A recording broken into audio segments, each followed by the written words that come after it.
When the Sleeper Wakes by H.G. Wells. Chapter 1. Insomnia. One afternoon, at low water, Mr. Isbister, a young artist lodging at Boscastle, walked from that place to the picturesque cove of Pentargon, desiring to examine the caves there. Halfway down the precipitous path to the Pentargon beach, he came suddenly upon a man sitting in an attitude of profound distress beneath a projecting mass of rock. The hands of this man hung limply over his knees, his eyes were red and staring before him, and his face was wet with tears. He glanced round at Isbister's footfall. Both men were disconcerted, Isbister the more so, and, to override the awkwardness of his involuntary pause, he remarked, with an air of mature conviction, that the weather was hot for the time of year. "Very," answered the stranger shortly, hesitated a second, and added in a colourless tone, "I can't sleep." Isbister stopped abruptly. "No?" was all he said, but his bearing conveyed his helpful impulse. "It may sound incredible," said the stranger, turning weary eyes to Isbister's face and emphasizing his words with a languid hand, "but I have had no sleep at all for 6 nights. Had advice? Yes. Bad advice for the most part. Drugs, my nervous system. They are all very well for the run of people. It's hard to explain. I dare not take sufficiently powerful drugs." "That makes it difficult," said Isbister. He stood helplessly in the narrow path, perplexed what to do. Clearly the man wanted to talk. An idea natural enough under the circumstances prompted him to keep the conversation going. "I've never suffered from sleeplessness myself," he said in a tone of commonplace gossip. "But in those cases I have known, people have usually found something." "I dare make no experiments." He spoke wearily. He gave a gesture of rejection, and for a space both men were silent. "Exercise?" suggested Isbister diffidently, with a glance from his interlocutor's face of wretchedness to the touring costume he wore. "That is what I have tried. Unwisely, perhaps. I have followed the coast day after day, from New Quay. It has only added muscular fatigue to the mental. The cause of this unrest was overwork, trouble. There was something." He stopped as if from sheer fatigue. He rubbed his forehead with a lean hand. He resumed speech like one who talks to himself. "I am a lone wolf, a solitary man, wandering through a world in which I have no part. I am wifeless, childless. Who is it speaks of the childless as the dead twigs on the tree of life? I am wifeless, I childless. I could find no duty to do, no desire even in my heart. One thing at last I set myself to do. I said, I will do this, and to do it, to overcome the inertia of this dull body, I resorted to drugs. Great God, I've had enough of drugs. I don't know if you feel the heavy inconvenience of the body, its exasperating demand of time from the mind. Time. Life. Live. We only live in patches. We have to eat, and then comes the dull, digestive complacencies, or irritations. We have to take the air, or else our thoughts grow sluggish, stupid, run into gulfs and blind alleys. 1,000 distractions arise from within and without, and then comes drowsiness and sleep. Men seem to live for sleep. How little of a man's day is his own, even at the best. And then come those false friends, those thug helpers, the alkaloids that stifle natural fatigue and kill rest. Black coffee, cocaine. "I see," said Isbister. "I did my work," said the sleepless man with a querulous intonation. "And this is the price?"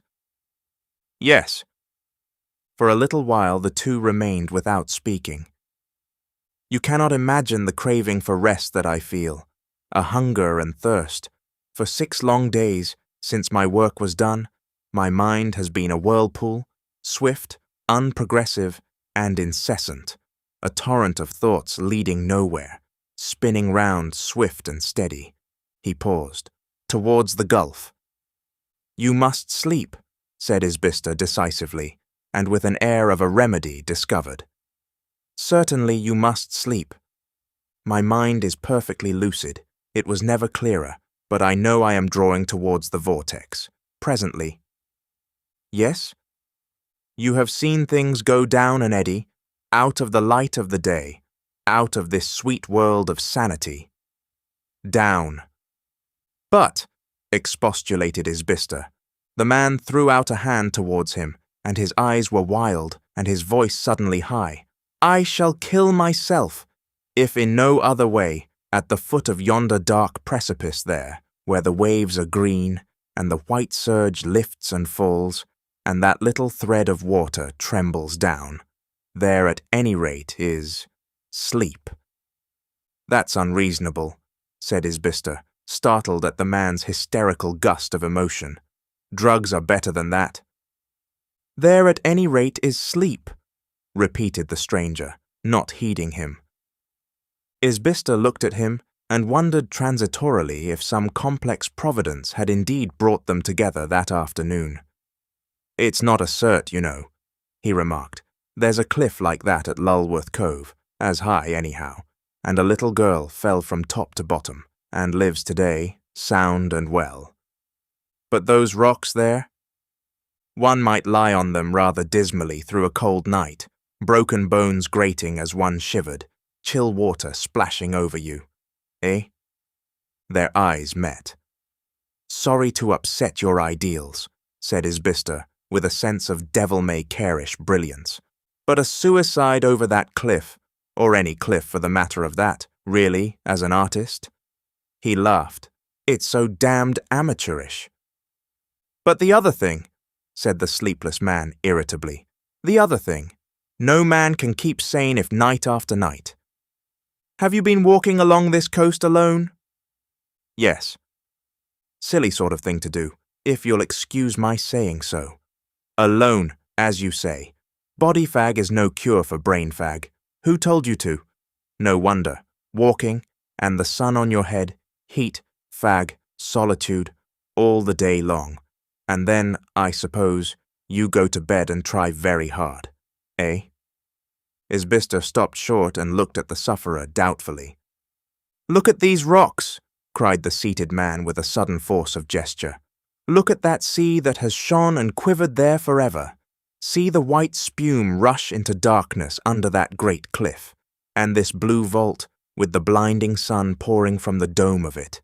It is your world. You accept it. You rejoice in it. It warms and supports and delights you. And for me. He turned his head and showed a ghastly face, bloodshot pallid eyes and bloodless lips. He spoke almost in a whisper. It is the garment of my misery. The whole world is the garment of my misery. Isbister looked at all the wild beauty of the sunlit cliffs about them, and back to that face of despair. For a moment he was silent. He started and made a gesture of impatient rejection. You get a night's sleep, he said, and you won't see much misery out here. Take my word for it. He was quite sure now that this was a providential encounter. Only half an hour ago he had been feeling horribly bored. Here was employment the bare thought of which was righteous self-applause. He took possession forthwith. It seemed to him that the first need of this exhausted being was companionship. He flung himself down on the steeply sloping turf beside the motionless seated figure and deployed forthwith into a skirmishing line of gossip. His hearer seemed to have lapsed into apathy. He stared dismally seaward and spoke only in answer to Isbister's direct questions, and not to all of those. But he made no sign of objection to this benevolent intrusion upon his despair. In a helpless way he seemed even grateful, and when presently Isbister, feeling that his unsupported talk was losing vigor, suggested that they should reascend the steep and return towards Boscastle, alleging the view into Blackapit, he submitted quietly. Halfway up, he began talking to himself, and abruptly turned a ghastly face on his helper. What can be happening? He asked, with a gaunt illustrative hand. What can be happening?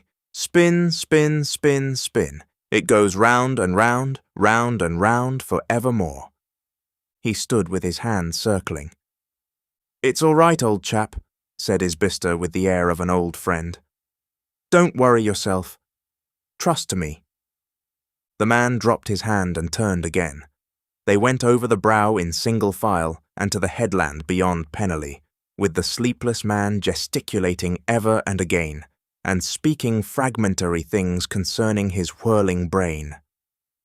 At the headland, they stood for a space by the seat that looks into the dark mysteries of Blackapit, and then he sat down. Isbister had resumed his talk whenever the path had widened sufficiently for them to walk abreast. He was enlarging upon the complex difficulty of making Boscastle Harbour in bad weather, when suddenly and quite irrelevantly his companion interrupted him again. "My head is not like what it was," he said, gesticulating for want of expressive phrases. "It's not like what it was. There is a sort of oppression, a weight, no, not drowsiness, would God it were. It is like a shadow, a deep shadow, falling suddenly and swiftly across something busy. Spin, spin into the darkness, the tumult of thought, the confusion, the eddy and eddy. I can't express it. I can hardly keep my mind on it, steadily enough to tell you." He stopped feebly. "Don't trouble, old chap," said Isbister. "I think I can understand. At any rate, it don't matter very much just at present about telling me, you know." The sleepless man thrust his knuckles into his eyes and rubbed them. Isbister talked for a while this rubbing continued, and then he had a fresh idea. "Come down to my room," he said, "and try a pipe. I can show you some sketches of this Blackapit, if you'd care." The other rose obediently and followed him down the steep. Several times Isbister heard him stumble as they came down, and his movements were slow and hesitating. "Come in with me," said Isbister, "and try some cigarettes and the blessed gift of alcohol, if you take alcohol." The stranger hesitated at the garden gate. He seemed no longer clearly aware of his actions. "I don't drink," he said slowly, coming up the garden path, and after a moment's interval repeated absently, "No, I don't drink. It goes round. Spin, it goes, spin." He stumbled at the doorstep and entered the room with the bearing of one who sees nothing. Then he sat down abruptly and heavily in the easy-chair, seemed almost to fall into it. He leant forward with his brows on his hands and became motionless. Presently he made a faint sound in his throat. Isbister moved about the room with the nervousness of an inexperienced host, making little remarks that scarcely required answering. He crossed the room to his portfolio, placed it on the table, and noticed the mantel clock. "I don't know if you'd care to have supper with me," he said, with an unlighted cigarette in his hand, his mind troubled with a design of the furtive administration of chloral. "Only cold mutton, you know, but passing sweet. Welsh, and a tart, I believe." He repeated this after momentary silence. The seated man made no answer. Isbister stopped, match in hand, regarding him. The stillness lengthened. The match went out. The cigarette was put down unlit. The man was certainly very still. Isbister took up the portfolio, opened it, put it down, hesitated, seemed about to speak. "Perhaps," he whispered doubtfully. Presently he glanced at the door and back to the figure. Then he stole on tiptoe out of the room, glancing at his companion after each elaborate pace. He closed the door noiselessly. The house door was standing open, and he went out beyond the porch and stood where the monk's hood rose at the corner of the garden bed. From this point he could see the stranger through the open window, still and dim, sitting head on hand. He had not moved. A number of children going along the road stopped and regarded the artist curiously. A boatman exchanged civilities with him. He felt that possibly his circumspect attitude and position seemed peculiar and unaccountable. Smoking, perhaps, might seem more natural. He drew pipe and pouch from his pocket, filled the pipe slowly. "I wonder," he said, with a scarcely perceptible loss of complacency. "At any rate, we must give him a chance." He struck a match in the virile way and proceeded to light his pipe. Presently, he heard his landlady behind him, coming with his lamp lit from the kitchen. He turned, gesticulating with his pipe, and stopped her at the door of his sitting room. He had some difficulty in explaining the situation in whispers, for she did not know he had a visitor. She retreated again with the lamp, still a little mystified to judge from her manner, and he resumed his hovering at the corner of the porch, flushed and less at his ease. Long after he had smoked out his pipe, and when the bats were abroad, his curiosity dominated his complex hesitations, and he stole back into his darkling sitting room. He paused in the doorway. The stranger was still in the same attitude, dark against the window. Save for the singing of some sailors aboard one of the little slate-carrying ships in the harbour, the evening was very still. Outside, the spikes of monkshood and delphinium stood erect and motionless against the shadow of the hillside. Something flashed into Isbister's mind. He started, and leaning over the table, listened. An unpleasant suspicion grew stronger, became conviction. Astonishment seized him, and became dread. No sound of breathing came from the seated figure. He crept slowly and noiselessly round the table, pausing twice to listen. At last he could lay his hand on the back of the armchair. He bent down until the two heads were ear to ear. Then he bent still lower to look up at his visitor's face. He started violently and uttered an exclamation. The eyes were void spaces of white. He looked again and saw that they were open and with the pupils rolled under the lids. He was suddenly afraid. Overcome by the strangeness of the man's condition, he took him by the shoulder and shook him. "Are you asleep?" he said, with his voice jumping into alto. And again, "Are you asleep?" A conviction took possession of his mind that this man was dead. He suddenly became active and noisy, strode across the room, blundering against the table as he did so, and rang the bell. "Please bring a light at once," he said in the passage. "There is something wrong with my friend." Then he returned to the motionless seated figure, grasped the shoulder, shook it, and shouted. The room was flooded with yellow glare as his astonished landlady entered with the light. His face was white as he turned blinking towards her. "I must fetch a doctor at once," he said. "It is either death or a fit. Is there a doctor in the village? Where is a doctor to be found?" This concludes Chapter 1 of When the Sleeper Wakes. Chapter 2. The Trance. The state of cataleptic rigor into which this man had fallen lasted for an unprecedented length of time, and then he passed slowly to the flaccid state, to a lax attitude suggestive of profound repose. Then it was his eyes could be closed. He was removed from the hotel to the Boscastle surgery, and from the surgery, after some weeks, to London. But he still resisted every attempt at reanimation. After a time, for reasons that will appear later, these attempts were discontinued. For a great space he lay in that strange condition, inert and still, neither dead nor living, but as it were suspended, hanging midway between nothingness and existence. His was a darkness unbroken by a ray of thought or sensation, a dreamless inanition, a vast space of peace. The tumult of his mind had swelled and risen to an abrupt climax of silence. Where was the man? Where is any man when insensibility takes hold of him? "It seems only yesterday," said Isbister. "I remember it all as though it happened yesterday, clearer perhaps than if it had happened yesterday." It was the Isbister of the last chapter, but he was no longer a young man. The hair that had been brown and a trifle in excess of the fashionable length was iron grey and clipped close, and the face that had been pink and white was buff and ruddy. He had a pointed beard shot with grey.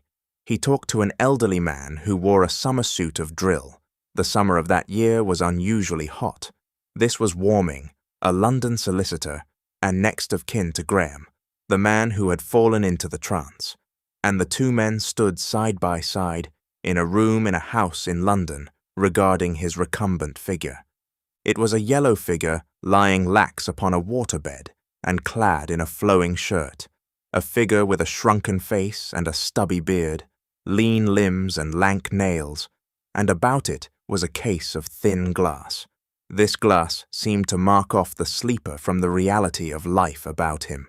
He was a thing apart, a strange, isolated abnormality. The two men stood close to the glass, peering in. "The thing gave me a shock," said Isbister. "I feel a queer sort of surprise, even now when I think of his white eyes. They were white, you know, rolled up. Coming here again brings it all back to me." "Have you never seen him since that time?" asked Warming. "Often wanted to come," said Isbister, "but business nowadays is too serious a thing for much holiday keeping. I've been in America most of the time." "If I remember rightly," said Warming, "you were an artist." "Was, and then I became a married man. I saw it was all up with black and white very soon, at least for a mediocre man, and I jumped on to process. Those posters on the cliffs at Dover are by my people." "Good posters," admitted the solicitor, though I was sorry to see them there. "Last as long as the cliffs, if necessary," exclaimed Isbister with satisfaction. "The world changes. When he fell asleep, 20 years ago, I was down at Boscastle with a box of watercolours and a noble, old-fashioned ambition. I didn't expect that someday my pigments would glorify the whole blessed coast of England, from Land's End round again to the Lizard.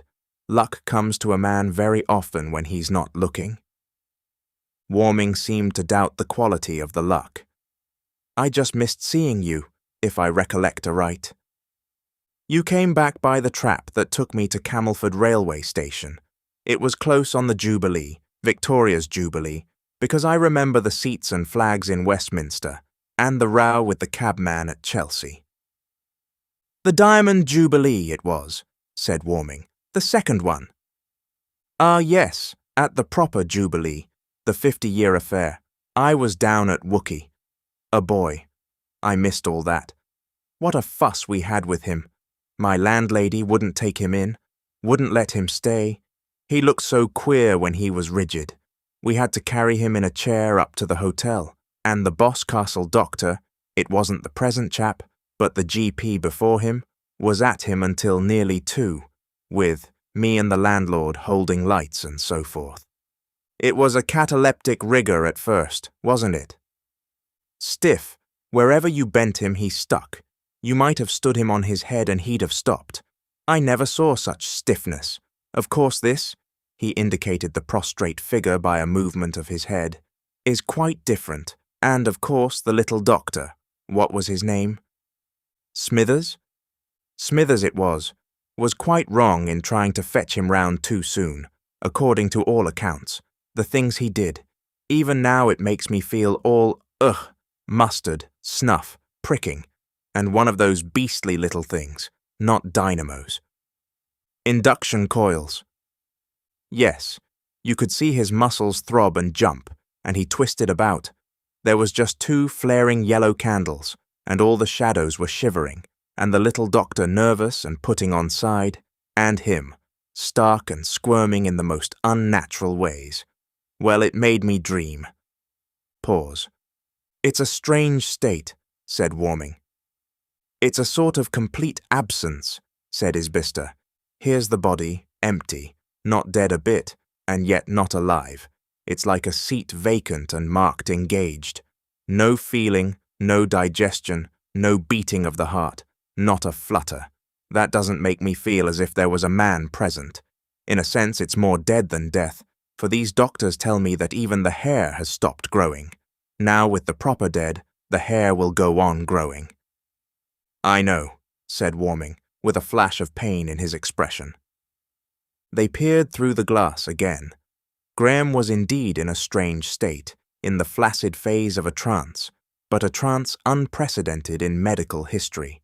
Trances had lasted for as much as a year before, but at the end of that time it had ever been waking or a death, sometimes first one and then the other.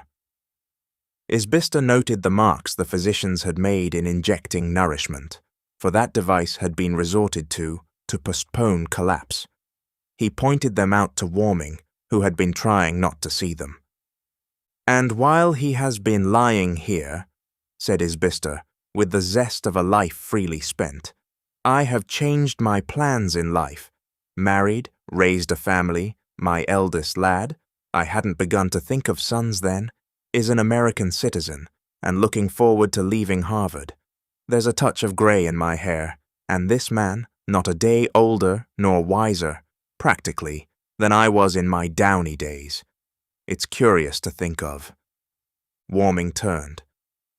"And I have grown old too. I played cricket with him when I was still only a lad, and he looks a young man still. Yellow perhaps, but that is a young man nevertheless."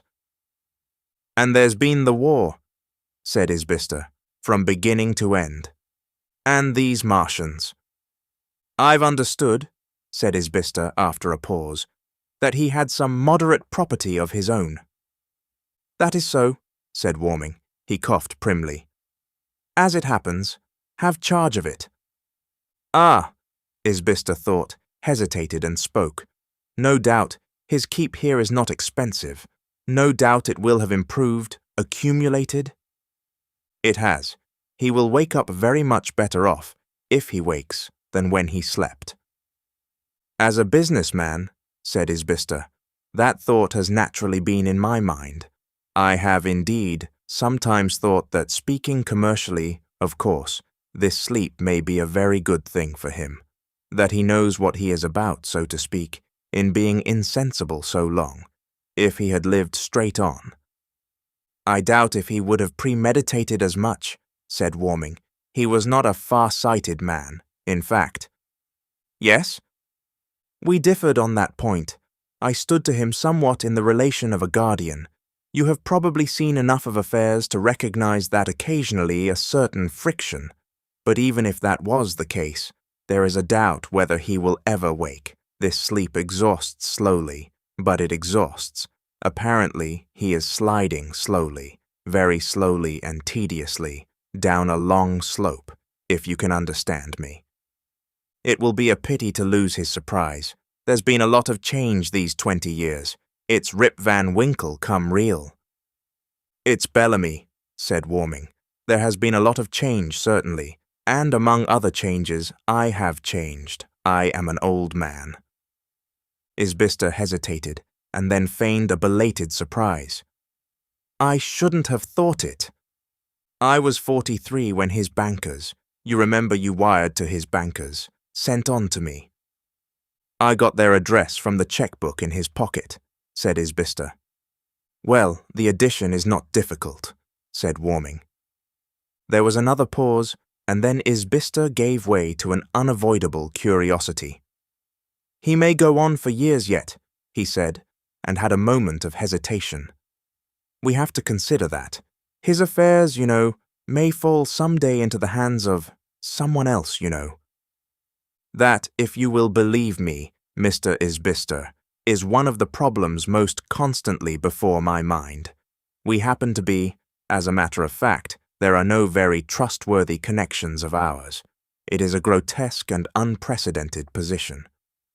"It is," said Isbister. "As a matter of fact, it's a case for a public trustee, if only we had such a functionary. It seems to me it's a case for some public body, some practically undying guardian, if he really is going on living, as the doctors some of them think. As a matter of fact, I have gone to 1 or 2 public men about it, but so far nothing has been done. It wouldn't be a bad idea to hand him over to some public body, the British Museum Trustees, or the Royal College of Physicians. Sounds a bit odd, of course, but the whole situation is odd. The difficulty is to induce them to take him. Red tape, I suppose." "Partly." Pause. "It's a curious business, certainly," said Isbister, "and compound interest has a way of mounting up." "It has, said Warming. "And now the gold supplies are running short, there is a tendency towards appreciation." "I've felt that," said Isbister with a grimace, "but it makes it better for him." If he wakes, echoed Isbister. "Do you notice the pinched, ill look of his nose and the way in which his eyelids sink?" Warming looked and thought for a space. "I doubt if he will wake," he said at last. "I never properly understood," said Isbister, "what it was brought this on. He told me something about overstudy. I've often been curious." He was a man of considerable gifts, but spasmodic, emotional. He had grave domestic troubles, divorced his wife in fact, and it was as a relief from that, I think, that he took up politics of the rabid sort. He was a fanatical radical, a socialist, or typical liberal, as they used to call themselves, of the advanced school, energetic, flighty, undisciplined. Overwork upon a controversy did this for him. I remember the pamphlet he wrote, a curious production. Wild, whirling stuff. There were 1 or 2 prophecies. Some of them are already exploded, some of them are established facts. But for the most part, to read such a thesis is to realize how full the world is of unanticipated things. He will have much to learn, much to unlearn, when he wakes, if ever a waking comes. "I'd give anything to be there," said Isbister, "just to hear what he would say to it all." "So would I," said Warming. "Aye, so would I," with an old man's sudden turn to self-pity. "But I shall never see him wake." He stood looking thoughtfully at the waxen figure. "He will never wake," he said at last. He sighed. "He will never wake again." This concludes Chapter 2 of When the Sleeper Wakes. Chapter 3. The Awakening. But Warming was wrong in that. An awakening came. What a wonderfully complex thing. This simple seeming unity, the self, who can trace its reintegration as morning after morning we awaken, the flux and confluence of its countless factors, interweaving, rebuilding, the dim first stirrings of the soul, the growth and synthesis of the unconscious to the subconscious to dawning consciousness, until at last we recognize ourselves again. And as it happens to most of us after the night's sleep, so it was with Graham at the end of his vast slumber, a dim cloud of sensation taking shape, a cloudy dreariness, and he found himself vaguely somewhere, recumbent, faint, but alive. The pilgrimage towards a personal being seemed to traverse vast gulfs, to occupy epochs, gigantic dreams that were terrible realities at the time, left vague, perplexing memories, strange creatures, strange scenery, as if from another planet. There was a distinct impression, too, of a momentous conversation, of a name, he could not tell what name, that was subsequently to recur, of some queer, long-forgotten sensation of vein and muscle, of a feeling of vast, hopeless effort, the effort of a man near drowning in darkness. Then came a panorama of dazzling, unstable, confluent scenes. Graham became aware his eyes were open and regarding some unfamiliar thing. It was something white, the edge of something, a frame of wood. He moved his head slightly, following the contour of this shape. It went up beyond the top of his eyes. He tried to think where he might be. Did it matter, seeing he was so wretched? The color of his thoughts was a dark depression. He felt the featureless misery of one who wakes towards the hour of dawn. He had an uncertain sense of whispers and footsteps hastily receding. The movement of his head involved a perception of extreme physical weakness. He supposed he was in bed in the hotel at the place in the valley, but he could not recall that white edge. He must have slept. He remembered now that he had wanted to sleep. He recalled the cliff and waterfall again, and then recollected something about talking to a passer-by. How long had he slept? What was that sound of pattering feet, and that rise and fall, like the murmur of breakers on pebbles? He put out a languid hand to reach his watch from the chair whereon it was his habit to place it, and touched some smooth, hard surface like glass. This was so unexpected that it startled him extremely. Quite suddenly, he rolled over, stared for a moment, and struggled into a sitting position. The effort was unexpectedly difficult, and it left him giddy and weak and amazed. He rubbed his eyes. The riddle of his surroundings was confusing, but his mind was quite clear. Evidently, his sleep had benefited him. He was not in a bed at all, as he understood the word, but lying naked on a very soft and yielding mattress, in a trough of dark glass. The mattress was partly transparent, a fact he observed with a strange sense of insecurity, and below it was a mirror reflecting him greyly. About his arm, and he saw with a shock that his skin was strangely dry and yellow, was bound a curious apparatus of rubber, bound so cunningly that it seemed to pass into his skin above and below, and this strange bed was placed in a case of greenish-coloured glass, as it seemed to him, a bar in the white framework of which had first arrested his attention. In the corner of the case was a stand of glittering and delicately made apparatus, for the most part quite strange appliances, though a maximum and minimum thermometer was recognizable. The slightly greenish tint of the glass-like substance which surrounded him on every hand obscured what lay behind, but he perceived it was a vast apartment of splendid appearance, and with a very large and simple white archway facing him.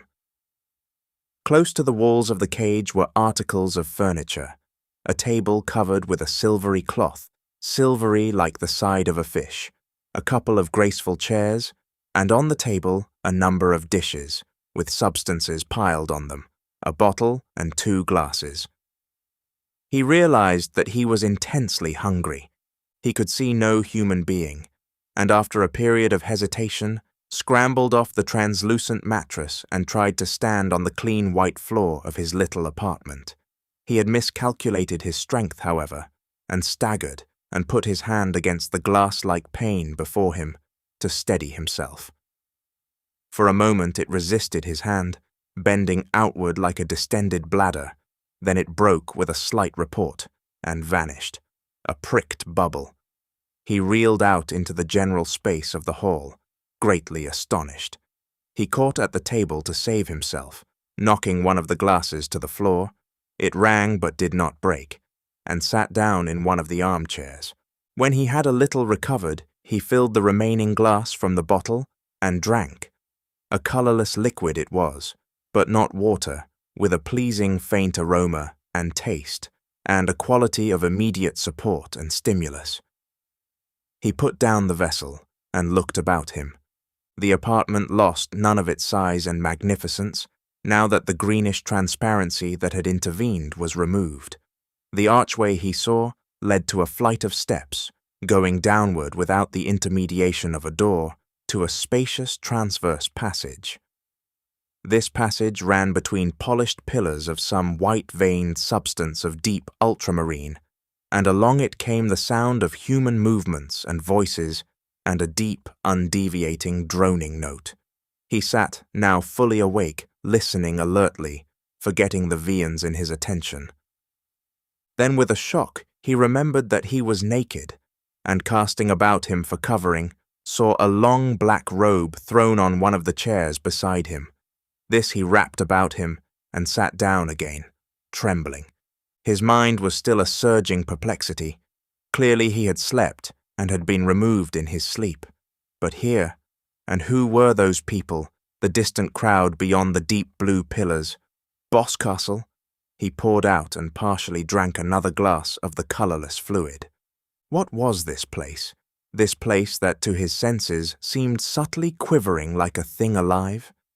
He looked about him at the clean and beautiful form of the apartment, unstained by ornament, and saw that the roof was broken in one place by a circular shaft full of light, and, as he looked, a steady, sweeping shadow blotted it out and passed, and came again and passed.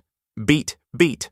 That sweeping shadow had a note of its own in the subdued tumult that filled the air. He would have called out, but only a little sound came into his throat. Then he stood up and, with the uncertain steps of a drunkard, made his way towards the archway. He staggered down the steps, tripped on the corner of the black cloak he had wrapped about himself, and saved himself by catching at one of the blue pillars. The passage ran down a cool vista of blue and purple, and ended remotely in a railed space like a balcony, brightly lit and projecting into a space of haze, a space like the interior of some gigantic building. Beyond and remote were vast and vague architectural forms. The tumult of voices rose now loud and clear, and on the balcony and with their backs to him, gesticulating and apparently in animated conversation, were three figures, richly dressed in loose and easy garments of bright, soft colorings. The noise of a great multitude of people poured up over the balcony, and once it seemed the top of a banner passed, and once some brightly colored object, a pale blue cap or garment thrown up into the air perhaps, flashed athwart the space and fell. The shouts sounded like English. There was a reiteration of "Wake!" He heard some indistinct shrill cry, and abruptly the three men began laughing. "Ha ha! Ha! Ha!" laughed one, a red-haired man in a short purple robe. "When the sleeper wakes! When?" He turned his eyes full of merriment along the passage. His face changed. The whole man changed, became rigid. The other two turned swiftly at his exclamation and stood motionless. Their faces assumed an expression of consternation, an expression that deepened into awe. Suddenly Graham's knees bent beneath him, his arm against the pillar collapsed limply, he staggered forward and fell upon his face. This concludes Chapter 3 of When the Sleeper Wakes. Chapter 4. The Sound of a Tumult. Graham's last impression before he fainted was of a clamorous ringing of bells. He learnt afterwards that he was insensible, hanging between life and death, for the better part of an hour. When he recovered his senses, he was back on his translucent couch, and there was a stirring warmth at heart and throat. The dark apparatus, he perceived, had been removed from his arm, which was bandaged. The white framework was still about him, but the greenish, transparent substance that had filled it was altogether gone. A man in a deep violet robe, one of those who had been on the balcony, was looking keenly into his face. Remote but insistent was a clamor of bells and confused sounds that suggested to his mind the picture of a great number of people shouting together. Something seemed to fall across this tumult. A door suddenly closed. Graham moved his head. "What does this all mean?" he said slowly. "Where am I?" He saw the red-haired man who had been first to discover him. A voice seemed to be asking what he had said, and was abruptly stilled. The man in violet answered in a soft voice, speaking English with a slightly foreign accent, or so at least it seemed to the sleeper's ears. "You are quite safe. You were brought hither from where you fell asleep. It is quite safe. You have been here some time, sleeping, in a trance." He said something further that Graham could not hear, and a little phial was handed across to him. Graham felt a cooling spray. A fragrant mist played over his forehead for a moment, and his sense of refreshment increased. He closed his eyes in satisfaction. "Better?" asked the man in violet, as Graham's eyes reopened. He was a pleasant-faced man of 30, perhaps, with a pointed flaxen beard and a clasp of gold at the neck of his violet robe. "Yes," said Graham, "you have been asleep some time, in a cataleptic trance. You have heard? Catalepsy? It may seem strange to you at first, but I can assure you everything is well." Graham did not answer, but these words served their reassuring purpose. His eyes went from face to face of the three people about him. They were regarding him strangely. He knew he ought to be somewhere in Cornwall, but he could not square these things with that impression.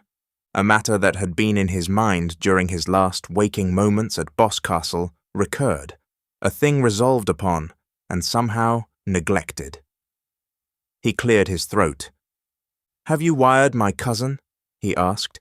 "E. Warming, 27, Chancery Lane." They were all assiduous to hear, but he had to repeat it. "What an odd blur in his accent," whispered the red-haired man. "Wire, sir," said the young man with the flaxen beard, evidently puzzled. "He means send an electric telegram," volunteered the third, a pleasant-faced youth of 19 or 20. The flaxen-bearded man gave a cry of comprehension. "How stupid of me! You may be sure everything shall be done, sir," he said to Graham. "I am afraid it would be difficult to wire to your cousin. He is not in London now, but don't trouble about arrangements yet. You have been asleep a very long time, and the important thing is to get over that, sir." Graham concluded the word was sir, but this man pronounced it sire. "Oh," said Graham, and became quiet. It was all very puzzling, but apparently these people in unfamiliar dress knew what they were about. Yet they were odd, and the room was odd. It seemed he was in some newly established place. He had a sudden flash of suspicion. Surely this wasn't some hall of public exhibition. If it was, he would give Warming a piece of his mind. But it scarcely had that character, and in a place of public exhibition, he would not have discovered himself naked. Then suddenly, quite abruptly, he realized what had happened. There was no perceptible interval of suspicion, no dawn to his knowledge. Abruptly, he knew that his trance had lasted for a vast interval. As if by some processes of thought-reading, he interpreted the awe in the faces that peered into his. He looked at them strangely, full of intense emotion. It seemed they read his eyes. He framed his lips to speak and could not. A queer impulse to hide his knowledge came into his mind, almost at the moment of his discovery. He looked at his bare feet, regarding them silently. His impulse to speak passed. He was trembling exceedingly. They gave him some pink fluid with a greenish fluorescence and a meaty taste, and the assurance of returning strength grew. That makes me feel better," he said hoarsely, and there were murmurs of respectful approval. He knew now quite clearly. He made to speak again, and again he could not. He pressed his throat and tried a third time. "How long?" he asked in a level voice. "How long have I been asleep?" "Some considerable time," said the flaxen-bearded man, glancing quickly at the others. "How long?" "A very long time." Yes, said Graham, suddenly testy. "But I want, it is some years, many years, there was something, I forget what, I feel confused, but you," he sobbed, "you need not fence with me. How long?" He stopped, breathing irregularly. He squeezed his eyes with his knuckles and sat waiting for an answer. They spoke in undertones. 5 or 6, he asked faintly. "More?" "Very much more than that." "More!" "More." He looked at them, and it seemed as though imps were twitching the muscles of his face. He looked his question. "Many years," said the man with the red beard. Graham struggled into a sitting position. He wiped a rheumy tear from his face with a lean hand. "Many years," he repeated. He shut his eyes tight, opened them, and sat looking about him, from one unfamiliar thing to another. "How many years?" he asked. "You must be prepared to be surprised." "Well?" "More than a gross of years." He was irritated at the strange word. "More than a what?" Two of them spoke together, some quick remarks that were made about decimal he did not catch. "How long did you say?" asked Graham. "How long? Don't look like that. Tell me." Among the remarks in an undertone, his ear caught 6 words. "More than a couple of centuries." "What?" he cried, turning on the youth who he thought had spoken. "Who says? What was that? A couple of centuries?" "Yes," said the man with the red beard. 200 years. Graham repeated the words. He had been prepared to hear of a vast repose, and yet these concrete centuries defeated him. 200 years, he said again, with the figure of a great gulf opening very slowly in his mind. And then, "Oh, but—" They said nothing. Did you say? 200 years, 2 centuries of years, said the man with the red beard. There was a pause. Graham looked at their faces and saw that what he had heard was indeed true. "But it can't be," he said querulously. "I am dreaming. Trances. Trances don't last. That is not right. This is a joke you have played upon me. Tell me, some days ago perhaps, I was walking along the coast of Cornwall?" His voice failed him. The man with the flaxen beard hesitated. "I'm not very strong in history, sir," he said weakly and glanced at the others. "That was it, sir," said the youngster. "Boscastle, in the old Duchy of Cornwall. It's in the southwest country beyond the dairy meadows. There is a house there still. I have been there." "Boscastle." Graham turned his eyes to the youngster. "That was it. Boscastle. Little Boscastle. I fell asleep, somewhere there. I don't exactly remember. I don't exactly remember." He pressed his brows and whispered, "More than 200 years." He began to speak quickly with a twitching face, but his heart was cold within him. "But if it is 200 years, every soul I know, every human being that ever I saw or spoke to before I went to sleep, must be dead." They did not answer him. The Queen and the royal family, her ministers, of church and state, high and low, rich and poor, one with another. "Is there England still?" "That's a comfort. Is there London, eh?" "This is London, eh? And you are my assistant, assistant custodian. And these, eh? Assistant custodians too?" He sat with a gaunt stare on his face. "But why am I here? No, don't talk. Be quiet. Let me." He sat silent, rubbed his eyes, and, uncovering them, found another little glass of pinkish fluid held towards him. He took the dose. It was almost immediately sustaining. Directly he had taken it, he began to weep naturally and refreshingly. Presently he looked at their faces, suddenly laughed through his tears, a little foolishly. "But 200 years, he said. He grimaced hysterically and covered up his face again. After a space, he grew calm. He sat up, his hands hanging over his knees, in almost precisely the same attitude in which Isbister had found him on the cliff at Pentargon. His attention was attracted by a thick, domineering voice, the footsteps of an advancing personage. "What are you doing? Why was I not warned? Surely you could tell. Someone will suffer for this. The man must be kept quiet. Are the doorways closed? All the doorways. He must be kept perfectly quiet. He must not be told. Has he been told anything?" The man with the fair beard made some inaudible remark, and Graham, looking over his shoulder, saw approaching a very short, fat and thick-set, beardless man, with aquiline nose and heavy neck and chin, very thick black and slightly sloping eyebrows that almost met over his nose, and overhung deep grey eyes, gave his face an oddly formidable expression. He scowled momentarily at Graham, and then his regard returned to the man with the flaxen beard. "These others," he said in a voice of extreme irritation, "you had better go." "Go?" said the red-bearded man. "Certainly, go now, but see the doorways are closed as you go." The two men addressed turned obediently, after one reluctant glance at Graham, and instead of going through the archway as he expected, walked straight to the dead wall of the apartment opposite the archway. And then came a strange thing.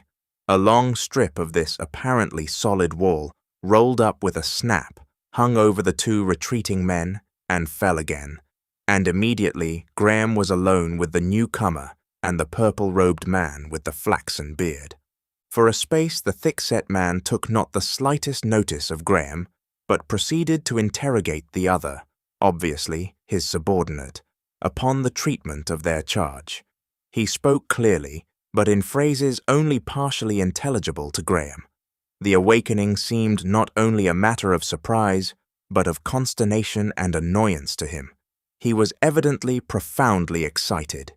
"You must not confuse his mind by telling him things," he repeated again and again. "You must not confuse his mind." His questions answered, he turned quickly and eyed the awakened sleeper with an ambiguous expression. "Feel queer?" he asked. "Very." "The world, what you see of it, seems strange to you." "I suppose I have to live in it, strange as it seems." "I suppose so now." "In the first place, hadn't I better have some clothes?" "They," said the thick-set man, and stopped, and the flaxen-bearded man met his eye and went away. "You will very speedily have clothes," said the thick-set man. "Is it true indeed that I have been asleep 200? asked Graham. "They have told you that, have they?" 203, as a matter of fact." Graham accepted the indisputable now, with raised eyebrows and depressed mouth. He sat silent for a moment, and then asked a question. "Is there a mill or dynamo near here?" He did not wait for an answer. "Things have changed tremendously, I suppose," he said. "What is that shouting?" he asked abruptly. "Nothing," said the thick-set man impatiently. "It's people. You'll understand better later, perhaps. As you say, things have changed." He spoke shortly, his brows were knit, and he glanced about him like a man trying to decide in an emergency. "We must get you clothes and so forth, at any rate. Better wait here until some can come. No one will come near you. You want shaving." Graham rubbed his chin. The man with the flaxen beard came back towards them, turned suddenly, listened for a moment, lifted his eyebrows at the older man, and hurried off through the archway towards the balcony. The tumult of shouting grew louder, and the thick-set man turned and listened also. He cursed suddenly under his breath, and turned his eyes upon Graham with an unfriendly expression. It was a surge of many voices, rising and falling, shouting and screaming, and once came a sound like blows and sharp cries, and then a snapping like the crackling of dry sticks. Graham strained his ears to draw some single thread of sound from the woven tumult. Then he perceived, repeated again and again, a certain formula. For a time he doubted his ears, but surely these were the words, "Show us the sleeper! Show us the sleeper!" The thick-set man rushed suddenly to the archway. "Wild!" he cried. "How do they know? Do they know? Or is it guessing?" There was perhaps an answer. "I can't come," said the thick-set man.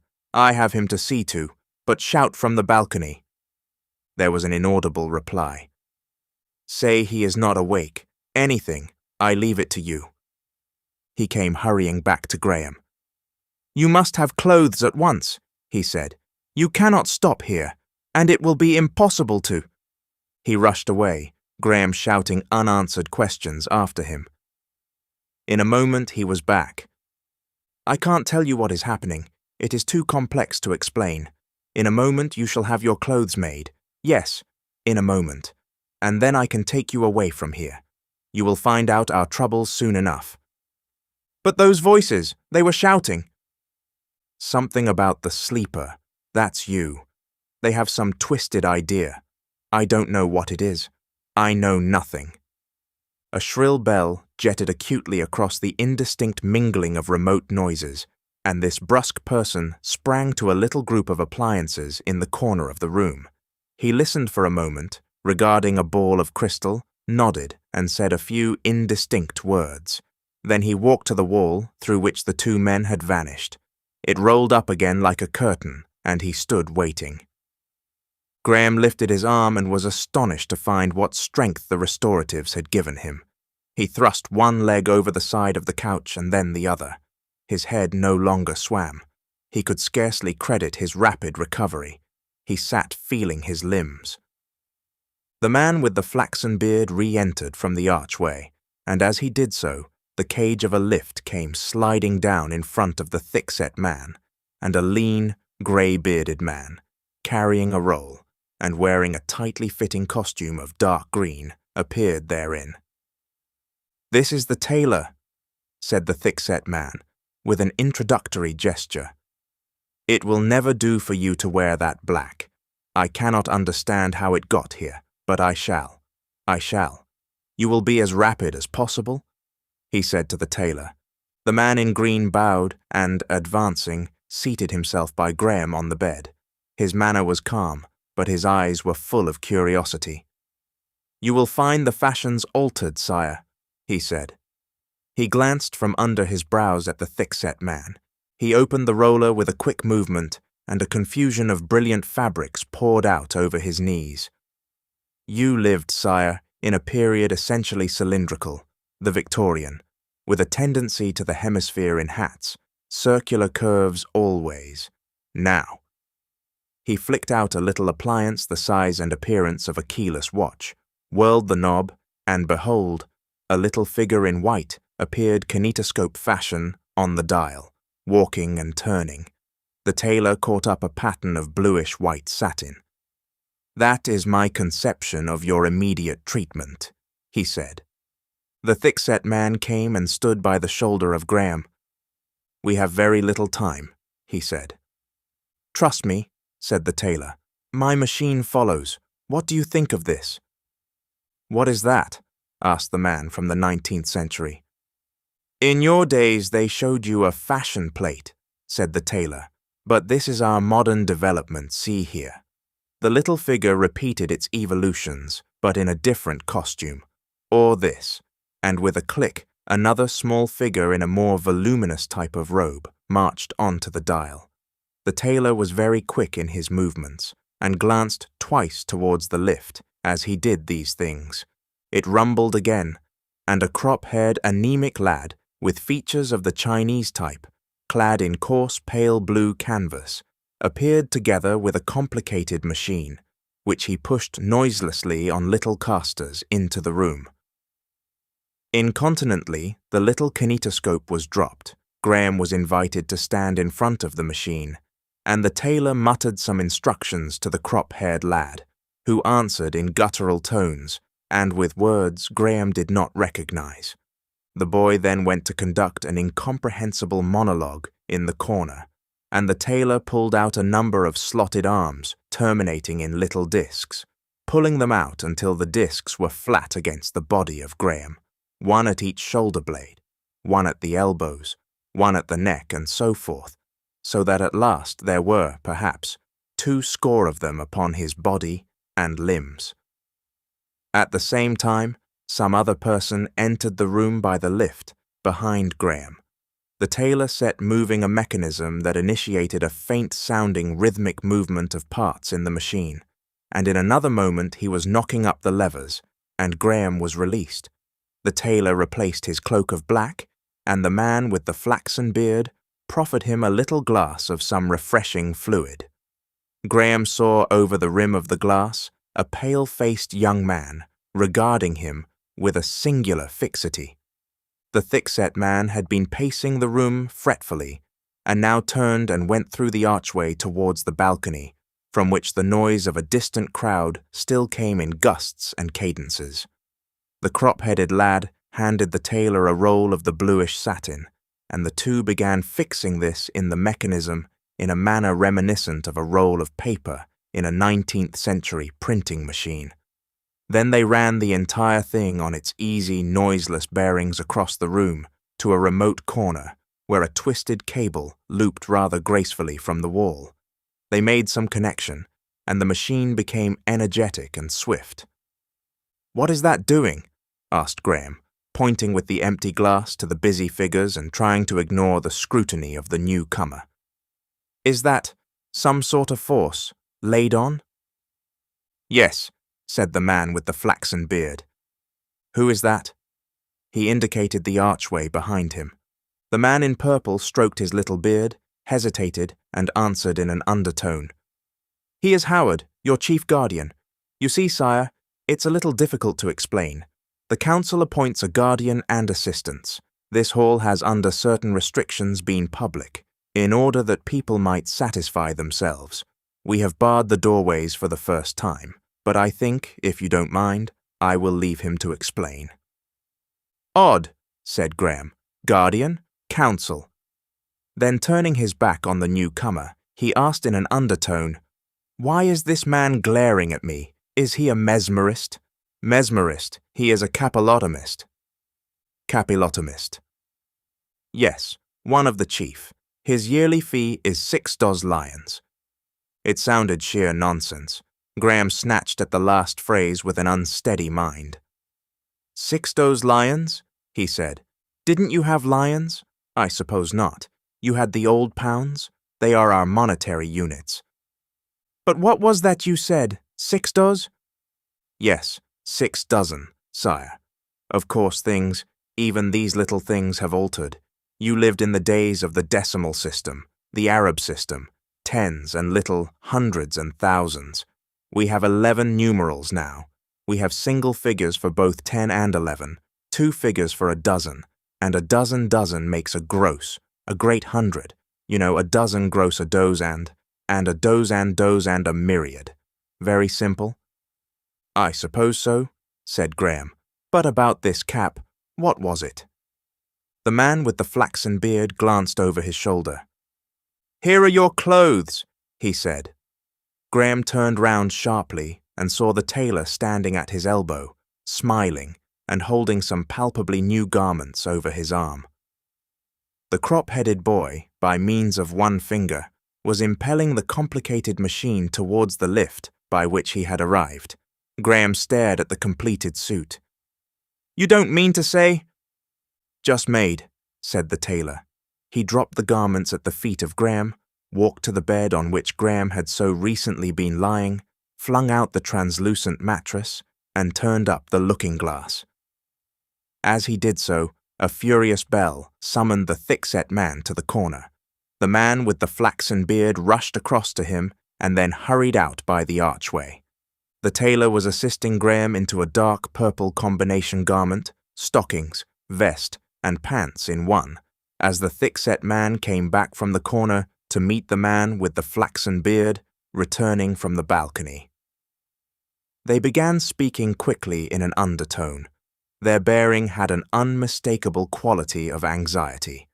Over the purple undergarment came a complex but graceful garment of bluish-white, and Graham was clothed in the fashion once more, and saw himself, sallow-faced, unshaven and shaggy still, but at least naked no longer, and in some indefinable, unprecedented way, graceful. "I must shave," he said, regarding himself in the glass. "In a moment," said Howard. The persistent stare ceased. The young man closed his eyes, reopened them, and with a lean hand extended, advanced on Graham. Then he stopped, with his hand slowly gesticulating, and looked about him. "A seat," said Howard impatiently, and in a moment the flaxen-bearded man had a chair behind Graham. "Sit down, please," said Howard. Graham hesitated, and in the other hand of the wild-eyed man he saw the glint of steel. "Don't you understand, sire?" cried the flaxen-bearded man with hurried politeness. "He is going to cut your hair." "Oh," cried Graham, enlightened. "But you called him—" "A capillotomist, precisely. He is one of the finest artists in the world." Graham sat down abruptly. The flaxen-bearded man disappeared.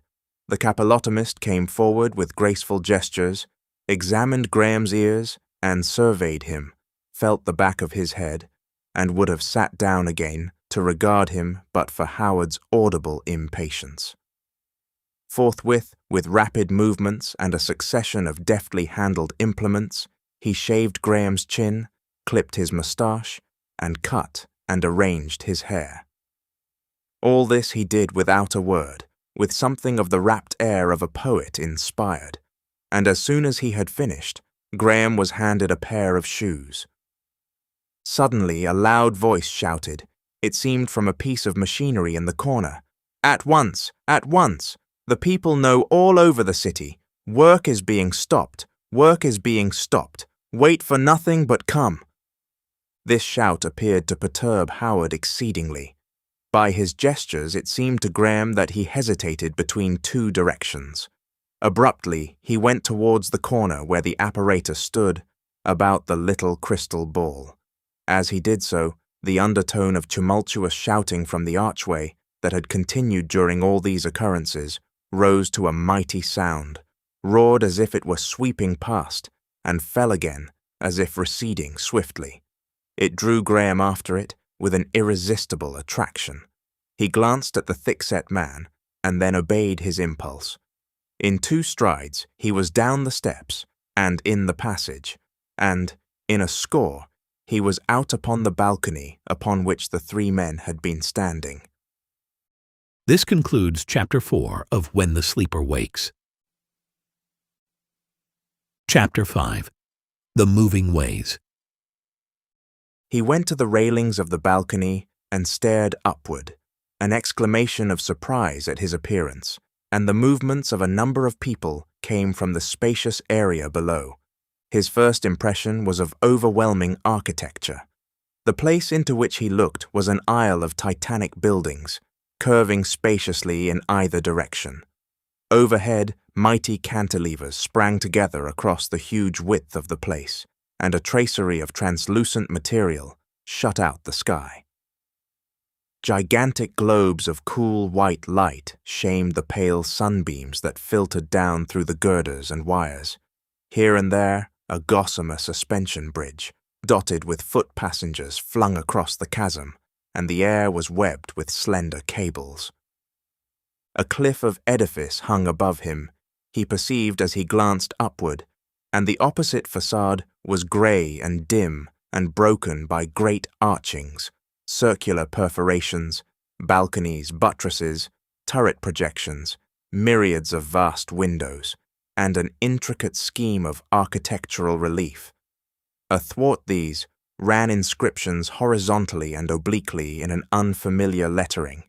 Here and there, close to the roof, cables of a peculiar stoutness were fastened and drooped in a steep curve to circular openings on the opposite side of the space, and even as Graham noted these, a remote and tiny figure of a man clad in pale blue arrested his attention. This little figure was far overhead across the space beside the higher fastening of one of these festoons, hanging forward from a little ledge of masonry and handling some well-nigh invisible strings dependent from the line. Then suddenly, with a swoop that sent Graham's heart into his mouth, this man had rushed down the curve and vanished through a round opening on the hither side of the way. Graham had been looking up as he came out upon the balcony, and the things he saw above and opposed to him had at first seized his attention to the exclusion of anything else. Then suddenly he discovered the roadway. It was not a roadway at all, as Graham understood such things, for in the 19th century the only roads and streets were beaten tracks of motionless earth, jostling rivulets of vehicles between narrow footways. But this roadway was 300 feet across, and it moved. It moved, all save the middle, the lowest part. For a moment, the motion dazzled his mind. Then he understood. Under the balcony, this extraordinary roadway ran swiftly to Graham's right, an endless flow, rushing along as fast as a 19th century express train, an endless platform of narrow transverse, overlapping slats, with little interspaces that permitted it to follow the curvatures of the street. Upon it were seats, and here and there little kiosks, but they swept by too swiftly for him to see what might be therein. From this nearest and swiftest platform, a series of others descended to the center of the space. Each moved to the right, each perceptibly slower than the one above it, but the difference in pace was small enough to permit anyone to step from any platform to the one adjacent, and so walk uninterruptedly from the swiftest to the motionless middle way. Beyond this middle way was another series of endless platforms, rushing with varying pace to Graham's left, and seated in crowds upon the 2 widest and swiftest platforms, or stepping from one to another down the steps, or swarming over the central space, was an innumerable and wonderfully diversified multitude of people. "You must not stop here," shouted Howard suddenly at his side. "You must come away at once." Graham made no answer. He heard without hearing. The platforms ran with a roar and the people were shouting. He perceived women and girls with flowing hair, beautifully robed, with bands crossing between the breasts. These first came out of the confusion. Then he perceived that the dominant note in that kaleidoscope of costume was the pale blue that the tailor's boy had worn. He became aware of cries of, "The sleeper! What has happened to the sleeper?" And it seemed as though the rushing platforms before him were suddenly spattered with the pale buff of human faces, and then still more thickly. He saw pointing fingers. He perceived that the motionless central area of this huge arcade just opposite to the balcony was densely crowded with blue-clad people. Some sort of struggle had sprung into life. People seemed to be pushed up the running platforms on either side and carried away against their will. They would spring off so soon as they were beyond the thick of the confusion and run back towards the conflict. "It is the sleeper! Verily it is the sleeper!" shouted voices. "That is never the sleeper!" shouted others. More and more faces were turned to him. At the intervals along this central area, Graham noted openings, pits, apparently the heads of staircases going down with people ascending out of them and descending into them. The struggle, it seemed, centered about the one of these nearest to him. People were running down the moving platforms to this, leaping dexterously from platform to platform. The clustering people on the higher platforms seemed to divide their interest between this point and the balcony. A number of sturdy little figures, clad in a uniform of bright red and working methodically together, were employed, it seemed, in preventing access to this descending staircase. About them, a crowd was rapidly accumulating. Their brilliant color contrasted vividly with the whitish blue of their antagonists, for the struggle was indisputable. He saw these things with Howard shouting in his ear and shaking his arm, and then suddenly Howard was gone and he stood alone. He perceived that the cries of "the sleeper" grew in volume, and that the people on the nearer platform were standing up.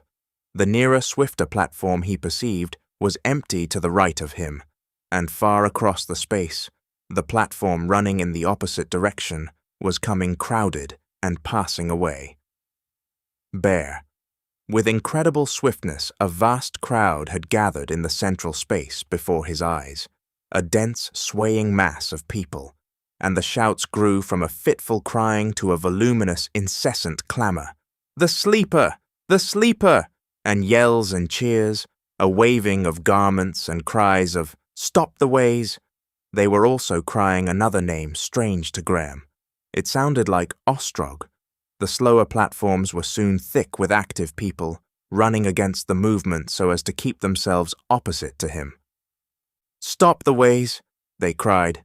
Agile figures ran up swiftly from the center to the swift road nearest to him, were borne rapidly past him, shouting strange, unintelligible things, and ran back obliquely to the central way.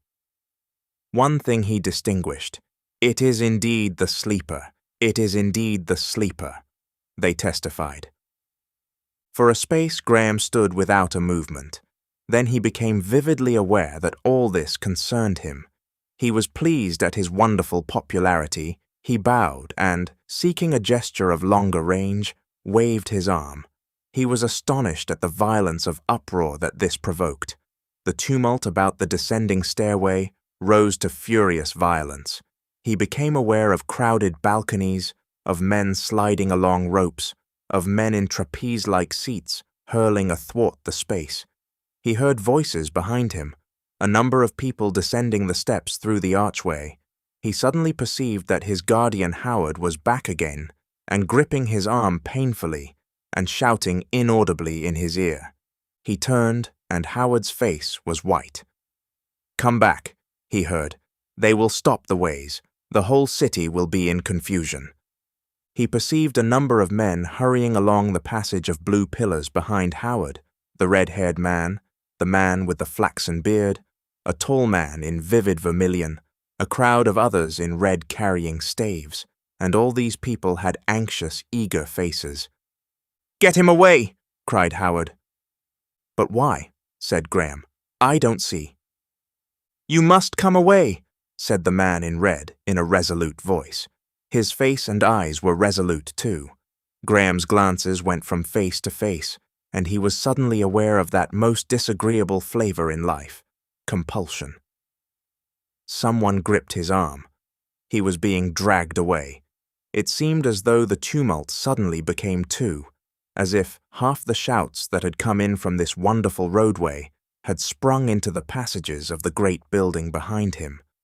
Marveling and confused, feeling an impotent desire to resist, Graham was half led, half thrust, along the passage of blue pillars, and suddenly he found himself alone with Howard in a lift and moving swiftly upward.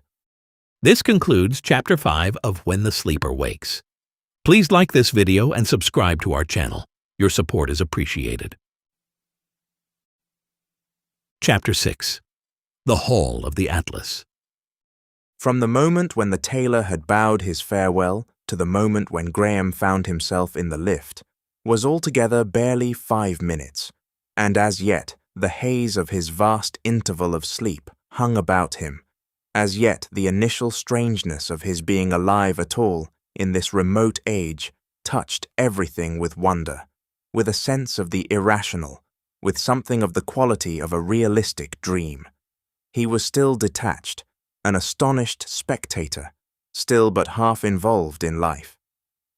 What he had seen, and especially the last crowded tumult, framed in the setting of the balcony, had a spectacular turn, like a thing witnessed from the box of a theatre. "I don't understand," he said. "What was the trouble? My mind is in a whirl. Why were they shouting? What is the danger?" "We have our troubles," said Howard. His eyes avoided Graham's enquiry. "This is a time of unrest, and in fact, your appearance, your waking just now, has a sort of connection." He spoke jerkily, like a man not quite sure of his breathing. He stopped abruptly. "I don't understand," said Graham. "It will be clearer later," said Howard. He glanced uneasily upward, as though he found the progress of the lift slow. "I shall understand better, no doubt, when I have seen my way about a little," said Graham, puzzled. It is bound to be perplexing. At present it is all so strange. Anything seems possible, anything, in the details even. Your counting, I understand, is different." The lift stopped, and they stepped out into a narrow but very long passage between high walls, along which ran an extraordinary number of tubes and big cables. "What a huge place this is," said Graham. "Is it all one building? What place is it?" "This is one of the city ways for various public services, light and so forth." "Was it a social trouble, that in the great roadway place? How are you governed? Have you still a police?" "Several," said Howard. "Several." "About 14. "I don't understand." "Very probably not. Our social order will probably seem very complex to you. To tell you the truth, I don't understand it myself very clearly. Nobody does. You will, perhaps, by and by. We have to go to the council." Graham's attention was divided between the urgent necessity of his inquiries and the people in the passages and halls they were traversing. For a moment his mind would be concentrated upon Howard and the halting answers he made, and then he would lose the thread in response to some vivid, unexpected impression. Along the passages, in the halls, half the people seemed to be men in the red uniform. The pale blue canvas that had been so abundant in the Isle of Moving Ways did not appear. Invariably, these men looked at him and saluted him and Howard as they passed. He had a clear vision of entering a long corridor, and there were a number of girls sitting on low seats, and as though in a class. He saw no teacher, but only a novel apparatus from which he fancied a voice proceeded. The girls regarded him and his conductor, he thought, with curiosity and astonishment. But he was hurried on before he could form a clear idea of the gathering. He judged they knew Howard and not himself, and that they wondered who he was. This Howard, it seemed, was a person of importance. But then he was also merely Graham's guardian. That was odd. There came a passage in twilight, and into this passage a footway hung, so that he could see the feet and ankles of people going to and fro thereon, but no more of them. Then vague impressions of galleries, and of casual, astonished passers-by, turning round to stare after the two of them with their red-clad guard. The stimulus of the restoratives he had taken was only temporary. He was speedily fatigued by this excessive haste. He asked Howard to slacken his speed. Presently, he was in a lift that had a window upon the great street space, but this was glazed and did not open, and they were too high for him to see the moving platforms below. But he saw people going to and fro along cables and along strange, frail-looking ridges, and thence they passed across the street and at a vast height above it. They crossed by means of a narrow bridge closed in with glass, so clear that it made him giddy even to remember it. The floor of it also was of glass. From his memory of the cliffs between New Quay and Boscastle, so remote in time, and so recent in his experience, it seemed to him that they must be near 400 feet above the moving ways. He stopped, looked down between his legs upon the swarming blue and red multitudes, minute and foreshortened, struggling and gesticulating still towards the little balcony far below, a little toy balcony, it seemed, where he had so recently been standing. A thin haze and the glare of the mighty globes of light obscured everything. A man seated in a little open work cradle shot by from some point still higher than the little narrow bridge, rushing down a cable as swiftly, almost as if he were falling. Graham stopped involuntarily to watch this strange passenger vanish in a great circular opening below, and then his eyes went back to the tumultuous struggle. Along one of the swifter ways rushed a thick crowd of red spots. This broke up into individuals as it approached the balcony and went pouring down the slower ways towards the dense, struggling crowd on the central area. These men in red appeared to be armed with sticks or truncheons. They seemed to be striking and thrusting. A great shouting, cries of wrath, screaming, burst out and came up to Graham, faint and thin. "Go on!" cried Howard, laying hands on him. Another man rushed down a cable. Graham suddenly glanced up to see whence he came, and beheld through the glassy roof and the network of cables and girders dim rhythmically passing forms like the vans of windmills, and between them glimpses of a remote and pallid sky. Then Howard had thrust him forward across the bridge, and he was in a little narrow passage decorated with geometrical patterns. "I want to see more of that!" cried Graham, resisting. "No, no!" cried Howard, still gripping his arm. "This way! You must go this way!" And the men in red following them seemed ready to enforce his orders. Some Negroes in a curious wasp-like uniform of black and yellow appeared down the passage, and one hastened to throw up a sliding shutter that had seemed a door to Graham, and led the way through it. Graham found himself in a gallery overhanging the end of a great chamber. The attendant in black and yellow crossed this, thrust up a second shutter, and stood waiting. This place had the appearance of an ante-room. He saw a number of people in the central space, and at the opposite end a large and imposing doorway at the top of a flight of steps, heavily curtained but giving a glimpse of some still larger hall beyond. He perceived white men in red and other Negroes in black and yellow standing stiffly about those portals. As they crossed the gallery, he heard a whisper from below, "The sleeper," and was aware of a turning of heads, a hum of observation. They entered another little passage in the wall of this ante-chamber, and then he found himself on an iron-railed gallery of metal that passed round the side of the great hall he had already seen through the curtains. He entered the place at the corner, so that he received the fullest impression of its huge proportions.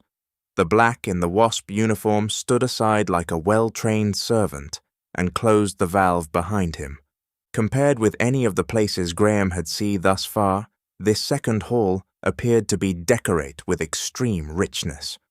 On a pedestal at the remote end, and more brilliantly lit than any other object, was a gigantic white figure of Atlas, strong and strenuous, the globe upon his bowed shoulders. It was the first thing to strike his attention. It was so vast, so patiently and painfully real, so white and simple. Save for this figure and for a dais in the center, the wide floor of the place was a shining vacancy. The dais was remote in the greatness of the area. It would have looked a mere slab of metal had it not been for the group of 7 men who stood about a table on it and gave an inkling of its proportions. They were all dressed in white robes. They seemed to have arisen that moment from their seats, and they were regarding Graham steadfastly. At the end of the table he perceived the glitter of some mechanical appliances. Howard led him along the end gallery until they were opposite this mighty laboring figure. Then he stopped. The 2 men in red, who had followed them into the gallery, came and stood on either hand of Graham. "You must remain here," murmured Howard, for a few moments, and without waiting for a reply, hurried away along the gallery. "But why?" began Graham. He moved as if to follow Howard, and found his path obstructed by one of the men in red. "You have to wait here, sire," said the man in red. "Why?" "Orders, sire." "Whose orders?" "Our orders, sire." Graham looked his exasperation. "What place is this?" he said presently. "Who are those men?" "They are the lords of the council, sire." "What council?" "The council." "Oh," said Graham, and after an equally ineffectual attempt at the other man, went to the railing and stared at the distant men in white, who stood watching him and whispering together. The council? He perceived there were now 8, though how the newcomer had arrived he had not observed. They made no gestures of greeting. They stood regarding him as in the 19th century a group of men might have stood in the street regarding a distant balloon that had suddenly floated into view. What council could it be that gathered there, that little body of men beneath the significant white atlas, secluded from every eavesdropper in this impressive spaciousness, and why should he be brought to them and be looked at strangely and spoken of inaudibly? Howard appeared beneath, walking quickly across the polished floor towards them. As he drew near, he bowed and performed certain peculiar movements, apparently of a ceremonious nature. Then he ascended the steps of the dais and stood by the apparatus at the end of the table. Graham watched that visible, inaudible conversation. Occasionally, one of the white-robed men would glance towards him. He strained his ears in vain. The gesticulation of 2 of the speakers became animated. He glanced from them to the passive faces of his attendants. When he looked again, Howard was extending his hands and moving his head like a man who protests. He was interrupted, it seemed, by one of the white-robed men rapping the table. The conversation lasted an interminable time to Graham's sense. His eyes rose to the still giant at whose feet the council sat. Thence they wandered at last to the walls of the hall. It was decorated in long painted panels of a quasi-Japanese type, many of them very beautiful. These panels were grouped in a great and elaborate framing of dark metal, which passed into the metallic caryatidae of the galleries and the great structural lines of the interior. The facile grace of these panels enhanced the mighty white effort that labored in the center of the scheme. Graham's eyes came back to the council, and Howard was descending the steps. As he drew nearer, his features could be distinguished, and Graham saw that he was flushed and blowing out his cheeks. His countenance was still disturbed when presently he reappeared along the gallery. "This way," he said concisely, and they went on in silence to a little door that opened at their approach. The 2 men in red stopped on either side of this door. Howard and Graham passed in, and Graham, glancing back, saw the white-robed council still standing in a close group and looking at him. Then the door closed behind him with a heavy thud, and for the first time since his awakening, he was in silence. The floor, even, was noiseless to his feet. Howard opened another door, and they were in the first of two contiguous chambers furnished in white and green. "What council was that?" began Graham. "What were they discussing? What have they to do with me?"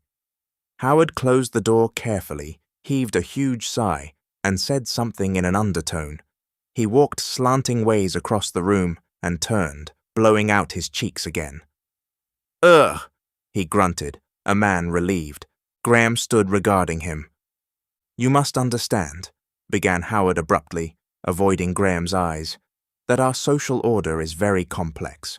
A half explanation, a bare unqualified statement would give you false impressions. As a matter of fact, it is a case of compound interest partly, your small fortune, and the fortune of your cousin Warming, which was left to you, and certain other beginnings, have become very considerable. And in other ways that will be hard for you to understand. You have become a person of significance, of very considerable significance, involved in the world's affairs." He stopped. "Yes," said Graham, "we have grave social troubles. Yes, things have come to such a pass that, in fact, is advisable to seclude you here." "Keep me prisoner!" exclaimed Graham. "Well, to ask you to keep in seclusion." Graham turned on him. "This is strange," he said. "No harm will be done you." "No harm! But you must be kept here. While I learn my position, I presume." "Precisely." "Very well then, begin. Why harm? Not now." "Why not?" "It is too long a story, sire." "All the more reason I should begin at once. You say I am a person of importance. What was that shouting I heard?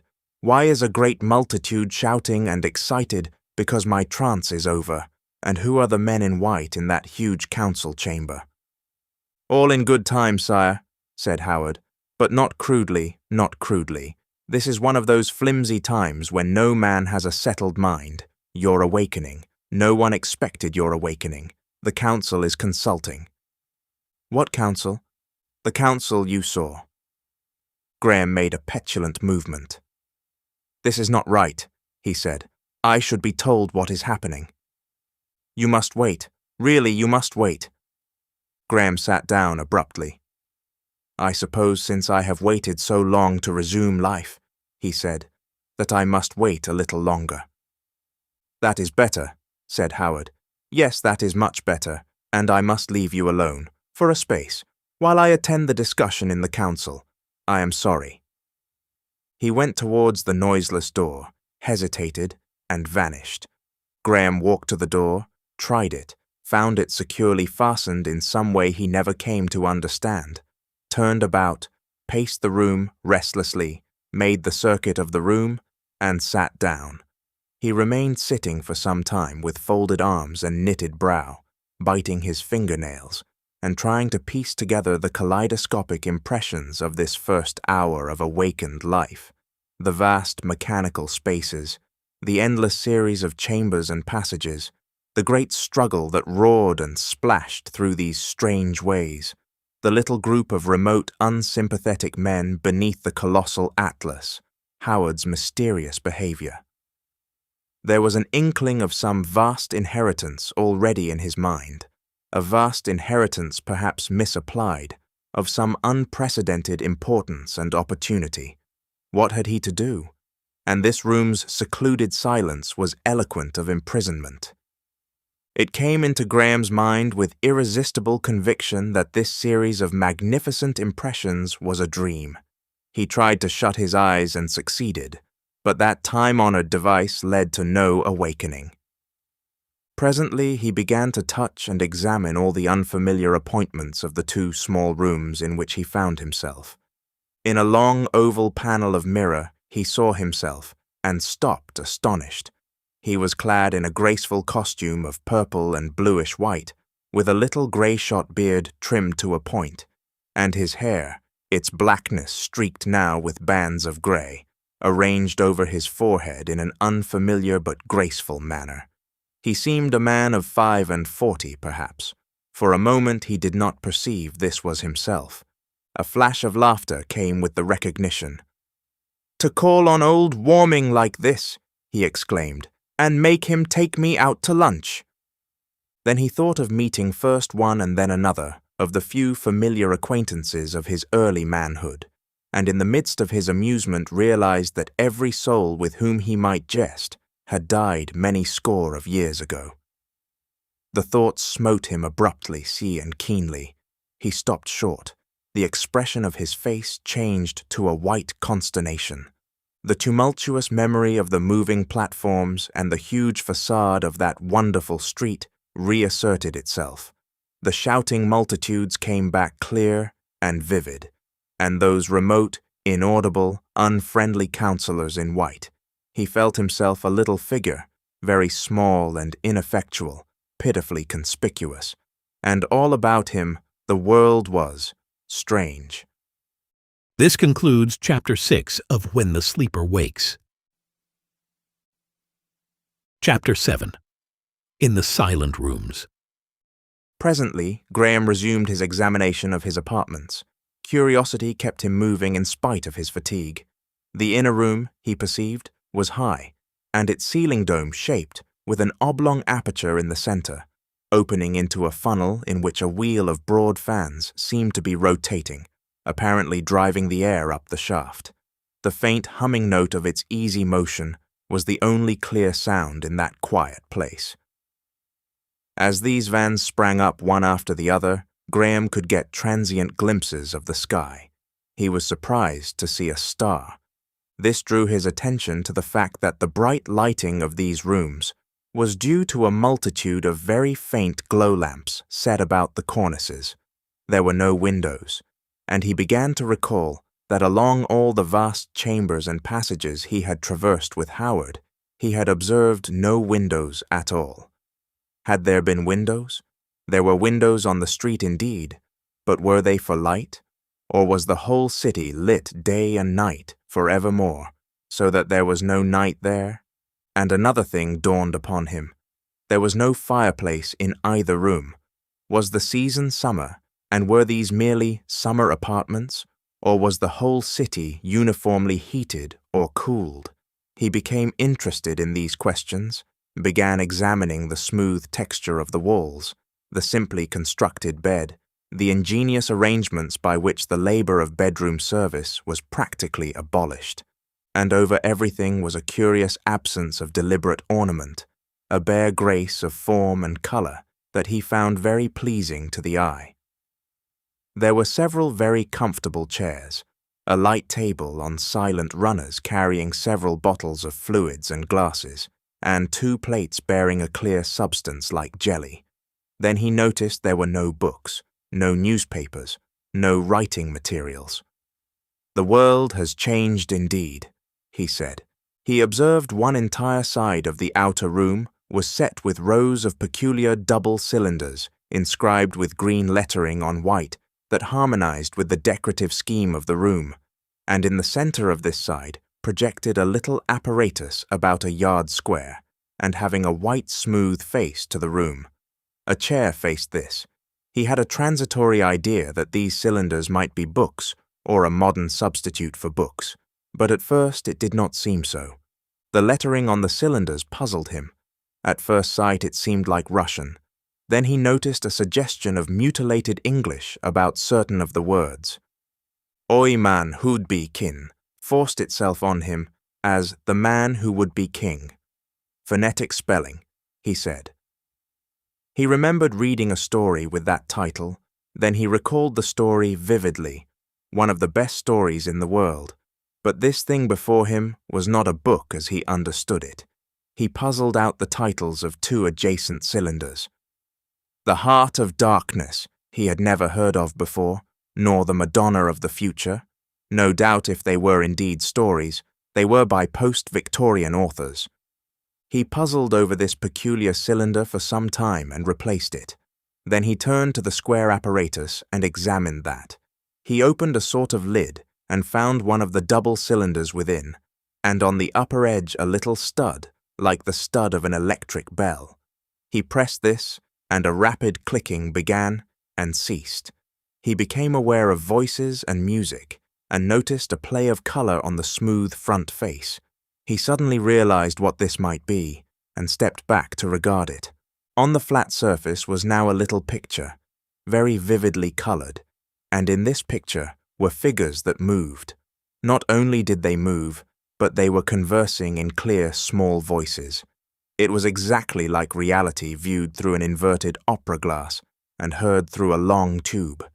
His interest was seized at once by the situation, which presented a man pacing up and down and vociferating angry things to a pretty but petulant woman.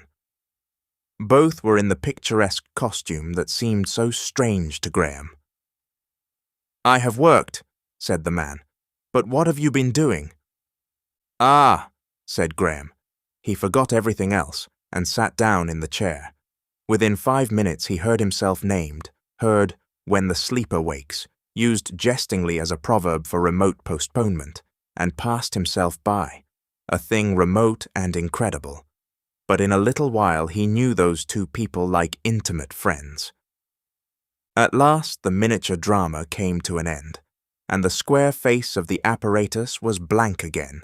It was a strange world into which he had been permitted to see, unscrupulous, pleasure-seeking, energetic, subtle, a world too of dire economic struggle. There were illusions he did not understand, incidents that conveyed strange suggestions of altered moral ideals, flashes of dubious enlightenment. The blue canvas that bulked so largely in his first impression of the city ways appeared again and again as the costume of the common people. He had no doubt the story was contemporary, and its intense realism was undeniable, and the end had been a tragedy that oppressed him. He sat staring at the blankness. He started and rubbed his eyes. He had been so absorbed in the latter-day substitute for a novel that he awoke to the little green and white room with more than a touch of the surprise of his first awakening. He stood up, and abruptly he was back in his own wonderland. The clearness of the kinetoscope drama passed, and the struggle in the vast place of streets, the ambiguous counsel, the swift phases of his waking hour came back. These people had spoken of the council with suggestions of a vague universality of power, and they had spoken of the sleeper. It had not really struck him vividly at the time that he was the sleeper. He had to recall precisely what they had said. He walked into the bedroom and peered up through the quick intervals of the revolving fan. As the fan swept round, a dim turmoil like the noise of machinery came in rhythmic eddies. All else was silence. Though the perpetual day still irradiated his apartments, he perceived the little intermittent strip of sky was now deep blue, black almost, with a dust of little stars. He resumed his examination of the rooms. He could find no way of opening the padded door, no bell, nor other means of calling for attendance. His feeling of wonder was in abeyance, but he was curious, anxious for information. He wanted to know exactly how he stood to these new things. He tried to compose himself to wait until someone came to him. Presently, he became restless and eager for information, for distraction, for fresh sensations. He went back to the apparatus in the other room, and had soon puzzled out the method of replacing the cylinders by others. As he did so, it came into his mind that it must be these little appliances had fixed the language so that it was still clear and understandable after 200 years. The haphazard cylinders he substituted displayed a musical fantasia. At first it was beautiful, and then it was sensuous. He presently recognized what appeared to him to be an altered version of the story of Tannhauser. The music was unfamiliar, but the rendering was realistic, and with a contemporary unfamiliarity. Tannhauser did not go to a Venusberg, but to a pleasure city. What was a pleasure city? A dream, surely, the fancy of a fantastic, voluptuous writer. He became interested, curious. The story developed with a flavor of strangely twisted sentimentality. Suddenly, he did not like it. He liked it less as it proceeded. He had a revulsion of feeling. These were no pictures, no idealizations, but photographed realities. He wanted no more of the 22nd century Venusberg. He forgot the part played by the model in 19th century art and gave way to an archaic indignation. He rose, angry and half ashamed at himself for witnessing this thing even in solitude. He pulled forward the apparatus and with some violence sought for a means of stopping its action. Something snapped. A violet spark stung and convulsed his arm, and the thing was still. When he attempted the next day to replace these Tannhauser cylinders by another pair, he found the apparatus broken. He struck out a path oblique to the room and paced to and fro, struggling with intolerable vast impressions. The things he had derived from the cylinders and the things he had seen conflicted, confused him. It seemed to him the most amazing thing of all that in his 30 years of life he had never tried to shape a picture of these coming times. "We were making the future," he said, "and hardly any of us troubled to think what future we were making. And here it is. What have they got to? What has been done? How do I come into the midst of it all?" The vastness of street and house he was prepared for, the multitudes of people, but conflicts in the city ways, and the systematized sensuality of a class of rich men. He thought of Bellamy, the hero of whose socialistic utopia had so oddly anticipated this actual experience. But here was no utopia, no socialistic state. He had already seen enough to realize that the ancient antithesis of luxury, waste and sensuality on the one hand, and abject poverty on the other, still prevailed. He knew enough of the essential factors of life to understand that correlation, and not only were the buildings of the city gigantic and the crowds in the street gigantic, but the voices he had heard in the ways, the uneasiness of Howard, the very atmosphere spoke of gigantic discontent. What country was he in? Still England, it seemed, and yet strangely un-English. His mind glanced at the rest of the world and saw only an enigmatical veil. He prowled about his apartment, examining everything as a caged animal might do. He felt very tired, felt that feverish exhaustion that does not admit of rest. He listened for long spaces under the ventilator to catch some distant echo of the tumults he felt must be proceeding in the city. He began to talk to himself. 203 years, he said to himself over and over again, laughing stupidly. Then I am 233 years old, the oldest inhabitant. Surely they haven't reversed the tendency of our time and gone back to the rule of the oldest. My claims are indisputable. Mumble, mumble. I remember the Bulgarian atrocities as though it was yesterday. 'Tis a great age. Ha, ha! He was surprised at first to hear himself laughing, and then laughed again deliberately and louder. Then he realized that he was behaving foolishly. "Steady," he said, "steady." His pacing became more regular. "This new world," he said, "I don't understand it. Why? But it is all why. I suppose they can fly and do all sorts of things. Let me try and remember just how it began." He was surprised at first to find how vague the memories of his first 30 years had become. He remembered fragments, for the most part trivial moments, things of no great importance that he had observed. His boyhood seemed the most accessible at first. He recalled school books and certain lessons in mensuration. Then he revived the more salient features of his life, memories of the wife long since dead, her magic influence now gone beyond corruption, of his rivals and friends and betrayers, of the swift decision of this issue and that, and then of his last years of misery, of fluctuating resolves, and at last of his strenuous studies. In a little while he perceived he had it all again, dim perhaps, like metal long laid aside, but in no way defective or injured, capable of repolishing. and the hue of it was a deepening misery. Was it worth repolishing? By a miracle, he had been lifted out of a life that had become intolerable. He reverted to his present condition. He wrestled with the facts in vain. It became an inextricable tangle. He saw the sky through the ventilator, pink with dawn. An old persuasion came out of the dark recesses of his memory. "I must sleep," he said. It appeared as a delightful relief from this mental distress and from the growing pain and heaviness of his limbs. He went to the strange little bed, lay down, and was presently asleep. He was destined to become very familiar indeed with these apartments before he left them, for he remained imprisoned for 3 days. During that time, no one, except Howard, entered his prison.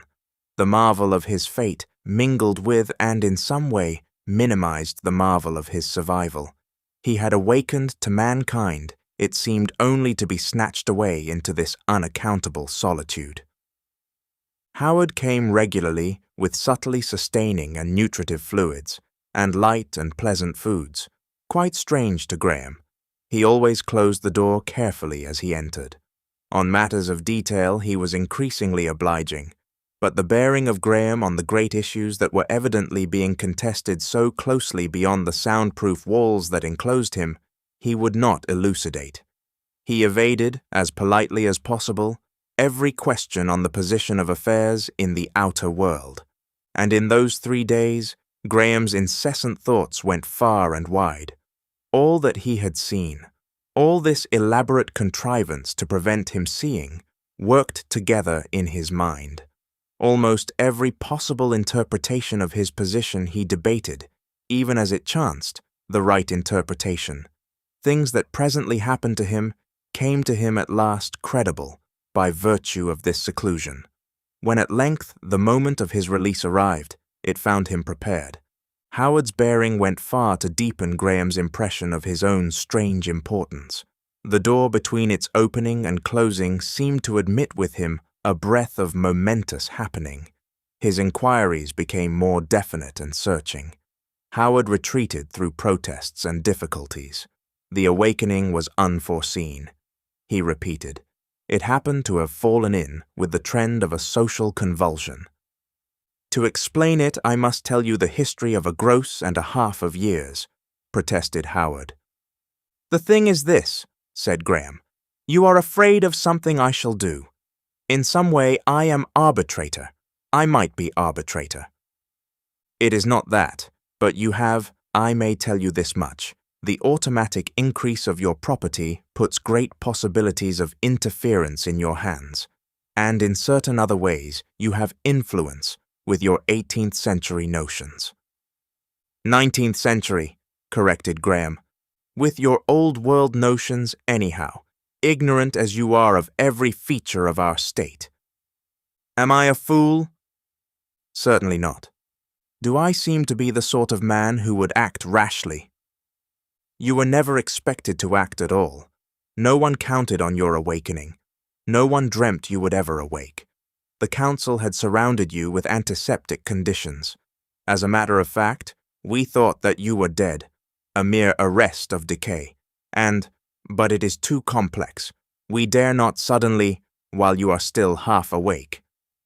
It won't do, said Graham. Suppose it is as you say. Why am I not being crammed night and day with facts and warnings, and all the wisdom of the time to fit me for my responsibilities? Am I any wiser now than 2 days ago, if it is 2 days when I awoke? Howard pulled his lip. I am beginning to feel, every hour I feel more clearly, a sense of complex concealment of which you are the salient point. Is this council, or committee, or whatever they are, cooking the accounts of my estate? Is that it? That note of suspicion, said Howard. Ugh, said Graham. Now mark my words, it will be ill for those who have put me here. It will be ill. I am alive. Make no doubt of it. I am alive. Every day my pulse is stronger and my mind clearer and more vigorous. No more quiescence. I am a man come back to life, and I want to live. Live! Howard's face lit with an idea. He came towards Graham and spoke in an easy, confidential tone. The council secludes you here for your good. You are restless, naturally, an energetic man. You find it dull here. But we are anxious that everything you may desire, every sort of desire. There may be something. Is there any sort of company? He paused meaningly. Yes, said Graham thoughtfully. There is. Ah, now, we have treated you neglectfully. The crowds in yonder streets of yours. That, said Howard, I am afraid. But, Graham began pacing the room. Howard stood near the door, watching him. The implication of Howard's suggestion was only half evident to Graham. Company? Suppose he were to accept the proposal, demand some sort of company? Would there be any possibilities of gathering from the conversation of this additional person some vague inkling of the struggle that had broken out so vividly at his waking moment? He meditated again, and the suggestion took color. He turned on Howard abruptly. What do you mean by company?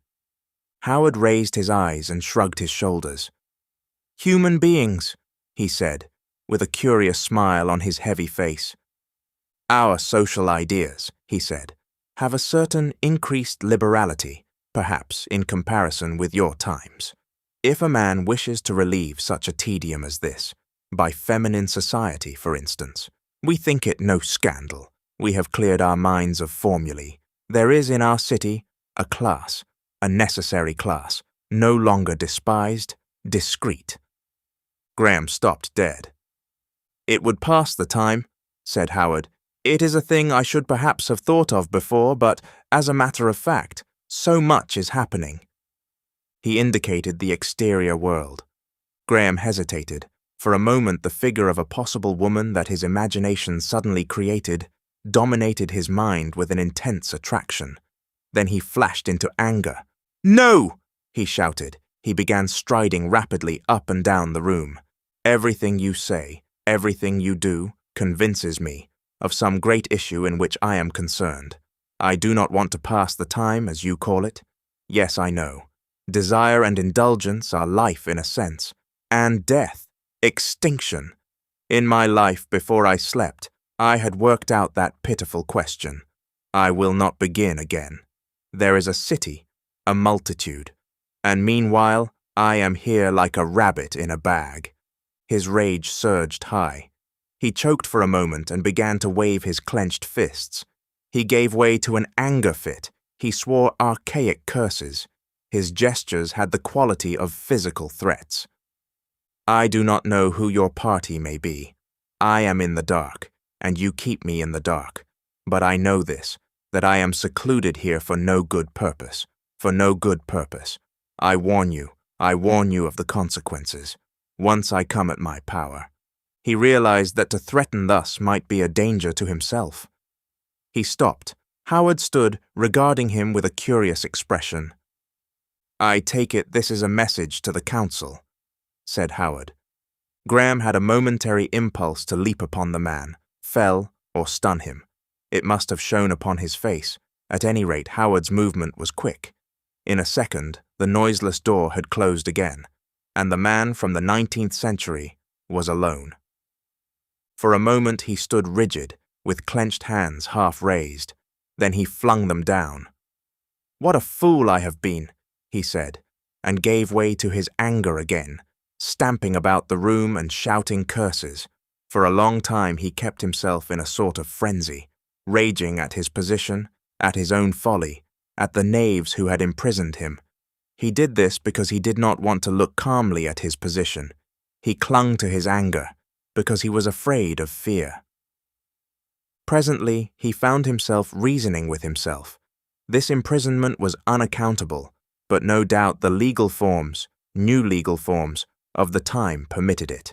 It must, of course, be legal.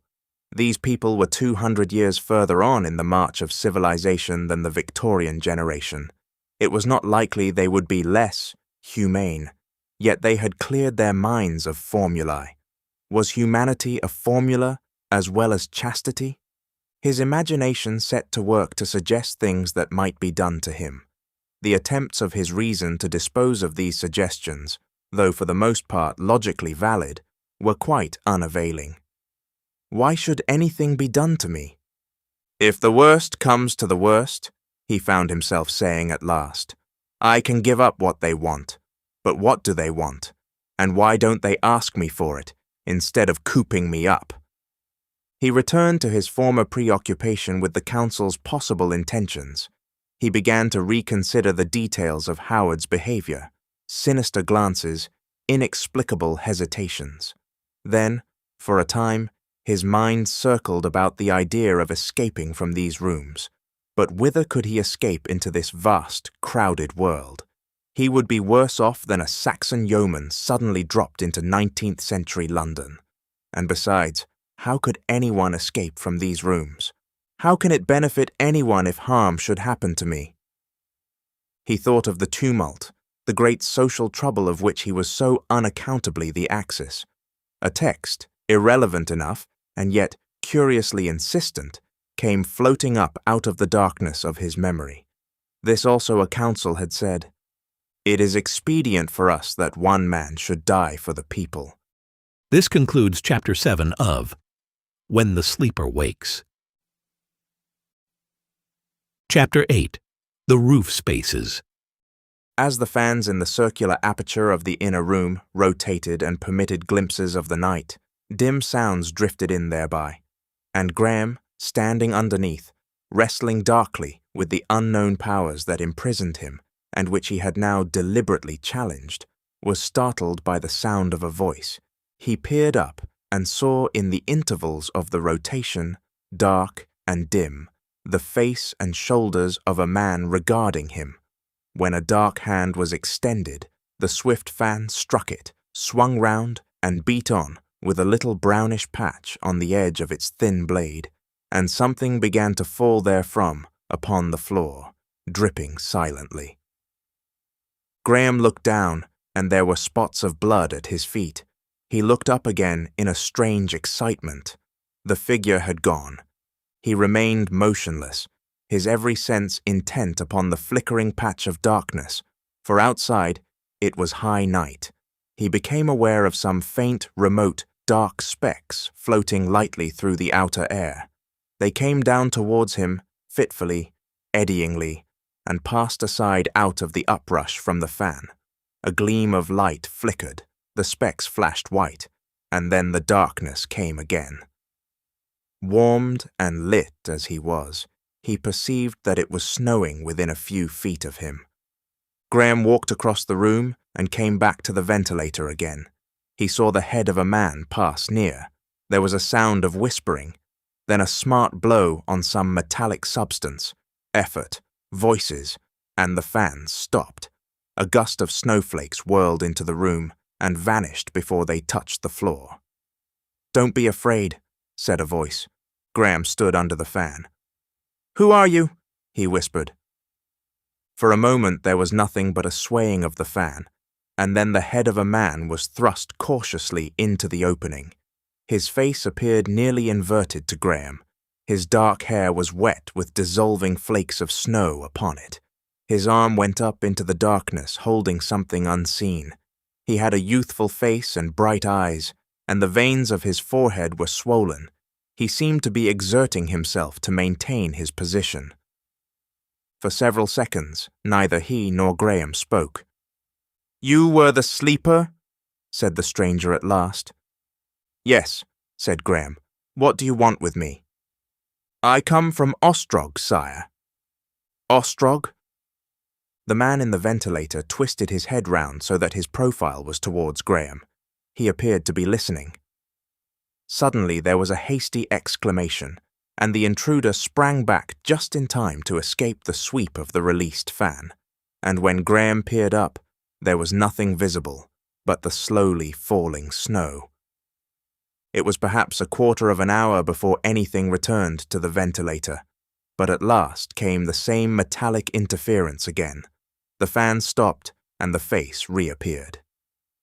Graham had remained all this time in the same place, alert and tremulously excited. "Who are you? What do you want?"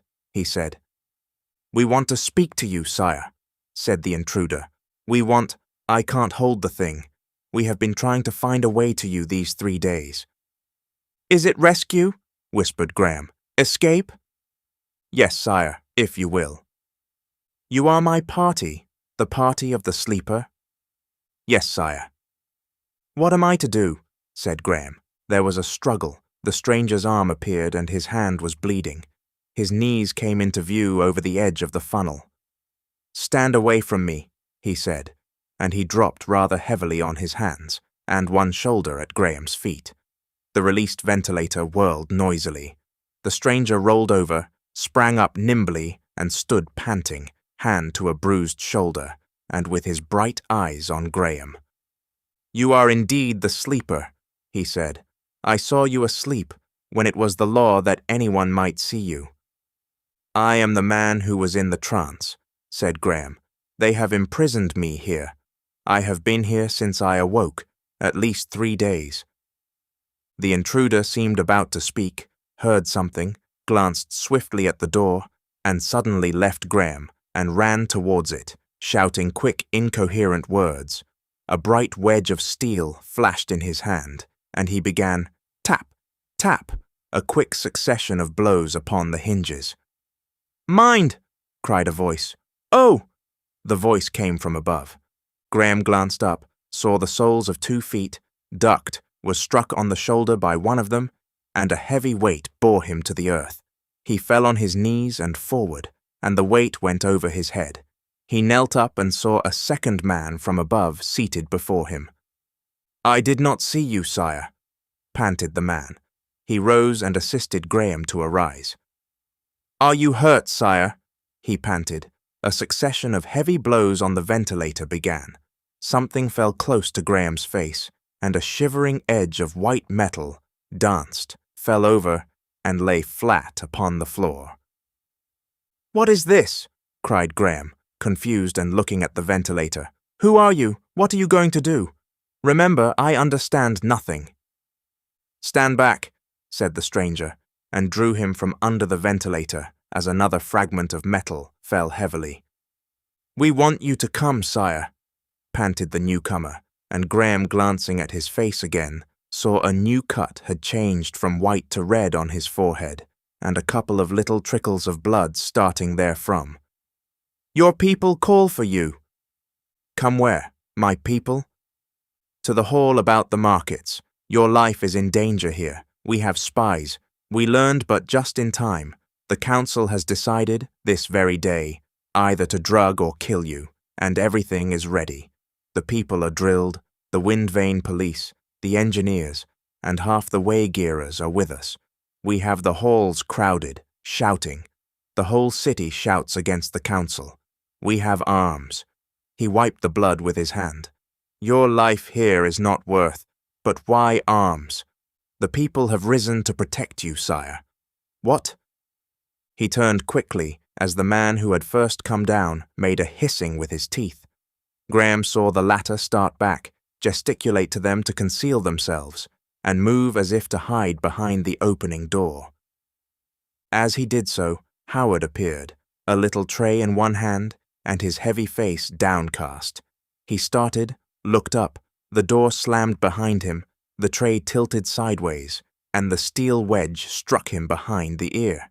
He went down like a felled tree, and lay as he fell athwart the floor of the outer room. The man who had struck him bent hastily, studied his face for a moment, rose, and returned to his work at the door. "You're poison," said a voice in Graham's ear. Then abruptly they were in darkness. The innumerable cornice lights had been extinguished. Graham saw the aperture of the ventilator with ghostly snow whirling above it, and dark figures moving hastily. 3 knelt on the fan.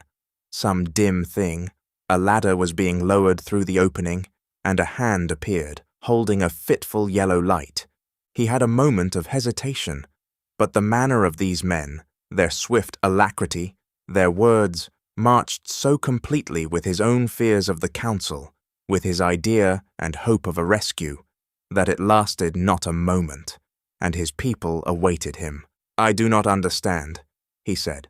"I trust. Tell me what to do." The man with the cut brow gripped Graham's arm. "Clamber up the ladder," he whispered. "Quick, they will have heard." Graham felt for the ladder with extended hands, put his foot on the lower rung, and turning his head, saw over the shoulder of the nearest man, in the yellow flicker of the light, the first comer astride, overpowered and still working at the door. Graham turned to the ladder again and was thrust by his conductor and helped up by those above, and then he was standing on something hard and cold and slippery outside the ventilating funnel. He shivered. He was aware of a great difference in the temperature. Half a dozen men stood about him, and light flakes of snow touched hands and face and melted. For a moment it was dark, then for a flash a ghastly violet white, and then everything was dark again.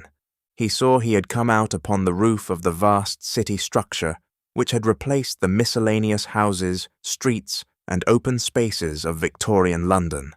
The place upon which he stood was level, with huge serpentine cables lying athwart it in every direction.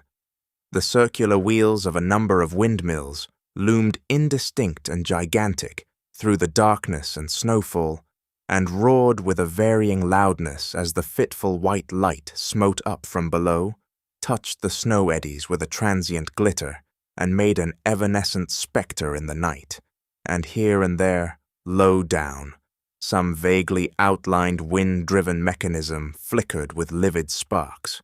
All this he appreciated in a fragmentary manner as his rescuers stood about him. Someone threw a thick, soft cloak of fur-like texture about him and fastened it by buckled straps at waist and shoulders.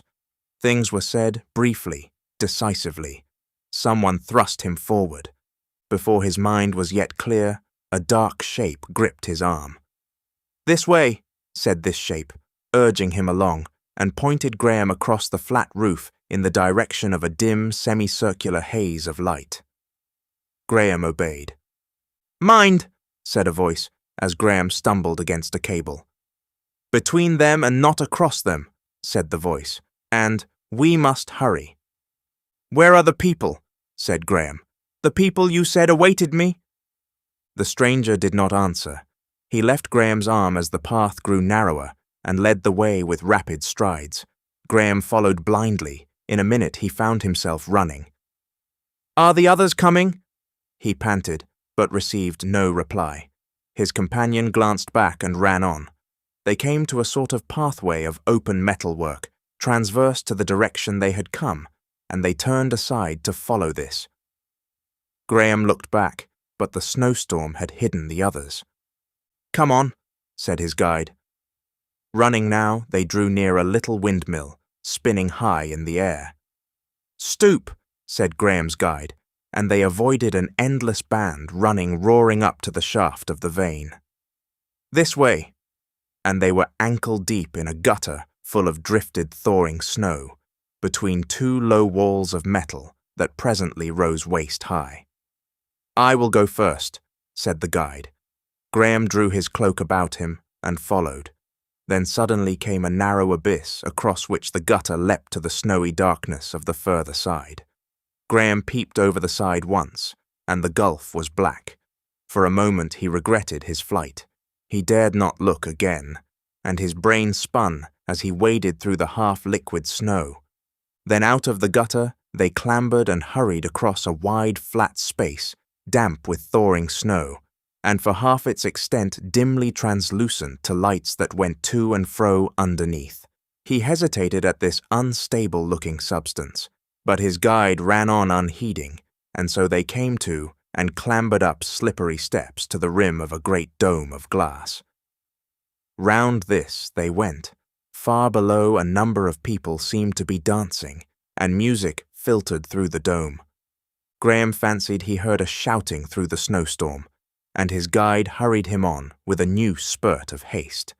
They clambered panting to a space of huge windmills, one so vast that only the lower edge of its vans came rushing into sight and rushed up again and was lost in the night and the snow. They hurried for a time through the colossal metallic tracery of its supports, and came at last above a place of moving platforms, like the place into which Graham had looked from the balcony. They crawled across the sloping transparency that covered this street of platforms, crawling on hands and knees because of the slipperiness of the snowfall. For the most part, the glass was bedewed, and Graham saw only hazy suggestions of the forms below, but near the pitch of the transparent roof the glass was clear, and he found himself looking sheerly down upon it all. For a while, in spite of the urgency of his guide, he gave way to vertigo and lay spread-eagled on the glass, sick and paralyzed. Far below, mere stirring specks and dots, went the people of the unsleeping city in their perpetual daylight, and the moving platforms ran on their incessant journey. Messengers and men on unknown businesses shot along the drooping cables, and the frail bridges were crowded with men. It was like peering into a gigantic glass hive, and it lay vertically below him with only a tough glass of unknown thickness to save him from a fall. The street showed warm and lit, and Graham was wet now to the skin with thawing snow, and his feet were numbed with cold. For a space he could not move. "Come on!" cried his guide with terror in his voice. "Come on!" Graham reached the pitch of the roof by an effort. Over the ridge, following his guide's example, he turned about and slid backward down the opposite slope very swiftly, amid a little avalanche of snow. While he was sliding, he thought of what would happen if some broken gap should come in his way. At the edge he stumbled to his feet, ankle-deep in slush, thanking heaven for an opaque footing again. His guide was already clambering up a metal screen to a level expanse.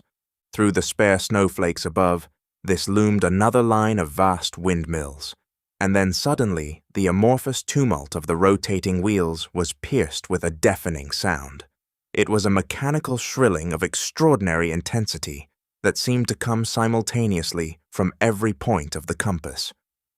"They have missed us already," cried Graham's guide in an accent of terror, and suddenly, with a blinding flash, the night became day. Above the driving snow, from the summits of the wind wheels, appeared vast masts carrying globes of livid light. They receded in illimitable vistas in every direction. As far as his eye could penetrate the snowfall, they glared. "Get on this!" cried Graham's conductor, and thrust him forward to a long grating of snowless metal that ran like a band between two slightly sloping expanses of snow. It felt warm to Graham's beknurled feet, and a faint eddy of steam rose from it. "Come on!" shouted his guide 10 yards off, and without waiting, ran swiftly through the incandescent glare towards the iron supports of the next range of wind wheels. Graham, recovering from his astonishment, followed as fast, convinced of his imminent capture. In a score of seconds, they were within a tracery of glare, and black shadows shot with moving bars beneath the monstrous wheels. Graham's conductor ran on for some time, and suddenly darted sideways and vanished into a black shadow in the corner of the foot of a huge support. In another moment, Graham was beside him. They cowered, panting, and stared out. The scene upon which Graham looked was very wild and strange. The snow had now almost ceased. Only a belated flake passed now and again across the picture. But the broad stretch of level before them was a ghastly white, broken only by gigantic masses and moving shapes and lengthy strips of impenetrable darkness, vast ungainly titans of shadow. All about them, huge metallic structures, iron girders, inhumanly vast as it seemed to him, interlaced, and the edges of wind wheels, scarcely moving in the lull, passed in great shining curves, steeper and steeper, up into a luminous haze. Wherever the snow-spangled light struck down, beams and girders, and incessant bands, running with a halting, indomitable resolution, passed upward and downward into the black. And with all that mighty activity, with an omnipresent sense of motive and design, this snow-clad desolation of mechanism seemed void of all human presence save themselves, seemed as trackless and deserted and unfrequented by men as some inaccessible alpine snowfield. "They will be chasing us!" cried the leader. "We are scarcely halfway there yet. Cold as it is, we must hide here for a space, at least until it snows more thickly again." His teeth chattered in his head. "Where are the markets?" asked Graham, staring out. "Where are all the people?" The other made no answer. "Look," whispered Graham, crouched close, and became very still.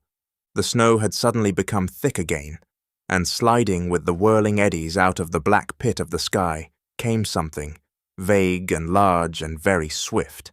It came down in a steep curve and swept round, wide wings extended, and a trail of white condensing steam behind it, rose with an easy swiftness and went gliding up the air, swept horizontally forward in a wide curve, and vanished again in the steaming specks of snow. And through the ribs of its body, Graham saw two little men, very minute and active, searching the snowy areas about him, as it seemed to him, with field glasses. For a second they were clear, then hazy through a thick whirl of snow, then small and distant, and in a minute they were gone. "Now!" cried his companion. "Come!"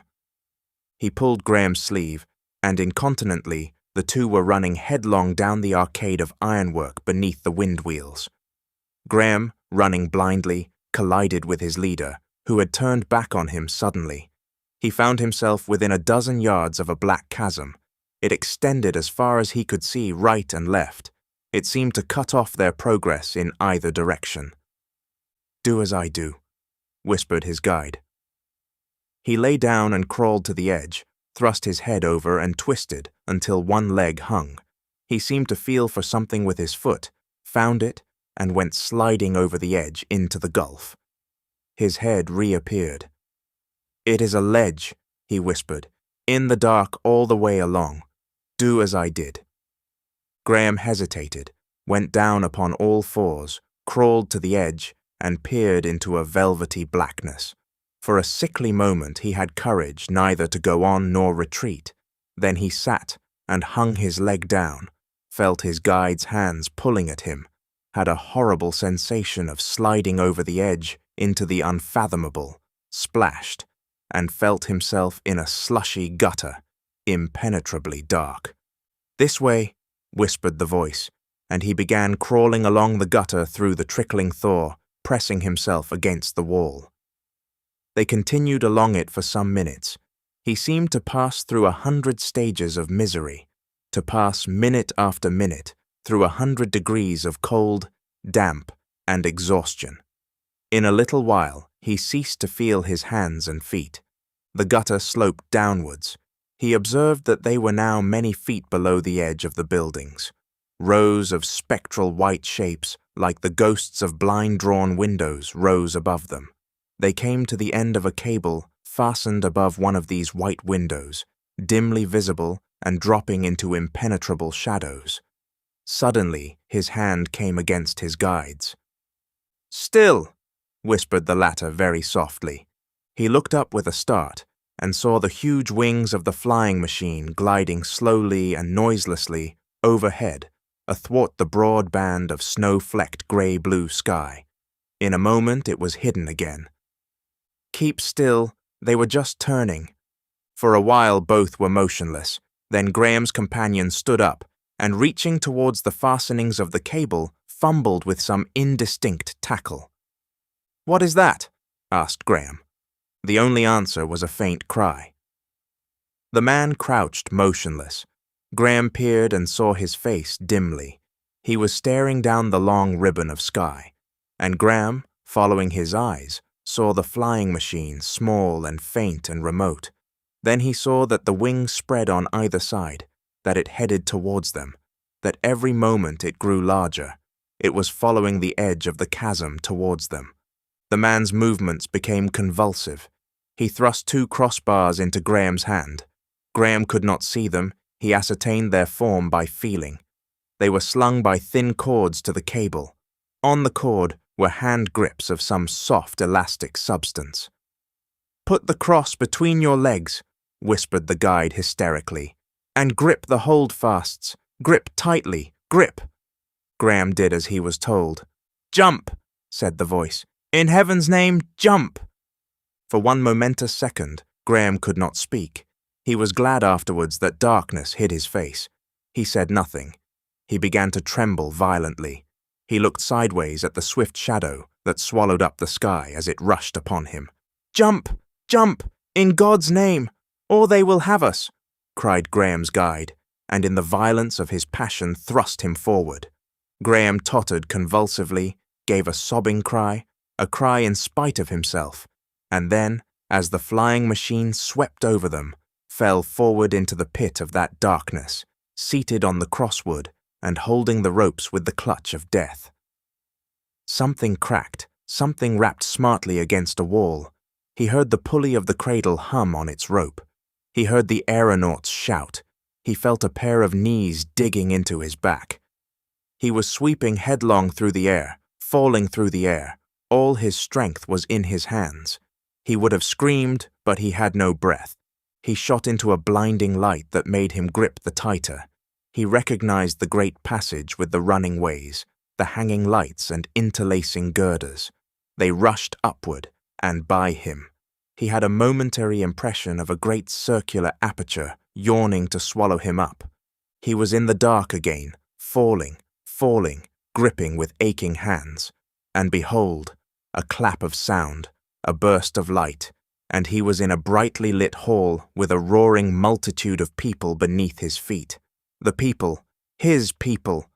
A proscenium, a stage rushed up towards him, and his cable swept down to a circular aperture to the right of this. He felt he was traveling slower, and suddenly very much slower. He distinguished shouts of, "Saved! The master! He is safe!"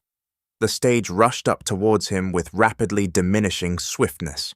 Then, he heard the man clinging behind him shout as if suddenly terrified, and this shout was echoed by a shout from below. He felt that he was no longer gliding along the cable, but falling with it. There was a tumult of yells, screams, and cries. He felt something soft against his extended hand, and the impact of a broken fall quivering through his arm. He wanted to be still, and the people were lifting him. He believed afterwards he was carried to the platform and given some drink, but he was never sure. He did not notice what became of his guide. When his mind was clear again, he was on his feet. Eager hands were assisting him to stand. He was in a big alcove, occupying the position that in his previous experience had been devoted to the lower boxes, if this was indeed a theatre. A mighty tumult was in his ears, a thunderous roar, the shouting of a countless multitude. "It is the sleeper! The sleeper is with us! The sleeper is with us! The master, the owner, the master is with us! He is safe!" Graham had a surging vision of a great hall crowded with people. He saw no individuals. He was conscious of a froth of pink faces, of waving arms and garments. He felt the occult influence of a vast crowd pouring over him, buoying him up. There were balconies, galleries, great archways giving remoter perspectives, and everywhere people, a vast arena of people, densely packed and cheering. Across the nearer space lay the collapsed cable like a huge snake. It had been cut by the men of the flying machine at its upper end and had crumpled down into the hall. Men seemed to be hauling this out of the way, but the whole effect was vague. The very buildings throbbed and leapt with the roar of the voices. He stood unsteadily and looked at those about him. Someone supported him by one arm. "Let me go into a little room," he said, weeping. "A little room," and could say no more. A man in black stepped forward, took his disengaged arm. He was aware of officious men opening a door before him. Someone guided him to a seat. He staggered. He sat down heavily and covered his face with his hands. He was trembling violently. His nervous control was at an end. He was relieved of his cloak. He could not remember how. His purple hose, he saw, were black with wet. People were running about him. Things were happening. But for some time he gave no heed to them. He had escaped. A myriad of cries told him that. He was safe. These were the people who were on his side. For a space he sobbed for breath, and then he sat still, with his face covered. The air was full of the shouting of innumerable men. This concludes Chapter 8 of When the Sleeper Wakes. Chapter 9. The People March. He became aware of someone urging a glass of clear fluid upon his attention, looked up and discovered this was a dark young man in a yellow garment. He took the dose forthwith, and in a moment he was glowing. A tall man in a black robe stood by his shoulder and pointed to the half-open door into the hall. This man was shouting close to his ear, and yet what was said was indistinct because of the tremendous uproar from the great theatre. Behind the man was a girl in a silvery grey robe, whom Graham, even in this confusion, perceived to be beautiful. Her dark eyes, full of wonder and curiosity, were fixed on him. Her lips trembled apart. A partially open door gave a glimpse of the crowded hall, and admitted a vast, uneven tumult, a hammering, clapping, and shouting that died away, and began again, and rose to a thunderous pitch, and so continued intermittently all the time that Graham remained in the little room. He watched the lips of the man in black, and gathered that he was making some clumsy explanation. He stared stupidly for some moments at these things, and then stood up abruptly. He grasped the arm of this shouting person. "Tell me!" he cried. "Who am I? Who am I?" The others came nearer to hear his words. "Who am I?" His eyes searched their faces. "They have told him nothing," cried the girl. "Tell me, tell me," cried Graham. "You are the master of the earth. You are owner of half the world." He did not believe he heard aright. He resisted the persuasion. He pretended not to understand, not to hear. He lifted his voice again. "I have been awake 3 days, a prisoner 3 days. I judge there is some struggle between a number of people in this city. It is London?" "Yes," said the younger man. "And those who meet in the great hall with the white atlas? How does it concern me? In some way it has to do with me. Why, I don't know. Drugs. It seems to me that while I have slept, the world has gone mad. I have gone mad. Who are those counselors under the atlas? Why should they try to drug me?" "To keep you insensible," said the man in yellow, "to prevent your interference." "But why?" "Because you are the atlas, sire," said the man in yellow. "The world is on your shoulders. They rule it in your name." The sounds from the hall had died into a silence threaded by one monotonous voice. Now suddenly, trampling on these last words, came a deafening tumult, a roaring and thundering, cheer crowded on cheer, voices hoarse and shrill, beating, overlapping, and while it lasted, the people in the little room could not hear each other shout. Graham stood, his intelligence clinging helplessly to the thing he had just heard. "The council," he repeated blankly, and then snatched at a name that had struck him. "But who is Ostrog?" he said. "He is the organizer of the revolt, our leader, in your name." "In my name? And you?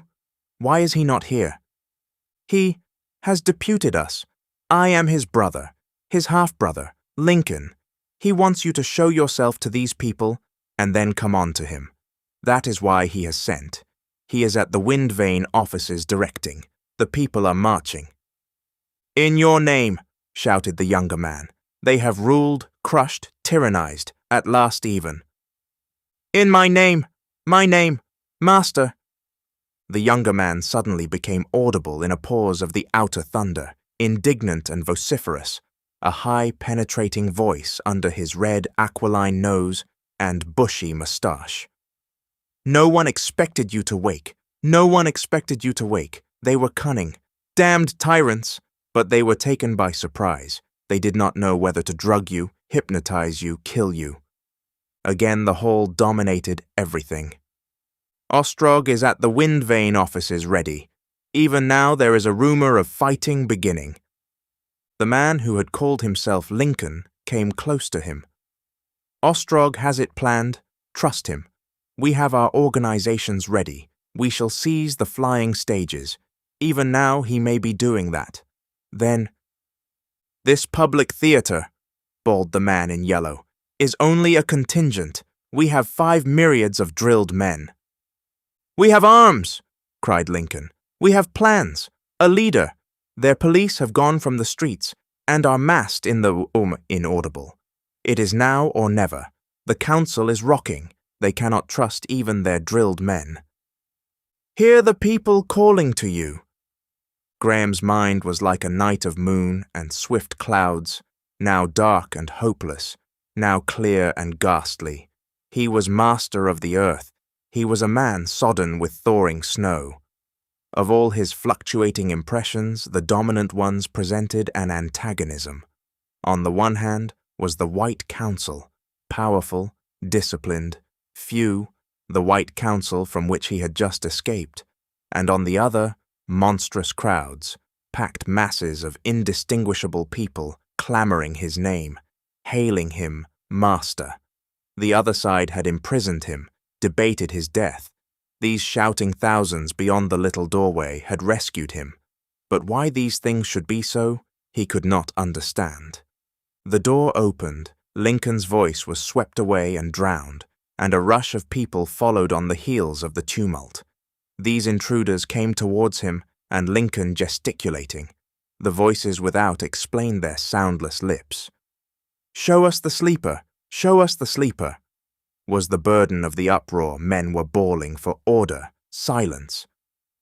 Graham glanced towards the open doorway and saw a tall, oblong picture of the hall beyond, a waving, incessant confusion of crowded, shouting faces, men and women together, waving pale blue garments, extended hands. Many were standing, one man in rags of dark brown, a gaunt figure, stood on the seat and waved a black cloth. He met the wonder and expectation of the girl's eyes. What did these people expect from him? He was dimly aware that the tumult outside had changed its character, was in some way beating, marching. His own mind, too, changed for a space. He did not recognize the influence that was transforming him. But a moment that was near to panic passed. He tried to make audible inquiries of what was required of him. Lincoln was shouting in his ear, but Graham was deafened to that. All the others save the woman gesticulated towards the hall. He perceived what had happened to the uproar. The whole mass of people was chanting together. It was not simply a song. The voices were gathered together and upborne by a torrent of instrumental music. Music like the music of an organ, a woven texture of sounds, full of trumpets, full of flaunting banners, full of the march and pageantry of opening war, and the feet of the people were beating time. Tramp, tramp. He was urged towards the door. He obeyed mechanically. The strength of that chant took hold of him, stirred him, emboldened him. The hall opened to him, a vast welter of fluttering color swaying to the music. "Wave your arm to them," said Lincoln. "Wave your arm to them." "This," said a voice on the other side. "He must have this." Arms were about his neck, detaining him in the doorway, and a black, subtly folding mantle hung from his shoulders. He threw his arm free of this and followed Lincoln. He perceived the girl in grey close to him, her face lit, her gesture onward. For the instant she became to him, flushed and eager as she was, an embodiment of the song. He emerged in the alcove again. Incontinently, the mounting waves of the song broke upon his appearing and flashed up into a foam of shouting.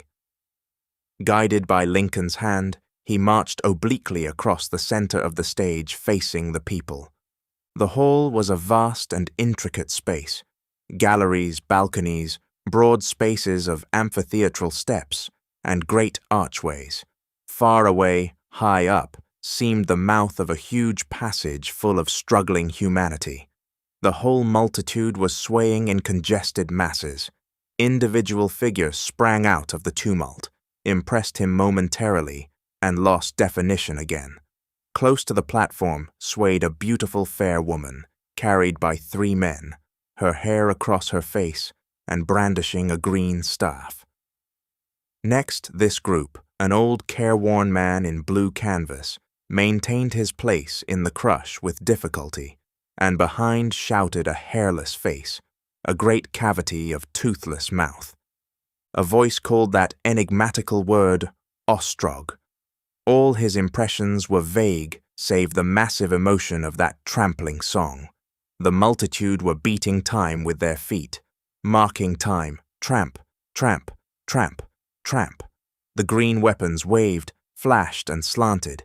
Then he saw those nearest to him on a level space before the stage were marching in front of him, passing towards a great archway, shouting, "To the council!" Tramp, a tramp, a tramp, a tramp. He raised his arm, and the roaring was redoubled. He remembered he had to shout, "March!" His mouth shaped inaudible heroic words. He waved his arm again and pointed to the archway, shouting, "Onward!" They were no longer marking time. They were marching. Tramp, tramp, tramp, tramp. In that host were bearded men, old men, youths, fluttering robed bare-armed women, girls, men and women of the new age. Rich robes, grey rags fluttered together in the whirl of their movement amidst the dominant blue. A monstrous black banner jerked its way to the right. He perceived a blue-clad Negro, a shriveled woman in yellow, then a group of tall, fair-haired, white-faced, blue-clad men pushed theatrically past him. He noted 2 Chinamen, a tall, sallow, dark-haired, shining-eyed youth, white-clad from top to toe, clambered up towards the platform, shouting loyally, and sprang down again and receded, looking backward. Heads, shoulders, hands clutching weapons, all were swinging with those marching cadences. Faces came out of the confusion to him as he stood there. Eyes met his and passed and vanished. Men gesticulated to him, shouted inaudible personal things. Most of the faces were flushed, but many were ghastly white, and disease was there, and many a hand that waved to him was gaunt and lean. Men and women of the new age, strange and incredible meeting. As the broad stream passed before him to the right, tributary gangways from the remote uplands of the hall thrust downward in an incessant replacement of people. Tramp, tramp, tramp, tramp. The unison of the song was enriched and complicated by the massive echoes of arches and passages. Men and women mingled in the ranks. Tramp, tramp, tramp, tramp. The whole world seemed marching. Tramp, tramp, tramp, tramp. His brain was tramping. The garments waved onward, the faces poured by more abundantly. Tramp, tramp, tramp, tramp. At Lincoln's pressure, he turned towards the archway, walking unconsciously in that rhythm, scarcely noticing his movement for the melody and stir of it. The multitude, the gesture, and song, all moved in that direction. The flow of people smote downward until the upturned faces were below the level of his feet. He was aware of a path before him, of a suite about him, of guards and dignities, and Lincoln on his right hand. Attendants intervened, and ever and again blotted out the sight of the multitude to the left. Before him went the backs of the guards in black, 3 and 3 and 3. He was marched along a little railed way, and crossed above the archway, with the torrent dipping to flow beneath, and shouting up to him. He did not know whither he went. He did not want to know. He glanced back across a flaming spaciousness of hall. Tramp, tramp, tramp, tramp. This concludes Chapter 9 of When the Sleeper Wakes. Chapter 10. The Battle of the Darkness. He was no longer in the hall. He was marching along a gallery overhanging one of the great streets of the moving platforms that traversed the city. Before him and behind him tramped his guards. The whole concave of the moving ways below was a congested mass of people marching, tramping to the left, shouting, waving hands and arms, pouring along a huge vista, shouting as they came into view, shouting as they passed, shouting as they receded, until the globes of electric light receding in perspective dropped down, it seemed, and hid the swarming bare heads. Tramp, tramp, tramp, tramp. The song roared up to Graham now, no longer upborne by music, but coarse and noisy, and the beating of the marching feet, tramp, tramp, tramp, tramp, interwove with a thunderous irregularity of footsteps from the undisciplined rabble that poured along the higher ways. Abruptly, he noted a contrast. The buildings on the opposite side of the way seemed deserted. The cables and bridges that laced across the aisle were empty and shadowy. It came into Graham's mind that these also should have swarmed with people. He felt a curious emotion, throbbing, very fast. He stopped again. The guards before him marched on. Those about him stopped as he did. He saw the direction of their faces. The throbbing had something to do with the lights. He too looked up. At first it seemed to him a thing that affected the lights simply, an isolated phenomenon, having no bearing on the things below. Each huge globe of blinding whiteness was, as it were, clutched, compressed in a systole that was followed by a transitory diastole, and again a systole like a tightening grip, darkness, light, darkness, in rapid alternation. Graham became aware that this strange behavior of the lights had to do with the people below. The appearance of the houses and ways, the appearance of the packed masses changed, became a confusion of vivid lights and leaping shadows. He saw a multitude of shadows had sprung into aggressive existence, seemed rushing up, broadening, widening, growing with steady swiftness, to leap suddenly back and return reinforced. The song and the tramping had ceased. The unanimous march, he discovered, was arrested. There were eddies, a flow sideways, shouts of, "The lights!" Voices were crying together one thing. "The lights!" cried these voices. "The lights!" He looked down. In this dancing death of the lights, the area of the street had suddenly become a monstrous struggle. The huge white globes became purple-white, purple with a reddish glow, flickered faster and faster, fluttered between light and extinction, ceased to flicker, and became mere fading specks of glowing red in a vast obscurity. In 10 seconds, the extinction was accomplished, and there was only this roaring darkness, a black monstrosity that had suddenly swallowed up those glittering myriads of men.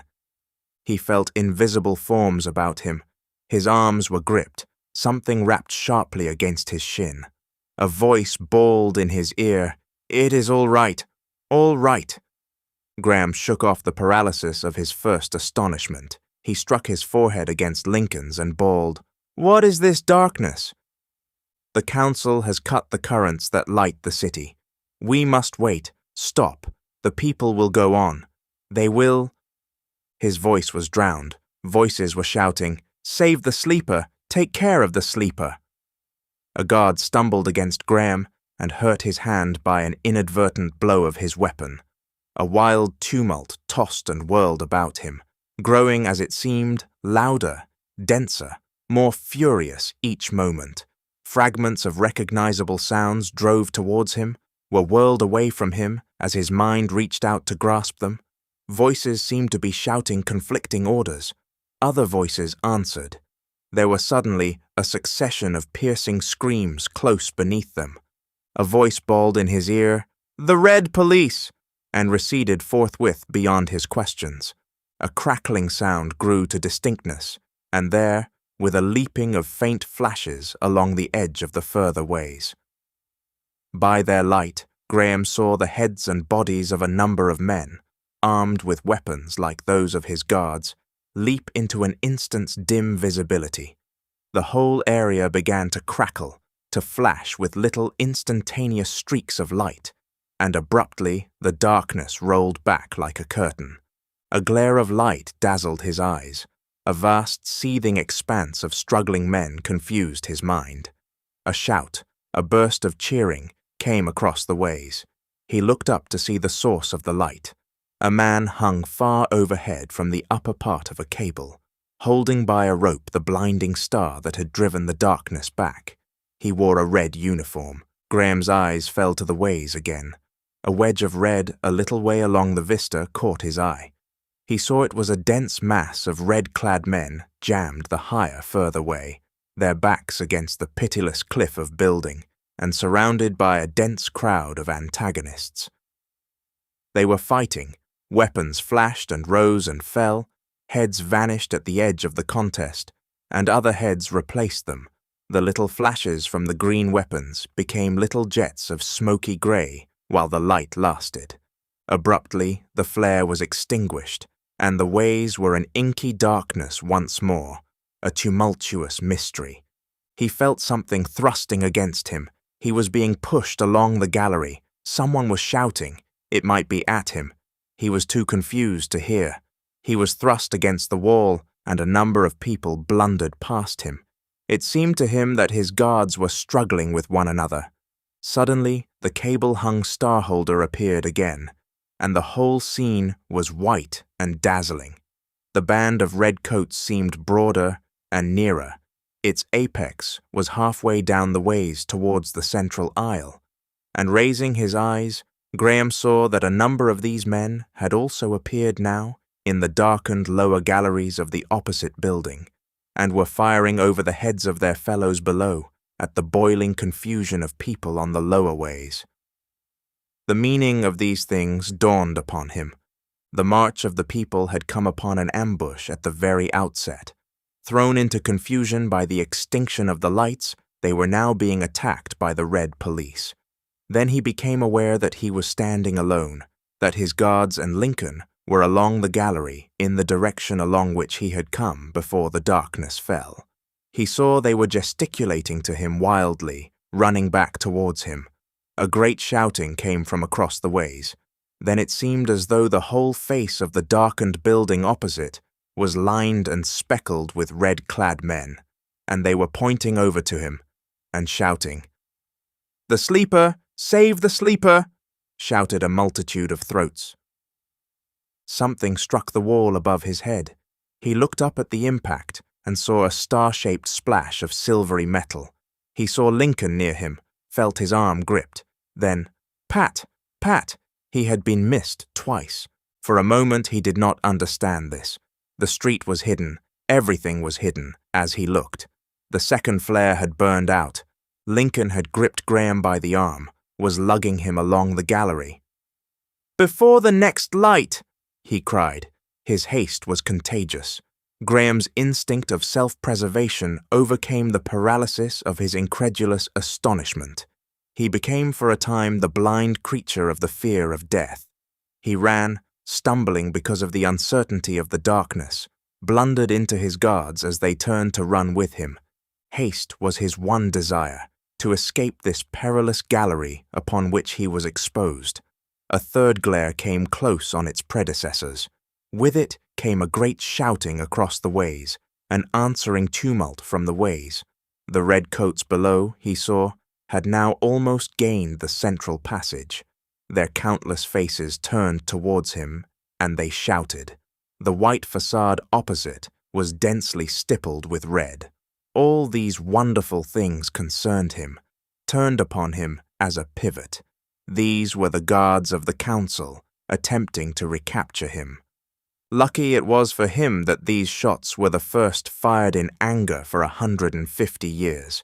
He heard bullets whacking over his head, felt a splash of molten metal sting his ear, and perceived without looking that the whole opposite facade, an unmasked ambuscade of red police, was crowded and bawling and firing at him. Down went one of his guards before him, and Graham, unable to stop, leapt the writhing body. In another second he had plunged, unhurt, into a black passage, and incontinently someone, coming, it may be, in a transverse direction, blundered violently into him. He was hurling down a staircase in absolute darkness. He reeled and was struck again. and came against a wall with his hands. He was crushed by a weight of struggling bodies, whirled round and thrust to the right. A vast pressure pinned him. He could not breathe. His ribs seemed cracking. He felt a momentary relaxation, and then the whole mass of people moving together bore him back towards the great theatre from which he had so recently come.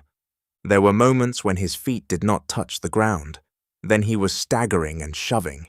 He heard shouts of, "They are coming!" and a muffled cry close to him. His foot blundered against something soft. He heard a hoarse scream underfoot. He heard shouts of, "The sleeper!"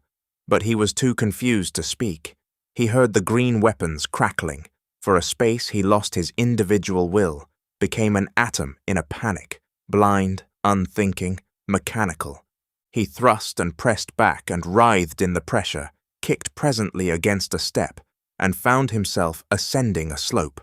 And abruptly, the faces all about him leapt out of the black, visible, ghastly white, and astonished, terrified, perspiring, in a livid glare. One face, a young man's, was very near to him, not 20 inches away. At the time it was but a passing incident of no emotional value, but afterwards it came back to him in his dreams. For this young man, wedged upright in the crowd for a time, had been shot and was already dead. A fourth white star must have been lit by the man on the cable. Its light came glaring in through vast windows and arches, and showed Graham that he was now one of a dense mass of flying black figures pressed back across the lower area of the great theatre. This time the picture was livid and fragmentary, slashed and barred with black shadows. He saw that quite near to him the Red Guards were fighting their way through the people. He could not tell whether they saw him. He looked for Lincoln and his guards. He saw Lincoln near the stage of the theatre, surrounded in a crowd of black-badged revolutionaries, lifted up and staring to and fro as if seeking him. Graham perceived that he himself was near the opposite edge of the crowd, that behind him, separated by a barrier, sloped the now vacant seats of the theatre. A sudden idea came to him, and he began fighting his way towards the barrier. As he reached it, the glare came to an end. In a moment he had thrown off the great cloak that not only impeded his movements, but made him conspicuous, and had slipped it from his shoulders. He heard someone trip in its folds. In another, he was scaling the barrier and had dropped into the blackness on the further side. Then, feeling his way, he came to the lower end of an ascending gangway. In the darkness, the sound of firing ceased, and the roar of feet and voices lulled. Then suddenly he came to an unexpected step and tripped and fell. As he did so, pools and islands amidst the darkness about him leapt to vivid light again. The uproar surged louder, and the glare of the fifth white star shone through the vast fenestrations of the theatre walls. He rolled over among some seats, heard a shouting and the whirring rattle of weapons, struggled up and was knocked back again, perceived that a number of black-badged men were all about him, firing at the rebels below, leaping from seat to seat, crouching among the seats to reload. Instinctively, he crouched amidst the seats, as stray shots ripped the pneumatic cushions and cut bright slashes on their soft metal frames. Instinctively, he marked the direction of the gangways, the most plausible way of escape for him, so soon as the veil of darkness fell again. A young man in faded blue garments came vaulting over the seats. "Hello," he said, with his flying feet within 6 inches of the crouching sleeper's face. He stared without any sign of recognition, turned to fire, fired, and, shouting, "To hell with the council!" was about to fire again. Then it seemed to Graham that the half of this man's neck had vanished. A drop of moisture fell on Graham's cheek. The green weapon stopped half raised. For a moment the man stood still, with his face suddenly expressionless. Then he began to slant forward. His knees bent. Man and darkness fell together. At the sound of his fall, Graham rose up and ran for his life until a step down to the gangway tripped him. He scrambled to his feet, turned up the gangway, and ran on. When the sixth star glared, he was already close to the yawning throat of a passage. He ran on the swifter for the light, entered the passage, and turned a corner into absolute night again. He was knocked sideways, rolled over, and recovered his feet. He found himself one of a crowd of invisible fugitives pressing in one direction. His one thought now was their thought also, to escape out of this fighting. He thrust and struck, staggered, ran, was wedged tightly, lost ground, and then was clear again. For some minutes he was running through the darkness along a winding passage, and then he crossed some wide and open space, passed down a long incline, and came at last down a flight of steps to a level place. Many people were shouting, "They are coming! The guards are coming! They are firing! Get out of the fighting! The guards are firing! It will be safe in 7th Way. Along here to 7th Way."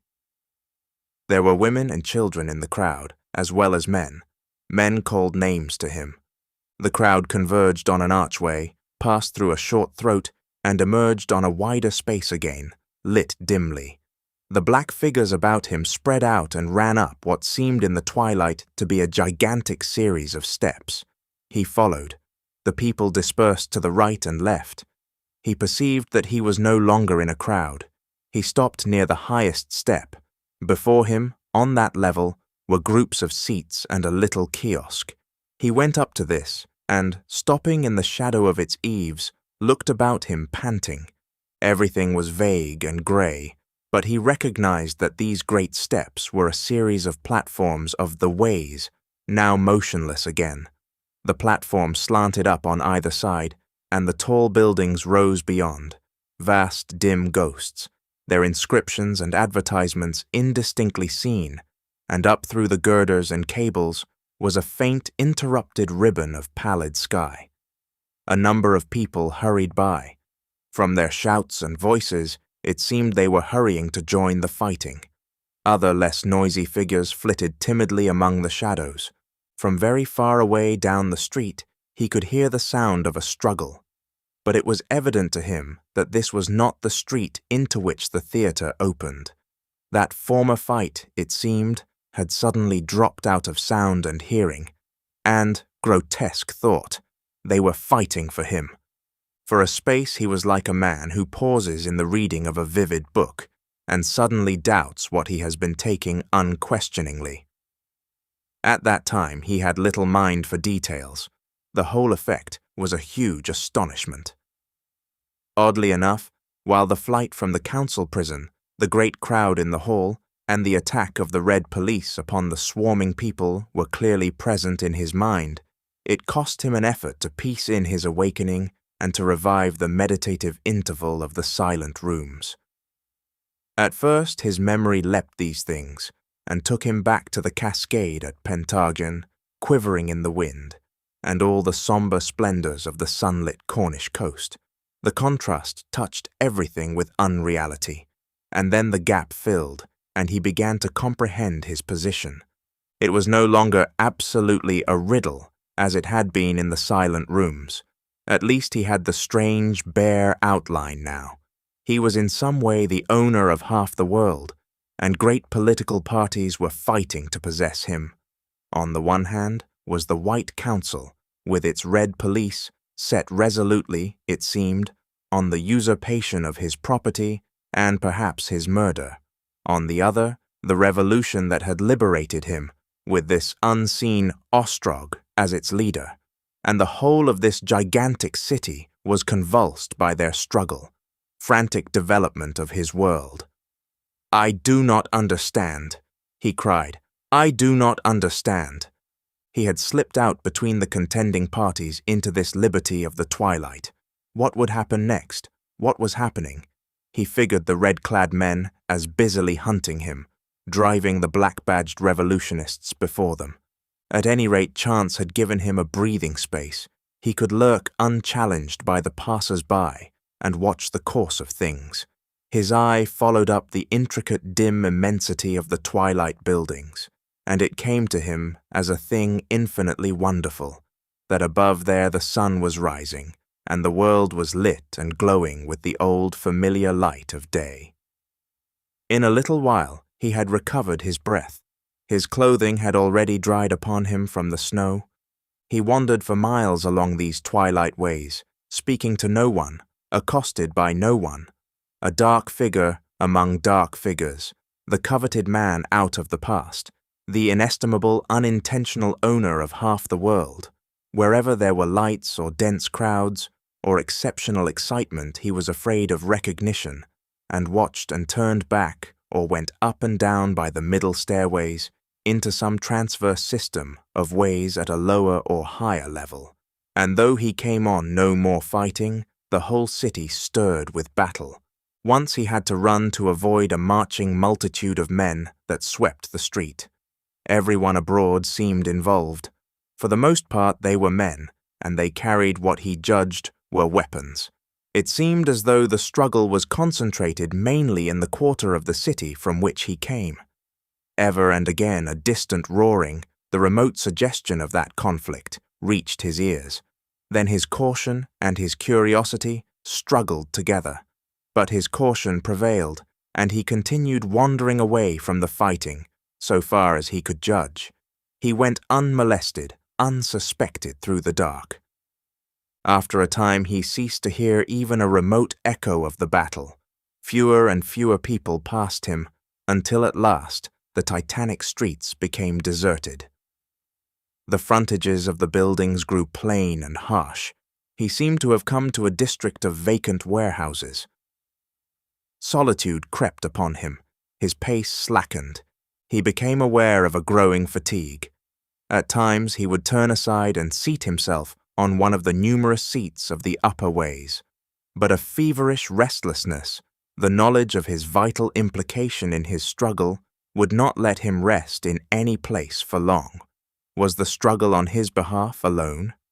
And then, in a desolate place, came the shock of an earthquake, a roaring and thundering, a mighty wind of cold air pouring through the city, the smash of glass, the slip and thud of falling masonry, a series of gigantic concussions. A mass of glass and ironwork fell from the remote roofs into the middle gallery, not 100 yards away from him, and in the distance were shouts and running. He, too, was startled to an aimless activity, and ran first one way, and then as aimlessly back. A man came running towards him. His self-control returned. "What have they blown up?" asked the man breathlessly. "That was an explosion." And before Graham could speak, he had hurried on. The great buildings rose dimly, veiled by a perplexing twilight, albeit the rivulet of sky above was now bright with day. He noted many strange features, understanding none at the time. He even spelt out many of the inscriptions in phonetic lettering. But what profits it to decipher a confusion of odd-looking letters resolving itself, after painful strain of eye and mind, into "Here is Edomite," or "Labor Bureau, Little Side"? Grotesque thought, that in all probability some or all of these cliff-like houses were his. The perversity of his experience came to him vividly. In actual fact, he had made such a leap in time as romancers have imagined again and again, and that fact realized, he had been prepared. His mind had, as it were, seated itself for a spectacle, and no spectacle, but a great vague danger, unsympathetic shadows and veils of darkness. Somewhere through the labyrinthine obscurity, his death sought him. Would he, after all, be killed before he saw? It might be that even at the next shadowy corner, his destruction ambushed. A great desire to see, a great longing to know, arose in him. He became fearful of corners. It seemed to him that there was safety in concealment. Where could he hide to be inconspicuous when the lights returned? At last he sat down upon a seat in a recess on one of the higher ways, conceiving he was alone there. He squeezed his knuckles into his weary eyes. Suppose when he looked again, he found the dark through of parallel ways, and that intolerable altitude of edifice gone. Suppose he were to discover the whole story of these last few days. The awakening, the shouting multitudes, the darkness and the fighting, a phantasmagoria, a new and more vivid sort of dream. It must be a dream. It was so inconsecutive, so reasonless. Why were the people fighting for him? Why should this saner world regard him as owner and master? So he thought, sitting blinded, and then he looked again, half hoping in spite of his ears to see some familiar aspect of the life of the 19th century, to see perhaps the little harbour of Boscastle about him, the cliffs of Pentargon, or the bedroom of his home. But fact takes no heed of human hopes. A squad of men with a black banner tramped athwart the nearer shadows, intent on conflict, and beyond rose that giddy wall of frontage, vast and dark, with the dim, incomprehensible lettering showing faintly on its face. "It is no dream," he said, "no dream," and he bowed his face upon his hands. This concludes Chapter 10 of When the Sleeper Wakes. Please like this video and subscribe to our channel. Your support is appreciated. Chapter 11. The Old Man Who Knew Everything. He was startled by a cough close at hand. He turned sharply and, peering, saw a small, hunched-up figure sitting a couple of yards off in the shadow of the enclosure. "Have ye any news?" asked the high-pitched, wheezy voice of a very old man. Graham hesitated. "None," he said. "I stay here till the lights come again," said the old man. "These blue scoundrels are everywhere, everywhere." Graham's answer was inarticulate assent. He tried to see the old man, but the darkness hid his face. He wanted very much to respond, to talk, but he did not know how to begin. "Dark and damnable," said the old man suddenly. "Dark and damnable, turned out of my room among all these dangers." "That's hard," ventured Graham. "That's hard on you." Darkness, an old man lost in the darkness, and all the world gone mad. War and fighting, the police beaten and rogues abroad. Why don't they bring some Negroes to protect us? No more dark passages for me. I fell over a dead man. "You're safer with company," said the old man, "if it's company of the right sort," and peered frankly. He rose suddenly and came towards Graham. Apparently, the scrutiny was satisfactory. The old man sat down as if relieved to be no longer alone. "Eh," he said, "but this is a terrible time. War and fighting and the dead lying there. Men, strong men, dying in the dark. Sons, I have 3 sons. God knows where they are tonight." The voice ceased, then repeated quavering, "God knows where they are tonight." Graham stood revolving a question that should not betray his ignorance. Again the old man's voice ended the pause. "This Ostrog will win," he said. "He will win. And what the world will be like under him, no one can tell. My sons are under the wind vanes, all 3. One of my daughters-in-law was his mistress for a while. His mistress. We're not common people, though they've sent me to wander tonight and take my chance. I knew what was going on, before most people. But this darkness, and to fall over a dead body, suddenly in the dark." His wheezy breathing could be heard. "Ostrog," said Graham. "The greatest boss the world has ever seen," said the voice. Graham ransacked his mind. "The council has few friends among the people," he hazarded. "Few friends, and poor ones at that. They've had their time. They should have kept to the clever ones, but twice they held election, and Ostrog, and now it has burst out and nothing can stay it, nothing can stay it. Twice they rejected Ostrog, Ostrog the boss. I heard of his rages at the time. He was terrible. Heaven save them. For nothing on earth can now, he has raised the labor companies upon them. No one else would have dared. All the blue canvas armed and marching, he will go through with it. He will go through." He was silent for a little while. "This sleeper," he said, and stopped. "Yes," said Graham. "Well?" The senile voice sank to a confidential whisper. The dim, pale face came close. "The real sleeper?" "Yes," said Graham. "Died years ago." "What?" said Graham sharply.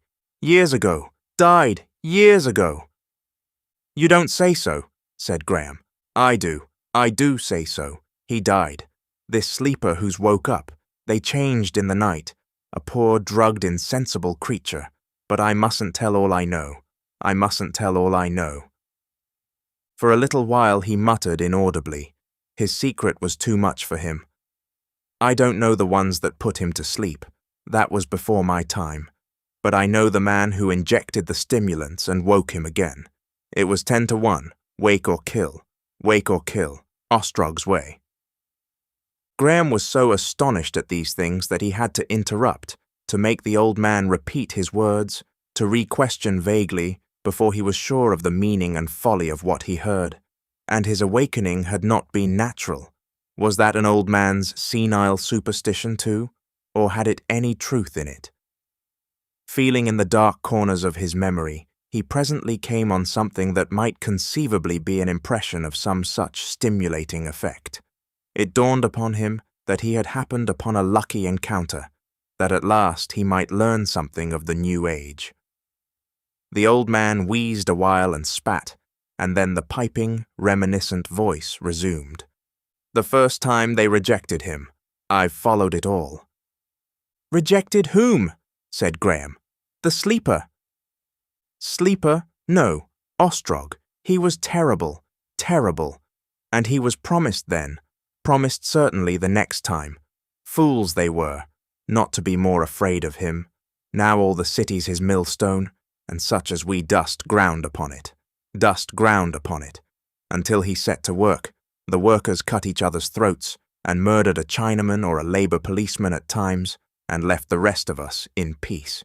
Dead bodies, robbing, darkness. Such a thing hasn't been this gross of years. Eh? But 'tis ill on small folks when the great fall out. It's ill. Did you say there had not been what? For a gross of years? "Eh?" said the old man. The old man said something about clipping his words, and made him repeat this a third time. "Fighting and slaying, and weapons in hand, and fools bawling freedom and the like," said the old man. "Not in all my life has there been that. These are like the old days, for sure, when the Paris people broke out, 3 gross of years ago. That's what I mean hasn't been. But it's the world's way. It had to come back. I know. This 5 years Ostrog has been working, and there has been trouble, and hunger, and threats, and high talk and arms, blue canvas and murmurs, no one safe, everything sliding and slipping.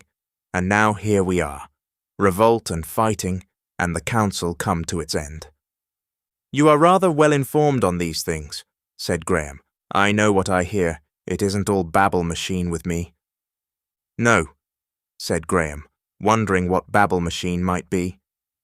"And you are certain Ostrog organized this rebellion and arranged for the waking of the sleeper, just to assert himself, because he was not elected to the council?" "Everyone knows that, I should think," said the old man, "except just fools. He meant to be master somehow, in the council or not. Everyone who knows anything knows that. And here we are with dead bodies lying in the dark. Why, where have you been if you haven't heard all about the trouble between Ostrog and the Vernies? And what do you think the troubles are about? The sleeper, eh? You think the sleeper's real and woke of his own accord, eh?" "I'm a dull man, older than I look, and forgetful," said Graham. "Lots of things that have happened, especially of late years. If I was the sleeper, to tell you the truth, I couldn't know less about them." "Eh," said the voice. "Old, are you? You don't sound so very old. But it's not everyone keeps his memory to my time of life, truly. But these notorious things. But you're not so old as me, not nearly so old as me. Well, I ought not to judge other men by myself, perhaps. I'm young, for so old a man. Maybe you're old for so young." "That's it," said Graham. "And I've a queer history. I know very little. And history. Practically I know no history. The sleeper and Julius Caesar are all the same to me. It's interesting to hear you talk of these things." "I know a few things," said the old man. "I know a thing or two. But hark!" The two men became silent, listening. There was heavy thud, a concussion that made their seats shiver. The passers-by stopped, shouted to one another. The old man was full of questions. He shouted to a man who passed near. Graham, emboldened by his example, got up and accosted others. None knew what had happened. He returned to the seat and found the old man muttering vague interrogations in an undertone. For a while they said nothing to one another. The sense of this gigantic struggle, so near and yet so remote, oppressed Graham's imagination. Was this old man right? Was the report of the people right? And were the revolutionaries winning? Or were they all in error, and were the Red Guards driving all before them? At any time the flood of warfare might pour into this silent quarter of the city and seize upon him again. It behooved him to learn all he could while there was time. He turned suddenly to the old man with a question and left it unsaid, but his motion moved the old man to speech again. But how things work together," said the old man. "This sleeper that all the fools put their trust in. I've the whole history of it. I was always a good one for histories. When I was a boy, I'm that old, I used to read printed books. You'd hardly think it. Likely you've seen none, they rot and dust so, and the sanitary company burns them to make ashlarite, but they were convenient in their dirty way. Oh, I learnt a lot. These newfangled babble machines, they don't seem newfangled to you, eh? They're easy to hear, easy to forget, but I've traced all the sleeper business from the first." "You will scarcely believe it," said Graham slowly. "I'm so ignorant. I've been so preoccupied in my own little affairs. My circumstances have been so odd. I know nothing of this sleeper's history." "Who was he?" Said the old man. I know. He was a poor nobody, and set on a playful woman, poor soul, and he fell into a trance. There's the old things they had, those brown things, silver photographs, still showing him as he lay, a gross and a half years ago, a gross and a half of years. "Set on a playful woman, poor soul," said Graham softly to himself, and then aloud, "Yes, well, go on." "You must know he had a cousin named Warming, a solitary man without children, who made a big fortune speculating in roads, the first Edomite roads. But surely you've heard, no? Why, he bought all the patent rights and made a big company. In those days there were grocers of separate businesses and business companies. Grocers of grocers. His roads killed the railroads, the old things. In 24 years, he bought up and Edomited the tracks, and because he didn't want to break up his great property or let in shareholders, he left it all to the sleeper and put it under a board of trustees that he had picked and trained. He knew then the sleeper wouldn't wake, that he would go on sleeping till he died. He knew that quite well, and plump, a man in the United States who had lost 2 sons in a boat accident, followed that up with another great bequest. His trustees found themselves with 12 myriads of lions' worth or more of property at the very beginning. "What was his name?" "Graham. No, I mean, that American's." "Isbister." "Isbister," cried Graham. "Why, I don't even know the name." "Of course not," said the old man. "Of course not. People don't learn much in the schools nowadays. But I know all about him. He was a rich American who went from England, and he left the sleeper even more than Warming. How he made it, that I don't know. Something about pictures by machinery. But he made it and left it, and so the council had its start. It was just a council of trustees at first." "And how did it grow?" But you're not up to things. Money attracts money, and 12 brains are better than 1. They played it cleverly. They worked politics with money and kept on adding to the money by working currency and tariffs. They grew, and for years the 12 trustees hid the growing of the sleeper's estate. under double names and company titles and all that. The council spread by title, deed, mortgage, share, every political party, every newspaper they bought. If you listen to the old stories, you will see the council growing and growing. Billions and billions of lions at last, the sleeper's estate, and all growing out of a whim, out of this warming's will, and an accident to his Bista's sons. Men are strange, said the old man. The strange thing to me is how the council worked together so long, as many as 12, but they worked in cliques from the first, and they've slipped back. In my young days, speaking of the council was like an ignorant man speaking of God.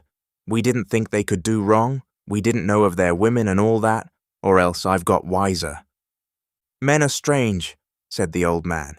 Here are you, young and ignorant, and me, 70 years old, and I might reasonably be forgetting, explaining it all to you short and clear. 70, he said. 70, and I hear and see, hear better than I see, and reason clearly, and keep myself up to all the happenings of things. 70. Life is strange. I was 20 before Ostrog was a baby. I remember him long before he'd pushed his way to the head of the wind vane's control. I've seen many changes. I've worn the blue, and at last I've come to see this crush and darkness and tumult, and dead men carried by in heaps on the ways, and all his doing, all his doing. His voice died away in scarcely articulate praises of Ostrog. Graham thought. Let me see, he said, if I have it right. He extended a hand and ticked off points upon his fingers. The sleeper has been asleep. Changed, said the old man. Perhaps, and meanwhile the sleeper's property grew in the hands of 12 trustees, until it swallowed up nearly all the great ownership of the world. The 12 trustees, by virtue of this property, have become virtually masters of the world, because they are the paying power, just as the old English Parliament used to be.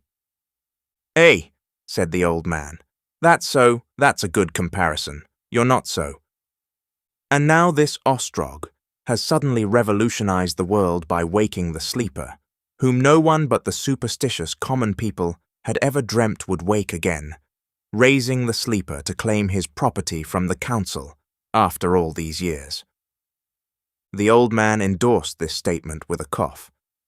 It's strange, he said, to meet a man who learns these things for the first time tonight. Aye, said Graham, it's strange.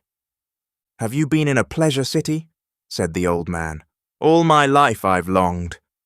He laughed. Even now, he said, I could enjoy a little fun. Enjoy seeing things anyhow.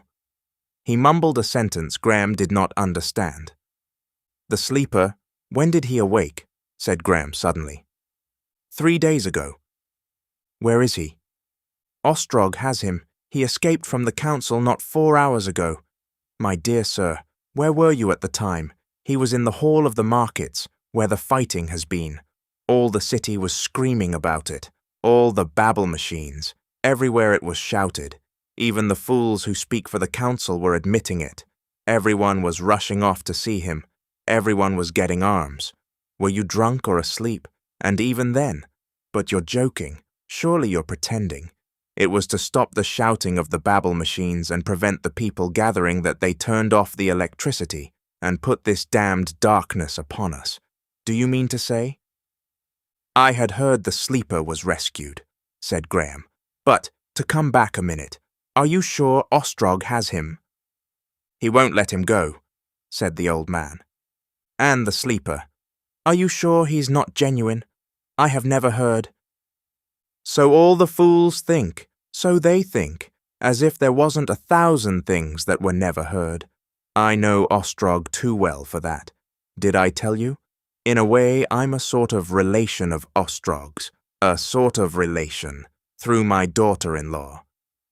I suppose. Well, I suppose there's no chance of this sleeper asserting himself. I suppose he's certain to be a puppet, in Ostrog's hands or the council's, as soon as the struggle is over. In Ostrog's hands, certainly. Why shouldn't he be a puppet? Look at his position. Everything done for him, every pleasure possible. Why should he want to assert himself? "What are these pleasure cities?" said Graham abruptly. The old man made him repeat the question. When at last he was assured of Graham's words, he nudged him violently. "That's too much," said he. "You're poking fun at an old man. I've been suspecting you know more than you pretend." "Perhaps I do," said Graham.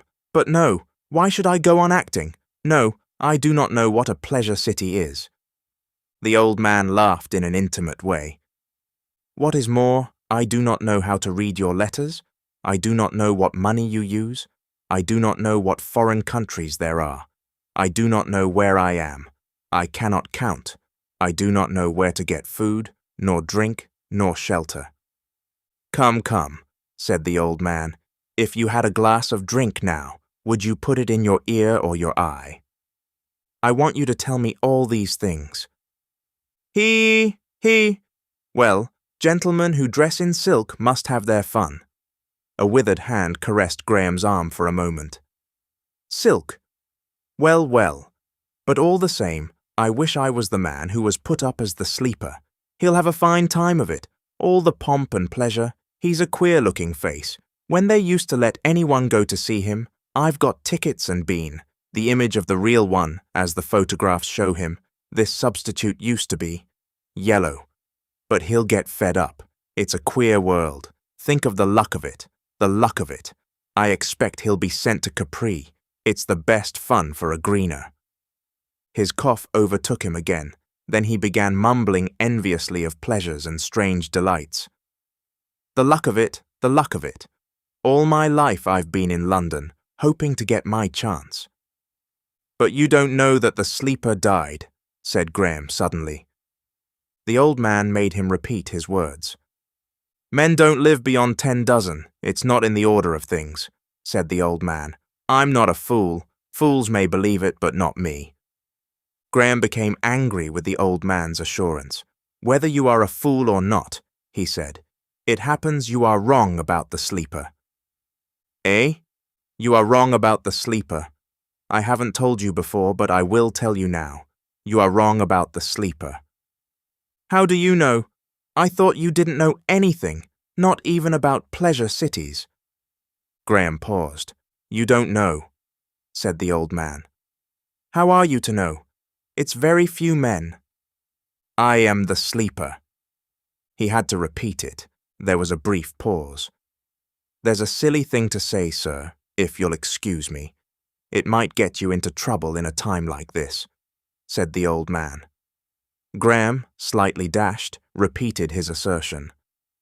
"I was saying I was the sleeper, that years and years ago I did indeed fall asleep in a little stone-built village in the days when there were hedgerows and villages and inns, and all the countryside cut up into little pieces, little fields. Have you never heard of those days? And it is I who speak to you, who awakened again these 4 days since." 4 days since, the sleeper. But they've got the sleeper. They have him, and they won't let him go. Nonsense. You've been talking sensibly enough up to now. I can see it as though I was there. There will be Lincoln like a keeper just behind him. They won't let him go about alone. Trust them. You're a queer fellow, one of these fun pokers. I see now why you have been clipping your words so oddly, but— He stopped abruptly, and Graham could see his gesture. As if Ostrog would let the sleeper run about alone. "No, you're telling that to the wrong man altogether. Eh? As if I should believe. What's your game? And besides, we've been talking of the sleeper." Graham stood up. "Listen," he said, "I am the sleeper." "You're an odd man," said the old man, "to sit here in the dark, talking clipped and telling a lie of that sort." "But—" Graham's exasperation fell to laughter. "It is preposterous," he cried. "Preposterous. The dream must end. It gets wilder and wilder. Here am I, in this damned twilight. I never knew a dream in twilight before. An anachronism by 200 years, and trying to persuade an old fool that I am myself.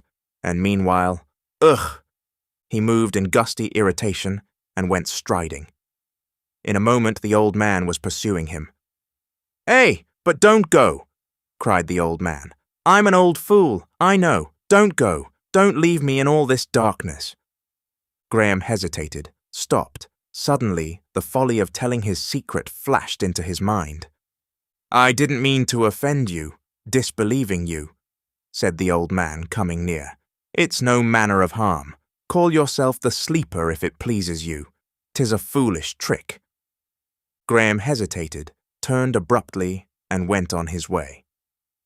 For a time he heard the old man's hobbling pursuit and his wheezy cries receding, but at last the darkness swallowed him, and Graham saw him no more. This concludes Chapter 11 of When the Sleeper Wakes. Chapter 12. Ostrog. Graham could now take a clearer view of his position. For a long time yet he wandered, but after the talk of the old man, his discovery of this Ostrog was clear in his mind as the final, inevitable decision. One thing was evident: those who were at the headquarters of the revolt had succeeded very admirably in suppressing the fact of his disappearance. But every moment he expected to hear the report of his death or of his recapture by the council. Presently a man stopped before him. "Have you heard?" he said. "No," said Graham, starting. "Near a dozen," said the man. "A dozen men," and hurried on. A number of men and a girl passed in the darkness, gesticulating and shouting, "Capitulated! Given up!" A dozen of men. 2 dozen of men. "Ostrog, hurrah! Ostrog, hurrah!" These cries receded, became indistinct. Other shouting men followed. For a time his attention was absorbed in the fragments of speech he heard. He had a doubt whether all were speaking English. Scraps floated to him, scraps like pidgin English, like nigger dialect, blurred and mangled distortions. He dared accost no one with questions. The impression the people gave him jarred altogether with his preconceptions of the struggle and confirmed the old man's faith in Ostrog. Till was only slowly he could bring himself to believe that all these people were rejoicing at the defeat of the council, that the council which had pursued him with such power and vigor was after all the weaker of the two sides in conflict, and if that was so, how did it affect him? Several times he hesitated on the verge of fundamental questions. Once he turned and walked for a long way after a little man of rotund, inviting outline, but he was unable to master confidence to address him. It was only slowly that it came to him that he might ask for the wind vane offices, whatever the wind vane offices might be. His first inquiry simply resulted in a direction to go on towards Westminster. His second led to the discovery of a shortcut in which he was speedily lost. He was told to leave the ways to which he had hitherto confined himself, knowing no other means of transit, and to plunge down one of the middle staircases into the blackness of a crossway. Thereupon came some trivial adventures. Chief of these, an ambiguous encounter with a gruff-voiced, invisible creature speaking in a strange dialect that seemed at first a strange tongue, a thick flow of speech with the drifting corpses of English words therein, the dialect of the latter-day vile. Then another voice drew near, a girl's voice singing, "Tra-la-la, tra-la-la." She spoke to Graham, her English touched with something of the same quality. She professed to have lost her sister. She blundered needlessly into him, he thought, caught hold of him, and laughed. But a word of vague remonstrance sent her into the unseen again. The sounds about him increased. Stumbling people passed him, speaking excitedly. "They have surrendered! The council, surely not the council. They are saying so in the ways." The passage seemed wider. Suddenly the wall fell away. He was in a great space, and people were stirring remotely. He inquired his way of an indistinct figure. "Strike straight across," said a woman's voice. He left his guiding wall, and in a moment had stumbled against a little table on which were utensils of glass. Graham's eyes, now attuned to darkness, made out a long vista with pallid tables on either side. He went down this. At one or two of the tables, he heard a clang of glass and a sound of eating. There were people then cool enough to dine or daring enough to steal a meal in spite of social convulsion and darkness. Far off and high up, he presently saw a pallid light of a semicircular shape. As he approached this, a black edge came up and hid it. He stumbled at steps and found himself in a gallery. He heard a sobbing and found two scared little girls crouched by a railing. These children became silent at the near sound of feet. He tried to console them, but they were very still until he left them. Then, as he receded, he could hear them sobbing again. Presently, he found himself at the foot of a staircase and near a wide opening. He saw a dim twilight above this and ascended out of the blackness into a street of moving ways again. Along this, a disorderly swarm of people marched shouting. They were singing snatches of the song of the revolt, most of them out of tune. Here and there, torches flared, creating brief hysterical shadows. He asked his way and was twice puzzled by that same thick dialect. His third attempt won an answer he could understand. He was 2 miles from the Wind Vane offices in Westminster, but the way was easy to follow.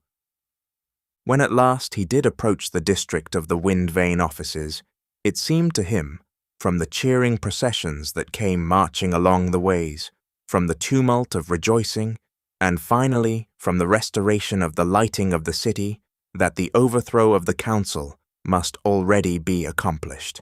And still no news of his absence came to his ears. The re-illumination of the city came with startling abruptness. Suddenly he stood blinking. All about him men halted dazzled, and the world was incandescent. The light found him already upon the outskirts of the excited crowds that choked the ways near the Wind Vane offices, and the sense of visibility and exposure that came with it turned his colorless intention of joining Ostrog to a keen anxiety. For a time he was jostled, obstructed, and endangered by men hoarse and weary with cheering his name, some of them bandaged and bloody in his cause. The frontage of the Wind Vane offices was illuminated by some moving picture, but what it was he could not see, because in spite of his strenuous attempts, the density of the crowd prevented his approaching it. From the fragments of speech he caught, he judged it conveyed news of the fighting about the council house. Ignorance and indecision made him slow and ineffective in his movements. For a time he could not conceive how he was to get within the unbroken facade of this place.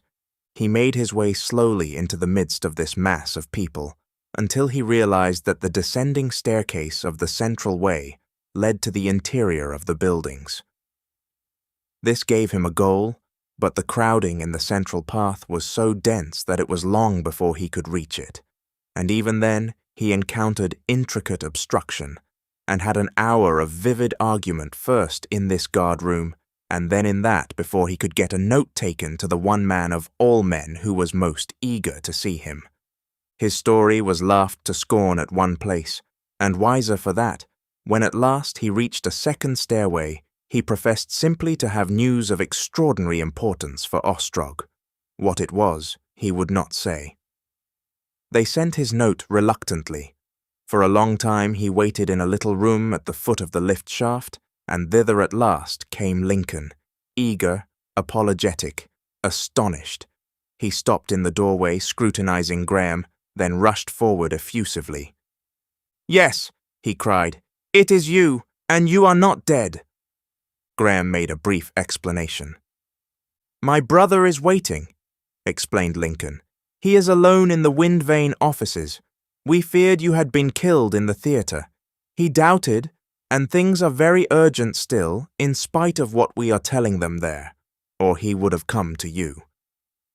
They ascended a lift, passed along a narrow passage, crossed a great hall, empty save for 2 hurrying messengers, and entered a comparatively little room, whose only furniture was a long settee and a large oval disk of cloudy shifting grey, hung by cables from the wall. There Lincoln left Graham for a space and he remained alone without understanding the shifting smoky shapes that drove slowly across this disk.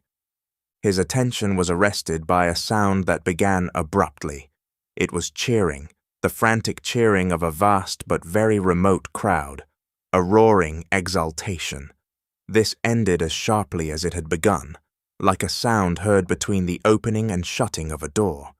In the outer room was a noise of hurrying steps and a melodious clinking as if a loose chain was running over the teeth of a wheel. Then he heard the voice of a woman, the rustle of unseen garments. "It is Ostrog," he heard her say. A little bell rang fitfully, and then everything was still again. Presently came voices, footsteps, and movement without. The footsteps of some one person detached itself from the other sounds and drew near, firm, evenly measured steps. The curtain lifted slowly. A tall, white-haired man, clad in garments of cream-colored silk, appeared, regarding Graham from under his raised arm. For a moment the white form remained holding the curtain, then dropped it and stood before it. Graham's first impression was of a very broad forehead, very pale blue eyes, deep sunken under white brows, an aquiline nose, and a heavily lined resolute mouth. The folds of flesh over the eyes, the drooping of the corners of the mouth contradicted the upright bearing, and said the man was old. Graham rose to his feet instinctively, and for a moment the two men stood in silence, regarding each other. "You are Ostrog?" said Graham. "I am Ostrog. The boss? So I am called." Graham felt the inconvenience of the silence.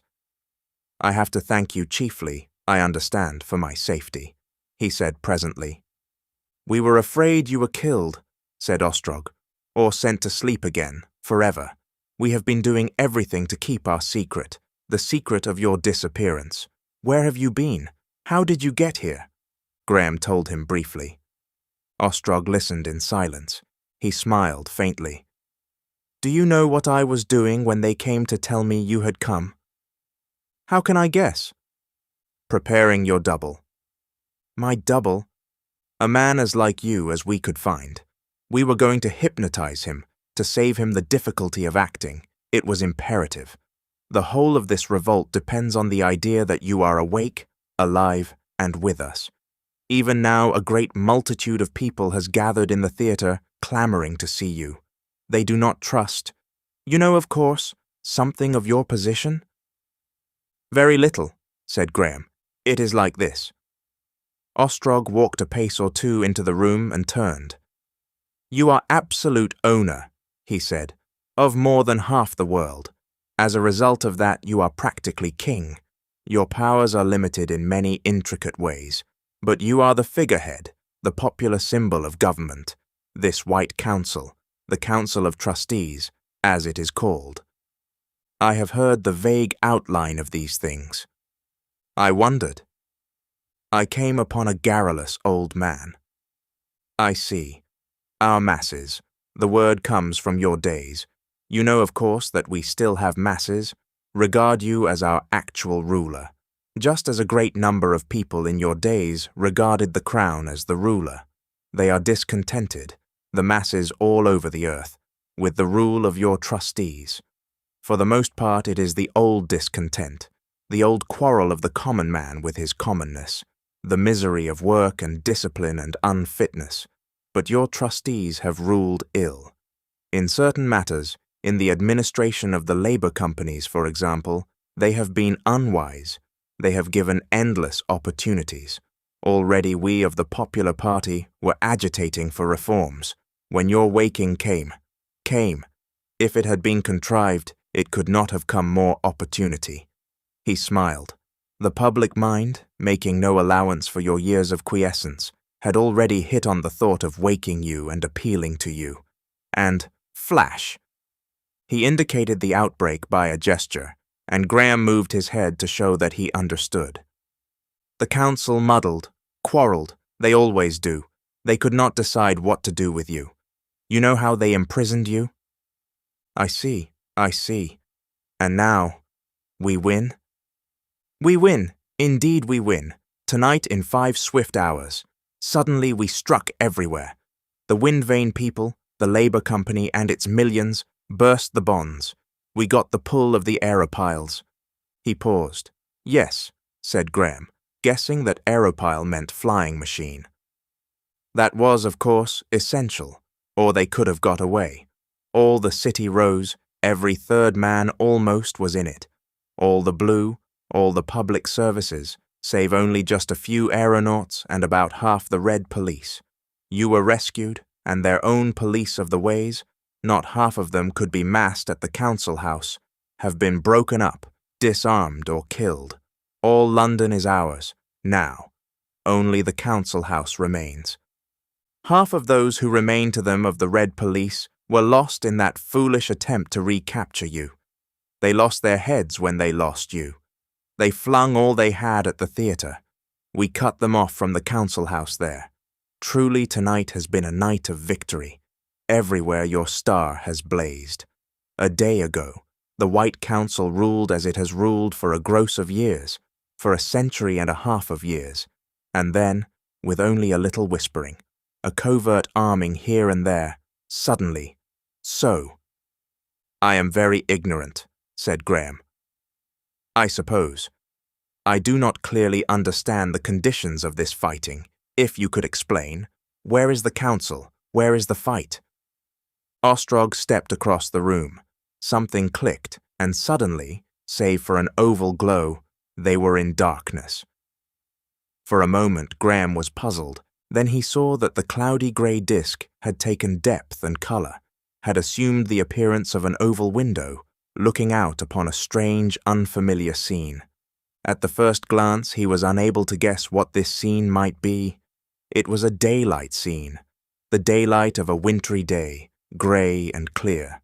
Across the picture, and halfway, as it seemed between him and the remoter view, a stout cable of twisted white wire stretched vertically. Then he perceived that the rows of great wind wheels he saw, the wide intervals, the occasional gulfs of darkness, were akin to those through which he had fled from the council house. He distinguished an orderly file of red figures marching across an open space between files of men in black, and realized before Ostrog spoke that he was looking down on the upper surface of latter-day London. The overnight snows had gone. He judged that this mirror was some modern replacement of the camera obscura, but that matter was not explained to him. He saw that though the file of red figures was trotting from left to right, yet they were passing out of the picture to the left. He wondered momentarily, and then saw that the picture was passing slowly, panorama fashion, across the oval. "In a moment you will see the fighting," said Ostrog at his elbow. "Those fellows in red you notice are prisoners. This is the roof space of London. All the houses are practically continuous now. The streets and public squares are covered in. The gaps and chasms of your time have disappeared." Something out of focus obliterated half the picture. Its form suggested a man. There was a gleam of metal, a flash, something that swept across the oval as the eyelid of a bird sweeps across its eye, and the picture was clear again. And now Graham beheld men running down among the wind wheels, pointing weapons from which jetted out little smoky flashes. They swarmed thicker and thicker to the right, gesticulating. It might be they were shouting, but of that the picture told nothing. They and the wind wheels passed slowly and steadily across the field of the mirror. "Now," said Ostrog, "comes the council house," and slowly a black edge crept into view and gathered Graham's attention. Soon it was no longer an edge, but a cavity, a huge blackened space amidst the clustering edifices, and from it thin spires of smoke rose into the pallid winter sky. Gaunt, ruinous masses of the building, mighty truncated piers and girders, rose dismally out of this cavernous darkness, and over these vestiges of some splendid place, countless minute men were clambering, leaping, swarming. "This is the council house," said Ostrog, "their last stronghold, and the fools wasted enough ammunition to hold out for a month in blowing up the buildings all about them, to stop our attack. You heard the smash? It shattered half the brittle glass in the city. And while he spoke, Graham saw that beyond this sea of ruins, overhanging it and rising to a great height, was a ragged mass of white building. This mass had been isolated by the ruthless destruction of its surroundings. Black gaps marked the passages the disaster had torn apart. Big holes had been slashed open, and the decoration of their interiors showed dismally in the wintry dawn, and down the jagged wall hung festoons of divided cables and twisted ends of lines and metallic rods, and amidst all the vast details moved little red specks, the red-clothed defenders of the council. Every now and then, faint flashes illuminated the bleak shadows. At the first sight, it seemed to Graham that an attack upon this isolated white building was in progress, but then he perceived that the party of the revolt was not advancing, but sheltered amidst the colossal wreckage that encircled this last ragged stronghold of the red-garbed men, was keeping up a fitful firing. And not 10 hours ago, he had stood beneath the ventilating fans in a little chamber within that remote building, wondering what was happening in the world. Looking more attentively as this warlike episode moved silently across the center of the mirror, Graham saw that the white building was surrounded on every side by ruins, and Ostrog proceeded to describe in concise phrases how its defenders had sought by such destruction to isolate themselves from a storm. He spoke of the loss of men that huge downfall had entailed in an indifferent tone. He indicated an improvised mortuary among the wreckage, showed ambulances swarming like cheese mites along a ruinous groove that had once been a street of moving ways. He was more interested in pointing out the parts of the council house, the distribution of the besiegers. In a little while, the civil contest that had convulsed London was no longer a mystery to Graham. It was no tumultuous revolt had occurred that night, no equal warfare, but a splendidly organized coup d'etat. Ostrog's grasp of details was astonishing. He seemed to know the business of even the smallest knot of black and red specks that crawled amidst these places. He stretched a huge black arm across the luminous picture and showed the room whence Graham had escaped, and across the chasm of ruins the course of his flight. Graham recognized the gulf across which the gutter ran, and the wind wheels where he had crouched from the flying machine. The rest of his path had succumbed to the explosion. He looked again at the council house, and it was already half hidden, and on the right a hillside with a cluster of domes and pinnacles, hazy, dim and distant, was gliding into view. "And the council is really overthrown?" he said. "Overthrown," said Ostrog. "And is it indeed true that You are master of the world. But that white flag, that is the flag of the council, the flag of the rule of the world. It will fall. The fight is over. Their attack on the theatre was their last frantic struggle. They have only 1,000 men or so, and some of these men will be disloyal. They have little ammunition, and we are reviving the ancient arts. We are casting guns." "But help! Is this city the world?" "Practically, this is all they have left to them of their empire. Abroad, the cities have either revolted with us or wait the issue. Your awakening has perplexed them, paralyzed them." "But haven't the council flying machines? Why is there no fighting with them?" "They had, but the greater part of the aeronauts were in the revolt with us. They wouldn't take the risk of fighting on our side, but they would not stir against us. We had to get a pull with the aeronauts. Quite half were with us, and the others knew it. Directly they knew you had got away, those looking for you dropped. We killed the man who shot at you. An hour ago, and we occupied the flying stages at the outset in every city we could, and so stopped and captured the airplanes. And as for the little flying machines that turned out, for some did, we kept up too straight and steady a fire for them to get near the council house. If they dropped, they couldn't rise again, because there's no clear space about there for them to get up. Several we have smashed, several others have dropped and surrendered. The rest have gone off to the continent to find a friendly city if they can before their fuel runs out. Most of these men were only too glad to be taken prisoner and kept out of harm's way. Upsetting in a flying machine isn't a very attractive prospect. There's no chance for the council that way. Its days are done. He laughed and turned to the oval reflection again to show Graham what he meant by flying stages. Even the 4 nearer ones were remote and obscured by a thin morning haze, but Graham could perceive they were very vast structures, judged even by the standard of the things about them. And then, as these dim shapes passed to the left, there came again the sight of the expanse across which the disarmed men in red had been marching, and then the black ruins, and then again the beleaguered white fastness of the council. It appeared no longer a ghostly pile, but glowing amber in the sunlight, for a cloud shadow had passed. About it, the pygmy struggle still hung in suspense, but now the red defenders were no longer firing. So, in a dusky stillness, the man from the 19th century saw the closing scene of the Great Revolt, the forcible establishment of his rule.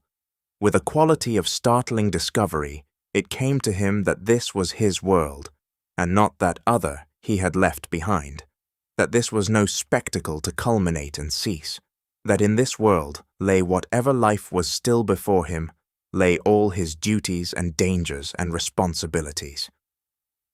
He turned with fresh questions. Ostrog began to answer them, and then broke off abruptly. But these things I must explain more fully later. At present there are duties. The people are coming by the moving ways towards this ward from every part of the city. The markets and theatres are densely crowded. You are just in time for them. They are clamoring to see you, and abroad they want to see you. Paris, New York, Chicago, Denver, Capri, thousands of cities are up and in a tumult, undecided, and clamoring to see you. They have clamored that you should be awakened for years, and now it is done they will scarcely believe. But surely I can't go, Ostrog answered from the other side of the room, and the picture on the oval disc paled and vanished as the light jerked back again. There are kinetotally photographs, he said. As you bow to the people here, all over the world, myriads of people, packed and still in darkened halls, will see you also. In black and white, of course, not like this, and you will hear their shouts reinforcing the shouting in the hall.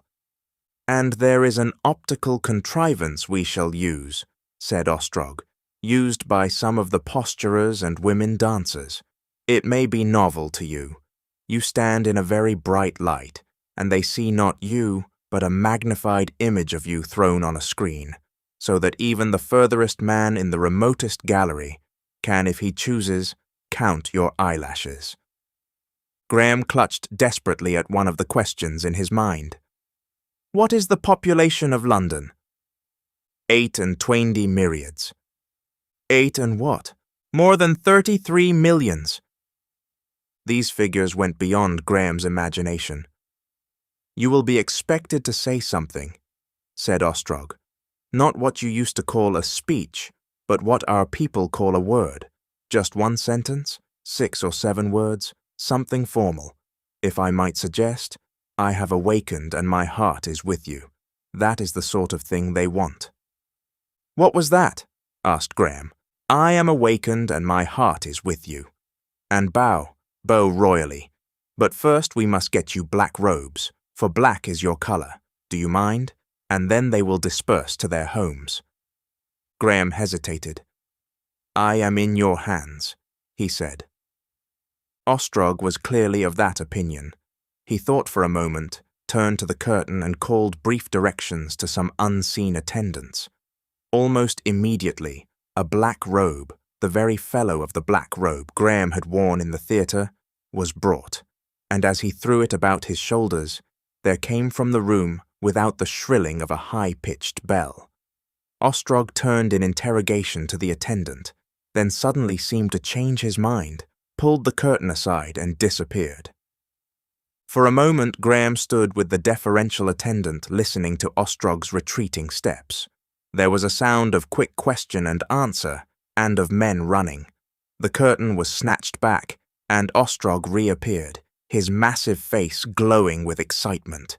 He crossed the room in a stride, clicked the room into darkness, gripped Graham's arm and pointed to the mirror. "Even as we turned away," he said. Graham saw his index finger, black and colossal, above the mirrored council house. For a moment he did not understand, and then he perceived that the flagstaff that had carried the white banner was bare. "Do you mean?" he began. "The council has surrendered. Its rule is at an end for evermore." "Look!"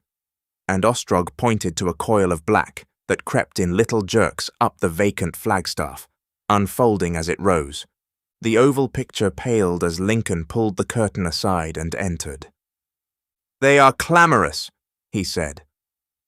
Ostrog kept his grip of Graham's arm. "We have raised the people," he said. "We have given them arms. For today at least their wishes must be law." Lincoln held the curtain open for Graham and Ostrog to pass through.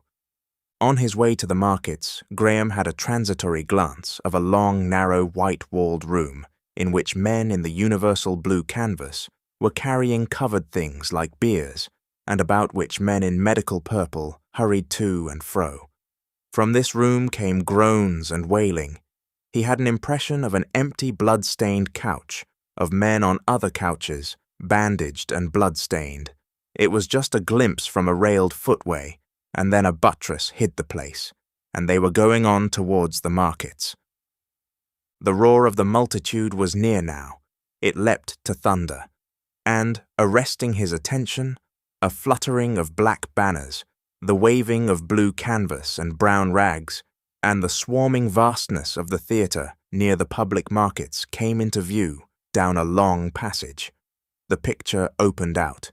He perceived they were entering the great theatre of his first appearance, the great theatre he had last seen as a checker-work of glare and blackness in his flight from the Red Police. This time he entered it along a gallery at a level high above the stage. The place was now brilliantly lit again. He sought the gangway up which he had fled, but he could not tell it from among its dozens of fellows, nor could he see anything of the smashed seats, deflated cushions, and such like traces of the fight because of the density of the people. Except the stage, the whole place was closely packed. Looking down the effect was a vast area of stippled pink, each dot a still upturned face regarding him. At his appearance with Ostrog, the cheering died away, the singing died away, a common interest stilled and unified the disorder. It seemed as though every individual of those myriads was watching him. This concludes Chapter 12 of When the Sleeper Wakes. Chapter 13. The End of the Old Order. So far as Graham was able to judge, it was near midday when the white banner of the council fell, but some hours had to elapse before it was possible to effect the formal capitulation, and so, after he had spoken his word, he retired to his new apartments in the Wind Vane offices. The continuous excitement of the last 12 hours had left him inordinately fatigued. Even his curiosity was exhausted. For a space he sat inert and passive with open eyes, and for a space he slept. He was roused by 2 medical attendants, come prepared with stimulants to sustain him through the next occasion. After he had taken their drugs and bathed by their advice in cold water, he felt a rapid return of interest and energy, and was presently able and willing to accompany Ostrog through several miles, as it seemed, of passages, lifts, and slides to the closing scene of the White Council's rule. The way ran deviously through a maze of buildings. They came at last to a passage that curved about, and showed broadening before him an oblong opening, clouds hot with sunset, and the ragged skyline of the ruinous council house. A tumult of shouts came drifting up to him. In another moment they had come out high up on the brow of the cliff of torn buildings that overhung the wreckage. The vast area opened to Graham's eyes, none the less strange and wonderful for the remote view he had had of it in the oval mirror. This rudely amphitheatral space seemed now the better part of a mile to its outer edge. It was gold lit on the left hand, catching the sunlight, and below and to the right, clear and cold in the shadow. Above the shadowy grey council house that stood in the midst of it, the great black banner of the surrender still hung in sluggish folds against the blazing sunset. Severed rooms, halls, and passages gaped strangely. Broken masses of metal projected dismally from the complex wreckage. Vast masses of twisted cable dropped like tangled seaweed, and from its base came a tumult of innumerable voices, violent concussions, and the sound of trumpets. All about this great white pile was a ring of desolation. The smashed and blackened masses, the gaunt foundations and ruinous lumber of the fabric that had been destroyed by the council's orders, skeletons of girders, titanic masses of wall, forests of stout pillars. Amongst the somber wreckage beneath, running water flashed and glistened, and far away across the space, out of the midst of a vague, vast mass of buildings, there thrust the twisted end of a water main, 200 feet in the air, thunderously spouting a shining cascade, and everywhere great multitudes of people. Wherever there was space and foothold, people swarmed, little people, small and minutely clear, except where the sunset touched them to indistinguishable gold. They clambered up the tottering walls, they clung in wreaths and groups about the high-standing pillars. They swarmed along the edges of the circle of ruins. The air was full of their shouting, and were pressing and swaying towards the central space. The upper stories of the council house seemed deserted. Not a human being was visible. Only the drooping banner of the surrender hung heavily against the light. The dead were within the council house, or hidden by the swarming people, or carried away. Graham could see only a few neglected bodies in gaps and corners of the ruins, and amidst the flowing water. "Will you let them see you, sire?" said Ostrog. "They are very anxious to see you."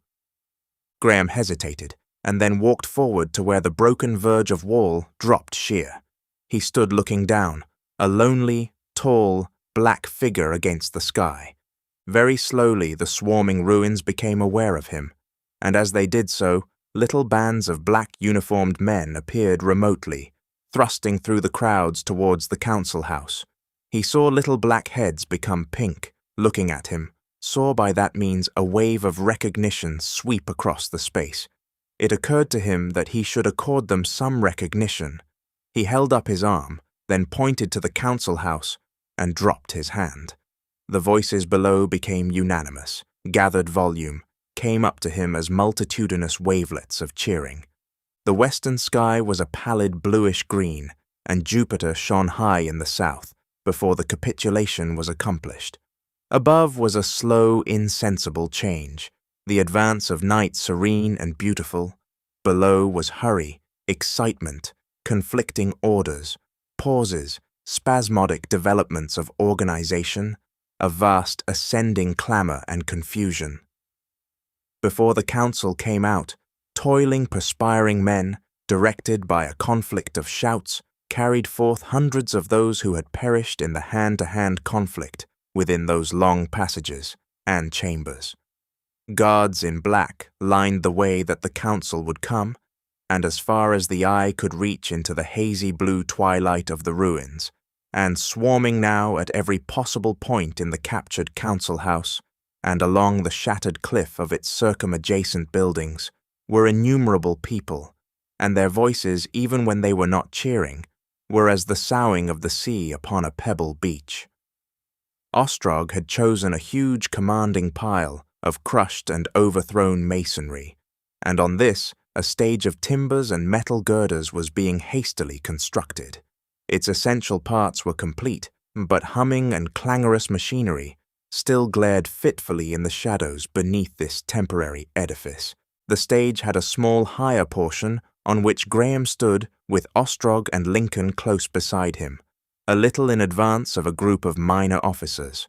A broader lower stage surrounded this quarterdeck, and on this were the black uniformed guards of the revolt, armed with the little green weapons whose very names Graham still did not know.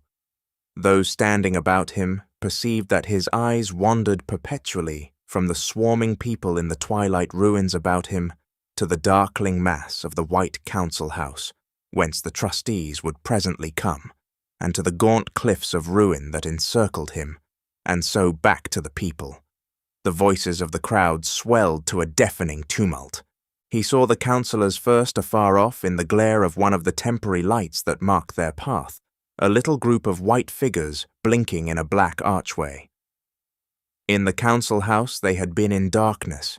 He watched them approaching, drawing nearer past first this blazing electric star, and then that, the minatory roar of the crowd over whom their power had lasted for 150 years, marched along beside them. As they drew still nearer, their faces came out weary, white and anxious. He saw them blinking up through the glare about him and Ostrog.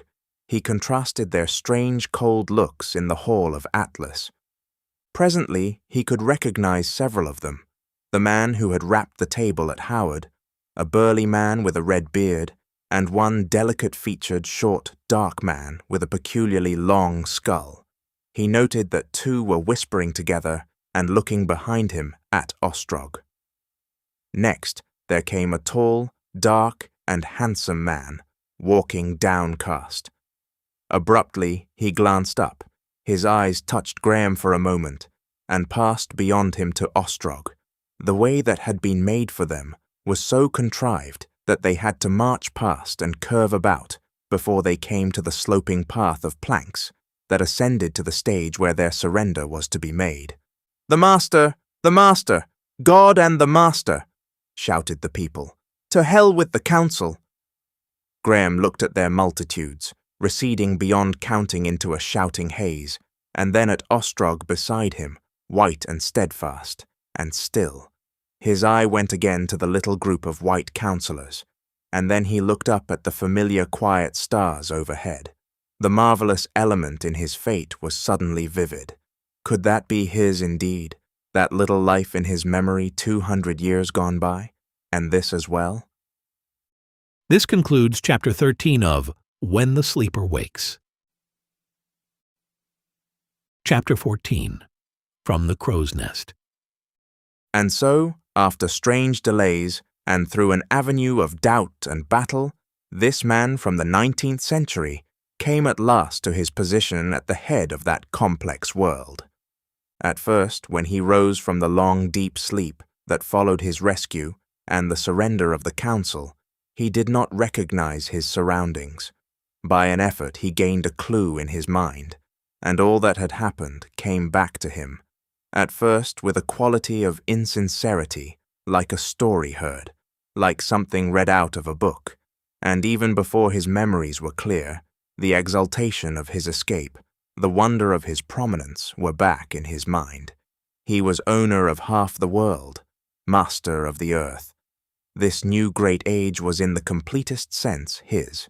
He no longer hoped to discover his experiences a dream. He became anxious now to convince himself that they were real. An obsequious valet assisted him to dress under the direction of a dignified chief attendant, a little man whose face proclaimed him Japanese, albeit he spoke English like an Englishman. From the latter, he learnt something of the state of affairs. Already the revolution was an accepted fact.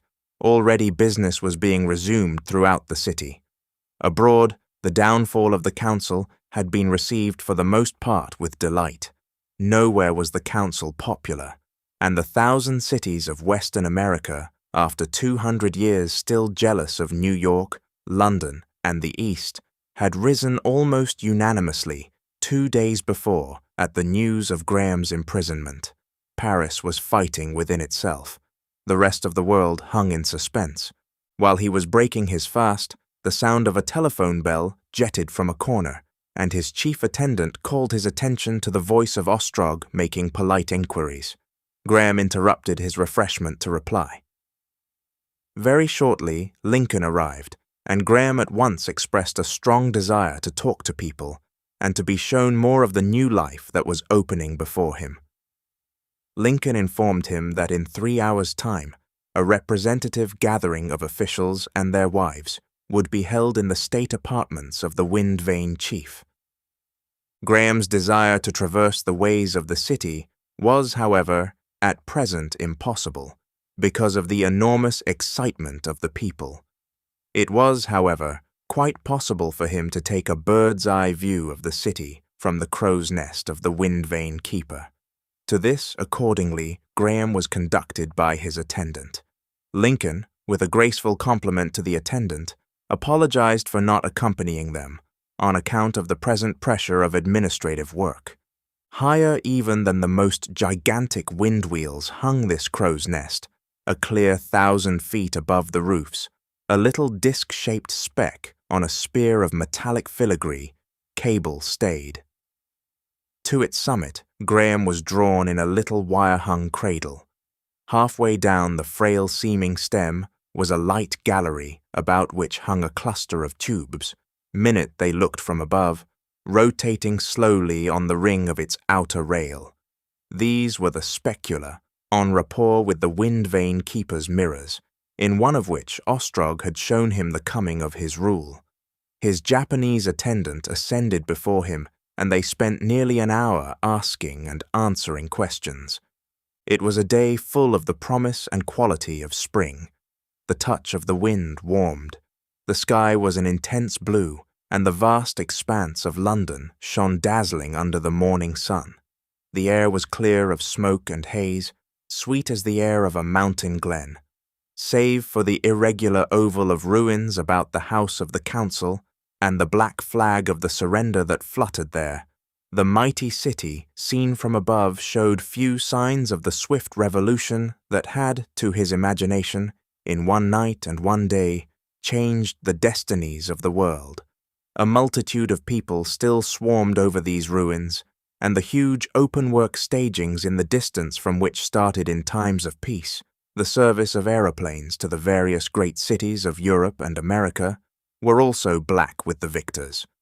Across a narrow way of planking raised on trestles that crossed the ruins, a crowd of workmen were busy restoring the connection between the cables and wires of the council house and the rest of the city, preparatory to the transfer thither of Ostrog's headquarters from the Wind Vane buildings.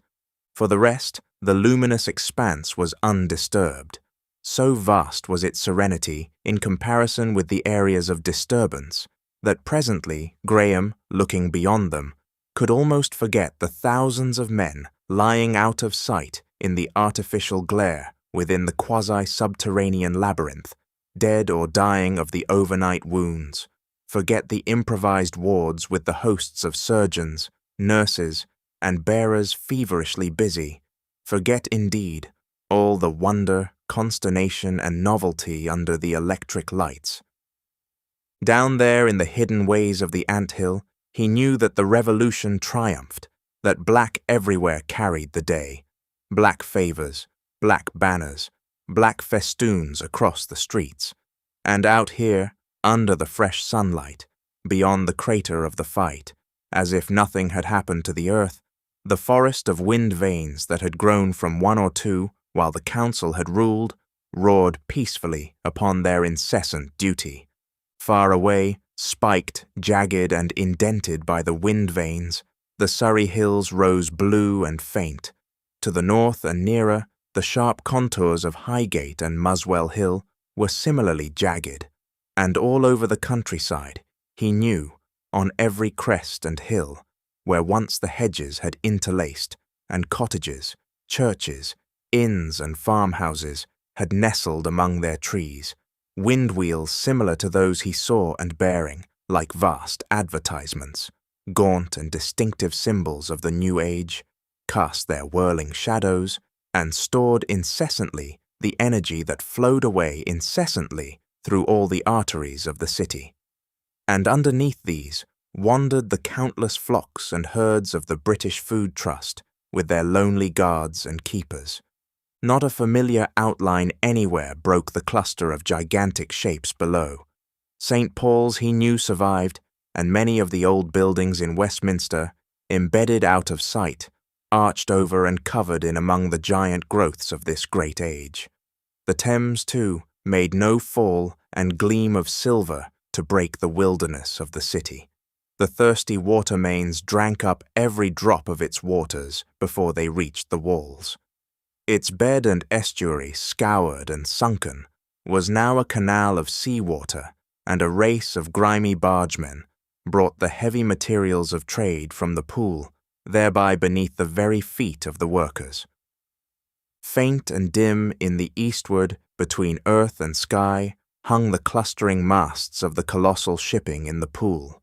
For all the heavy traffic, for which there was no need of haste, came in gigantic sailing ships from the ends of the earth, and the heavy goods for which there was urgency in mechanical ships of a smaller, swifter sort.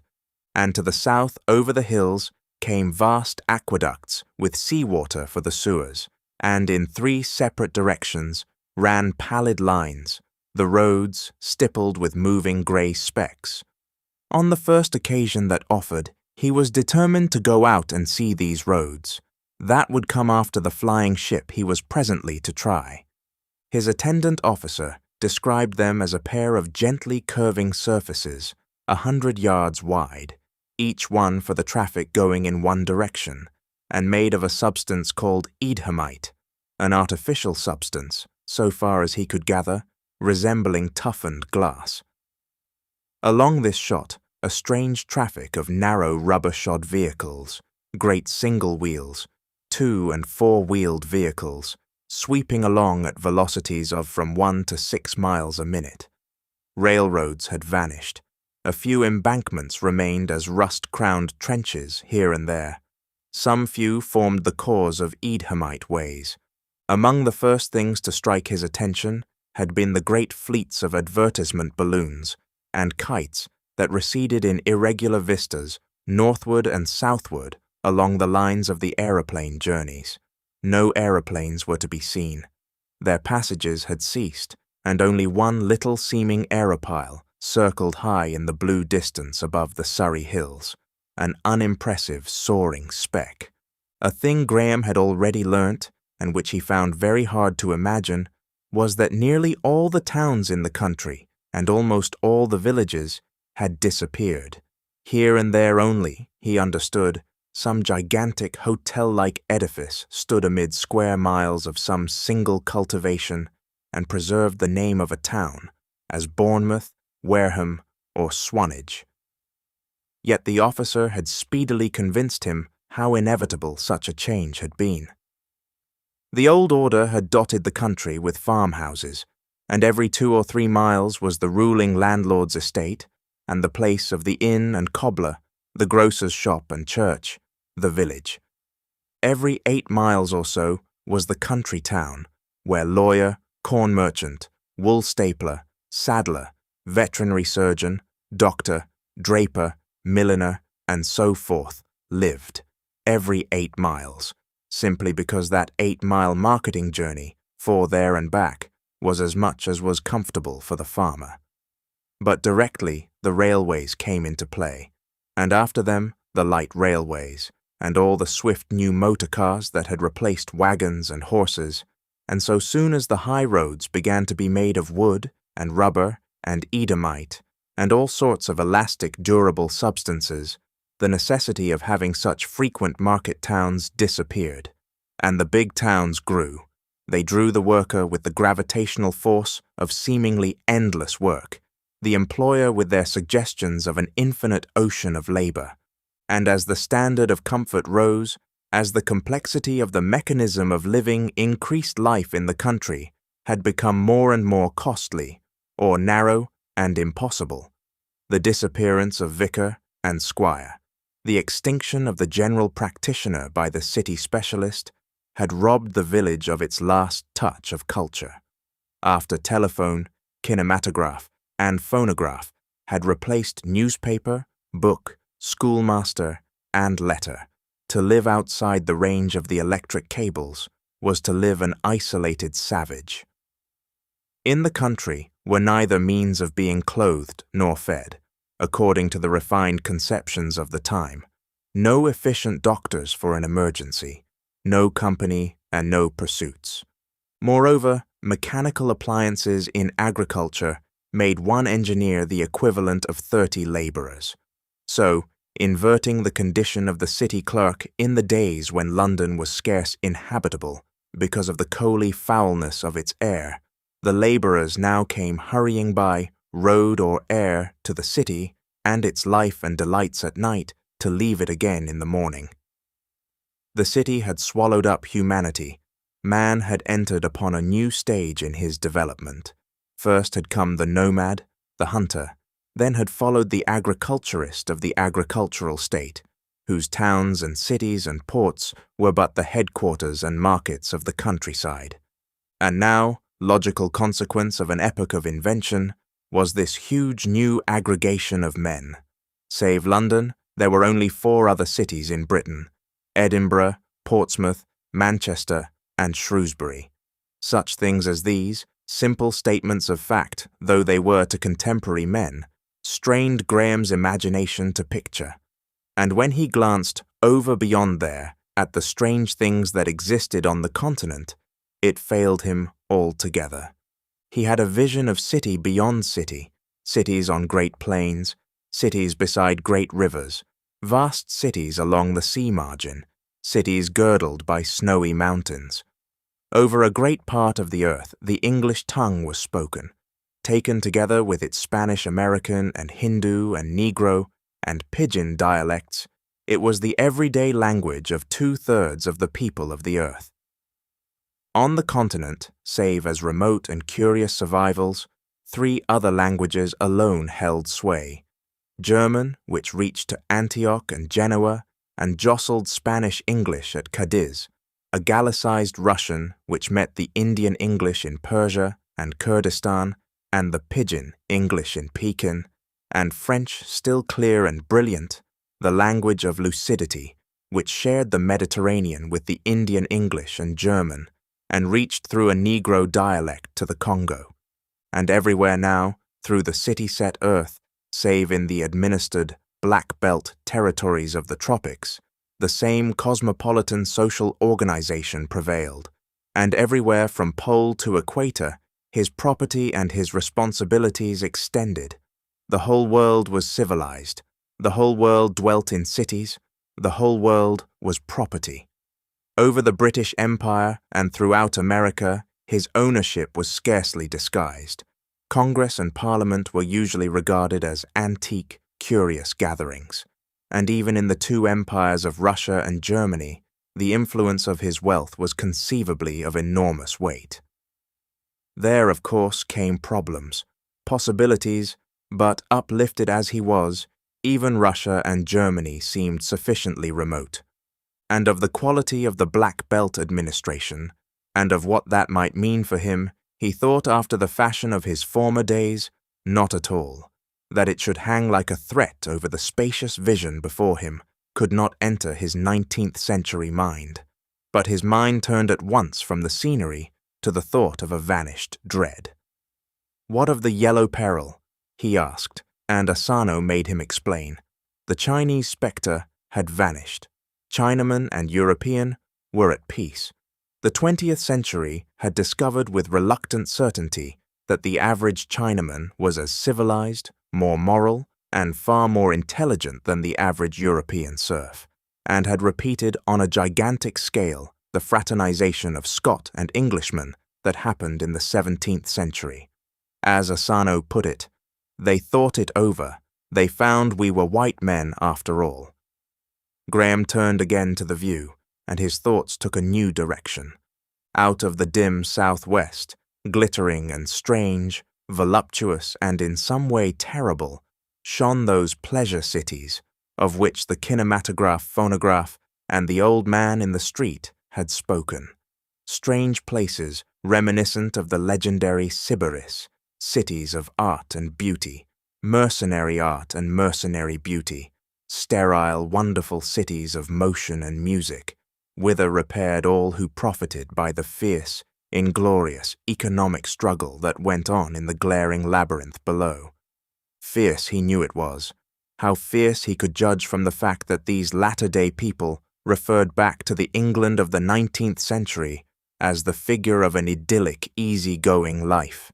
He turned his eyes to the scene immediately before him again, trying to conceive the big factories of that intricate maze. Northward, he knew were the potters, makers not only of earthenware and china, but of the kindred pastes and compounds a subtler mineralogical chemistry had devised. There were the makers of statuettes and wall ornaments and much intricate furniture.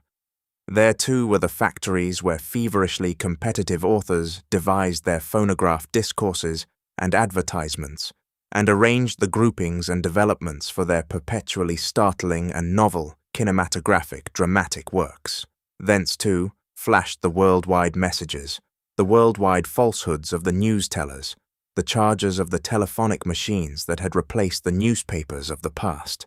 To the westward, beyond the smashed council house, were the voluminous offices of municipal control and government, and to the eastward, towards the port, the trading quarters, the huge public markets, the theatres, houses of resort, betting palaces, miles of billiard saloons, baseball and football circuses, wild beast rings and the innumerable temples of the Christian and quasi-Christian sects, the Mohammedans, Buddhists, Gnostics, spook worshippers, the incubus worshippers, the furniture worshippers, and so forth, and to the south again, a vast manufacture of textiles, pickles, wines, and condiments, and from point to point tore the countless multitudes along the roaring mechanical ways, a gigantic hive, of which the winds were tireless servants, and the ceaseless wind vanes an appropriate crown and symbol.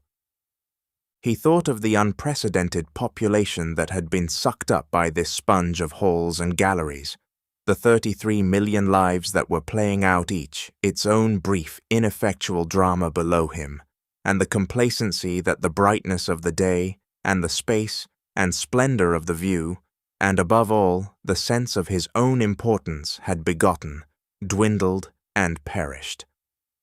Looking down from this height over the city, it became at last possible to conceive this overwhelming multitude of 33 millions, the reality of the responsibility he would take upon himself, the vastness of the human maelstrom over which his slender kingship hung.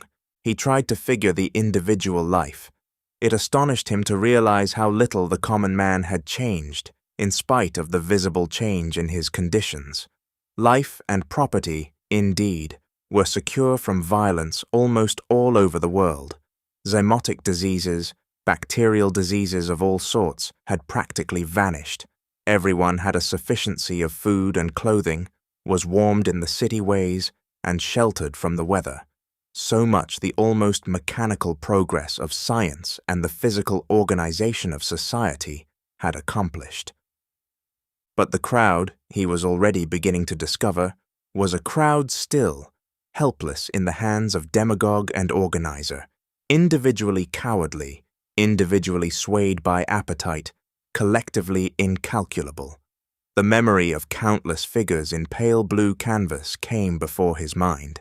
Millions of such men and women below him, he knew, had never been out of the city, had never seen beyond the little round of unintelligent grudging participation in the world's business, and unintelligent dissatisfied sharing in its tawdrier pleasures. He thought of the hopes of his vanished contemporaries, and for a moment the dream of London in Morris's quaint old News from Nowhere and the perfect land of Hudson's beautiful Crystal Age appeared before him in an atmosphere of infinite loss. He thought of his own hopes, for in the latter days of that passionate life that lay now so far behind him, the conception of a free and equal manhood had become a very real thing to him. He had hoped, as indeed his age had hoped, rashly taking it for granted, that the sacrifice of the many to the few would some day cease, that a day was near when every child born of woman should have a fair and assured chance of happiness. And here, after 200 years, the same hope, still unfulfilled, cried passionately through the city. After 200 years, he knew, greater than ever, grown with the city to gigantic proportions, were poverty and helpless labor and all the sorrows of his time. Already he knew something of the history of the intervening years. He had heard now of the moral decay that had followed the collapse of supernatural religion in the minds of ignoble man, the decline of public honor, the ascendancy of wealth. For men who had lost their belief in God had still kept their faith in property, and wealth ruled a venial world. His Japanese attendant, Asano, in expounding the political history of the intervening 2 centuries, drew an apt image from a seed eaten by insect parasites. First there is the original seed, ripening vigorously enough, and then comes some insect, and lays an egg under the skin. And behold, in a little while the seed is a hollow shape with an active grub inside that has eaten out its substance. And then comes some secondary parasite, some ichneumon fly, and lays an egg within this grub.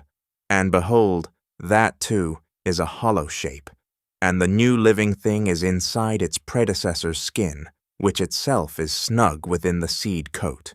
And the seed coat still keeps its shape. Most people think it a seed still, and for all one knows, it may still think itself a seed, vigorous and alive. Your Victorian kingdom, said Asano, was like that, kingship with the heart eaten out. The landowners, the barons and gentry, began ages ago with King John. There were lapses, but they beheaded King Charles, and ended practically with King George mere husk of a king, the real power in the hands of their parliament. But the parliament, the organ of the land-holding tenant-ruling gentry, did not keep its power long. The change had already come in the 19th century. The franchises had been broadened until it included masses of ignorant men, urban myriads, who went in their featureless thousands to vote together, and the natural consequence of a swarming constituency is the rule of the party organization. Power was passing even in the Victorian time to the party machinery, secret, complex, and corrupt. Very speedily, power was in the hands of great men of business who financed the machines. A time came when the real power and interest of the empire rested visibly between the 2 party councils, ruling by newspapers and electoral organizations, 2 small groups of rich and able men, working at first in opposition, then presently together. There was a reaction of a genteel, ineffectual sort. There were numberless books in existence, Asano said, to prove that the publication of some of them was as early as Graham's sleep. A whole literature of reaction, in fact. The party of the reaction seems to have locked itself into its study and rebelled with unflinching determination. On paper, the urgent necessity of either capturing or depriving the party councils of power is a common suggestion underlying all the thoughtful work of the early 20th century, both in America and England. In most of these things, America was a little earlier than England, though both countries drove the same way. That counter-revolution never came. It could never organize and keep pure. There was not enough of the old sentimentality, the old faith in righteousness, left among men. Any organization that became big enough to influence the polls became complex enough to be undermined, broken up, or bought outright by capable rich men. Socialistic and popular, reactionary and purity parties were all at last mere stock exchange counters, selling their principles to pay for their electioneering. And the great concern of the rich was naturally to keep property intact, the board clear for the game of trade, just as the feudal concern had been to keep the board clear for hunting and war. The whole world was exploited, a battlefield of businesses and financial convulsions, the scourge of currency manipulation, tariff wars made more human misery during the 20th century, because the wretchedness was dreary life instead of speedy death, than had war, pestilence and famine in the darkest hours of earlier history. His own part in the development of this time he now knew clearly enough. Through the successive phases in the development of this mechanical civilization, aiding and presently directing its development, there had grown a new power, the council, the board of his trustees. At first it had been a mere chance union of the millions of Isbister and Warming, a mere property-holding company, the creation of two childless testators' whims, but the collective talent of its first constitution had speedily guided it to a vast influence, until by title, deed, loan, and share, under 100 disguises and pseudonyms, it had ramified through the fabric of the American and English states. Wielding an enormous influence and patronage, the council had early assumed a political aspect, and in its development it had continually used its wealth to tip the beam of political decisions and its political advantages to grasp yet more and more wealth. At last, the party organizations of two hemispheres were in its hands. It became an inner council of political control. Its last struggle was with the tacit alliance of the great Jewish families. But these families were linked only by a feeble sentiment. At any time, inheritance might fling a huge fragment of their resources to a minor, a woman, or a fool. Marriages and legacies alienated hundreds of thousands at one blow. The council had no such breach in its continuity. Steadily, steadfastly, it grew. The original council was not simply 12 men of exceptional ability. They fused. It was a council of genius. It struck boldly for riches, for political influence, and the two subserved each other. With amazing foresight, it spent great sums of money on the art of flying, holding that invention back against an hour foreseen. It used the patent laws and 1,000 half-legal expedients to hamper all investigators who refused to work with it. In the old days, it never missed a capable man. It paid his price. Its policy in those days was vigorous, unerring, and against it, as it grew steadily and incessantly, was only the chaotic selfish rule of the casually rich. In 100 years, Graham had become almost exclusive owner of Africa, of South America, of France, of London, of England and all its influence. For all practical purposes, that is, a power in North America, then the dominant power in America. The council bought and organized China, drilled Asia, crippled the old world empires, undermined them financially, fought and defeated them, and this spreading usurpation of the world was so dexterously performed, a Proteus, hundreds of banks, companies, syndicates masked the council's operations, that it was already far advanced before common men suspected the tyranny that had come. The council never hesitated, never faltered.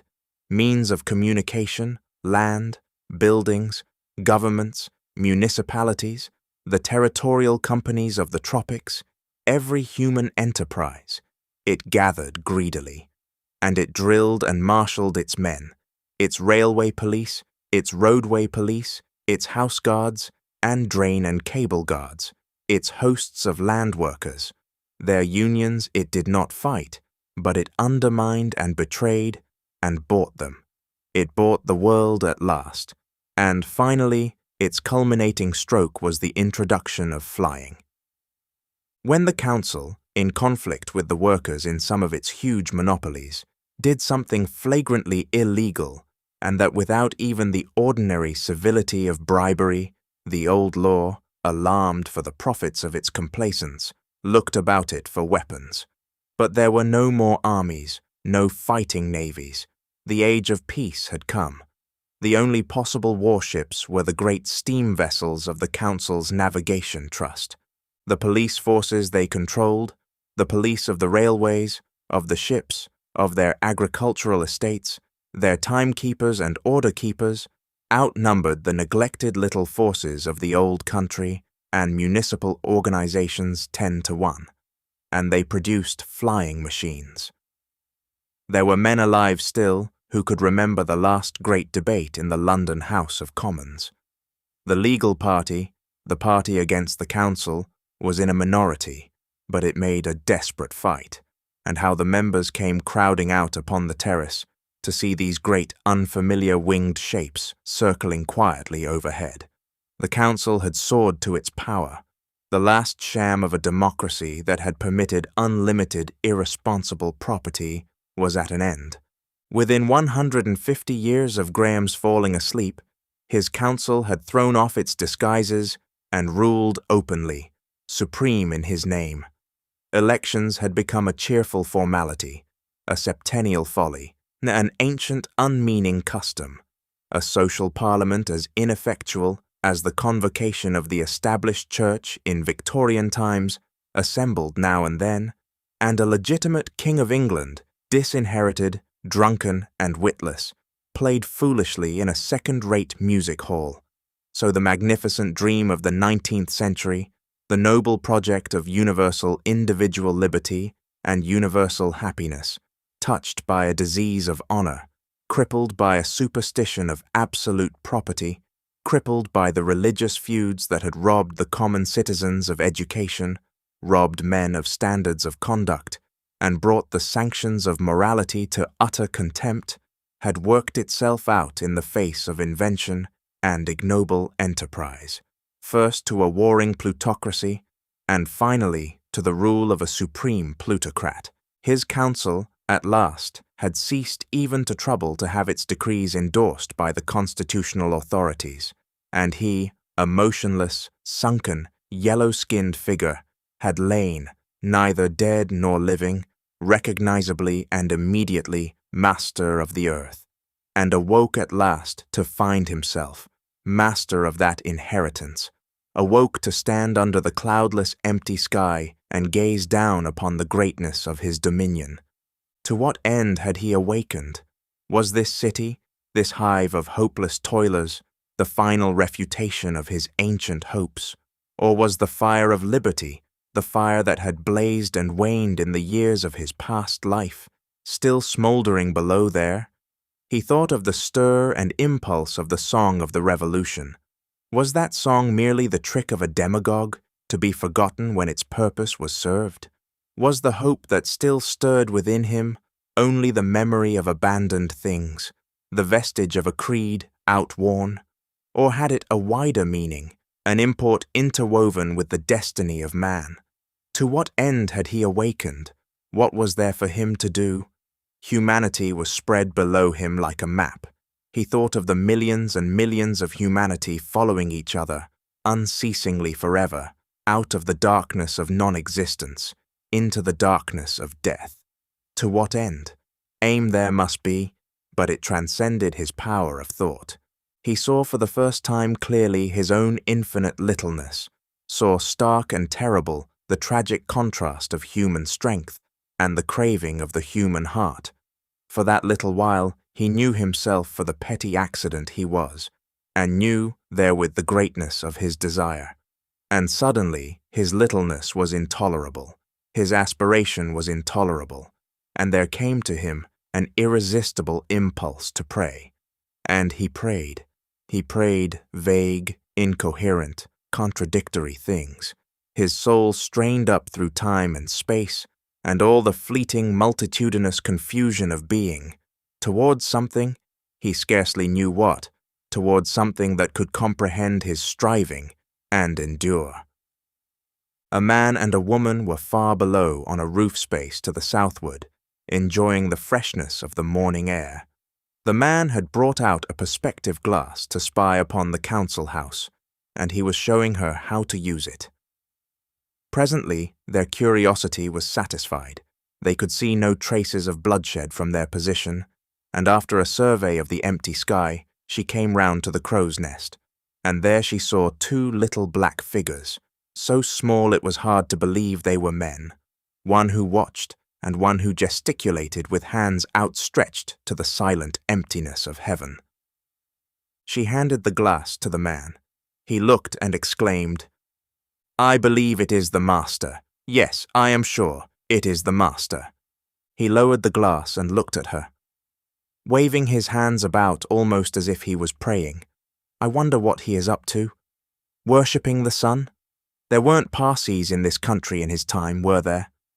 He looked again. He stopped it now. It was a chance attitude, I suppose. He put down the glass and became meditative. He won't have anything to do but enjoy himself. Just enjoy himself. Ostrog will boss the show, of course. Ostrog will have to, because of keeping all these labourer fools in bounds, them and their song, and got it all by sleeping. Dear eyes, just sleeping. It's a wonderful world. This concludes Chapter 14 of When the Sleeper Wakes. Chapter 15. Prominent People. The state apartments of the Wind Vane Keeper would have seemed astonishingly intricate to Graham had he entered them fresh from his 19th century life, but already he was growing accustomed to the scale of the new time. They can scarcely be described as halls and rooms, seeing that a complicated system of arches, bridges, passages, and galleries divided and united every part of the great space.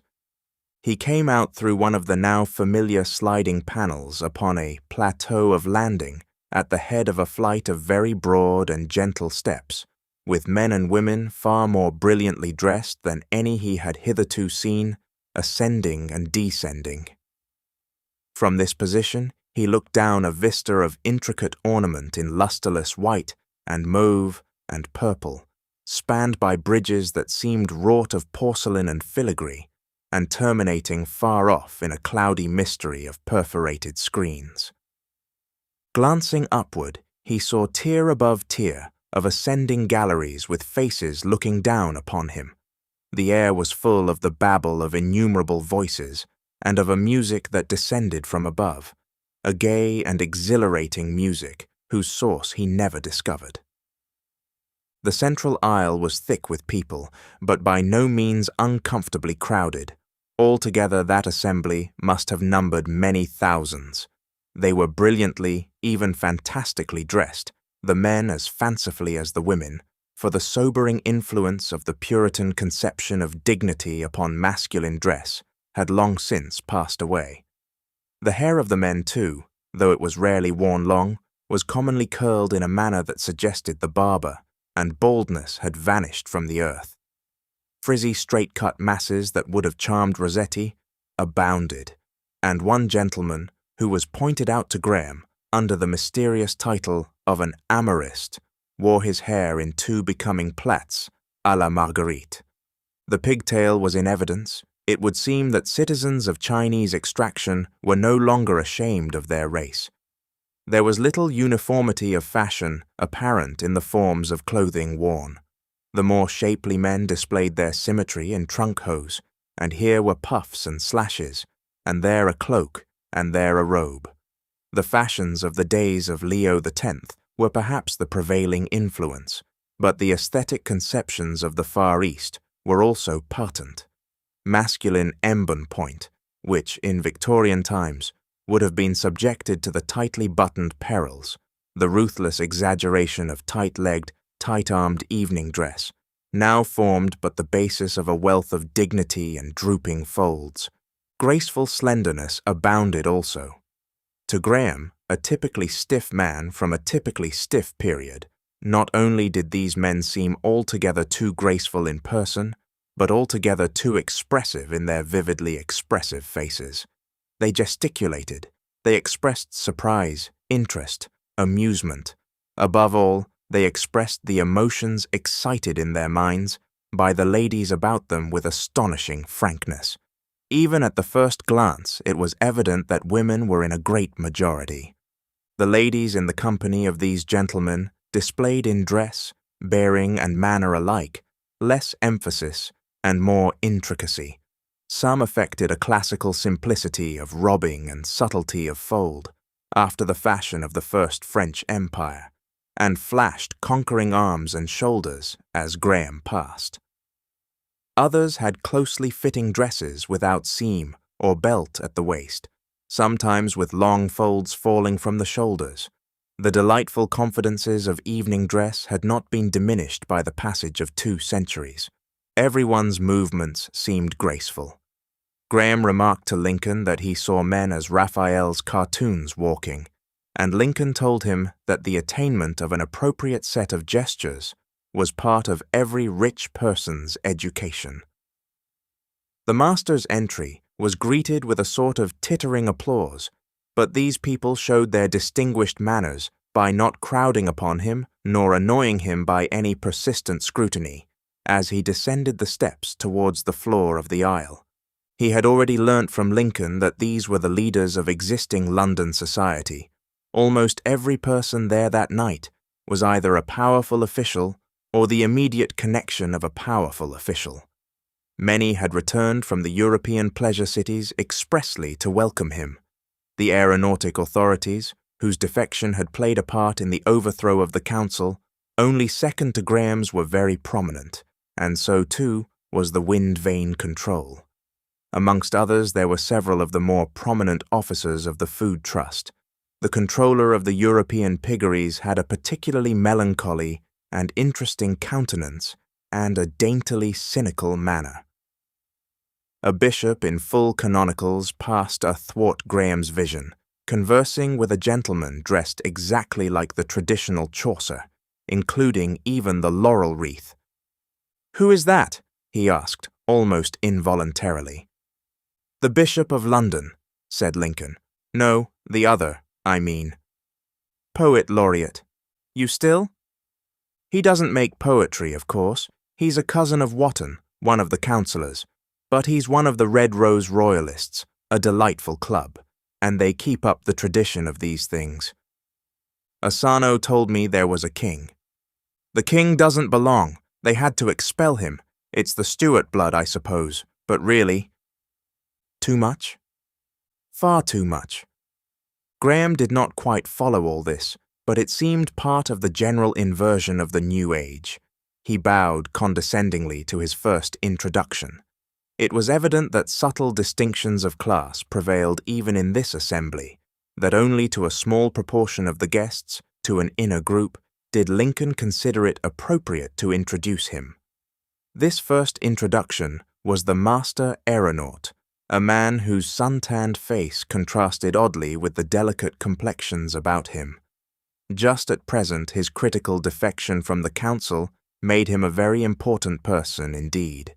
His manner contrasted very favourably, according to Graham's ideas, with the general bearing. He made a few commonplace remarks, assurances of loyalty, and frank inquiries about the master's health. His manner was breezy, his accent lacked the easy staccato of latter-day English. He made it admirably clear to Graham that he was a bluff, aerial dog. He used that phrase, that there was no nonsense about him, that he was a thoroughly manly fellow, and old-fashioned at that he didn't profess to know much, and that what he did not know was not worth knowing. He made a manly bow, ostentatiously free from obsequiousness, and passed. "I am glad to see that type endures," said Graham. "Phonographs and kinematographs," said Lincoln, a little spitefully. "He has studied from the life." Graham glanced at the burly form again. It was oddly reminiscent. "As a matter of fact, we bought him," said Lincoln. "Partly, and partly he was afraid of Ostrog. Everything rested with him." He turned sharply to introduce the Surveyor General of the Public School Trust. This person was a willowy figure in a blue-grey academic gown. He beamed down upon Graham through pince-nez of a Victorian pattern and illustrated his remarks by gestures of a beautifully manicured hand. Graham was immediately interested in this gentleman's functions and asked him a number of singularly direct questions. The Surveyor General seemed quietly amused at the master's fundamental bluntness. He was a little vague as to the monopoly of education his company possessed. It was done by contract with the syndicate that ran the numerous London municipalities, but he waxed enthusiastic over educational progress since the Victorian times. "We have conquered Cram," he said, "completely conquered Cram. There is not an examination left in the world. Aren't you glad?" "How do you get the work done?" asked Graham. "We make it attractive as possible, and if it does not attract, then we let it go. We cover an immense field." He proceeded to details, and they had a lengthy conversation. The Surveyor General mentioned the names of Pestalozzi and Froebel with profound respect, although he displayed no intimacy with their epoch-making works. Graham learnt that university extension still existed in a modified form. "There is a certain type of girl, for example," said the Surveyor General, dilating with a sense of his usefulness, "with a perfect passion for severe studies, when they are not too difficult, you know. We cater for them by the thousand."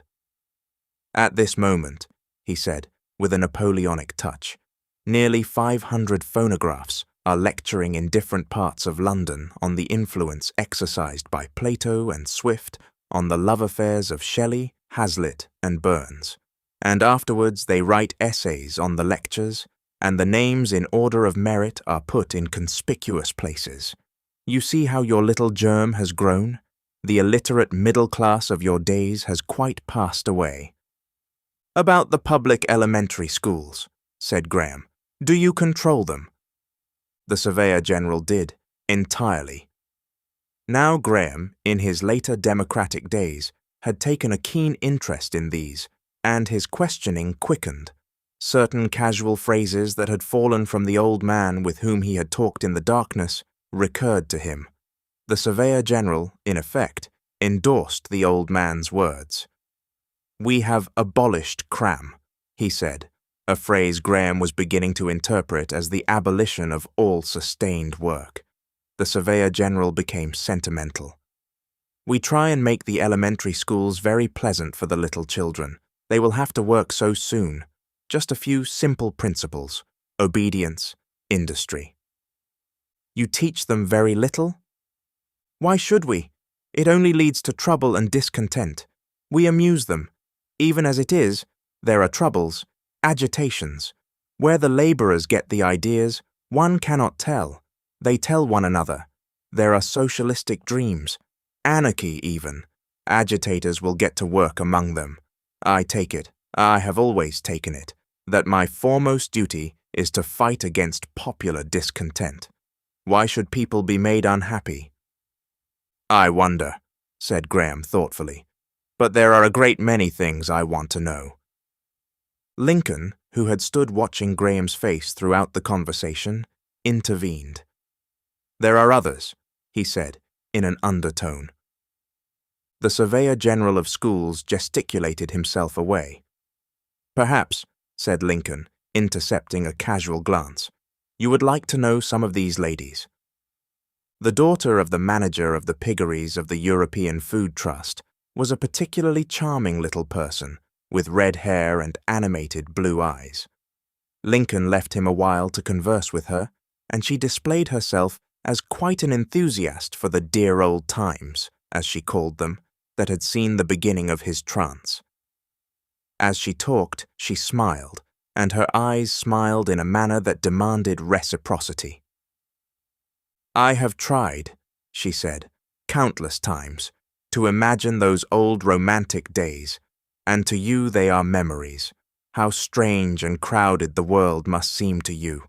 I have seen photographs and pictures of the old times, the little isolated houses built of bricks made out of burnt mud and all black with soot from your fires, the railway bridges, the simple advertisements, the solemn savage puritanical men in strange black coats and those tall hats of theirs, iron railway trains on iron bridges overhead, horses and cattle, and even dogs running half wild about the streets, and suddenly you have come into this." "Into this," said Graham, "out of your life, out of all that was familiar." "The old life was not a happy one," said Graham. "I do not regret that."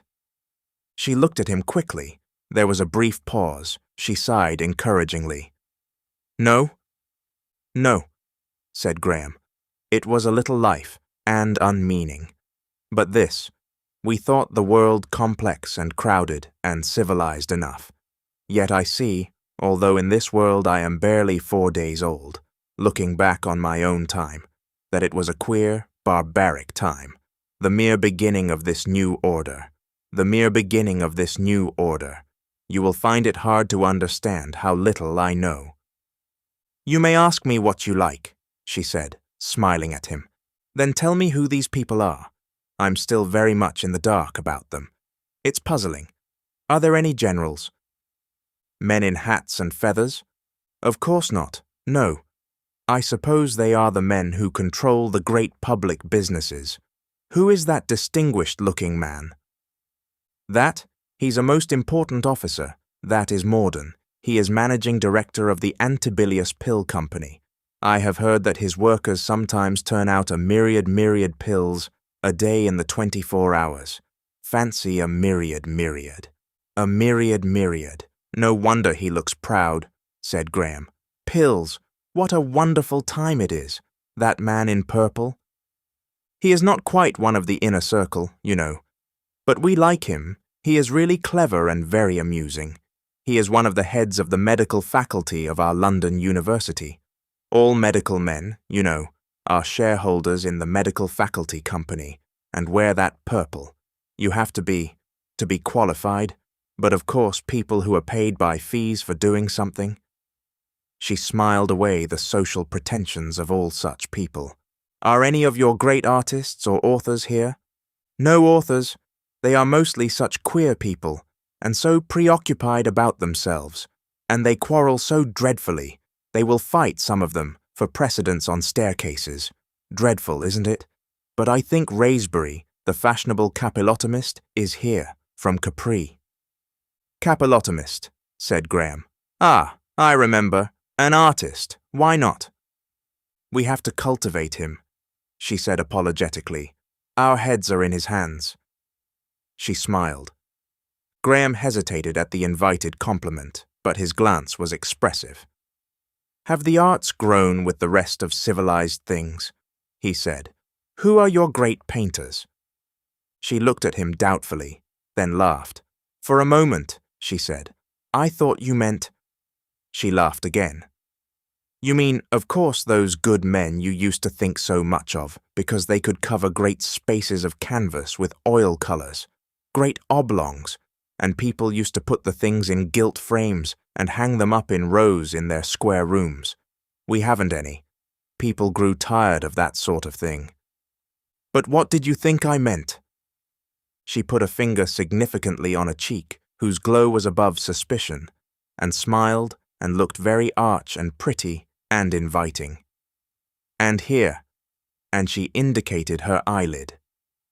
Graham had an adventurous moment, then a grotesque memory of a picture he had somewhere seen of Uncle Toby, and the widow flashed across his mind.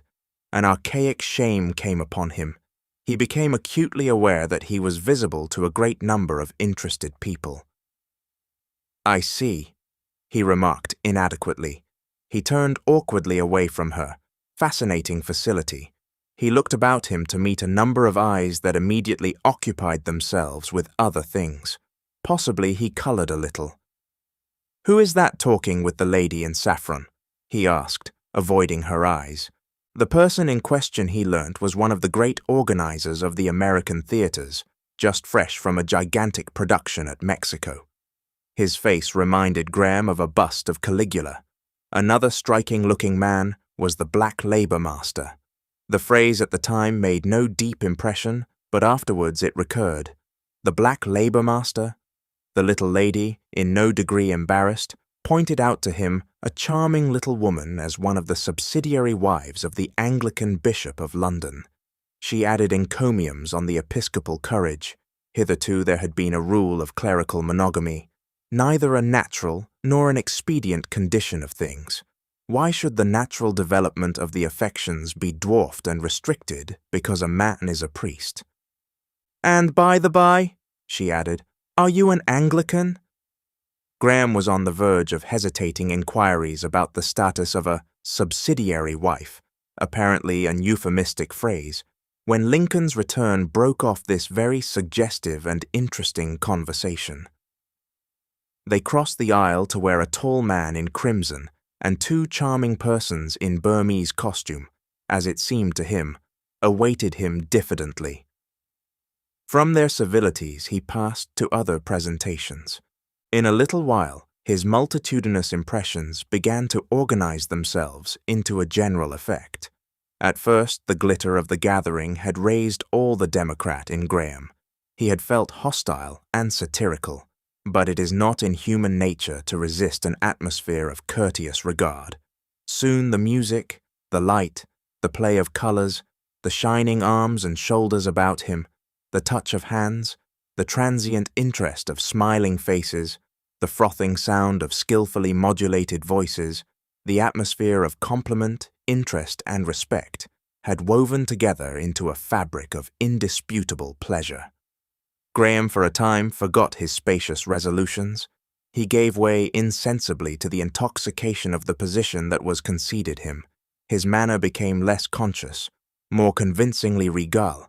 His feet walked assuredly.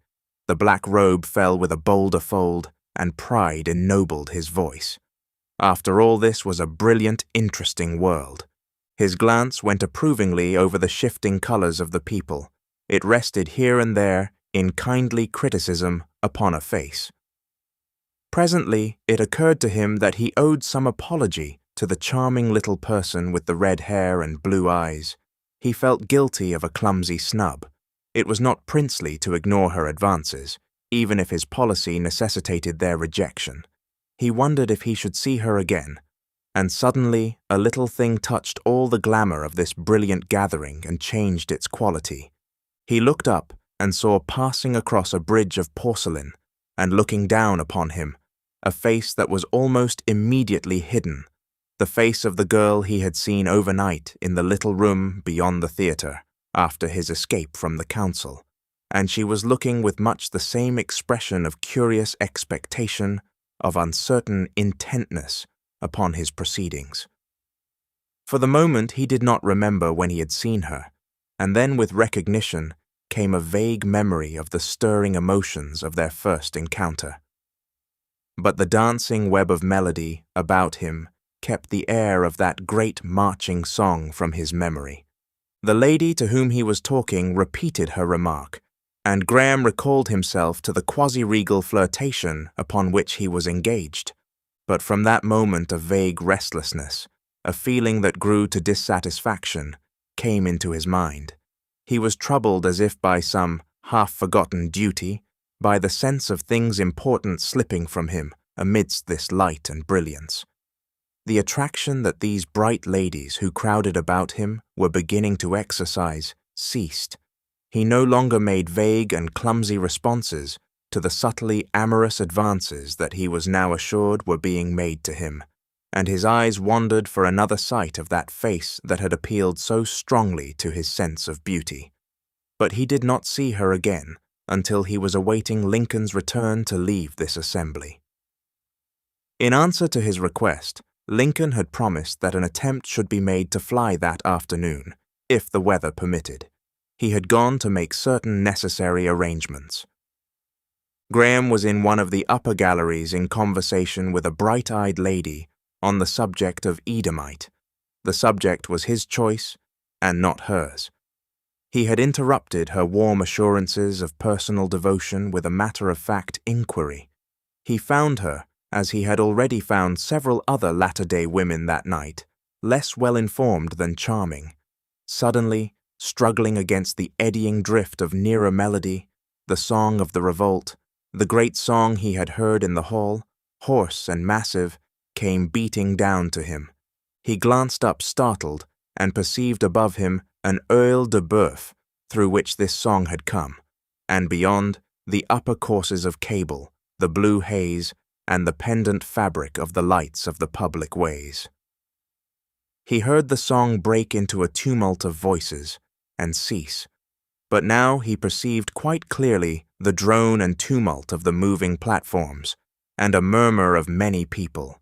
He had a vague persuasion that he could not account for, a sort of instinctive feeling that outside in the ways a huge crowd must be watching this place in which their master amused himself. He wondered what they might be thinking. Though the song had stopped so abruptly, though the special music of this gathering reasserted itself, the motif of the marching song, once it had begun, lingered in his mind. The bright-eyed lady was still struggling with the mysteries of Edomite when he perceived the girl he had seen in the theater again. She was coming now along the gallery towards him. He saw her first, before she saw him. She was dressed in a faintly luminous grey. Her dark hair about her brows was like a cloud, and as he saw her, the cold light from the circular opening into the ways fell upon her downcast face. The lady in trouble about the Edomite saw the change in his expression and grasped her opportunity to escape. "Would you care to know that girl, sire?" she asked boldly. "She is Helen Wotton, a niece of Ostrog's. She knows a great many serious things. She is one of the most serious persons alive. I am sure you will like her." In another moment Graham was talking to the girl, and the bright-eyed lady had fluttered away. "I remember you quite well," said Graham. "You were in that little room, when all the people were singing and beating time with their feet, before I walked across the hall." Her momentary embarrassment passed. She looked up at him, and her face was steady. "It was wonderful," she said, hesitated, and spoke with a sudden effort. "All those people would have died for you, sire. Countless people did die for you that night." Her face glowed. She glanced swiftly aside to see that no other heard her words. Lincoln appeared some way off along the gallery, making his way through the press towards them. She saw him and turned to Graham strangely eager, with a swift change to confidence and intimacy. "Sire," she said quickly, "I cannot tell you now and here, but the common people are very unhappy. They are oppressed. They are misgoverned. Do not forget the people who faced death, death that you might live." "I know nothing," began Graham. "I cannot tell you now." Lincoln's face appeared close to them. He bowed an apology to the girl. "You find the New World pleasant, sire?" asked Lincoln, with smiling deference, and indicating the space and splendor of the gathering by one comprehensive gesture. "At any rate, you find it changed." "Yes," said Graham, "changed, and yet, after all, not so greatly changed." "Wait till you're in the air," said Lincoln. "The wind has fallen. Even now an aerophile awaits you." The girl's attitude awaited dismissal.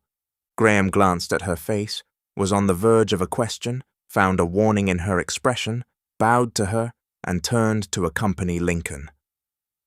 This concludes Chapter 15 of When the Sleeper Wakes. Please like this video and subscribe to our channel. Your support is appreciated. Chapter 16. The Aerophile. For a while, as Graham went through the passages of the wind vane offices with Lincoln, he was preoccupied, but by an effort he attended to the things which Lincoln was saying. Soon his preoccupation vanished. Lincoln was talking of flying. Graham had a strong desire to know more of this new human attainment. He began to ply Lincoln with questions. He had followed the crude beginnings of aerial navigation very keenly in his previous life. He was delighted to find the familiar names of Maxime and Pilcher, Langley and Chanute, and above all, of the aerial proto-martyr Lilienthal, still honored by men. Even during his previous life, 2 lines of investigation had pointed clearly to 2 distinct types of contrivance as possible, and both of these had been realized. On the one hand was the great engine-driven aeroplane, a double row of horizontal floats with a big aerial screw behind, and on the other, the nimbler Aerophile. The aeroplanes flew safely only in a calm or moderate wind, and sudden storms, occurrences that were now accurately predictable, rendered them for all practical purposes useless. They were built of enormous size, the usual stretch of wing being 600 feet or more, and the length of the fabric 1,000 feet. They were for passenger traffic alone. The lightly swung car they carried was from 100 to 150 feet in length. It was hung in a peculiar manner, in order to minimize the complex vibration that even a moderate wind produced, and for the same reason, the little seats within the car, each passenger remained seated during the voyage, were slung with great freedom of movement. The starting of the mechanism was only possible from a gigantic car on the rail of a specially constructed stage.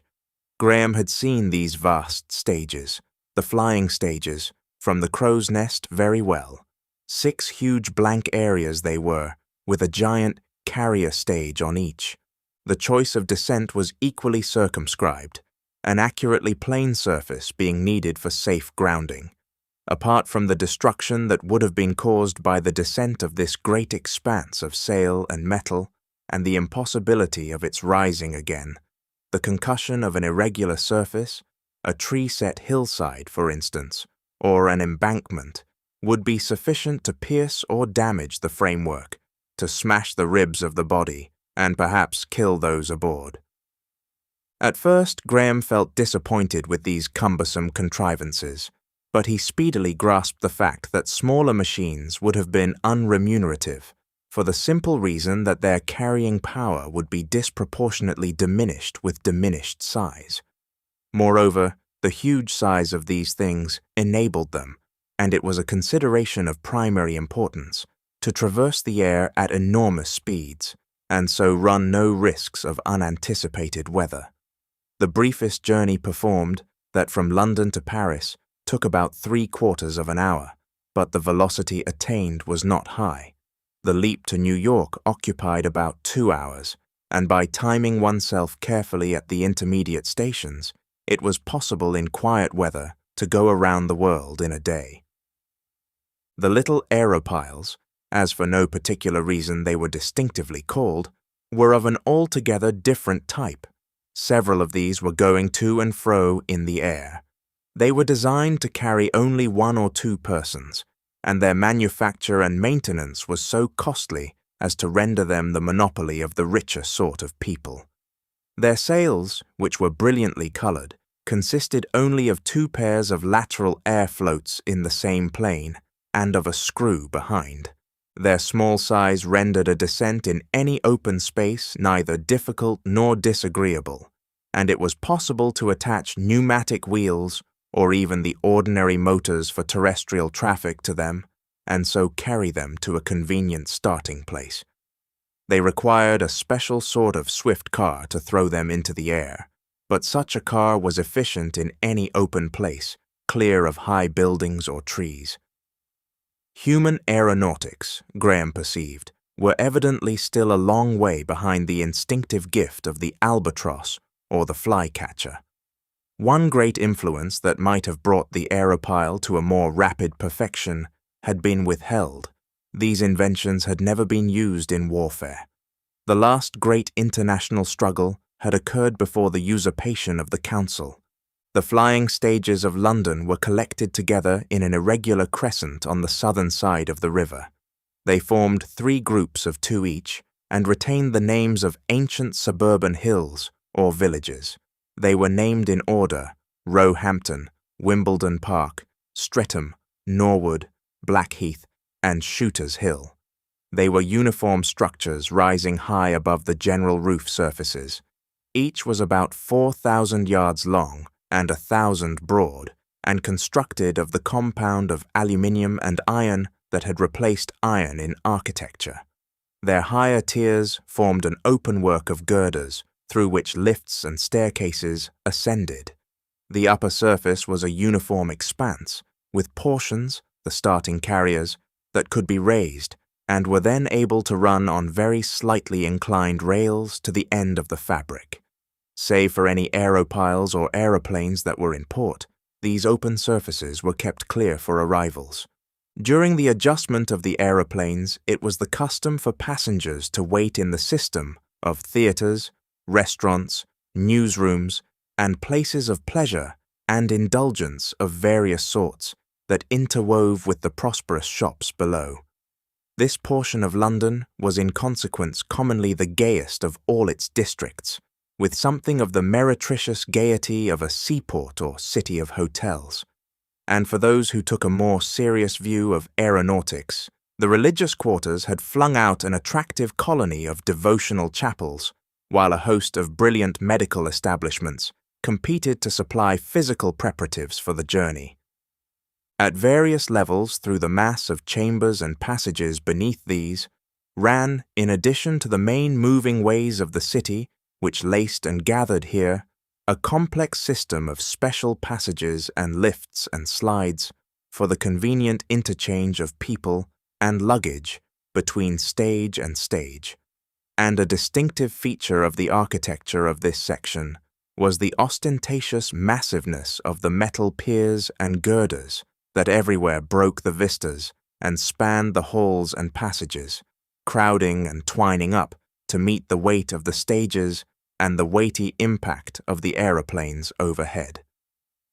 Graham went to the flying stages by the public ways. He was accompanied by Asano, his Japanese attendant. Lincoln was called away by Ostrog, who was busy with his administrative concerns. A strong guard of the Wind Vane police awaited the master outside the Wind Vane offices, and they cleared a space for him on the upper moving platform. His passage to the flying stages was unexpected. Nevertheless, a considerable crowd gathered and followed him to his destination. As he went along, he could hear the people shouting his name, and saw numberless men and women and children in blue come swarming up the staircases in the central path, gesticulating and shouting. He could not hear what they shouted. He was struck again by the evident existence of a vulgar dialect among the poor of the city. When at last he descended, his guards were immediately surrounded by a dense, excited crowd. Afterwards, it occurred to him that some had attempted to reach him with petitions.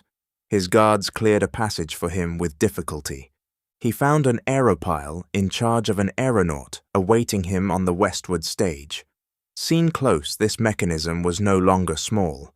As it lay on its launching carrier upon the wide expanse of the flying stage, its aluminium body skeleton was as big as the hull of a 20-ton yacht. Its lateral supporting sails braced and stayed with metal nerves, almost like the nerves of a bee's wing, and made of some sort of glassy artificial membrane, cast their shadow over many hundreds of square yards. The chairs for the engineer and his passenger hung free to swing by a complex tackle within the protecting ribs of the frame and well abaft the middle. The passenger's chair was protected by a wind guard and guarded about with metallic rods carrying air cushions. It could, if desired, be completely closed in, but Graham was anxious for novel experiences and desired that it should be left open. The aeronaut sat behind a glass that sheltered his face. The passenger could secure himself firmly in his seat, and this was almost unavoidable on landing, or he could move along by means of a little rail and rod to a locker at the stem of the machine, where his personal luggage, his wraps and restoratives were placed, and which also, with the seats, served as a make-weight to the parts of the central engine that projected to the propeller at the stern. The engine was very simple in appearance. Asano, pointing out the parts of this apparatus to him, told him that, like the gas engine of Victorian days, it was of the explosive type, burning a small drop of a substance called formulae at each stroke. It consisted simply of reservoir and piston about the long fluted crank of the propeller shaft. So much Graham saw of the machine. The flying stage about him was empty save for Asano and their suite of attendants. Directed by the aeronaut, he placed himself in his seat. He then drank a mixture containing ergot, a dose, he learnt, invariably administered to those about to fly, and designed to counteract the possible effect of diminished air pressure upon the system. Having done so, he declared himself ready for the journey. Asano took the empty glass from him, stepped through the bars of the hull, and stood below on the stage waving his hand. Suddenly, he seemed to slide along the stage to the right and vanish. The engine was beating, the propeller spinning, and for a second, the stage and the buildings beyond were gliding swiftly and horizontally past Graham's eye. Then these things seemed to tilt up abruptly. He gripped the little rods on either side of him instinctively. He felt himself moving upward, heard the air whistle over the top of the windscreen. The propeller screw moved round with powerful rhythmic impulses. 1, 2, 3, pause. 1, 2, 3, which the engineer controlled very delicately. The machine began a quivering vibration that continued throughout the flight, and the roof areas seemed running away to starboard very quickly and growing rapidly smaller. He looked from the face of the engineer through the ribs of the machine. Looking sideways, there was nothing very startling in what he saw. A rapid funicular railway might have given the same sensations. He recognized the council house and the Highgate Ridge, and then he looked straight down between his feet. For a moment physical terror possessed him, a passionate sense of insecurity. He held tight. For a second or so he could not lift his eyes. Some 100 feet or more, sheer below him, was one of the big wind vanes of southwest London, and beyond it, the southernmost flying stage crowded with little black dots. These things seemed to be falling away from him. For a second, he had an impulse to pursue the earth. He set his teeth. He lifted his eyes by a muscular effort, and the moment of panic passed. He remained for a space with his teeth set hard, his eyes staring into the sky. Throb, throb, throb, beat went the engine. Throb, throb, throb, beat. He gripped his bars tightly, glanced at the aeronaut, and saw a smile upon his sun-tanned face. He smiled in return, perhaps a little artificially. "A little strange at first," he shouted, before he recalled his dignity. But he dared not look down again for some time. He stared over the aeronaut's head to where a rim of vague blue horizon crept up the sky. For a little while, he could not banish the thought of possible accidents from his mind. Throb, throb, throb, beat. Suppose some trivial screw went wrong in that supporting engine. Suppose... He made a grim effort to dismiss all such suppositions. After a while, they did at least abandon the foreground of his thoughts, and up he went steadily, higher and higher into the clear air. Once the mental shock of moving unsupported through the air was over, his sensations ceased to be unpleasant, became very speedily pleasurable.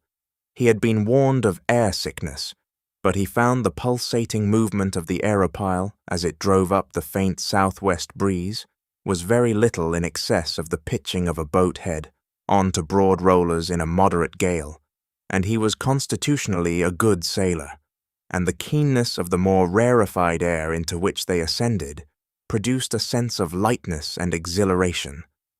He looked up and saw the blue sky above fretted with cirrus clouds.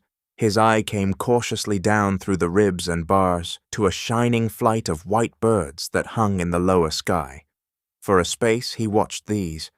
Then going lower and less apprehensively, he saw the slender figure of the wind vane keeper's crow's nest, shining golden in the sunlight and growing smaller every moment. As his eye fell with more confidence now, there came a blue line of hills, and then London, already to leeward, an intricate space of roofing. Its near edge came sharp and clear, and banished his last apprehensions in a shock of surprise. For the boundary of London was like a wall, like a cliff, a steep fall of 300 or 400 feet, a frontage broken only by terraces here and there, a complex decorative facade. That gradual passage of town into country through an extensive sponge of suburbs, which was so characteristic a feature of the great cities of the 19th century, existed no longer. Nothing remained of it but a waste of ruins here, variegated and dense, with thickets of the heterogeneous growths that had once adorned the gardens of the belt, interspersed among leveled brown patches of sown ground and verdant stretches of winter greens. The latter even spread among the vestiges of houses, but for the most part the reefs and skerries of ruins, the wreckage of suburban villas, stood among their streets and roads, queer islands amidst the levelled expanses of green and brown, abandoned indeed by the inhabitants years since. but too substantial, it seemed, to be cleared out of the way of the wholesale horticultural mechanisms of the time.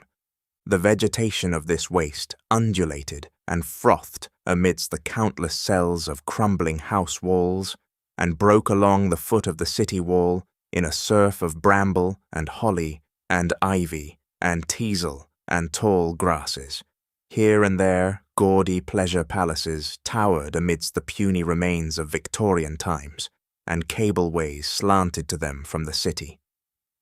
That winter day they seemed deserted. Deserted, too, were the artificial gardens among the ruins. The city limits were indeed as sharply defined as in the ancient days when the gates were shut at nightfall and the robber foreman prowled to the very walls. A huge semicircular throat poured out of vigorous traffic upon the Edomite Bath Road. So the first prospect of the world beyond the city flashed on Graham, and dwindled, and when at last he could look vertically downward again, he saw below him the vegetable fields of the Thames Valley, innumerable minute oblongs of ruddy brown intersected by shining threads, the sewage ditches. His exhilaration increased rapidly, became a sort of intoxication. He found himself drawing deep breaths of air, laughing aloud, desiring to shout. After a time that desire became too strong for him, and he shouted. The machine had now risen as high as was customary, with aeropiles, and they began to curve about towards the south. Steering, Graham perceived, was effected by the opening or closing of one or two thin strips of membrane in one or other of the otherwise rigid wings, and by the movement of the whole engine, backward or forward, along its supports.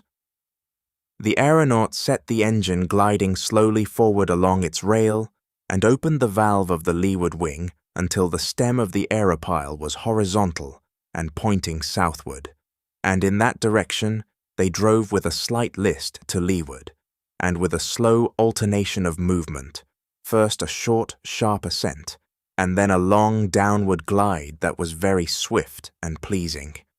During these downward glides the propeller was inactive altogether. These ascents gave Graham a glorious sense of successful effort. The descents through the rarefied air were beyond all experience. He wanted never to leave the upper air again. For a time he was intent upon the minute details of the landscape that ran swiftly northward beneath him. Its minute, clear detail pleased him exceedingly. He was impressed by the ruin of the houses that had once dotted the country, by the vast treeless expanse of country, from which all farms and villages had gone, save for crumbling ruins. He had known the thing was so, but seeing it so was an altogether different matter. He tried to make out places he had known within the hollow basin of the world below, but at first he could distinguish no data now that the Thames Valley was left behind. Soon, however, they were driving over a sharp chalk hill that he recognized as the Guildford Hogsback, because of the familiar outline of the gorge at its eastward end, and because of the ruins of the town that rose steeply on either lip of this gorge. And from that he made out other points, Leith Hill, the sandy wastes of Aldershot, and so forth. The Downs escarpment was set with gigantic slow-moving wind wheels, save where the broad Edomite Portsmouth Road, thickly dotted with rushing shapes, followed the course of the old railway. The gorge of the Wey was choked with thickets.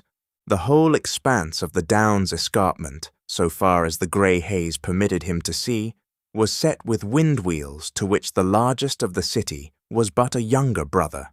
They stirred with a stately motion before the southwest wind, and here and there were patches dotted with the sheep of the British Food Trust, and here and there a mounted shepherd made a spot of black.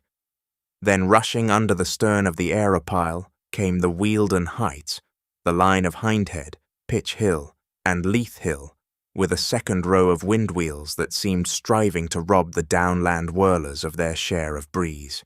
The purple heather was speckled with yellow gorse, and on the further side a drove of black oxen stampeded before a couple of mounted men. Swiftly these swept behind, and dwindled and lost colour, and became scarce moving specks that were swallowed up in haze. And when these had vanished in the distance, Graham heard a peewit wailing close at hand. He perceived he was now above the South Downs, and staring over his shoulder, saw the battlements of Portsmouth landing stage towering over the ridge of Portsdown Hill. In another moment there came into sight a spread of shipping like floating cities, the little white cliffs of the Needles dwarfed and sunlit, and the grey and glittering waters of the narrow sea. They seemed to leap the Solent in a moment, and in a few seconds the Isle of Wight was running past, and then beneath him spread a wider and wide extent of sea, here purple with the shadow of a cloud, here grey, here a burnished mirror, and here a spread of cloudy greenish blue. The Isle of Wight grew smaller and smaller. In a few more minutes, a strip of grey haze detached itself from other strips that were clouds, descended out of the sky, and became a coastline. Sunlit and pleasant, the coast of northern France. It rose, it took colour, became definite and detailed, and the counterpart of the downland of England was speeding by below. In a little time, as it seemed, Paris came above the horizon and hung there for a space, and sank out of sight again as the Aerophile circled about to the north again.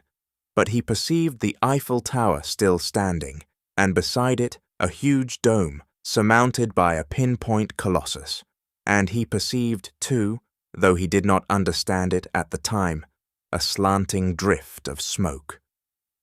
The aeronaut said something about trouble in the underways that Graham did not heed at the time, but he marked the minarets and towers and slender masses that streamed skyward above the city wind vanes, and knew that in the matter of grace at least Paris still kept in front of her larger rival, and even as he looked a pale blue shape ascended very swiftly from the city like a dead leaf driving up before a gale. It curved round and soared towards them, growing rapidly larger and larger. The aeronaut was saying something. "What?" said Graham, loath to take his eyes from this. "Aeroplanes, sire," bawled the aeronaut, pointing. They rose and curved about northward as it drew nearer. Nearer it came and nearer, larger and larger. The throb, throb, throb, beat of the Aerophile's flight, that had seemed so potent and so swift, suddenly appeared slow by comparison with this tremendous rush. How great the monster seemed, how swift and steady. It passed quite closely beneath them, driving along silently, a vast spread of wire-netted translucent wings, a thing alive. Graham had a momentary glimpse of the rows and rows of wrapped-up passengers, slung in their little cradles behind windscreens, of a white-clothed engineer crawling against the gale along a ladder-way, of spouting engines beating together, of the whirling windscrew, and of a wide waste of wing. He exulted in the sight, and in an instant the thing had passed. It rose slightly, and their own little wings swayed in the rush of its flight. It fell and grew smaller. Scarcely had they moved, as it seemed, before it was again only a flat blue thing that dwindled in the sky. This was the aeroplane that went to and fro between London and Paris. In fair weather and in peaceful times, it came and went 4 times a day.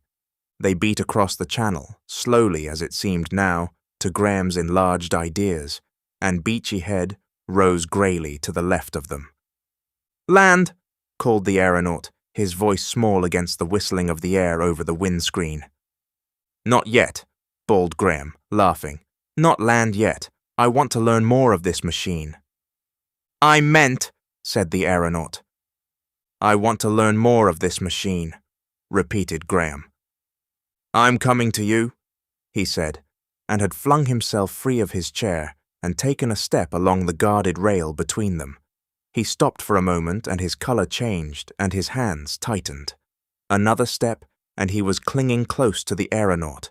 He felt a weight on his shoulder, the pressure of the air. His hat was a whirling speck behind.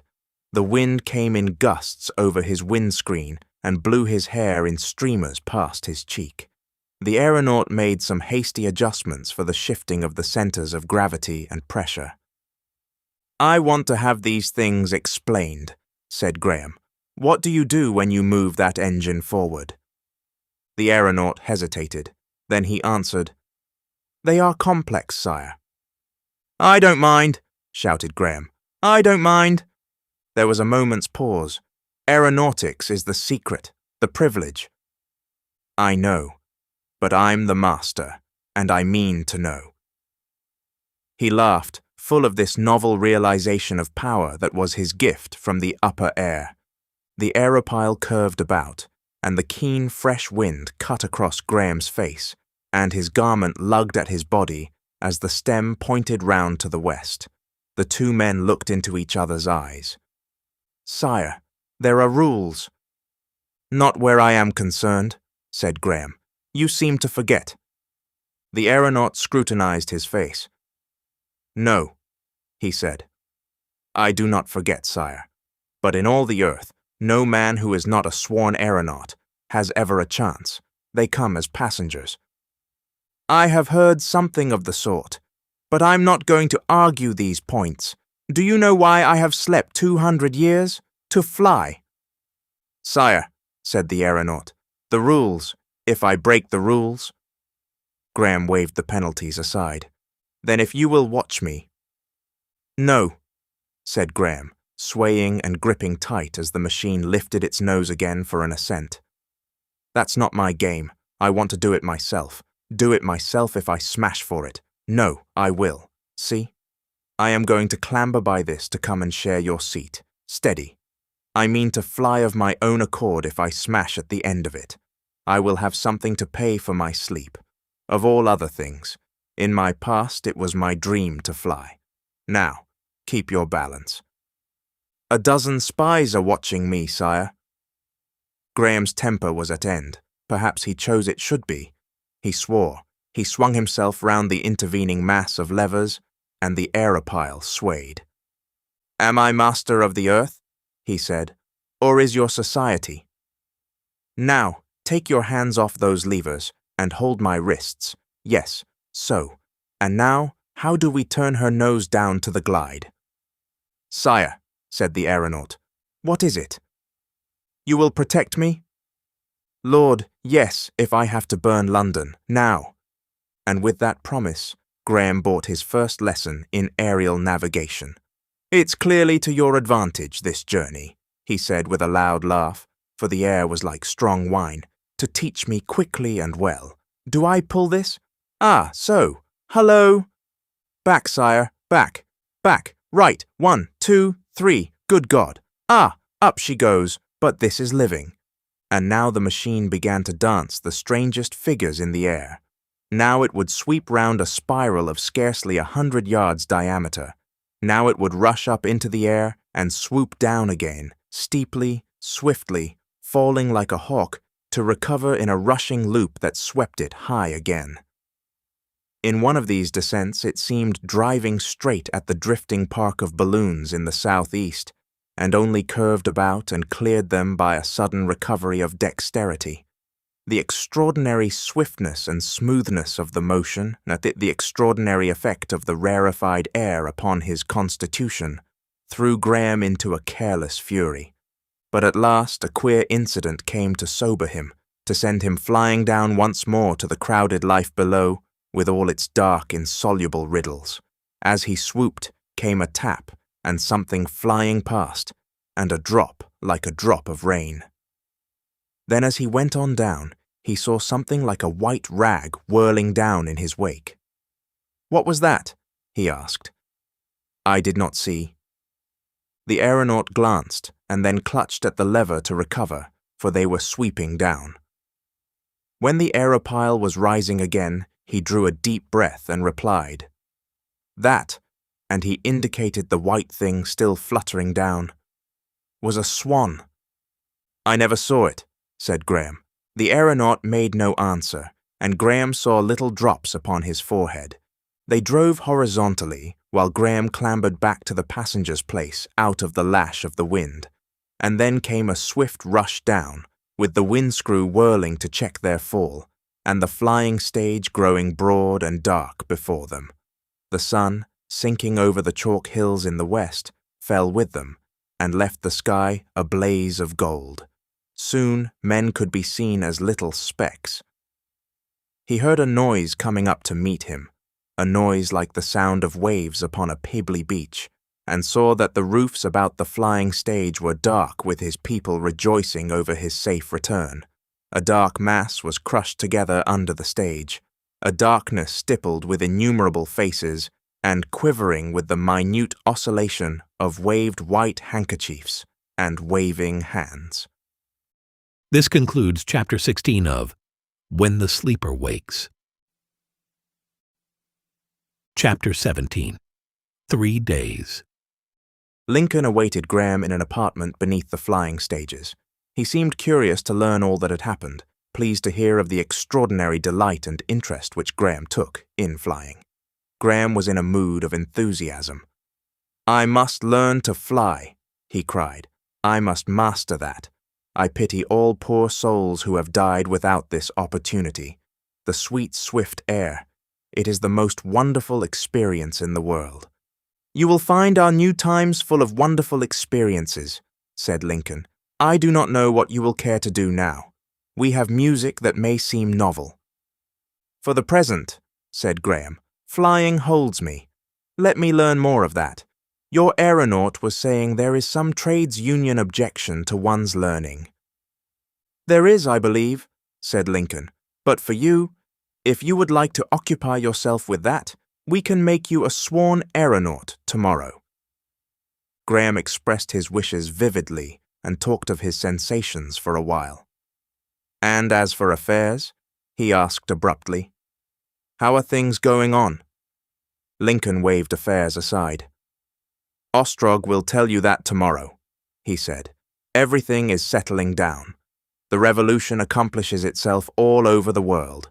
Friction is inevitable here and there, of course, but your rule is assured. You may rest secure with things in Ostrog's hands. Would it be possible for me to be made a sworn aeronaut, as you call it, forthwith, before I sleep?" said Graham, pacing. "Then I could be at it the very first thing tomorrow again." "It would be possible," said Lincoln thoughtfully. "Quite possible. Indeed, it shall be done." He laughed. "I came prepared to suggest amusements, but you have found one for yourself. I will telephone to the aeronautical offices from here, and we will return to your apartments in the wind vane control. By the time you have dined, the aeronauts will be able to come. You don't think that after you have dined, you might prefer?" He paused. "Yes," said Graham. "We had prepared a show of dancers. They have been brought from the Capri Theatre." "I hate ballets," said Graham shortly. "Always did. That other. That's not what I want to see. We had dancers in the old days. For the matter of that, they had them in ancient Egypt. But flying." "True," said Lincoln, "though our dancers." "They can afford to wait," said Graham. "They can afford to wait."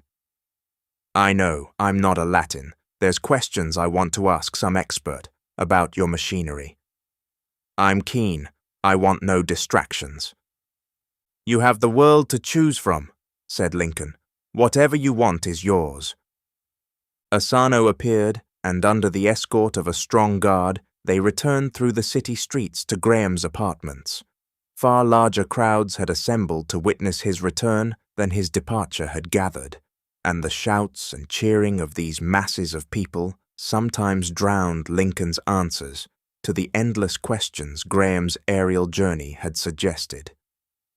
At first, Graham had acknowledged the cheering and cries of the crowd by bows and gestures, but Lincoln warned him that such a recognition would be considered incorrect behavior. Graham, already a little wearied by rhythmic civilities, ignored his subjects for the remainder of his public progress. Directly they arrived at his apartments, Asano departed in search of kinematographic renderings of machinery in motion, and Lincoln dispatched Graham's commands for models of machines and small machines to illustrate the various mechanical advances of the last 2 centuries. The little group of appliances for telegraphic communication attracted the master so strongly that his delightfully prepared dinner, served by a number of charmingly dexterous girls, waited for a space. The habit of smoking had almost ceased from the face of the earth, but when he expressed a wish for that indulgence, inquiries were made, and some excellent cigars were discovered in Florida and sent to him by pneumatic dispatch while the dinner was still in progress. Afterwards came the aeronauts, and a feast of ingenious wonders in the hands of a latter-day engineer. For the time, at any rate, the neat dexterity of counting and numbering machines, building machines, spinning engines, patent doorways, explosive motors, grain and water elevators, slaughterhouse machines and harvesting appliances was more fascinating to Graham than any bayadere. "We were savages," was his refrain. "We were savages. We were in the Stone Age, compared with this. And what else have you?" There came also practical psychologists with some very interesting developments in the art of hypnotism. The names of Milne Bramwell, Fechner, Liebold, William James, Myers, and Gurney, he found, bore a value now that would have astonished their contemporaries. Several practical applications of psychology were now in general use. It had largely superseded drugs, antiseptics, and anesthetics in medicine, was employed by almost all who had any need of mental concentration. A real enlargement of human faculty seemed to have been effected in this direction. The feats of calculating boys, the wonders, as Graham had been wont to regard them, of mesmerizers, were now within the range of anyone who could afford the services of a skilled hypnotist. Long ago, the old examination methods in education had been destroyed by these expedients. Instead of years of study, candidates had substituted a few weeks of trances, and during the trances, expert coaches had simply to repeat all the points necessary for adequate answering, adding a suggestion of the post-hypnotic recollection of these points. In process mathematics particularly, this aid had been of singular service, and it was now invariably invoked by such players of chess and games of manual dexterity as were still to be found.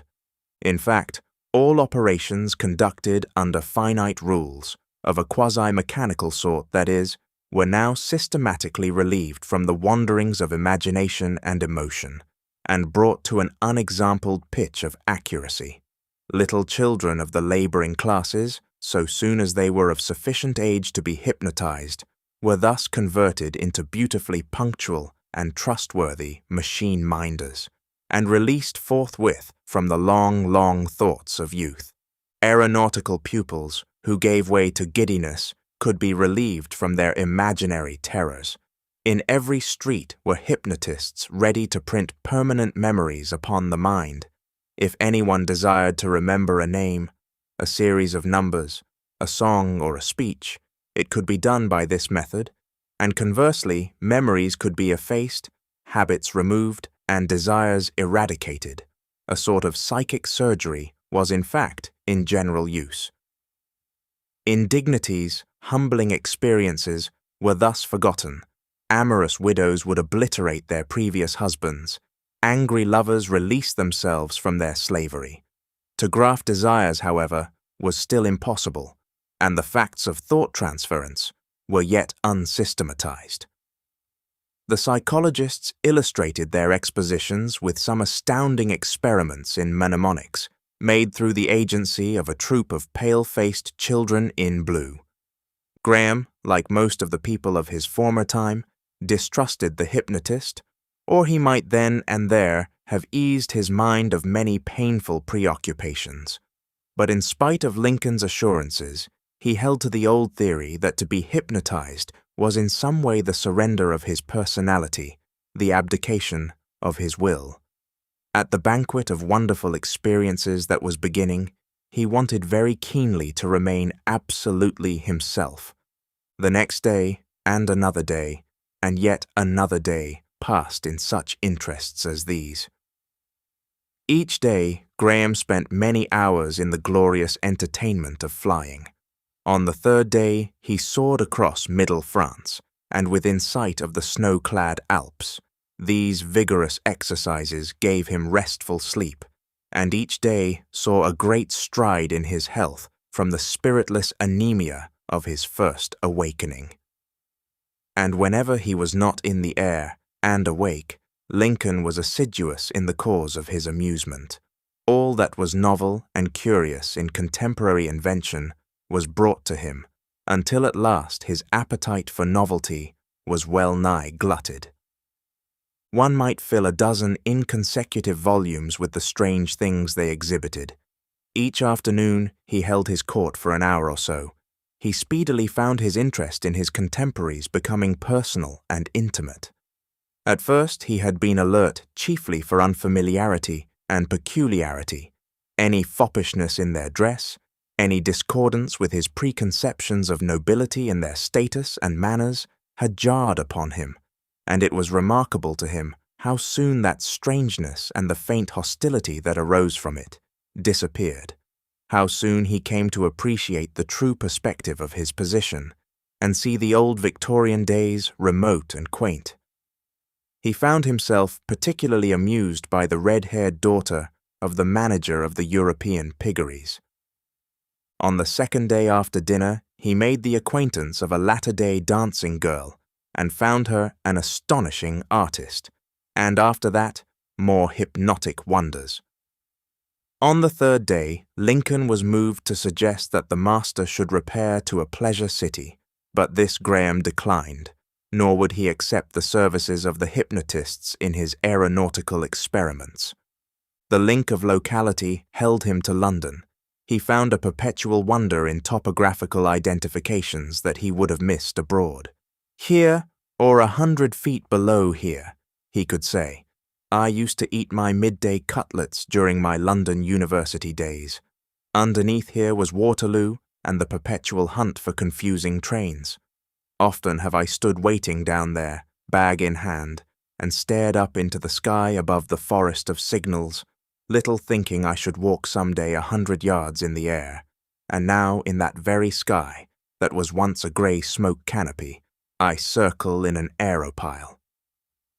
During those 3 days, Graham was so occupied with such distractions that the vast political movements in progress outside his quarters had but a small share of his attention. Those about him told him little. Daily came Ostrog, the boss, his Grand Vizier, his mayor of the palace, to report in vague terms the steady establishment of his rule. A little trouble, soon to be settled in this city, a slight disturbance in that. The song of the social revolt came to him no more. He never learned that it had been forbidden in the municipal limits, and all the great emotions of the crow's nest slumbered in his mind. But on the second and third of the 3 days, he found himself, in spite of his interest in the daughter of the pig manager, or it may be by reason of the thoughts her conversation suggested, remembering the girl Helen Wotton, who had spoken to him so oddly at the Wind Vane Keepers' gathering. The impression she had made was a deep one, albeit the incessant surprise of novel circumstances had kept him from brooding upon it for a space. But now her memory was coming to its own. He wondered what she had meant by those broken, half-forgotten sentences. The picture of her eyes and the earnest passion of her face became more vivid as his mechanical interests faded. Her beauty came compellingly between him and certain immediate temptations of ignoble passion. But he did not see her again until 3 full days were past. This concludes Chapter 17 of When the Sleeper Wakes. Chapter 18. Graham Remembers. She came upon him at last in a little gallery that ran from the Wind Vane offices toward his state apartments. The gallery was long and narrow, with a series of recesses, each with an arched fenestration that looked upon a court of palms. He came upon her suddenly in one of these recesses. She was seated. She turned her head at the sound of his footsteps, and started at the sight of him. Every touch of color vanished from her face. She rose instantly, made a step toward him as if to address him, and hesitated. He stopped and stood still, expectant. Then he perceived that a nervous tumult silenced her, perceived, too, that she must have sought speech with him to be waiting for him in this place. He felt a regal impulse to assist her. "I have wanted to see you," he said. "A few days ago, you wanted to tell me something. You wanted to tell me of the people. What was it you had to tell me?" She looked at him with troubled eyes. "You said the people were unhappy?" For a moment she was silent still. "It must have seemed strange to you," she said abruptly. "It did, and yet—" "It was an impulse." "Well, that is all." She looked at him with a face of hesitation. She spoke with an effort. "You forget," she said, drawing a deep breath. "What?" "The people." "Do you mean?" "You forget the people." He looked interrogative. "Yes, I know you are surprised, for you do not understand what you are. You do not know the things that are happening." "Well?" "You do not understand." "Not clearly, perhaps, but tell me." She turned to him with sudden resolution. "It is so hard to explain. I have meant to, I have wanted to, and now I cannot. I am not ready with words. But about you, there is something. It is wonder, your sleep, your awakening. These things are miracles, to me at least, and to all the common people. You who lived and suffered and died, you who were a common citizen, wake again, live again, to find yourself master, almost of the earth." "Master of the earth," he said. "So they tell me, but try and imagine how little I know of it. Cities, trusts, the labor company. Principalities, powers, dominions, the power and the glory. Yes, I have heard them shout. I know. I am master. King, if you wish, with Ostrog the boss." He paused. She turned upon him and surveyed his face with a curious scrutiny. "Well?" He smiled. "To take the responsibility. That is what we have begun to fear." For a moment she said no more. "No," she said slowly. "You will take the responsibility. You will take the responsibility. The people look to you." She spoke softly. "Listen, for at least half the years of your sleep, in every generation, multitudes of people, in every generation greater multitudes of people, have prayed that you might awake. Prayed." Graham moved to speak and did not. She hesitated, and a faint color crept back to her cheek. "Do you know that you have been to myriads, King Arthur, Barbarossa, the king who would come in his own good time and put the world right for them? I suppose the imagination of the people. Have you not heard our proverb? When the sleeper wakes, while you lay insensible and motionless there, thousands came, thousands. Every first of the month you lay in state with a white robe upon you, and the people filed by you. When I was a little girl, I saw you like that, with your face white and calm." She turned her face from him and looked steadfastly at the painted wall before her. Her voice fell. "When I was a little girl, I used to look at your face. It seemed to me fixed and waiting, like the patience of God. That is what we thought of you," she said. "That is how you seemed to us." She turned shining eyes to him. Her voice was clear and strong. "In the city, in the earth, a myriad men and women are waiting to see what you will do, full of strange, incredible expectations. Yes? Ostrog, no one, can take that responsibility." Graham looked at her in surprise, at her face lit with emotion. She seemed at first to have spoken with an effort, and to have fired herself by speaking. "Do you think," she said, "that you who have lived that little life so far away in the past, you who have fallen into and risen out of this miracle of sleep, do you think that the wonder and reverence and hope of half the world has gathered about you only that you may live another little life, that you may shift the responsibility to any other man? I know how great this kingship of mine is, he said haltingly. I know how great it seems, but is it real? It is incredible, dreamlike. Is it real, or is it only a great delusion?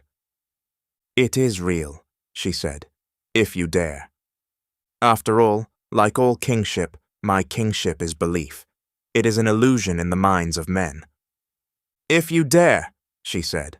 But countless men, she said, and while it is in their minds, they will obey. But I know nothing. That is what I had in mind. I know nothing. And these others, the counselors, Ostrog, they are wiser, cooler. They know so much, every detail. And indeed, what are these miseries of which you speak? What am I to know? Do you mean? He stopped blankly. I am still hardly more than a girl, she said. But to me the world seems full of wretchedness. The world has altered since your day, altered very strangely. I have prayed that I might see you and tell you these things. The world has changed, as if a canker had seized it and robbed life of everything worth having. She turned a flushed face upon him, moving suddenly. Your days were the days of freedom. Yes, I have thought. I have been made to think, for my life has not been happy. Men are no longer free, no greater, no better than the men of your time. That is not all. This city is a prison. Every city now is a prison. Mammon grips the key in his hand. Myriads, countless myriads, toil from the cradle to the grave. Is that right? Is that to be forever?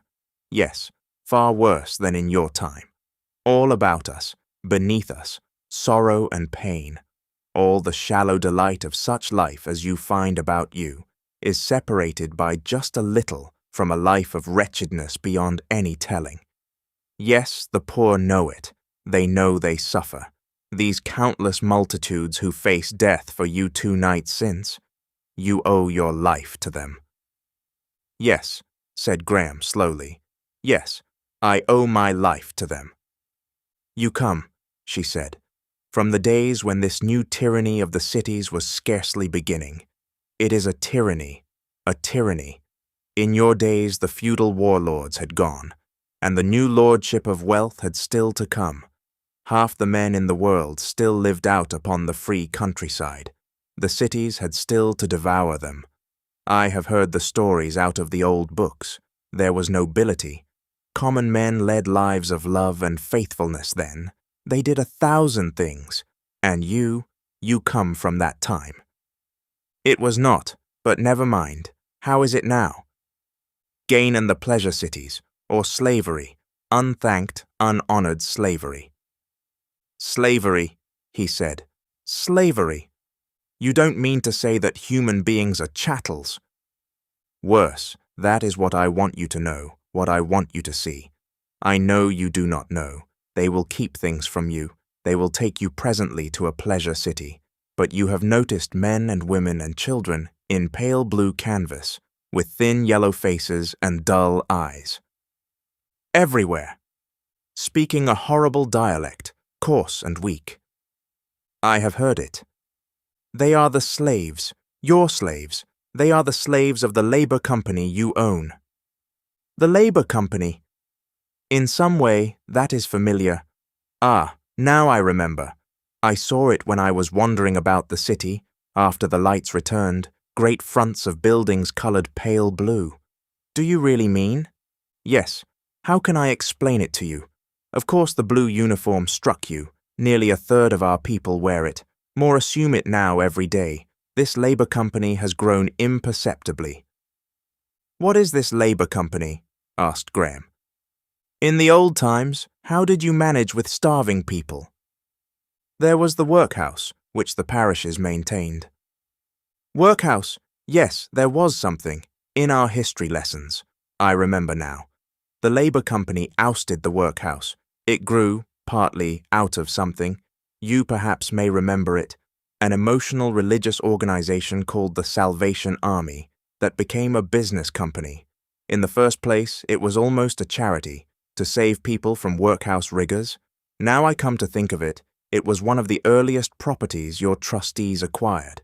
They bought the Salvation Army and reconstructed it as this. The idea in the first place was to give work to starving homeless people. Yes.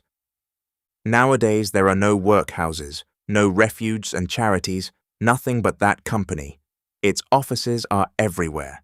That blue is its color. And any man, woman, or child who comes to be hungry and weary, and with neither home nor friend nor resort, must go to the company in the end, or seek some way of death. The euthanacy is beyond their means. For the poor there is no easy death, and at any hour in the day or night there is food, shelter, and a blue uniform for all comers. That is the first condition of the company's incorporation. And in return for a day's shelter, the company extracts a day's work, and then returns the visitor's proper clothing and sends him or her out again. Yes? Perhaps that does not seem so terrible to you. In your days, men starved in your streets. That was bad. But they died, men, these people in blue. The proverb runs, blue canvas once and ever. The company trades in their labor, and it has taken care to assure itself of the supply. People come to it starving and helpless. They eat and sleep for a night and day. They work for a day, and at the end of the day they go out again. If they have worked well, they have a penny or so, enough for a theater or a cheap dancing place, or a kinematograph story, or a dinner, or a bet. They wander about after that is spent. Begging is prevented by the police of the ways. Besides, no one gives. They come back again the next day or the day after, brought back by the same incapacity that brought them first. At last their proper clothing wears out, or their rags get so shabby that they are ashamed. Then they must work for months to get fresh. If they want fresh, a great number of children are born under the company's care. The mother owes them a month thereafter. The children they cherish and educate until they are 14, and they pay 2 years' service. You may be sure these children are educated for the blue canvas, and so it is the company works. And none are destitute in the city? None.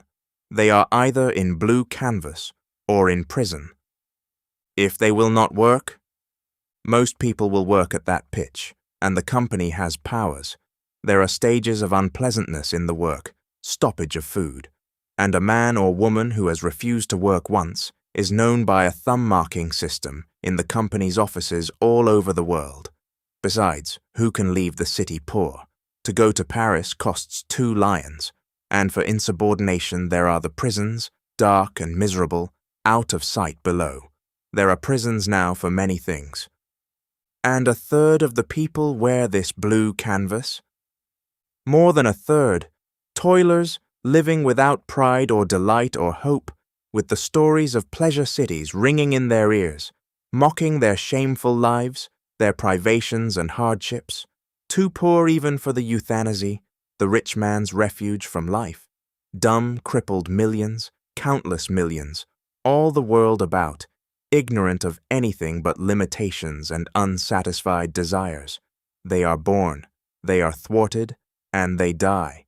That is the state to which we have come. For a space, Graham sat downcast. But there has been a revolution, he said. All these things will be changed. Ostrog. That is our hope. That is the hope of the world. But Ostrog will not do it. He is a politician. To him it seems things must be like this. He does not mind. He takes it for granted. All the rich, all the influential, all who are happy, come at last to take these miseries for granted. They use the people in their politics. They live in ease by their degradation. But you who come from a happier age, it is to you the people look.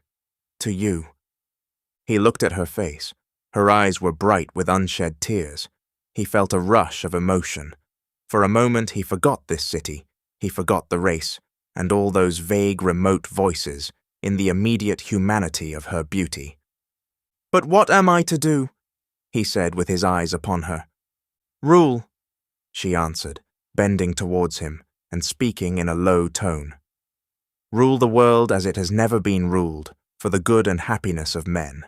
For you might rule it, you could rule it. The people are stirring. All over the world the people are stirring. It wants but a word from you, to bring them all together. Even the middle sort of people are restless, unhappy. They are not telling you the things that are happening. The people will not go back to their drudgery. They refuse to be disarmed. Ostrog has awakened something greater than he dreamt of. He has awakened hopes. His heart was beating fast. He tried to seem judicial, to weigh considerations. They only want their leader, she said. And then? You could do what you would. The world is yours. He sat, no longer regarding her. Presently he spoke. The old dreams and the thing I have dreamt, liberty, happiness, are they dreams? Could one man? His voice sank and ceased. Not one man, but all men. Give them only a leader to speak the desire of their hearts. He shook his head, and for a time there was silence.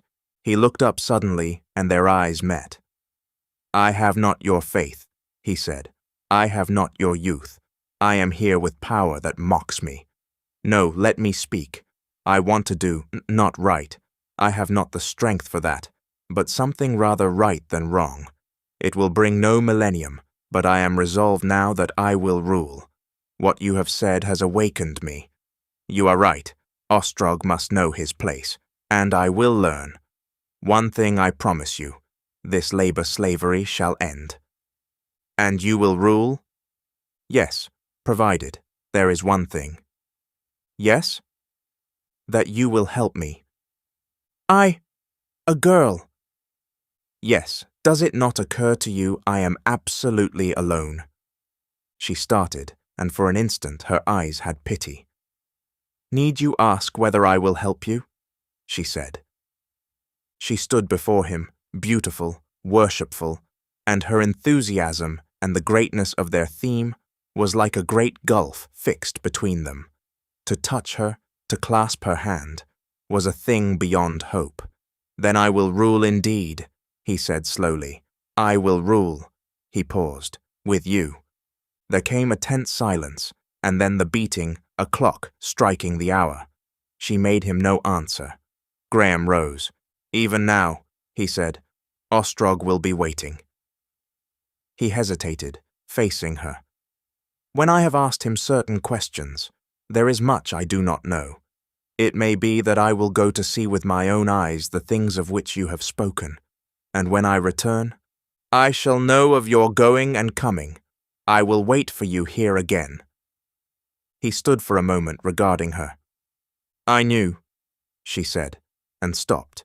He waited, but she said no more. They regarded one another steadfastly, questioningly, and then he turned from her towards the wind vane office. This concludes Chapter 18 of When the Sleeper Wakes. Chapter 19. Ostrog's Point of View. Graham found Ostrog waiting to give a formal account of his day's stewardship. On previous occasions, he had passed over this ceremony as speedily as possible in order to resume his aerial experiences, but now he began to ask quick, short questions. He was very anxious to take up his empire forthwith. Ostrog brought flattering reports of the development of affairs abroad. In Paris and Berlin, Graham perceived that he was saying there had been trouble, not organized resistance indeed, but insubordinate proceedings. After all these years, said Ostrog, when Graham pressed inquiries, the commune has lifted its head again. That is the real nature of the struggle, to be explicit. But order had been restored in these cities. Graham, the more deliberately judicial for the stirring emotions he felt, asked if there had been any fighting. A little, said Ostrog, in one quarter only, but the Senegalese division of our African Agricultural Police, the Consolidated African Companies have a very well-drilled police, was ready, and so were the Aeroplanes. We expected a little trouble in the continental cities and in America, but things are very quiet in America. They are satisfied with the overthrow of the council. for the time.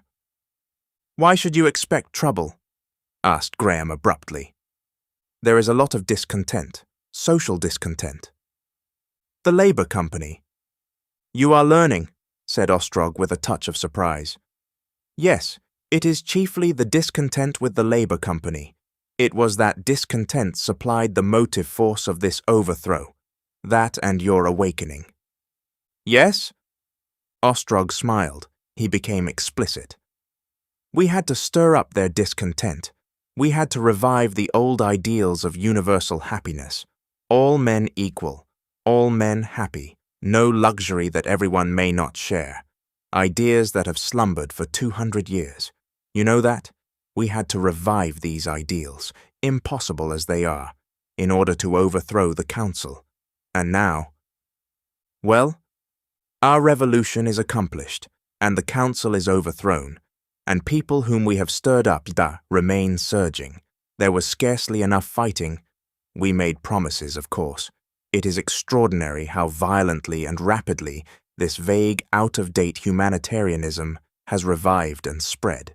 We who sowed the seed even have been astonished. In Paris, as I say, we have had to call in a little external help. And here? There is trouble. Multitudes will not go back to work. There is a general strike. Half the factories are empty, and the people are swarming in the ways. They are talking of a commune. Men in silk and satin have been insulted in the streets. The blue canvas is expecting all sorts of things from you. Of course, there is no need for you to trouble.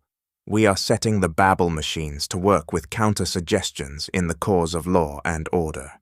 We must keep the grip tight, that is all." Graham thought.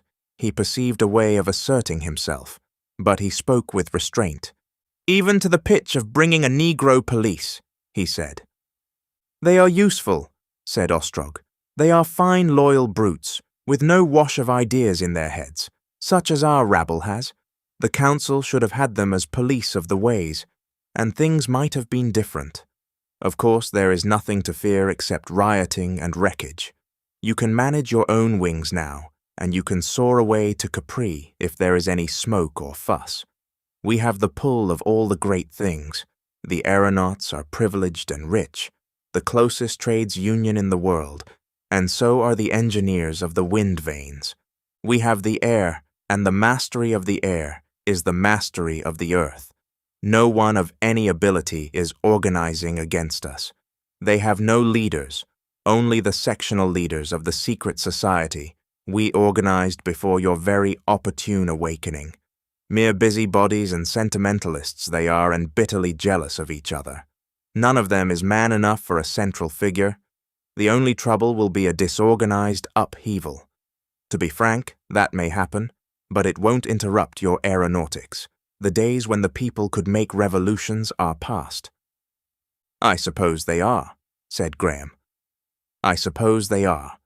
He mused. "This world of yours has been full of surprises to me. In the old days we dreamt of a wonderful democratic life, of a time when all men would be equal and happy." Ostrog looked at him steadfastly. "The day of democracy is past," he said. "Past forever. That day began with the bowmen of Cressy. It ended when marching infantry, when common men in masses ceased to win the battles of the world, when costly cannon, great ironclads, and strategic railways became the means of power. Today is the day of wealth. Wealth now is power as it never was power before. It commands earth and sea and sky. All power is for those who can handle wealth. You must accept facts, and these are facts. The world for the crowd as ruler. Even in your days that creed had been tried and condemned. Today it has only one believer, a multiplex, silly one, the mole in the crowd." Graham did not answer immediately. He stood lost in somber preoccupations. "No," said Ostrog, "the day of the common man is past. On the open countryside, one man is as good as another, or nearly as good. The earlier aristocracy had a precarious tenure of strength and audacity. They were tempered. There were insurrections, duels, riots, the first real aristocracy, the first permanent aristocracy, came in with castles and armor and vanished before the musket and bow. But this is the second aristocracy, the real one. Those days of gunpowder and democracy were only an eddy in the stream. The common man now is a helpless unit. In these days we have this great machine of the city and an organization complex beyond his understanding. Yet, said Graham, there is something resists, something you are holding down, something that stirs and presses. You will see, said Ostrog, with a forced smile that would brush these difficult questions aside. I have not roused the force to destroy myself. Trust me. I wonder, said Graham. Ostrog stared. Must the world go this way? Said Graham, with his emotions at the speaking point. Must it indeed go in this way? Have all our hopes been vain? What do you mean? Said Ostrog. Hopes? I came from a democratic age, and I find an aristocratic tyranny. Well, but you are the chief tyrant. Graham shook his head. Well, said Ostrog, take the general question. It is the way that change has always travelled. Aristocracy, the prevalence of the best, the suffering and extinction of the unfit, and so to better things. But aristocracy, those people I met. Oh, not those, said Ostrog, but for the most part they go to their death, vice and pleasure. They have no children. That sort of stuff will die out. If the world keeps to one road, that is, if there is no turning back. An easy road to excess, convenient euthanasia for the pleasure seekers singed in the flame, that is the way to improve the race. Pleasant extinction, said Graham. Yet. He thought for an instant. There is that other thing, the crowd, the great mass of poor men. Will that die out? That will not die out, and it suffers. Its suffering is a force that even you. Ostrog moved impatiently, and when he spoke rather less evenly than before. Don't you trouble about these things, he said. Everything will be settled in a few days now. The crowd is a huge, foolish beast. What if it does not die out? Even if it does not die, it can still be tamed and driven. I have no sympathy with servile men. You heard those people shouting and singing 2 nights ago. They were taught that song. If you had taken any man there in cold blood and asked why he shouted, he could not have told you. They think they are shouting for you, that they are loyal and devoted to you. Just then they were ready to slaughter the council. Today, they are already murmuring against those who have overthrown the council. No, no, said Graham. They shouted because their lives were dreary, without joy or pride, and because in me, they hoped. And what was their hope? What is their hope? What right have they to hope? They work ill and they want the reward of those who work well. The hope of mankind, what is it? That someday the overman may come, that someday the inferior, the weak and the bestial may be subdued or eliminated. Subdued if not eliminated. The world is no place for the bad, the stupid, the enervated. Their duty, it's a fine duty too, is to die. The death of the failure. That is the path by which the beast rose to manhood, by which man goes on to higher things. Ostrog took a pace, seemed to think, and turned on Graham. I can imagine how this great world state of ours seems to a Victorian Englishman. You regret all the old forms of representative government. Their spectres still haunt the world, the voting councils and parliaments, and all that 18th century tomfoolery. You feel moved against our pleasure cities. I might have thought of that, had I not been busy, but you will learn better. The people are mad with envy. They would be in sympathy with you. Even in the streets now they clamour to destroy the pleasure cities.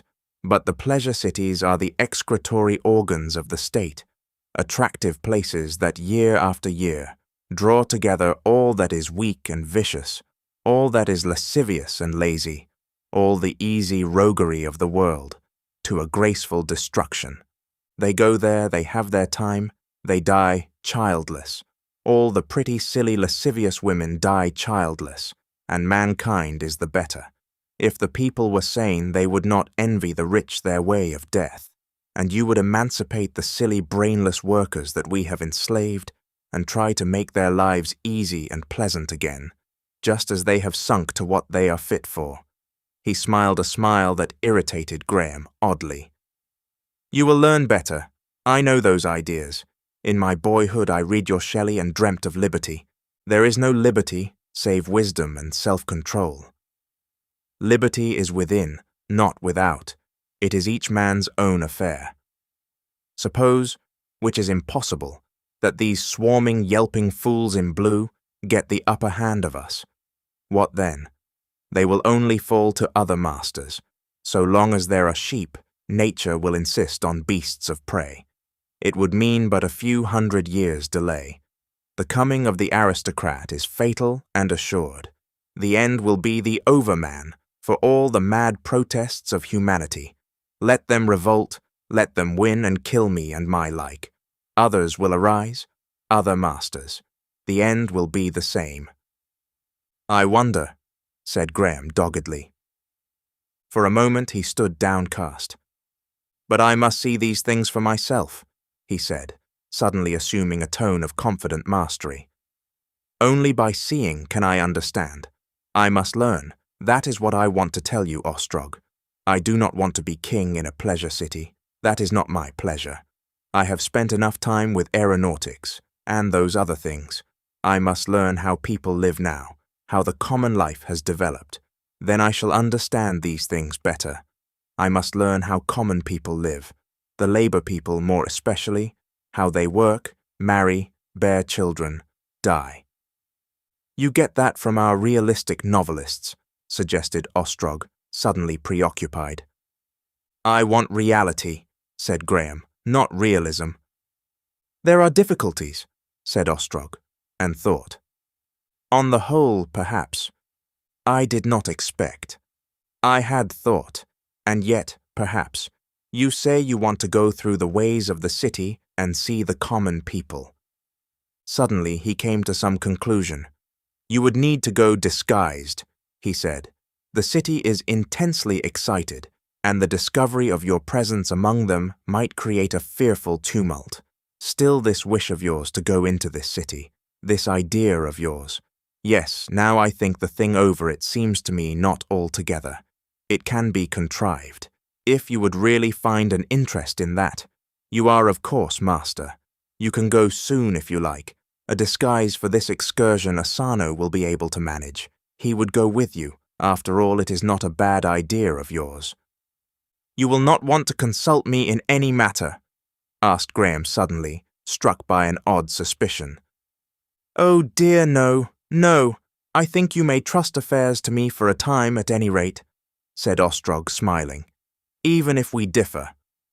Graham glanced at him sharply. There is no fighting likely to happen soon? He asked abruptly. Certainly not. I have been thinking about these Negroes. I don't believe the people intend any hostility to me. And after all, I am the master. I do not want any Negroes brought to London. It is an archaic prejudice, perhaps, but I have peculiar feelings about Europeans and the subject races, even about Paris. Ostrog stood watching him from under his drooping brows. I am not bringing Negroes to London, he said slowly, but if... You are not to bring armed Negroes to London, whatever happens, said Graham. In that matter I am quite decided. Ostrog, after a pause, decided not to speak, and bowed deferentially. This concludes Chapter 19 of When the Sleeper Wakes. Chapter 20. In the City Ways. And that night, unknown and unsuspected, Graham, dressed in the costume of an inferior wind vane official keeping holiday and accompanied by Asano in Labour Company canvas, surveyed the city through which he had wandered when it was veiled in darkness. But now he saw it lit and waking, a whirlpool of life. In spite of the surging and swaying of the forces of revolution, in spite of the unusual discontent, the mutterings of the greater struggle of which the first revolt was but the prelude. The myriad streams of commerce still flowed wide and strong. He knew now something of the dimensions and quality of the new age, but he was not prepared for the infinite surprise of the detailed view, for the torrent of color and vivid impressions that poured past him. This was his first real contact with the people of these latter days. He realized that all that had gone before, saving his glimpses of the public theaters and markets, had had its element of seclusion, had been a movement within the comparatively narrow political quarter, that all his previous experiences had revolved immediately about the question of his own position. But here was the city at the busiest hours of night. The people to a large extent returned to their own immediate interests, the resumption of the real informal life, common habits of the new time. They emerged at first into a street whose opposite ways were crowded with the blue canvas liveries. This swarm, Graham saw, was a portion of a procession. It was odd to see a procession parading the city seated. They carried banners of coarse red stuff with red letters. "No disarmament," said the banners, for the most part in crudely daubed letters and with variant spelling, and "Why should we disarm?" "No disarming." "No disarming." Banner after banner went by, a stream of banners flowing past, and at last, at the end, the song of the revolt and a noisy band of strange instruments. "They all ought to be at work," said Asano. "They have had no food these 2 days, or they have stolen it." Presently, Asano made a detour to avoid the congested crowd that gaped upon the occasional passage of dead bodies from hospital to a mortuary, the gleanings after death's harvest of the first revolt. That night few people were sleeping, everyone was abroad. A vast excitement, perpetual crowds perpetually changing, surrounded Graham. His mind was confused and darkened by an incessant tumult, by the cries and enigmatical fragments of the social struggle that was as yet only beginning. Everywhere festoons and banners of black and strange decorations intensified the quality of his popularity. Everywhere he caught snatches of that crude, thick dialect that served the illiterate class, the class, that is, beyond the reach of phonograph culture, in their commonplace intercourse. Everywhere this trouble of disarmament was in the air, with a quality of immediate stress of which he had no inkling during his seclusion in the wind-vane quarter. He perceived that as soon as he returned, he must discuss this with Ostrog, this and the greater issues of which it was the expression, in a far more conclusive way than he had so far done. Perpetually that night, even in the earlier hours of their wanderings about the city, the spirit of unrest and revolt swamped his attention, to the exclusion of countless strange things he might otherwise have observed. This preoccupation made his impressions fragmentary, yet amidst so much that was strange and vivid, no subject, however personal and insistent, could exert undivided sway. There were spaces when the revolutionary movement passed clean out of his mind, was drawn aside like a curtain from before some startling new aspect of the time. Helen had swayed his mind to this intense earnestness of inquiry, but there came times when she, even, receded beyond his conscious thoughts. At one moment, for example, he found they were traversing the religious quarter, for the easy transit about the city afforded by the moving ways rendered sporadic churches and chapels no longer necessary, and his attention was vividly arrested by the facade of one of the Christian sects. They were traveling seated on one of the swift upper ways. The place leapt upon them at a bend and advanced rapidly towards them. It was covered with inscriptions from top to base, in vivid white and blue, save where a vast and glaring kinematograph transparency presented a realistic New Testament scene, and where a vast festoon of black to show that the popular religion followed the popular politics hung across the lettering. Graham had already become familiar with the phonotype writing, and these inscriptions arrested him, being to his sense, for the most part, almost incredible blasphemy. Among the less offensive were salvation on the first floor and turn to the right. Put your money on your maker. The sharpest conversion in London, expert operators, look slippy. What Christ would say to the sleeper, join the up-to-date saints. Be a Christian, without hindrance to your present occupation. All the brightest bishops on the bench tonight and prices as usual. Brisk blessings for busy businessmen. But this is appalling, said Graham, as that deafening scream of mercantile piety towered above them. What is appalling? Asked his little officer, apparently seeking vainly for anything unusual in this shrieking enamel. This, surely the essence of religion is reverence. Oh, that! Asano looked at Graham. Does it shock you? He said in the tone of one who makes a discovery. I suppose it would, of course. I had forgotten. Nowadays the competition for attention is so keen, and people simply haven't the leisure to attend to their souls, as they used to do. He smiled. In the old days you had quiet Sabbaths and the countryside, though somewhere I've read of Sunday afternoons that. But that, said Graham, glancing back at the receding blue and white, that is surely not the only. There are hundreds of different ways. But of course, if a sect doesn't tell, it doesn't pay. Worship has moved with the times. There are high-class sects with quieter ways, costly incense and personal attentions and all that. These people are extremely popular and prosperous.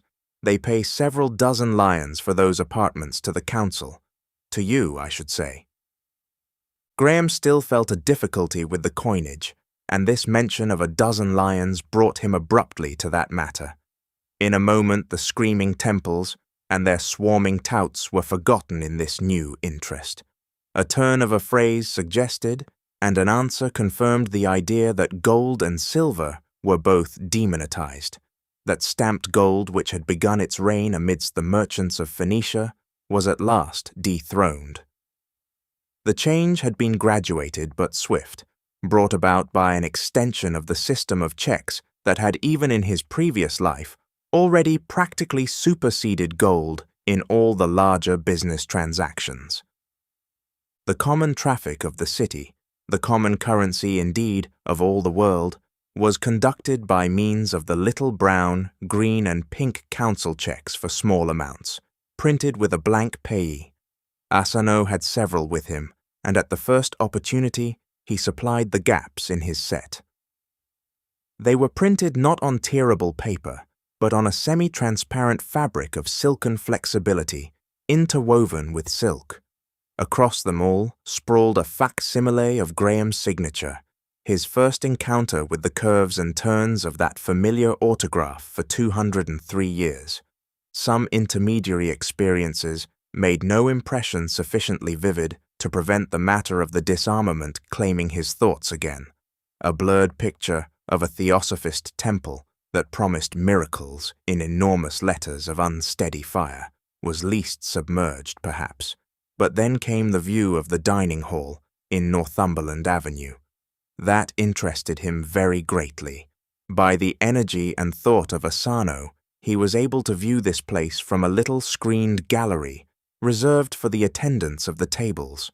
The building was pervaded by a distant muffled hooting, piping and bawling, of which he did not at first understand the import, but which recalled a certain mysterious leathery voice he had heard after the resumption of the lights on the night of his solitary wandering. He had grown accustomed now to vastness and great numbers of people. Nevertheless, this spectacle held him for a long time. It was as he watched the table service more immediately beneath, and interspersed with many questions and answers concerning details, that the realization of the full significance of the feast of several thousand people came to him. It was his constant surprise to find that points that one might have expected to strike vividly at the very outset never occurred to him until some trivial detail suddenly shaped as a riddle and pointed to the obvious thing he had overlooked. In this matter, for instance, It had not occurred to him that this continuity of the city, this exclusion of weather, these vast halls and ways, involved the disappearance of the household, that the typical Victorian home, the little brick cell containing kitchen and scullery, living rooms and bedrooms, had, save for the ruins that diversified the countryside, vanished as surely as the wattle hut. But now he saw what had indeed been manifest from the first, that London, regarded as a living place, was no longer an aggregation of houses, but a prodigious hotel, an hotel with 1,000 classes of accommodation, thousands of dining halls, chapels, theatres, markets and places of assembly, a synthesis of enterprises, of which he chiefly was the owner. People had their sleeping rooms, with, it might be, antechambers, rooms that were always sanitary, at least whatever the degree of comfort and privacy, and for the rest they lived much as many people had lived in the new-made giant hotels of the Victorian days, eating, reading, thinking, playing, conversing, all in places of public resort, going to their work in the industrial quarters of the city, or doing business in their offices in the trading section. He perceived at once how necessarily this state of affairs had developed from the Victorian city.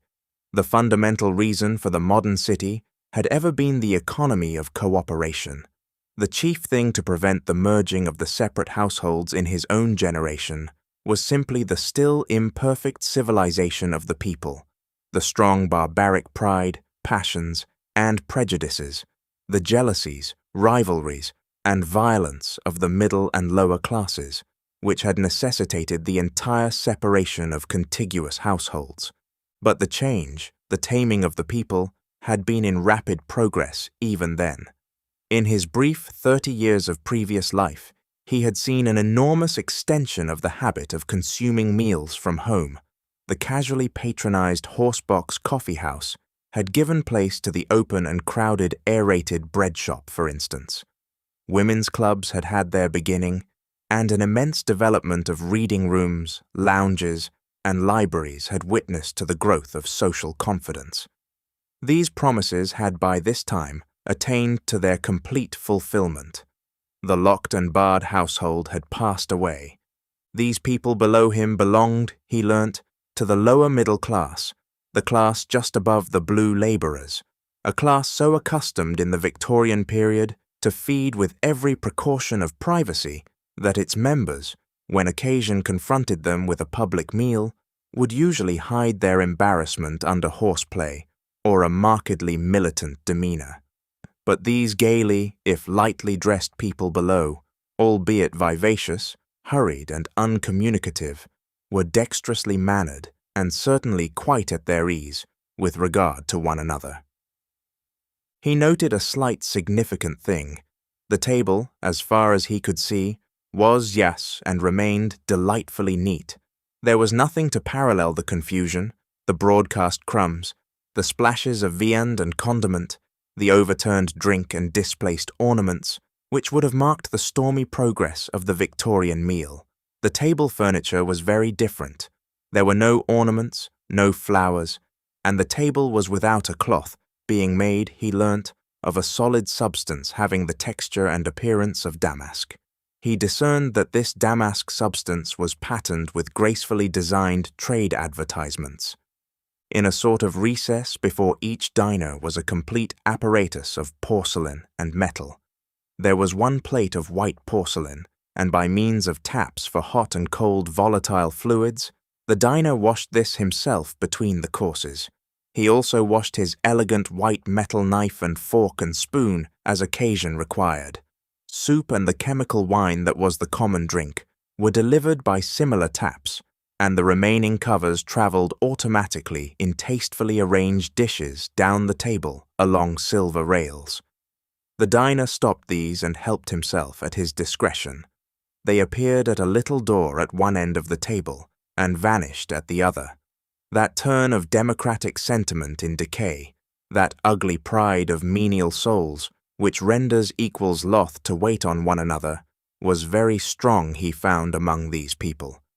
He was so preoccupied with these details that it was only just as he was leaving the place that he remarked the huge advertisement dioramas that marched majestically along the upper walls and proclaimed the most remarkable commodities.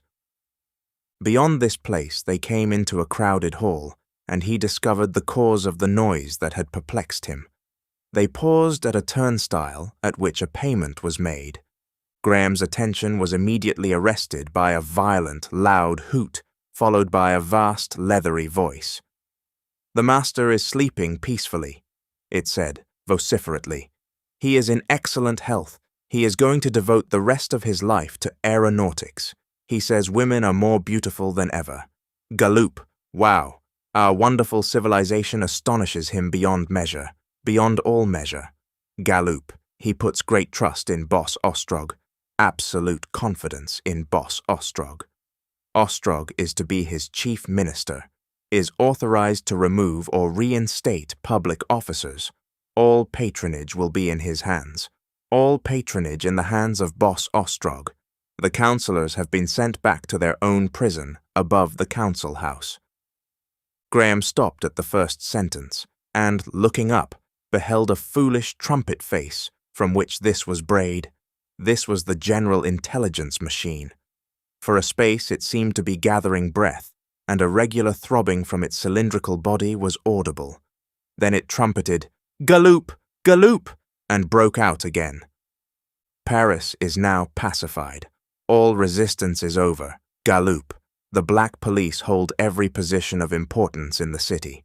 They fought with great bravery, singing songs written in praise of their ancestors by the poet Kipling.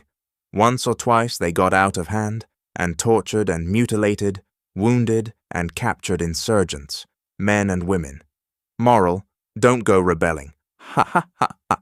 Galoop, galoop. They are lively fellows, lively brave fellows.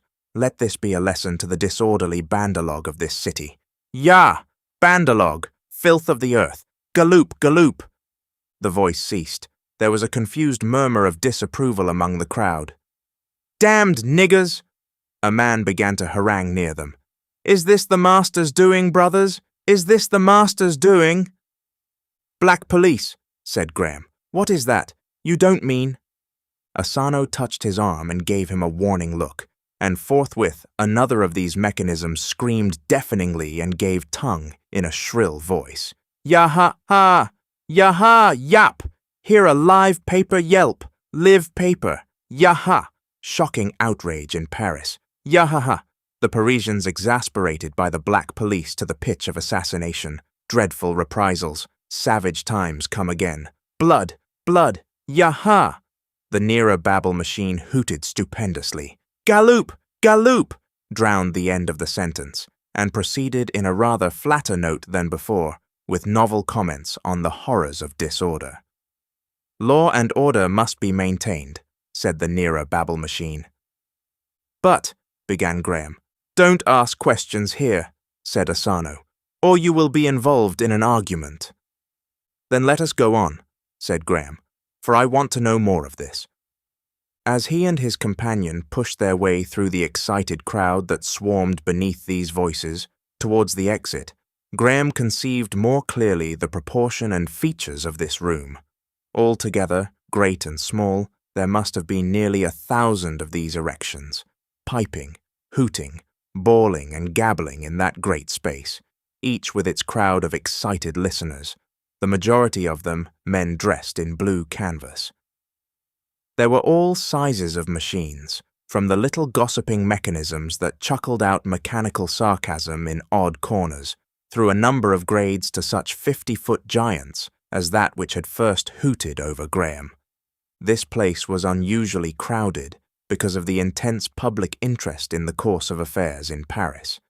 Evidently, the struggle had been much more savage than Ostrog had represented it. All the mechanisms were discoursing upon that topic, and the repetition of the people made the huge hive buzz with such phrases as lynched policeman, women burnt alive, fuzzy wuzzy. "But does the master allow such things?" asked a man near him. "Is this the beginning of the master's rule? Is this the beginning of the master's rule?" For a long time after he had left the place, the hooting, whistling, and braying of the machines pursued him. Galoop, galoop, yaha-ha, yaha, yap, yaha. Is this the beginning of the master's rule? Directly they were out upon the ways, he began to question Asano closely on the nature of the Parisian struggle. This disarmament, what was their trouble? What does it all mean? Asano seemed chiefly anxious to reassure him that it was all right. But these outrages! You cannot have an omelette, said Asano, without breaking eggs. It is only the rough people, only in one part of the city. All the rest is all right. The Parisian labourers are the wildest in the world, except ours. What, the Londoners? No, the Japanese. They have to be kept in order. But burning women alive. A commune, said Asano. They would rob you of your property. They would do away with property and give the world over to mob rule. You are master, the world is yours.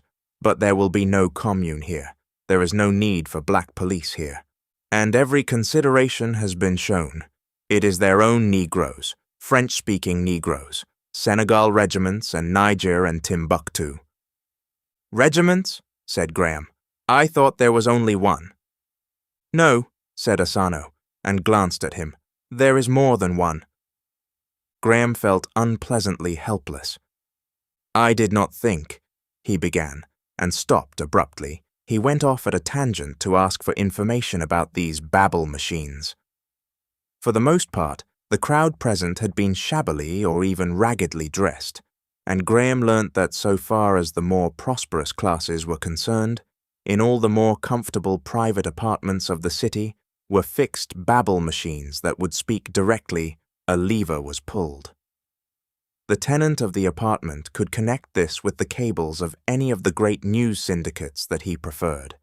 When he learnt this presently, he demanded the reason of their absence from his own suite of apartments. Asano stared. I never thought, he said. Ostrog must have had them removed. Graham stared. How was I to know? He exclaimed. Perhaps he thought they would annoy you, said Asano. They must be replaced directly I return, said Graham after an interval. He found a difficulty in understanding that this newsroom and the dining hall were not great central places, that such establishments were repeated almost beyond counting all over the city, but ever and again during the night's expedition, his ears, in some new quarter, would pick out from the tumult of the ways the peculiar hooting of the organ of Boss Ostrog, galoop, galoop, or the shrill yaha-ha, yaha, yap, hear a live paper yelp of its chief rival. Repeated, too, everywhere were such creches as the one he now entered. It was reached by a lift and by a glass bridge that flung across the dining hall and traversed the ways at a slight upward angle. To enter the first section of the place necessitated the use of his solvent signature under Asano's direction. They were immediately attended to by a man in a violet robe and gold clasp, the insignia of practicing medical men. He perceived from this man's manner that his identity was known, and proceeded to ask questions on the strange arrangements of the place without reserve. On either side of the passage, which was silent and padded, as if to deaden the footfall, were narrow little doors, their size and arrangement suggestive of the cells of a Victorian prison. But the upper portion of each door was of the same greenish transparent stuff that had enclosed him at his awakening, and within, dimly seen, lay, in every case, a very young baby in a little nest of wadding. Elaborate apparatus watched the atmosphere and rang a bell far away in the central office at the slightest departure from the optimum of temperature and moisture. A system of such creches had almost entirely replaced the hazardous adventures of the old world nursing. The attendant presently called Graham's attention to the wet nurses, a vista of mechanical figures, with arms, shoulders, and breasts of astonishingly realistic modeling, articulation, and texture, but mere brass tripods below, and having in the place of features a flat disc bearing advertisements likely to be of interest to mothers. Of all the strange things that Graham came upon that night, none jarred more upon his habits of thought than this place. The spectacle of the little pink creatures, their feeble limbs swaying uncertainly in vague first movements, left alone, without embrace or endearment, was wholly repugnant to him. The attendant doctor was of a different opinion. His statistical evidence showed beyond dispute that in the Victorian times the most dangerous passage of life was the arms of the mother, that their human mortality had ever been most terrible. On the other hand, this creche company, the International Creche Syndicate, lost not 0.5% of the 1,000,000 babies or so that formed its peculiar care. But Graham's prejudice was too strong even for those figures. Along one of the many passages of the place, they presently came upon a young couple in the usual blue canvas, peering through the transparency and laughing hysterically at the bald head of their firstborn. Graham's face must have showed his estimate of them, for their merriment ceased, and they looked abashed. But this little incident accentuated his sudden realization of the gulf between his habits of thought and the ways of the new age. He passed on to the crawling rooms and the kindergarten, perplexed and distressed. He found the endless long playrooms were empty. The latter-day children at least still spent their nights in sleep. As they went through these, the little officer pointed out the nature of the toys, developments of those devised by that inspired sentimentalist, Froebel. There were nurses here, but much was done by machines that sang and danced and dandled. Graham was still not clear upon many points. "But so many orphans," he said perplexed, reverting to a first misconception, and learnt again that they were not orphans. So soon as they had left the creche, he began to speak of the horror the babies in their incubating cases had caused him. "Is motherhood gone?" he said. "Was it a cant? Surely it was an instinct. This seems so unnatural, abominable almost." "Along here we shall come to the dancing place," said Asano by way of reply. "It is sure to be crowded. In spite of all the political unrest, it will be crowded. The women take no great interest in politics, except a few here and there. You will see the mothers. Most young women in London are mothers. In that class, it is considered a creditable thing to have one child, a proof of animation. Few middle-class people have more than one. With the Labour Company, it is different. As for motherhood, they still take an immense pride in the children. They come here to look at them quite often." "Then do you mean that the population of the world is falling?" "Yes, except among the people under the Labour Company. They are reckless."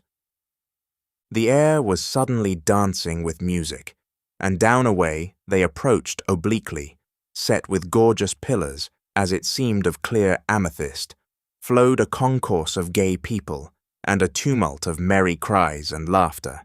He saw curled heads, wreathed brows, and a happy, intricate flutter of gambog pass triumphant across the picture. "You will see," said Asano with a faint smile. "The world has changed. In a moment you will see the mothers of the new age. Come this way. We shall see those yonder again very soon." They ascended a certain height in a swift lift, and changed to a slower one. As they went on, the music grew upon them, until it was near and full and splendid, and, moving with its glorious intricacies, they could distinguish the beat of innumerable dancing feet. They made a payment at a turnstile, and emerged upon the wide gallery that overlooked the dancing place, and upon the full enchantment of sound and sight. "Here," said Asano, "are the fathers and mothers of the little ones you saw." The hall was not so richly decorated as that of the Atlas, but saving that it was, for its size, the most splendid Graham had seen. The beautiful white-limbed figures that supported the galleries reminded him once more of the restored magnificence of sculpture. They seemed to writhe in engaging attitudes. Their faces laughed. The source of the music that filled the place was hidden, and the whole vast shining floor was thick with dancing couples. "Look at them," said the little officer. "See how much they show of motherhood." The gallery they stood upon ran along the upper edge of a huge screen that cut the dancing hall on one side from a sort of outer hall that showed through broad arches the incessant onward rush of the city ways. In this outer hall was a great crowd of less brilliantly dressed people, as numerous almost as those who danced within, the great majority wearing the blue uniform of the Labour Company that was now so familiar to Graham. Too poor to pass the turnstiles to the festival, they were yet unable to keep away from the sound of its seductions. Some of them even had cleared spaces and were dancing also, fluttering their rags in the air. Some shouted as they danced, jests and odd allusions Graham did not understand. Once someone began whistling the refrain of the revolutionary song, but it seemed as though that beginning was promptly suppressed. The corner was dark, and Graham could not see. He turned to the hall again. Above the caryatidae were marble busts of men whom that age esteemed great moral emancipators and pioneers. For the most part their names were strange to Graham, though he recognized Grant Allen, Le Gallienne, Nietzsche, Shelley, and Goodwin. Great black festoons and eloquent sentiments reinforced the huge inscription that partially defaced the upper end of the dancing place and asserted that the Festival of the Awakening was in progress. Myriads are taking holiday or staying from work because of that, quite apart from the labourers who refuse to go back, said Asano. These people are always ready for holidays. Graham walked to the parapet and stood leaning over, looking down at the dancers. Save for 2 or 3 remote whispering couples who had stolen apart, he and his guide had the gallery to themselves. A warm breath of scent and vitality came up to him. Both men and women below were lightly clad, bare-armed, open-necked, as the universal warmth of the city permitted.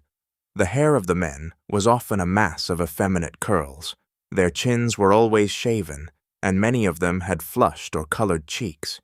Many of the women were very pretty, and all were dressed with elaborate coquetry. As they swept by beneath, he saw ecstatic faces with eyes half closed in pleasure. "What sort of people are these?" he asked abruptly. "Workers, prosperous workers, what you would have called the middle class. Independent tradesmen with little separate businesses have vanished long ago, but there are store servers, managers, engineers of 100 sorts. Tonight is a holiday, of course, and every dancing place in the city will be crowded, and every place of worship." "But the women?" "The same. There's 1,000 forms of work for women now, but you had the beginning of the independent working woman in your days. Most women are independent now. Most of these are married more or less. There are a number of methods of contract, and that gives them more money and enables them to enjoy themselves." "I see," said Graham, looking at the flushed faces, the flash and swirl of movement, and still thinking of that nightmare of pink helpless limbs. "And these are mothers." "Most of them. The more I see of these things, the more complex I find your problems. This, for instance, is a surprise. That news from Paris was a surprise." In a little while he spoke again. "These are mothers. Presently, I suppose, I shall get into the modern way of seeing things. I have old habits of mind clinging about me, habits based, I suppose, on needs that are over and done with. Of course, in our time, a woman was supposed not only to bear children, but to cherish them, to devote herself to them, to educate them. All the essentials of moral and mental education a child owed its mother, or went without. Quite a number, I admit, went without. Nowadays, clearly, there is no more need for such care than if they were butterflies. I see that. Only there was an ideal, that figure of a grave, patient woman, silently and serenely mistress of a home, mother and maker of men. To love her was a sort of worship. He stopped and repeated, "A sort of worship." "Ideals change," said the little man, as needs change. Graham awoke from an instant reverie, and Asano repeated his words. Graham's mind returned to the thing at hand. Of course I see the perfect reasonableness of this restraint, soberness, the matured thought, the unselfish act. They are necessities of the barbarous state, the life of dangers. Dourness is man's tribute to unconquered nature. But man has conquered nature now, for all practical purposes. His political affairs are managed by bosses with a black police, and life is joyous. He looked at the dancers again. Joyous, he said. There are weary moments, said the little officer, reflectively. They all look young. Down there I should be visibly the oldest man, and in my own time I should have passed as middle-aged. They are young. There are few old people in this class in the work cities. How is that? Old people's lives are not so pleasant as they used to be, unless they are rich to hire lovers and helpers, and we have an institution called euthanacy. Ah, that euthanacy, said Graham. The easy death? The easy death. It is the last pleasure. The euthanacy company does it well. Our people will pay the sum. It is a costly thing, long beforehand, go off to some pleasure city, and return impoverished and weary, very weary. There is a lot left for me to understand, said Graham after a pause. Yet I see the logic of it all. Our array of angry virtues and sour restraints was the consequence of danger and insecurity. The Stoic, the Puritan, even in my time, were vanishing types. In the old days, man was armed against pain. Now he is eager for pleasure. There lies the difference. Civilization has driven pain and danger so far off for well-to-do people, and only well-to-do people matter now. I have been asleep 200 years. For a minute they leant on the balustrading, following the intricate evolution of the dance. Indeed, the scene was very beautiful. Before God, said Graham suddenly, I would rather be a wounded sentinel freezing in the snow than one of these painted fools. In the snow, said Asano, one might think differently. I am uncivilized, said Graham, not heeding him. That is the trouble. I am primitive, Paleolithic. Their fountain of rage and fear and anger is sealed and closed. The habits of a lifetime make them cheerful and easy and delightful. You must bear with my 19th century shocks and disgusts. These people, you say, are skilled workers and so forth.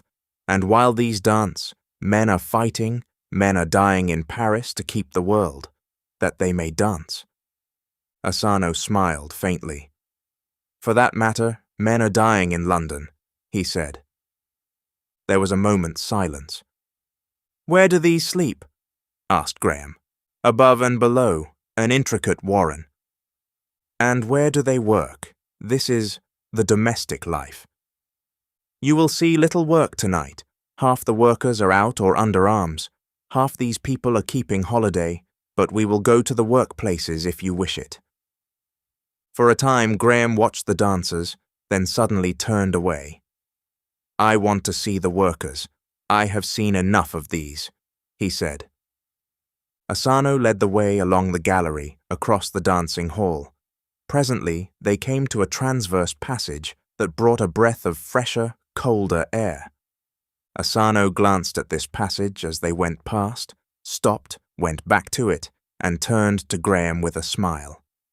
Here, sire, he said, is something, will be familiar to you at least, and yet, but I will not tell you. Come.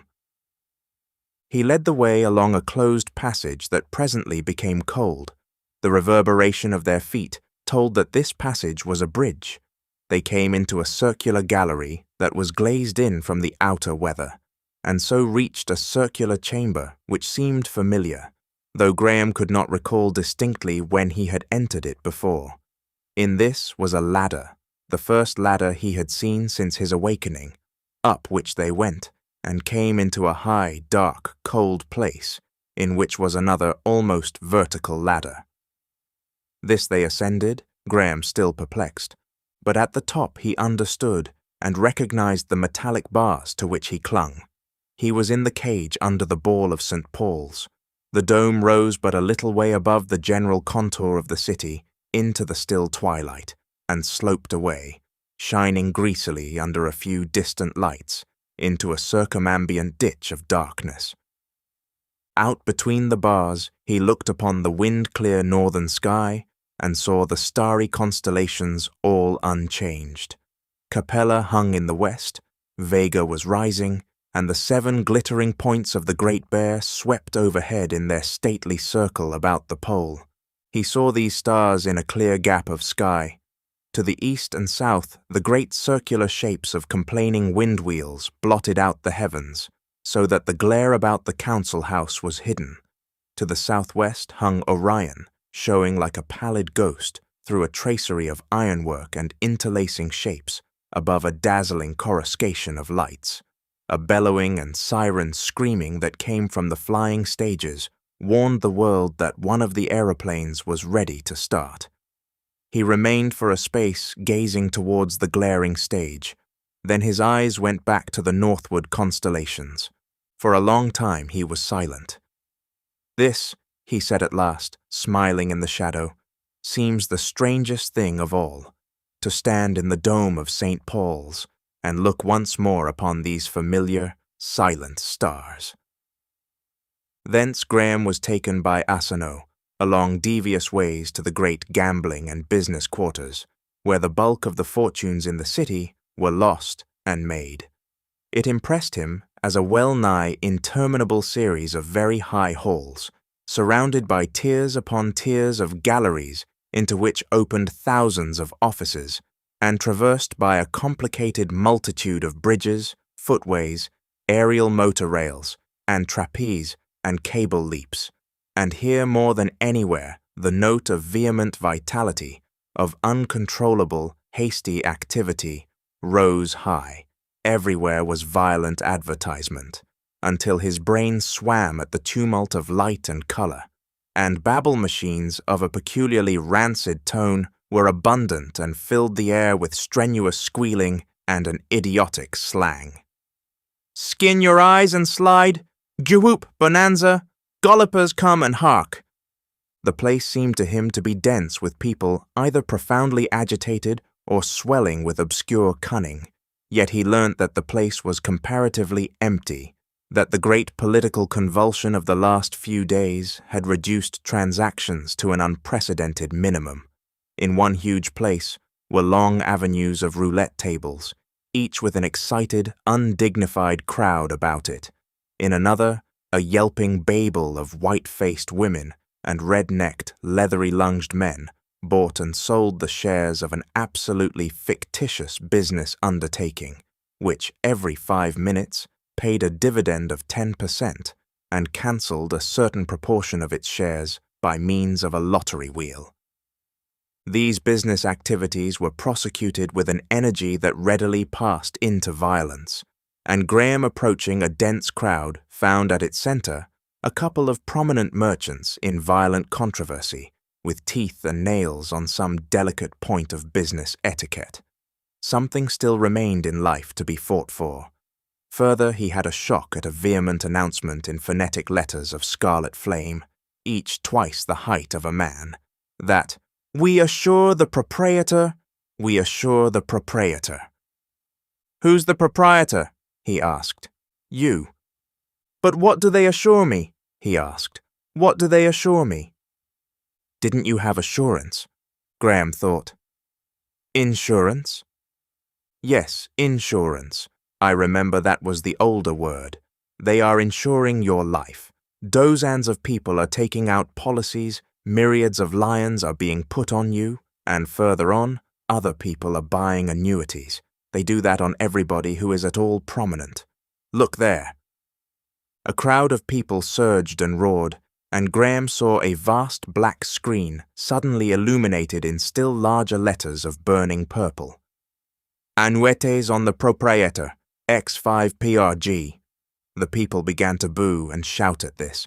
A number of hard-breathing, wild-eyed men came running past, clawing with hooked fingers at the air. There was a furious crush about a little doorway. Asano did a brief calculation.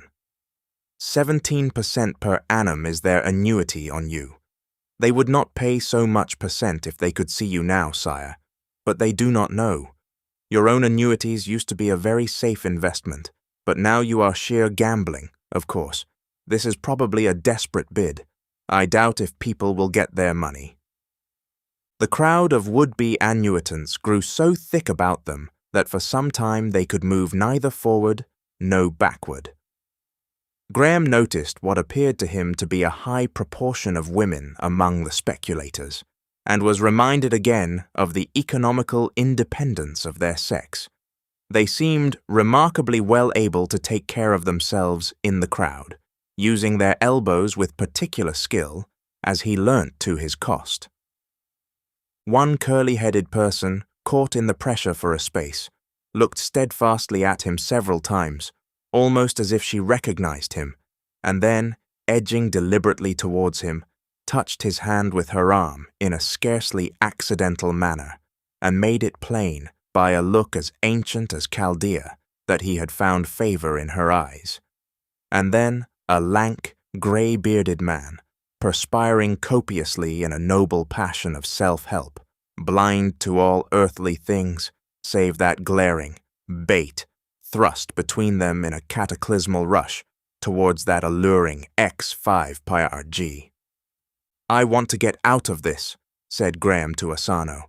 "This is not what I came to see. Show me the workers. I want to see the people in blue, these parasitic lunatics." He found himself wedged in a struggling mass of people, and this hopeful sentence went unfinished. This concludes Chapter 20 of When the Sleeper Wakes. Please like this video and subscribe to our channel. Your support is appreciated. Chapter 21. The Underside. From the business quarter, they presently passed by the running ways into a remote quarter of the city, where the bulk of the manufactures was done. On their way, the platforms crossed the Thames twice, and passed in a broad viaduct across one of the great roads that entered the city from the north. In both cases his impression was swift, and in both very vivid. The river was a broad wrinkled glitter of black seawater, overarched by buildings, and vanishing either way into a blackness starred with receding lights. A string of black barges passed seaward, manned by blue-clad men. The road was a long and very broad and high tunnel, along which big-wheeled machines drove noiselessly and swiftly. Here, too, the distinctive blue of the Labour Company was in abundance. The smoothness of the double tracks, the largeness and the lightness of the big pneumatic wheels in proportion to the vehicular body, struck Graham most vividly. One lank and very high carriage, with longitudinal metallic rods, hung with the dripping carcasses of many hundred sheep, arrested his attention unduly. Abruptly, the edge of the archway cut and blotted out the picture. Presently, they left the way, and descended by a lift, and traversed a passage that sloped downward, and so came to a descending lift again.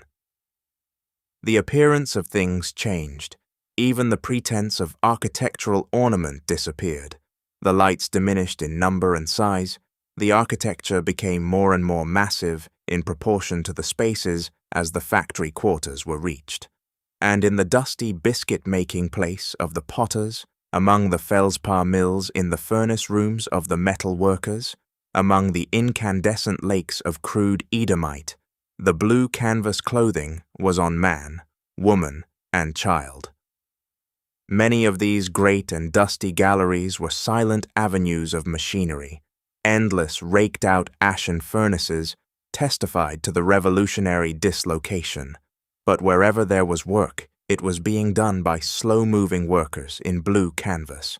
The only people not in blue canvas were the overlookers of the workplaces and the orange-clad labor police, and fresh from the flushed faces of the dancing halls, the voluntary vigors of the business quarter, Graham could note the pinched faces, the feeble muscles, and weary eyes of many of the latter-day workers. Such as he saw at work were noticeably inferior in physique to the few gaily dressed managers and 4 women who were directing their labours. The burly labourers of the Victorian times had followed the dray horse and all such living force producers to extinction. The place of his costly muscles was taken by some dexterous machine. The latter-day labourer, male as well as female, was essentially a machine minder and feeder, a servant and attendant, or an artist under direction. The women, in comparison with those Graham remembered, were as a class distinctly plain and flat-chested. 200 years of emancipation from the moral restraints of puritanical religion, 200 years of city life, had done their work in eliminating the strain of feminine beauty and vigour from the blue canvas myriads. To be brilliant physically or mentally, to be in any way attractive or exceptional, had been and was still a certain way of emancipation to the drudge, a line of escape to the pleasure city and its splendours and delights, and at last to the euthanacy and peace. To be steadfast against such inducements was scarcely to be expected of meanly nourished souls. In the young cities of Graham's former life, the newly aggregated labouring mass had been a diverse multitude, still stirred by the tradition of personal honour and a high morality. Now it was differentiating into a distinct class, with a moral and physical difference of its own, even with a dialect of its own. They penetrated downward, ever downward, towards the working places. Presently they passed underneath one of the streets of the moving ways, and saw its platforms running on their rails far overhead, and chinks of white lights between the transverse slits. The factories that were not working were sparsely lighted. To Graham they and their shrouded aisles of giant machines seemed plunged in gloom, and even where work was going on, the illumination was far less brilliant than upon the public ways. Beyond the blazing lakes of Edhamite, he came to the warren of the jewellers, and with some difficulty, and by using his signature, obtained admission to these galleries. They were high and dark, and rather cold. In the first, a few men were making ornaments of gold filigree, each man at a little bench by himself, and with a little shaded light. The long vista of light patches, with the nimble fingers brightly lit and moving among the gleaming yellow coils, and the intent face like the face of a ghost, in each shadow had the oddest effect. The work was beautifully executed, but without any strength of modelling or drawing, for the most part intricate grotesques, or the ringing of the changes on a geometrical motif. These workers wore a peculiar white uniform without pockets or sleeves. They assumed this on coming to work, but at night they were stripped and examined before they left the premises of the company. In spite of every precaution, the labour policeman told them in a depressed tone. The company was not infrequently robbed. Beyond was a gallery of women, busied in cutting and setting slabs of artificial ruby, and next these were men and women busied together upon the slabs of copper net that formed the basis of cloison tiles. Many of these workers had lips and nostrils a livid white, due to a disease caused by a peculiar purple enamel that chanced to be much in fashion. Asano apologized to Graham for the offence of their faces, but excused himself on the score of the convenience of this route. "This is what I wanted to see," said Graham. "This is what I wanted to see," trying to avoid a start at a particularly striking disfigurement that suddenly stared him in the face. "She might have done better with herself than that," said Asano. Graham made some indignant comments. "But sire, we simply could not stand that stuff without the purple," said Asano. "In your days, people could stand such crudities. They were nearer the barbaric by 200 years. They continued along one of the lower galleries of this cloisonné factory and came to a little bridge that spanned a vault. Looking over the parapet, Graham saw that beneath was a wharf under yet more tremendous archings than any he had seen.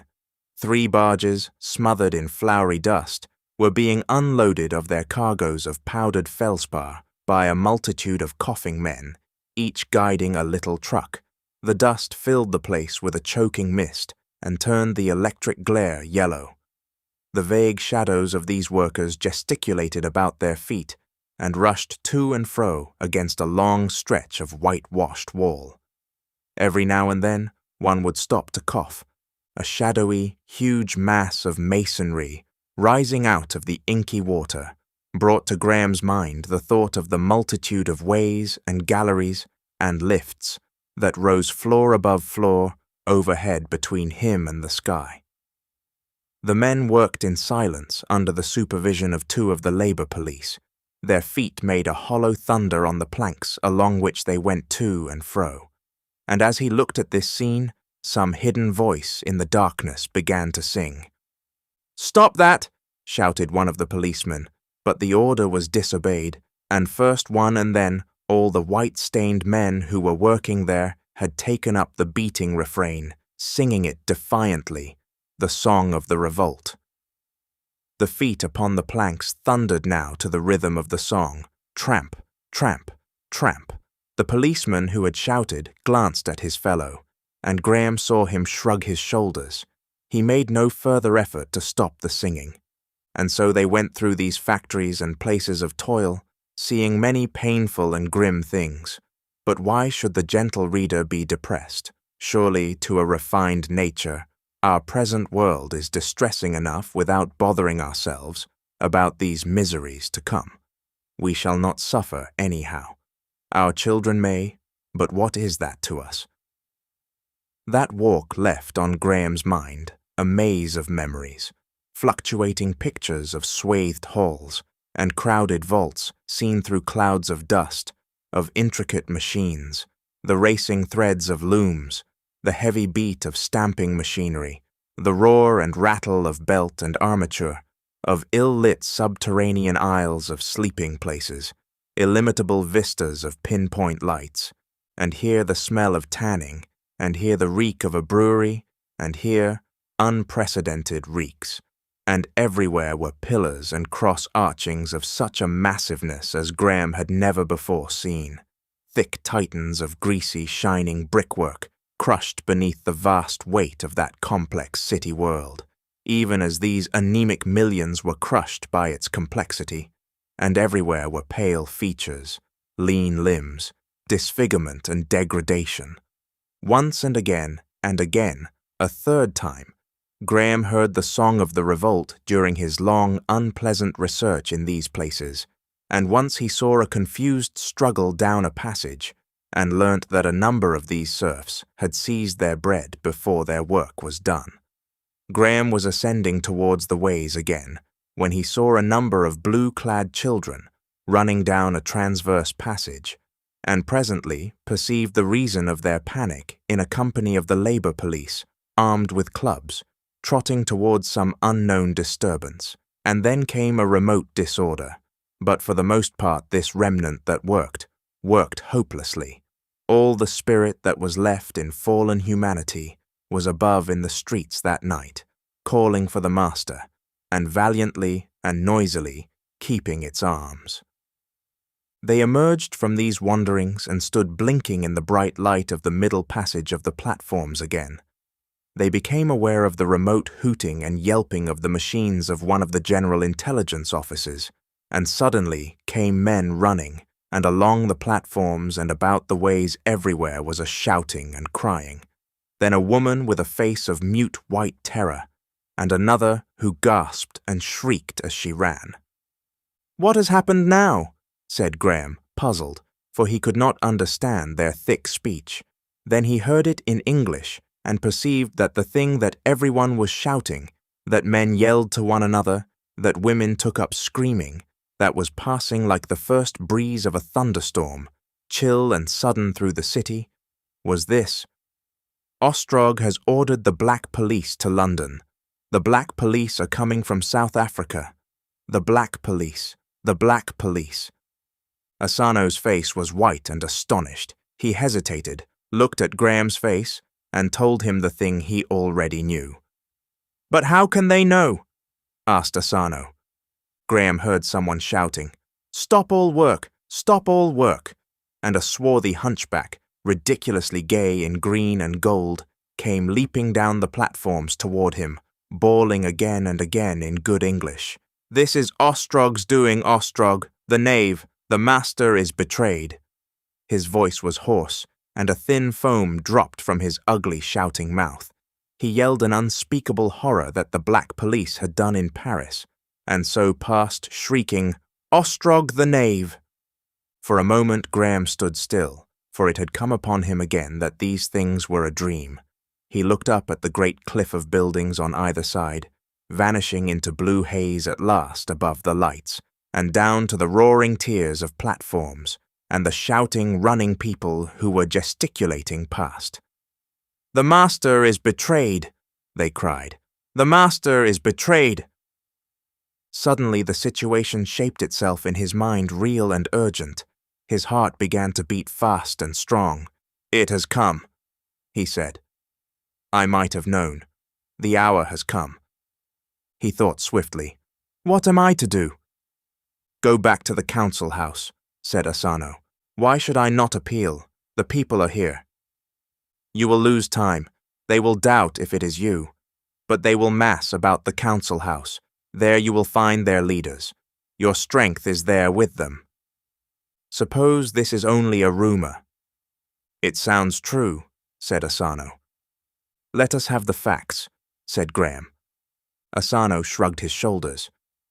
"We had better get towards the council house," he cried. "That is where they will swarm. Even now the ruins may be impassable." Graham regarded him doubtfully and followed him. They went up the stepped platforms to the swiftest one, and there Asano accosted a laborer.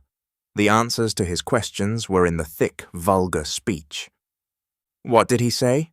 asked Graham. "He knows little, but he told me that the black police would have arrived here before the people knew. Had not someone in the Wind Vane offices learnt? He said a girl." "A girl? Not?"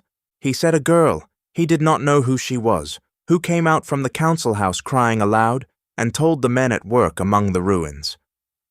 And then another thing was shouted, something that turned an aimless tumult into determinate movements. It came like a wind along the street. "To your wards, to your wards, every man get arms, every man to his ward."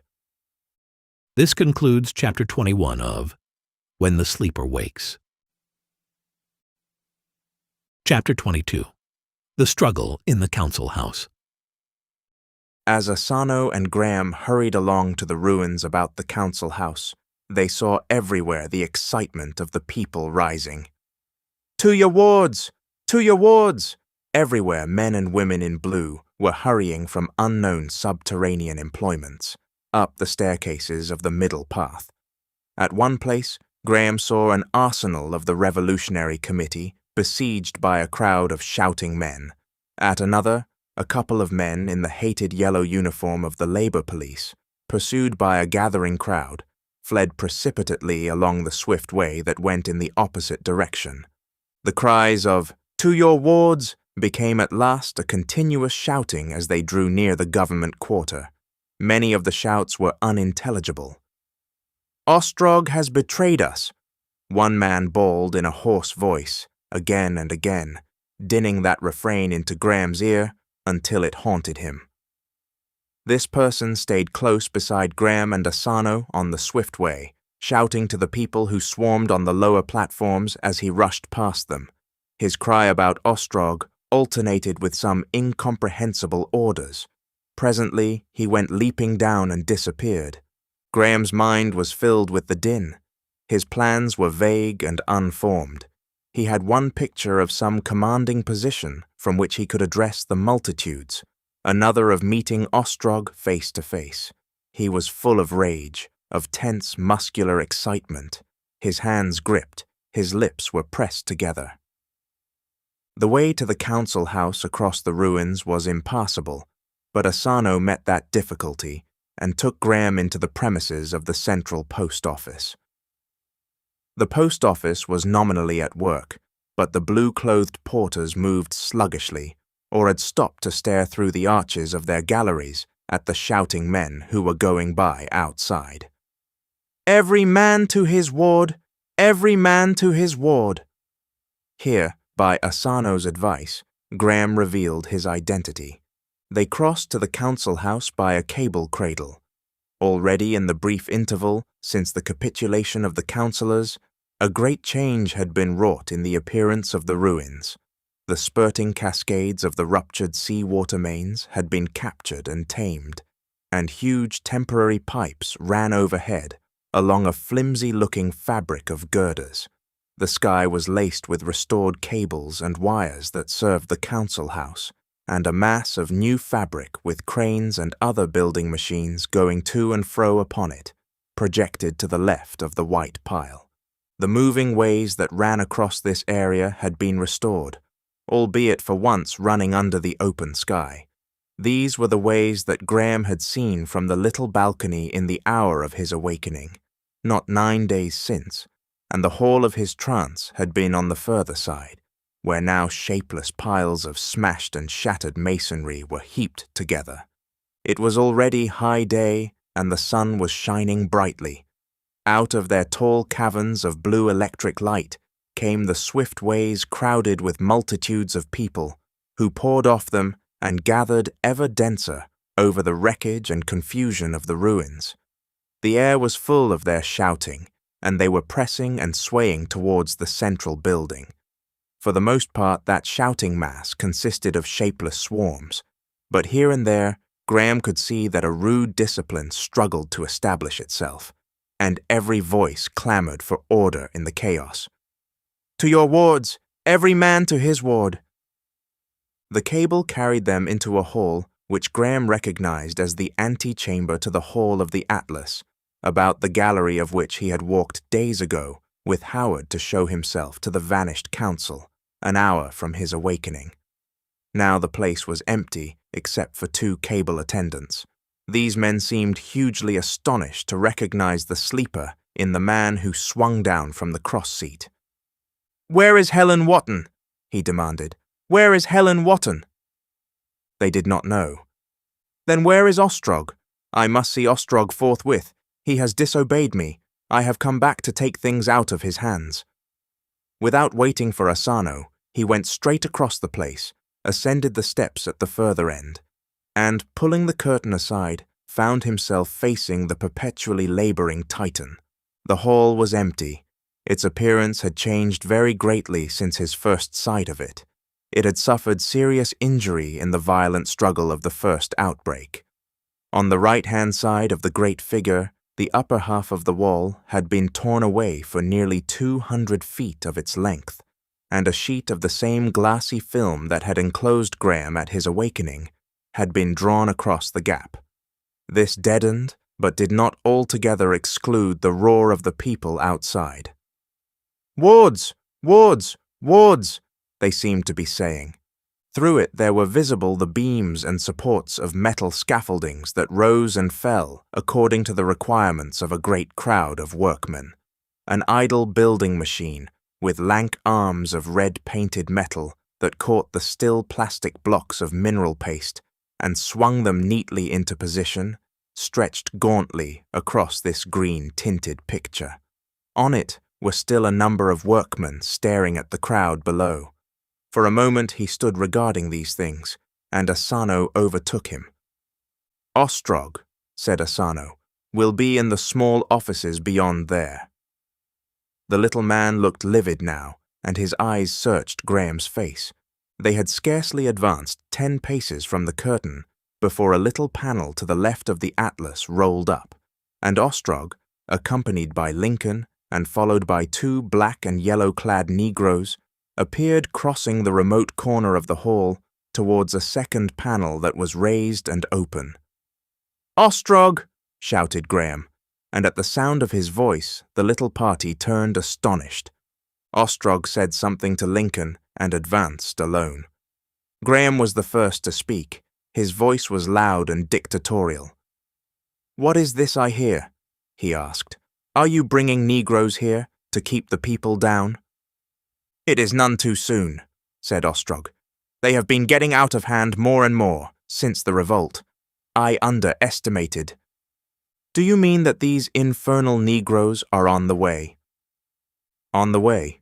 As it is, you have seen the people. Outside?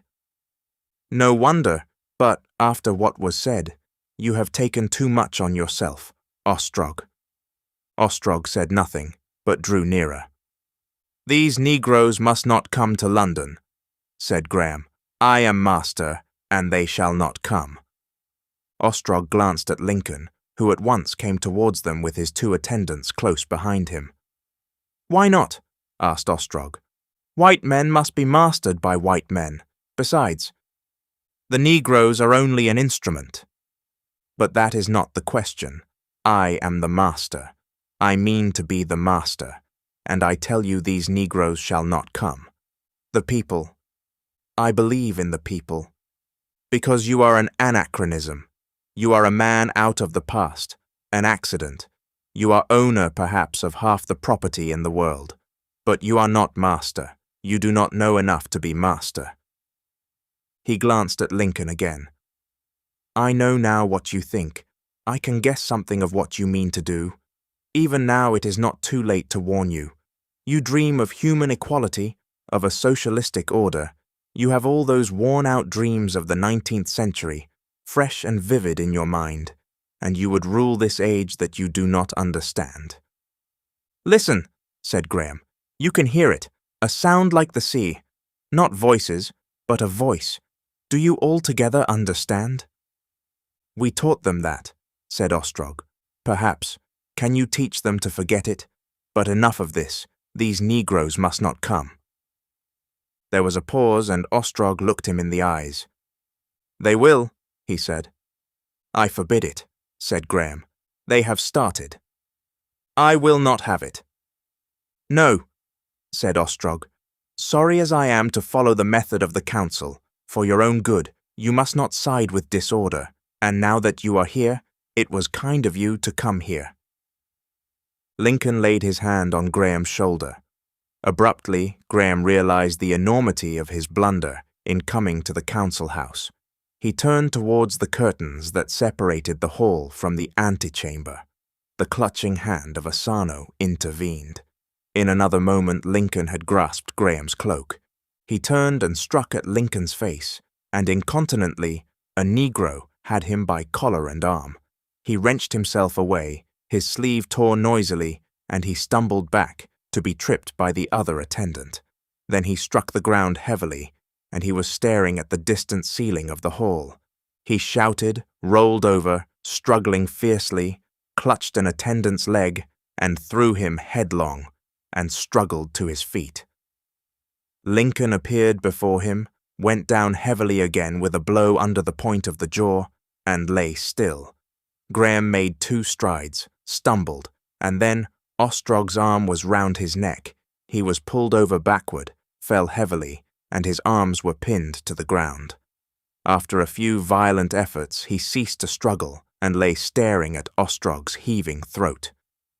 You are a prisoner, panted Ostrog, exulting. You were rather a fool to come back. Graham turned his head about and perceived through the irregular green window in the walls of the hall the men who had been working the building cranes, gesticulating excitedly to the people below them. They had seen. Ostrog followed his eyes and started. He shouted something to Lincoln, but Lincoln did not move. A bullet smashed among the mouldings above the Atlas. The 2 sheets of transparent matter that had been stretched across this gap were rent. The edges of the torn aperture, darkened, curved, ran rapidly towards the framework, and in a moment the council chamber stood open to the air. A chilly gust blew in by the gap, bringing with it a war of voices from the ruinous spaces without, an elvish babblement. Save the master! What are they doing to the master? The master is betrayed. And then he realized that Ostrog's attention was distracted, that Ostrog's grip had relaxed, and wrenching his arms free, he struggled to his knees. In another moment he had thrust Ostrog back, and he was on 1 foot, his hand gripping Ostrog's throat, and Ostrog's hands clutching the silk about his neck. But now men were coming towards them from the dais, men whose intentions he misunderstood, He had a glimpse of someone running in the distance towards the curtains of the antechamber, and then Ostrog had slipped from him, and these newcomers were upon him. To his infinite astonishment, they seized him. They obeyed the shouts of Ostrog. He was lugged a dozen yards before he realized that they were not friends, that they were dragging him towards the open panel. When he saw this, he pulled back. He tried to fling himself down. He shouted for help with all his strength, and this time there were answering cries. The grip upon his neck relaxed, and behold, in the lower corner of the rent upon the wall, first one and then a number of little black figures appeared, shouting and waving arms. They came leaping down from the gap into the light gallery that had led to the silent rooms. They ran along it, so near were they that Graham could see the weapons in their hands. Then Ostrog was shouting in his ear to the men who held him, and once more he was struggling with all his strength against their endeavors to thrust him towards the opening that yawned to receive him. "They can't come down," panted Ostrog. "They daren't fire. It's all right. We'll save him from them yet." For long minutes, as it seemed to Graham, that inglorious struggle continued. His clothes were rent in a dozen places. He was covered in dust. One hand had been trodden upon. He could hear the shouts of his supporters, and once he heard shots. He could feel his strength giving way, feel his efforts wild and aimless, but no help came, and surely, irresistibly, that black yawning opening came nearer. The pressure upon him relaxed, and he struggled up. He saw Ostrog's grey head receding, and perceived that he was no longer held. He turned about and came full into a man in black. One of the green weapons cracked close to him. A drift of pungent smoke came into his face, and a steel blade flashed. The huge chamber span about him. He saw a man in pale blue stabbing one of the black and yellow attendants, not 3 yards from his face. Then hands were upon him again. He was being pulled in 2 directions now. It seemed as though people were shouting to him. He wanted to understand, and could not. Someone was clutching about his thighs. He was being hoisted in spite of his vigorous efforts. He understood suddenly. He ceased to struggle. He was lifted up on men's shoulders and carried away from that devouring panel. 10,000 throats were cheering. He saw men in blue and black hurrying after the retreating Ostrogites and firing.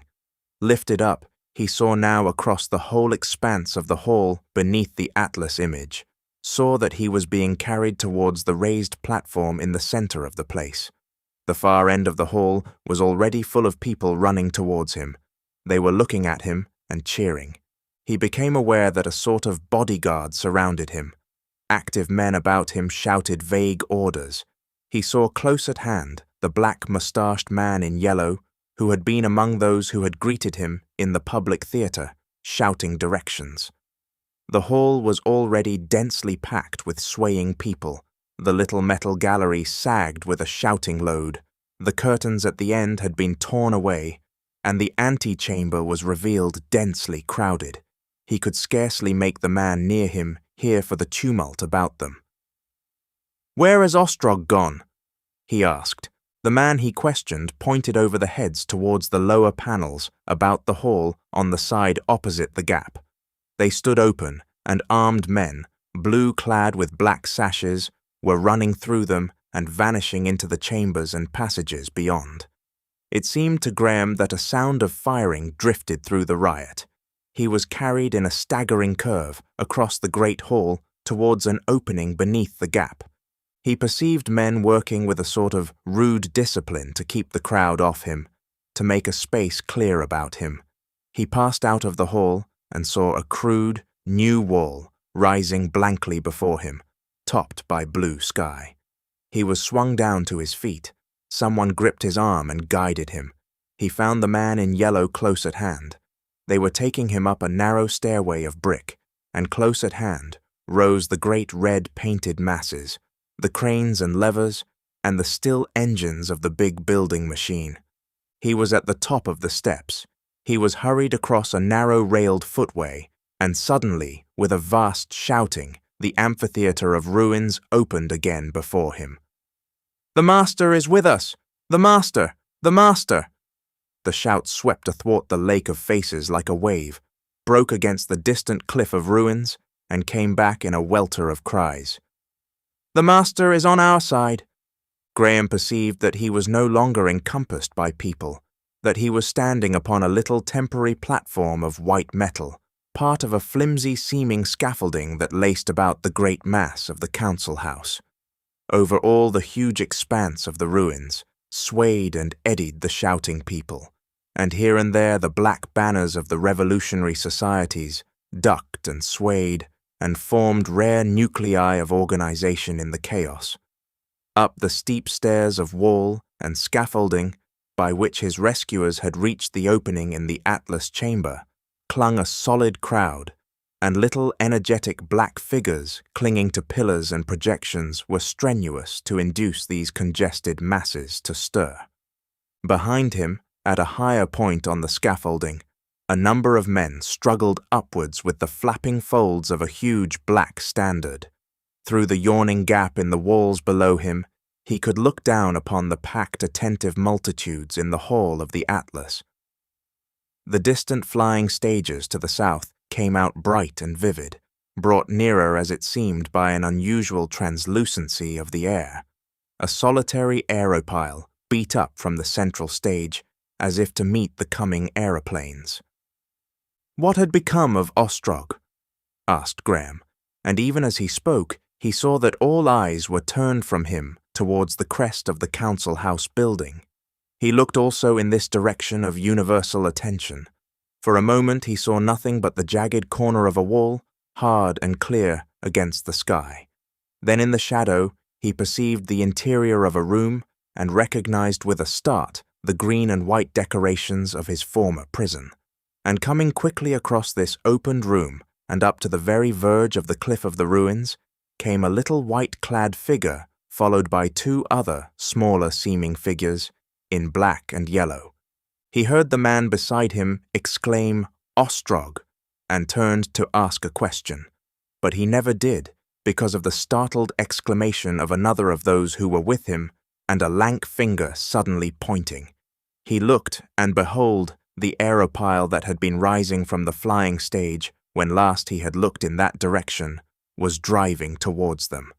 The swift, steady flight was still novel enough to hold his attention. Nearer it came, growing rapidly larger and larger, until it had swept over the further edge of the ruins and into view of the dense multitudes below. It drooped across the space, and rose and passed overhead, rising to clear the mass of the council house, a filmy, translucent shape with the solitary aeronaut peering down through its ribs. It vanished beyond the skyline of the ruins. Graham transferred his attention to Ostrog.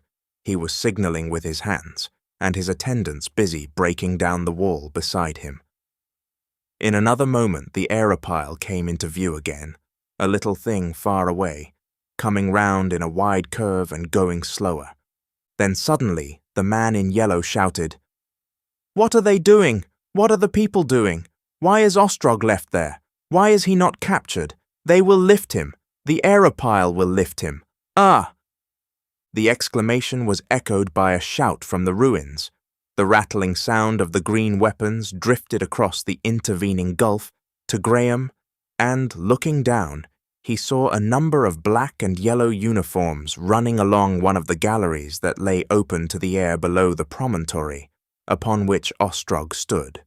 They fired as they ran at men unseen, and then emerged a number of pale blue figures in pursuit. These minute fighting figures had the oddest effect. They seemed as they ran like little model soldiers in a toy. This queer appearance of a house cut open gave that struggle amidst furniture and passages a quality of unreality. It was perhaps 200 yards away from him, and very nearly 50 above the heads in the ruins below. The black and yellow men ran into an open archway and turned and fired a volley.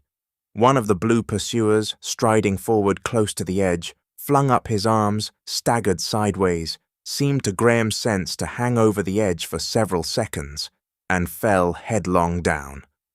Graham saw him strike a projecting corner, fly out, head over heels, head over heels, and vanish behind the red arm of the building machine. And then a shadow came between Graham and the sun. He looked up and the sky was clear, but he knew the Aerophile had passed. Ostrog had vanished. The man in yellow thrust before him, zealous and perspiring, pointing and blatant. "They are grounding!"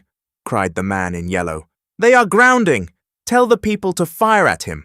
Tell them to fire at him!" Graham could not understand.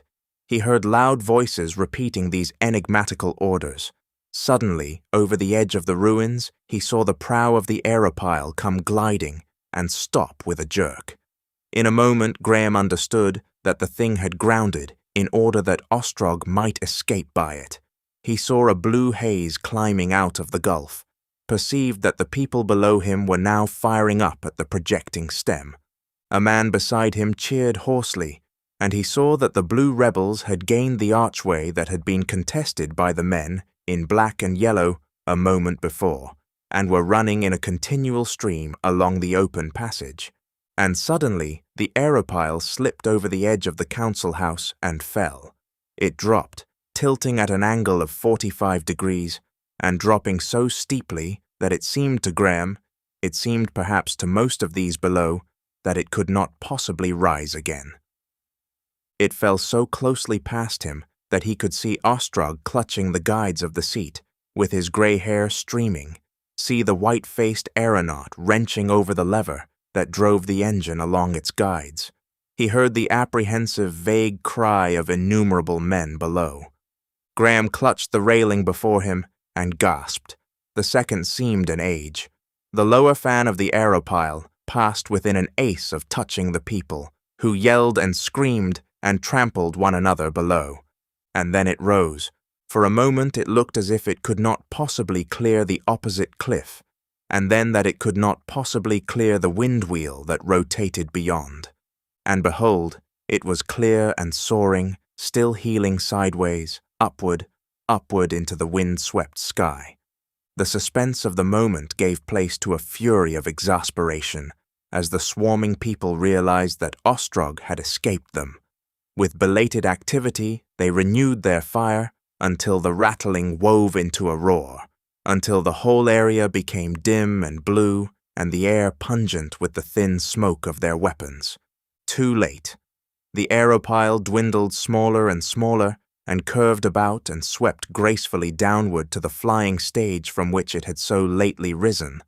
Ostrog had escaped. For a while, a confused babblement arose from the ruins, and then the universal attention came back to Graham, perched high among the scaffolding. He saw the faces of the people turn towards him, heard their shouts at his rescue. From the throat of the ways came the song of the revolt, spreading like a breeze across that swaying sea of men. The little group of men about him shouted congratulations on his escape. The man in yellow was close to him, with a set face and shining eyes, and the song was rising, louder and louder. Tramp, tramp, tramp, tramp.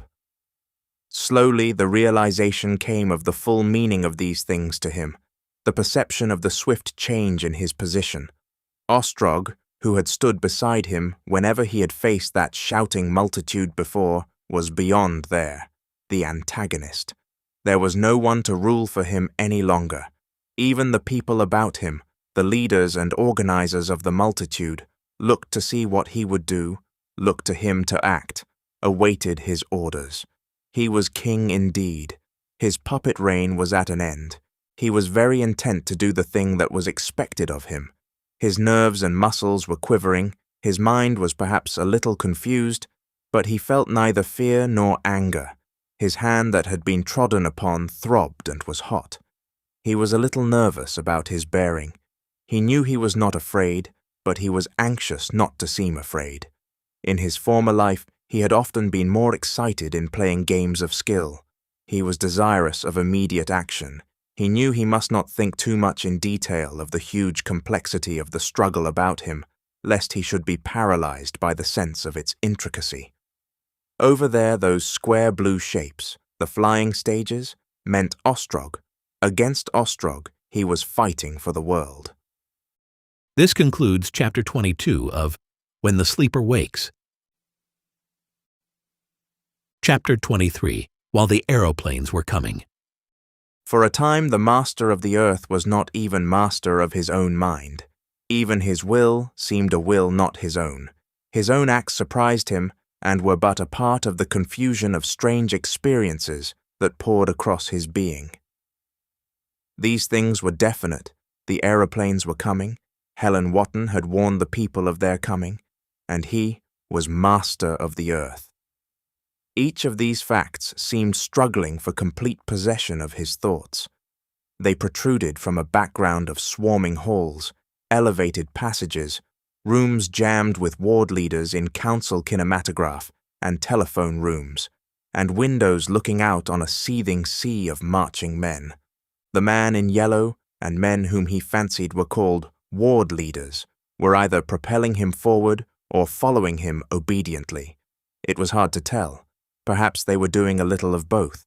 Perhaps some power, unseen and unsuspected, propelled them all. He was aware that he was going to make a proclamation to the people of the earth, aware of certain grandiose phrases floating in his mind as the thing he meant to say. Many little things happened, and then he found himself with the man in yellow entering a little room where this proclamation of his was to be made. This room was grotesquely latter-day in its appointments. In the center was a bright oval lit by shaded electric lights from above. The rest was in shadow, and the double finely fitting doors through which he came from the swarming hall of the Atlas made the place very still. The dead thud of these as they closed behind him, the sudden cessation of the tumult in which he had been living for hours, the quivering circle of light, the whispers and quick noiseless movements of vaguely visible attendants in the shadows, had a strange effect upon Graham. The huge ears of a phonographic mechanism gaped in a battery for his words.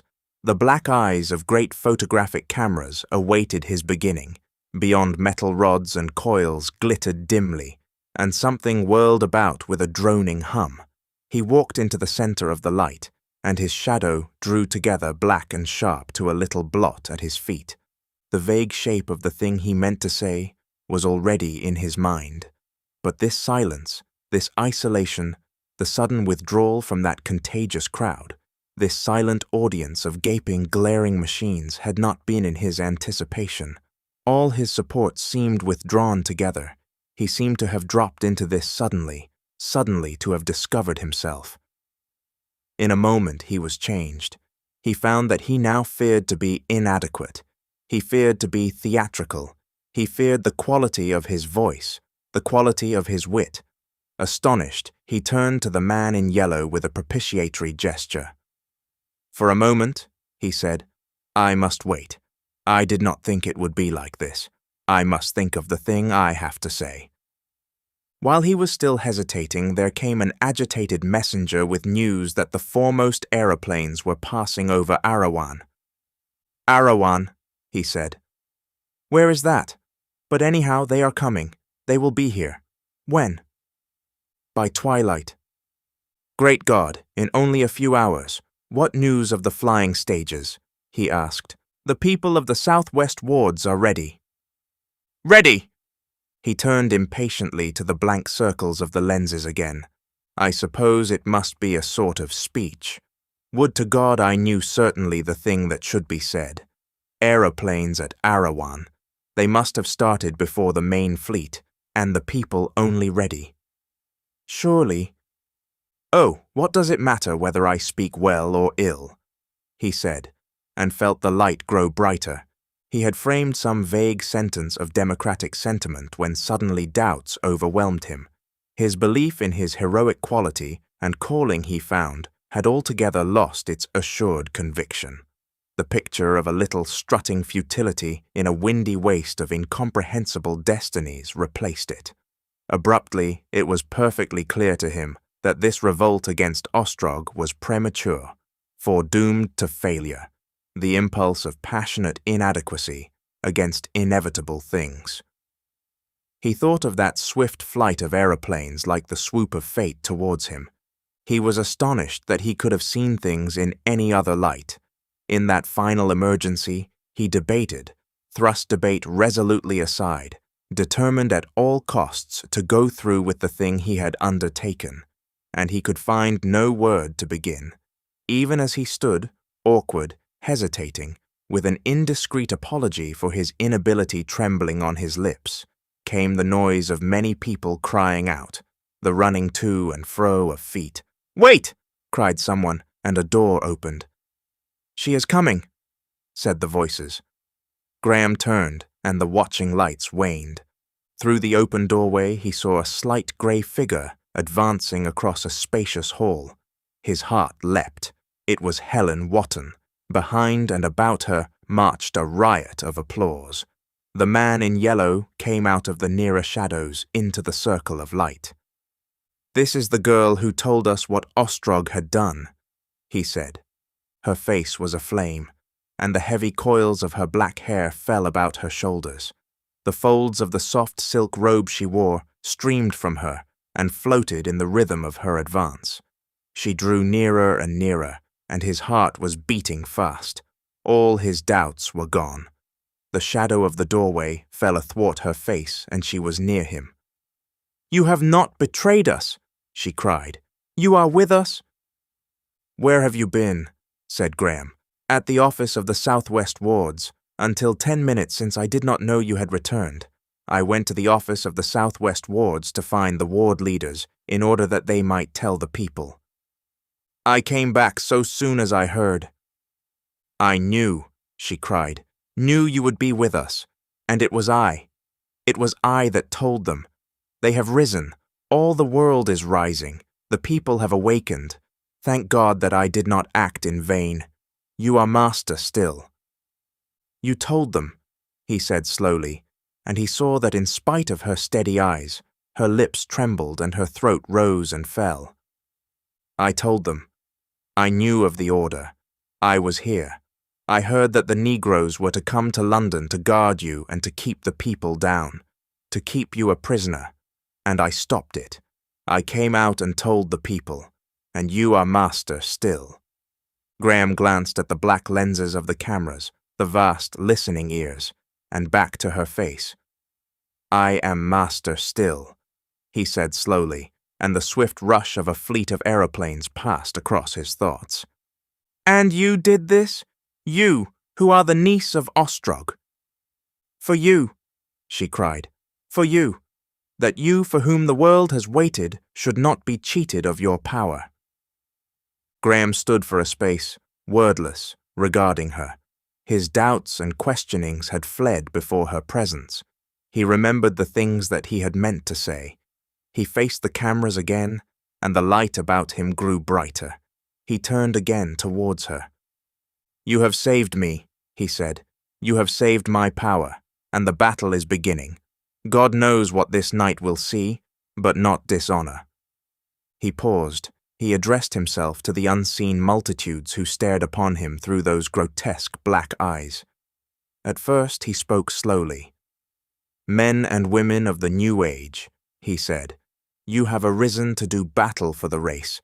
There is no easy victory before us." He stopped to gather words.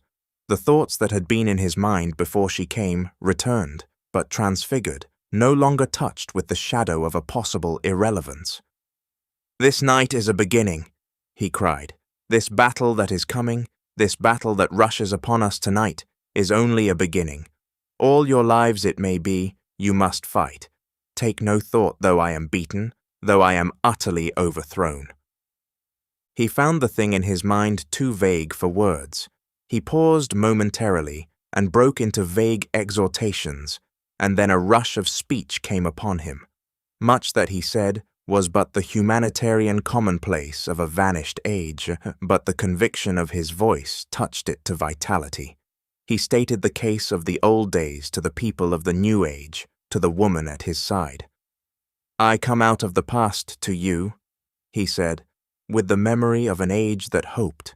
My age was an age of dreams, of beginnings, an age of noble hopes. Throughout the world, we had made an end of slavery. Throughout the world we had spread the desire and anticipation that wars might cease, that all men and women might live nobly, in freedom and peace. So we hoped in the days that are past. And what of those hopes? How is it with man after 200 years? Great cities, vast powers, a collective greatness beyond our dreams. For that we did not work, and that has come. But how is it with the little lives that make up this greater life? How is it with the common lives, as it has ever been, sorrow and labor, lives cramped and unfulfilled, lives tempted by power, tempted by wealth, and gone to waste and folly? The old faiths have faded and changed. The new faith. Is there a new faith?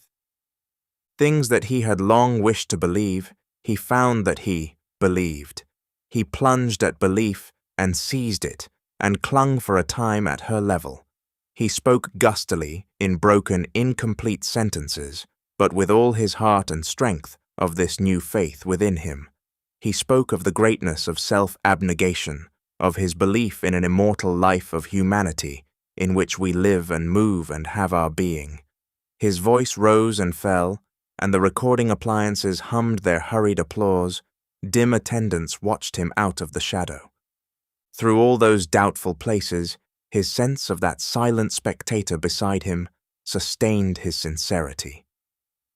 For a few glorious moments he was carried away. He felt no doubt of his heroic quality, no doubt of his heroic words. He had it all straight and plain. His eloquence limped no longer, and at last he made an end to speaking. "Here and now," he cried, "I make my will. All that is mine in the world I give to the people of the world. All that is mine in the world I give to the people of the world. I give it to you, and myself I give to you. And as God wills, I will live for you, or I will die." He ended with a florid gesture, and turned about. He found the light of his present exaltation reflected in the face of the girl. Their eyes met. Her eyes were swimming with tears of enthusiasm. They seemed to be urged towards each other. They clasped hands and stood gripped, facing one another, in an eloquent silence. She whispered, "I knew." She whispered, "I knew." He could not speak. He crushed her hand in his. His mind was the theater of gigantic passions. The man in yellow was beside them. Neither had noted his coming. He was saying that the southwest wards were marching. "I never expected it so soon," he cried. "They have done wonders. You must send them a word to help them on their way." Graham dropped Helen's hand and stared at him absent-mindedly. Then with a start, he returned to his previous preoccupation about the flying stages. "Yes," he said. "That is good. That is good." He weighed a message. "Tell them, well done, Southwest." He turned his eyes to Helen Wotton again. His face expressed his struggle between conflicting ideas. "We must capture the flying stages," he explained. "Unless we can do that, they will land Negroes. At all costs, we must prevent that." He felt even as he spoke that this was not what had been in his mind before the interruption. He saw a touch of surprise in her eyes. She seemed about to speak, and a shrill bell drowned her voice. It occurred to Graham that she expected him to lead these marching people, that that was the thing he had to do. He made the offer abruptly. He addressed the man in yellow, but he spoke to her. He saw her face respond. "Here I am doing nothing," he said. "It is impossible," protested the man in yellow. "It is a fight in a warren. Your place is here." He explained elaborately. He motioned towards the room where Graham must wait. He insisted no other course was possible. "We must know where you are," he said. "At any moment a crisis may arise needing your presence and decision." The room was a luxurious little apartment with news machines and a broken mirror that had once been on rapport with the crow's nest specula. It seemed a matter of course to Graham that Helen should stop with him. A picture had drifted through his mind of such a vast, dramatic struggle as the masses in the ruins had suggested. But here was no spectacular battlefield such as he imagined. Instead, was seclusion and suspense. It was only as the afternoon wore on that he pieced together a truer picture of the fight that was raging, inaudibly and invisibly, within 4 miles of him, beneath the Roehampton stage. A strange and unprecedented contest it was, a battle that was 100,000 little battles, a battle in a sponge of ways and channels, fought out of sight of sky or sun under the electric glare, fought out in a vast confusion by multitudes untrained in arms, led chiefly by acclamation, multitudes dulled by mindless labor and enervated by the tradition of 200 years of servile security, against multitudes demoralized by lives of venial privilege and sensual indulgence. They had no artillery, no differentiation into this force or that. The only weapon on either side was the little green metal carbine, whose secret manufacture and sudden distribution in enormous quantities had been one of Ostrog's culminating moves against the Council. Few had had any experience with this weapon, many had never discharged one, many who carried it came unprovided with ammunition. Never was wilder firing in the history of warfare. It was a battle of amateurs, a hideous experimental warfare, armed rioters fighting armed rioters swept forward by the words and fury of a song, by the tramping sympathy of their numbers, pouring in countless myriads towards the smaller ways, the disabled lifts, the galleries slippery with blood, the halls and passages choked with smoke, beneath the flying stages, to learn there when retreat was hopeless, the ancient mysteries of warfare. And overhead, save for a few sharpshooters upon the roof spaces, and for a few bands and threads of vapor that multiplied and darkened towards the evening, the day was a clear serenity. Ostrog, it seems, had no bombs at command, and in all the earlier phases of the battle, the Aerophiles played no part. Not the smallest cloud was there to break the empty brilliance of the sky. It seemed as though it held itself vacant until the Aeroplanes should come. Ever and again there was news of these, drawing nearer from this Mediterranean port, and then that, and presently from the south of France. But of the new guns that Ostrog had made, and which were known to be in the city, came no news, in spite of Graham's urgency, nor any report of successes from the dense felt of fighting strands about the flying stages. Section after section of the labor societies reported itself assembled, reported itself marching, and vanished from knowledge into the labyrinth of that warfare. What was happening there? Even the busy ward leaders did not know. In spite of the opening and closing of doors, the hasty messengers, the ringing of bells, and the perpetual clitter-clack of recording implements, Graham felt isolated, strangely inactive, inoperative. Their isolation seemed at times the strangest, the most unexpected of all the things that had happened since his awakening. It had something of the quality of that inactivity that comes in dreams. A tumult, the stupendous realization of a world struggle between Ostrog and himself, and then this confined, quiet little room with its mouthpieces and bells and broken mirror. Now the door would be closed, and they were alone together.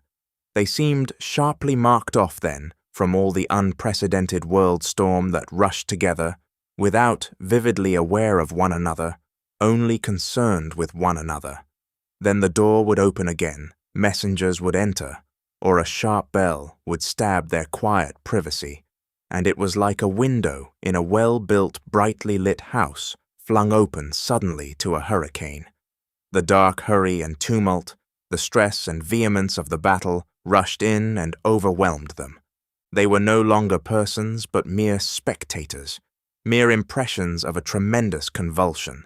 They became unreal even to themselves, miniatures of personality indescribably small, and the two antagonistic realities, the only realities in being, were first the city, that throbbed and roared yonder in a belated frenzy of defense, and secondly, the aeroplanes hurling inexorably towards them over the round shoulder of the world.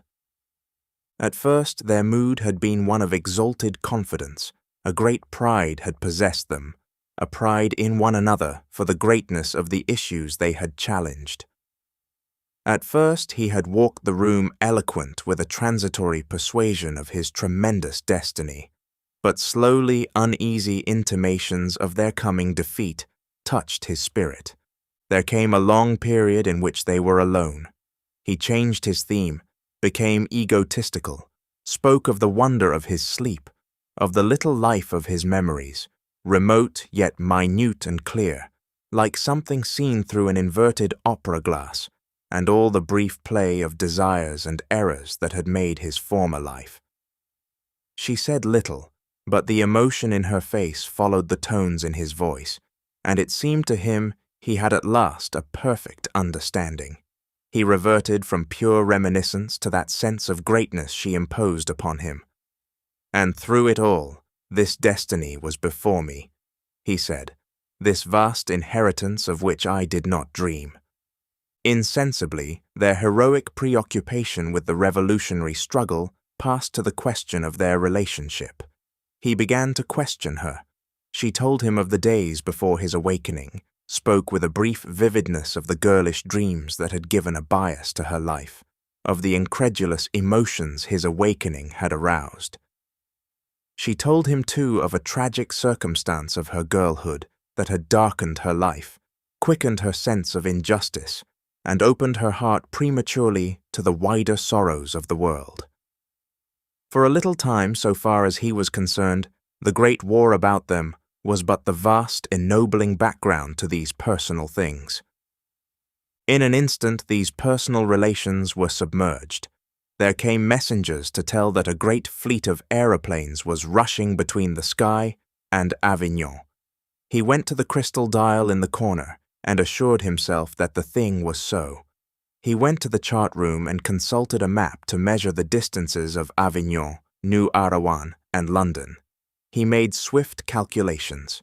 He went to the room of the ward leaders to ask for news of the fight for the stages, and there was no one there. After a time he came back to her. His face had changed.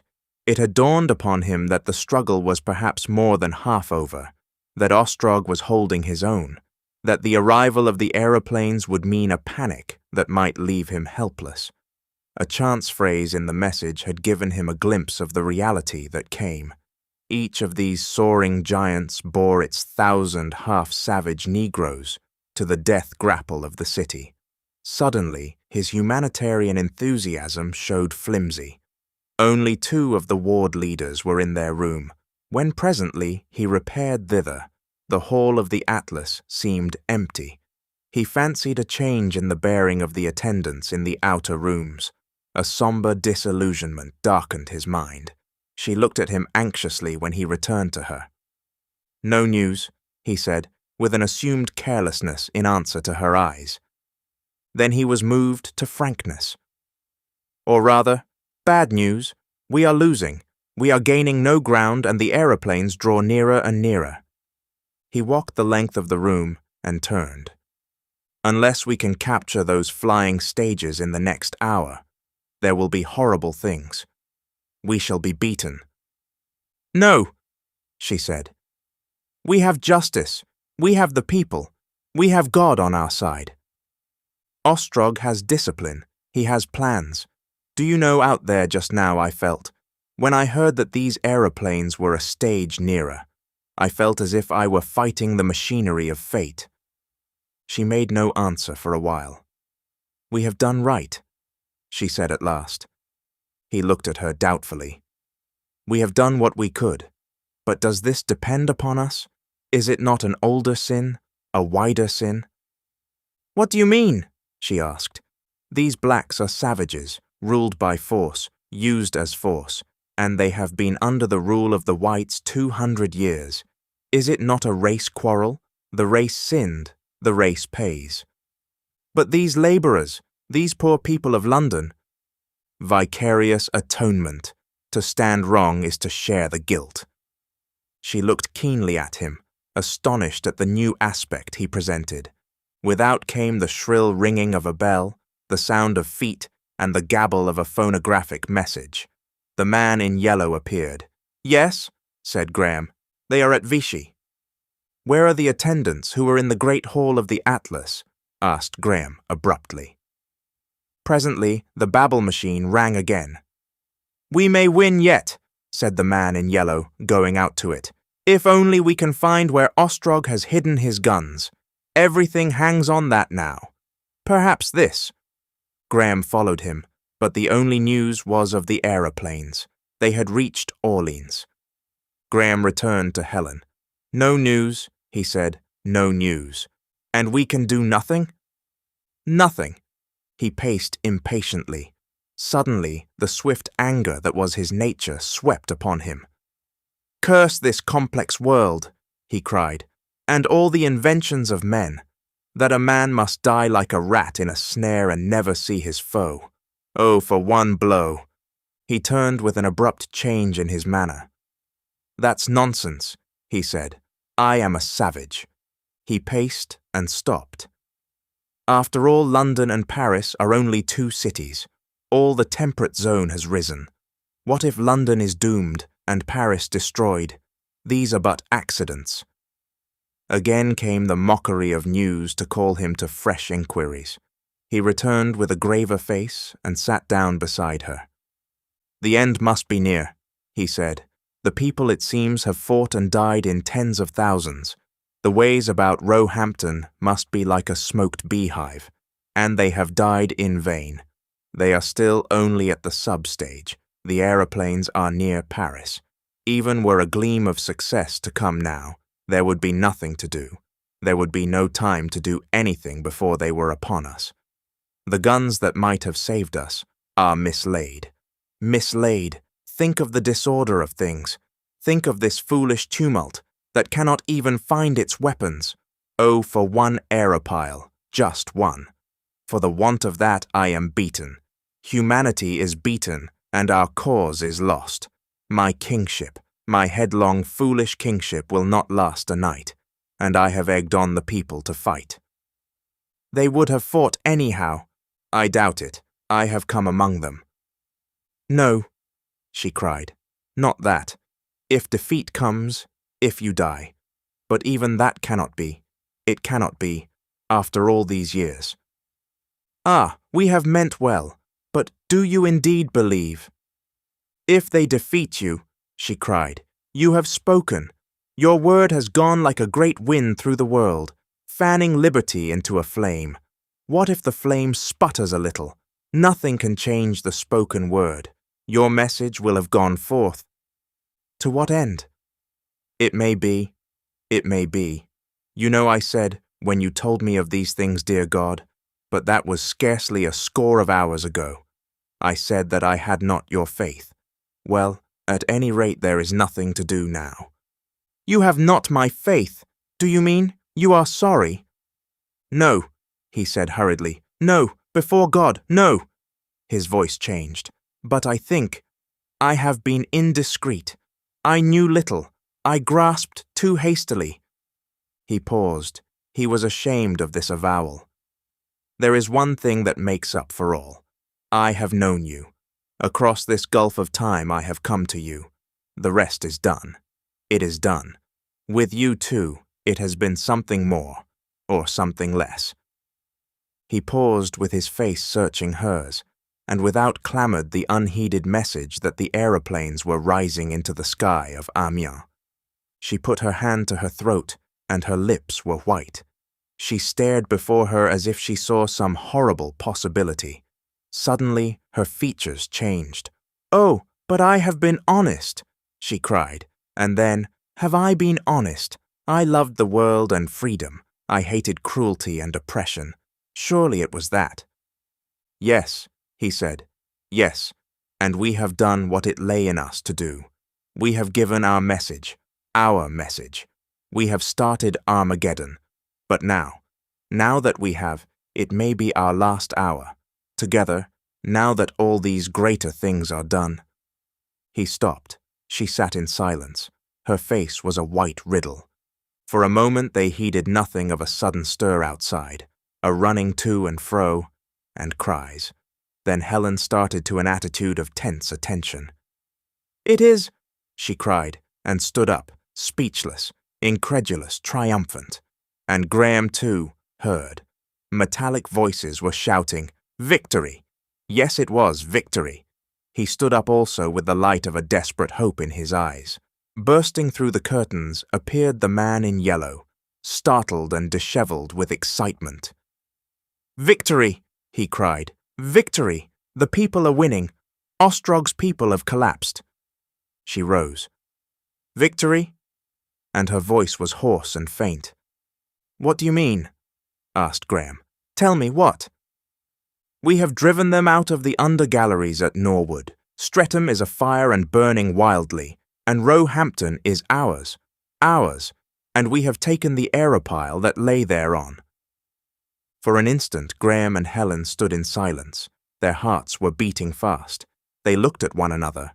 For one last moment there gleamed in Graham his dream of empire, of kingship, with Helen by his side.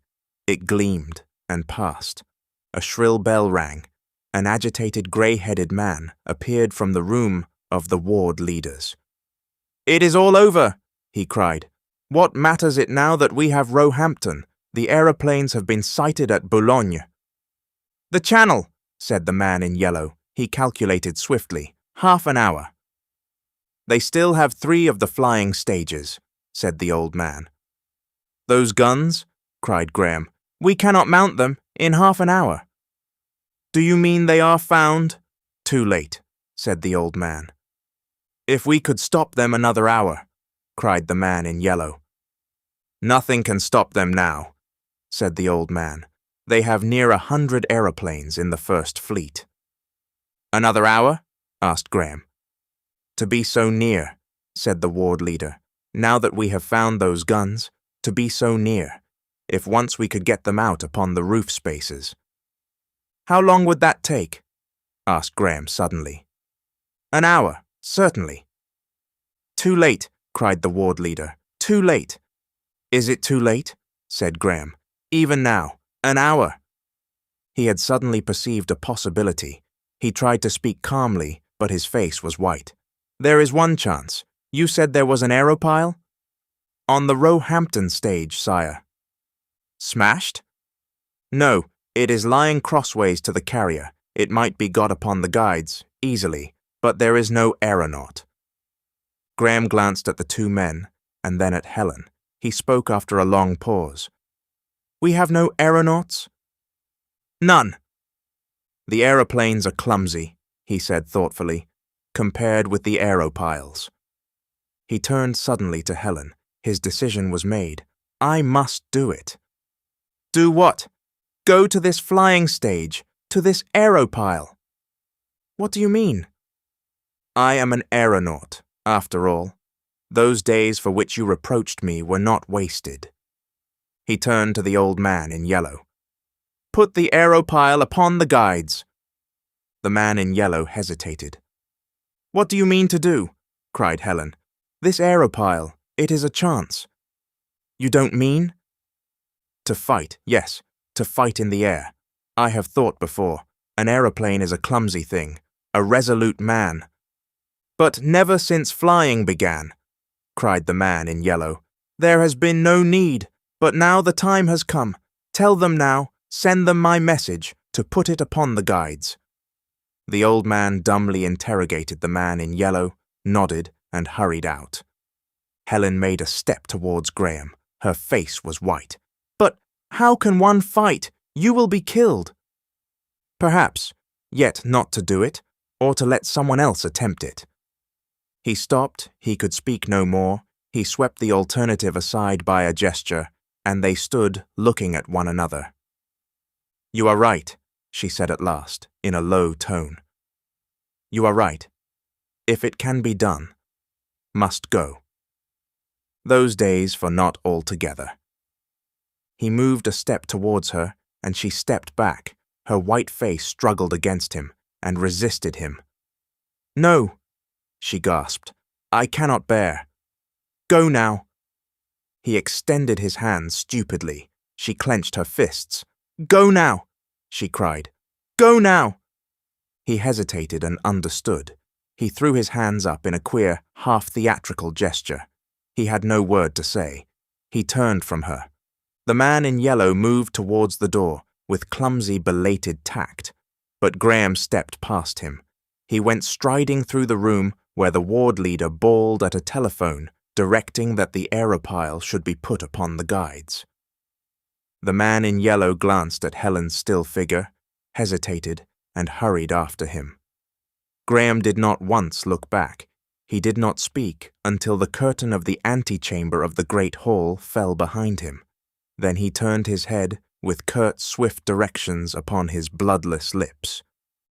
This concludes Chapter 23 of When the Sleeper Wakes. Chapter 24. The Coming of the Aeroplanes.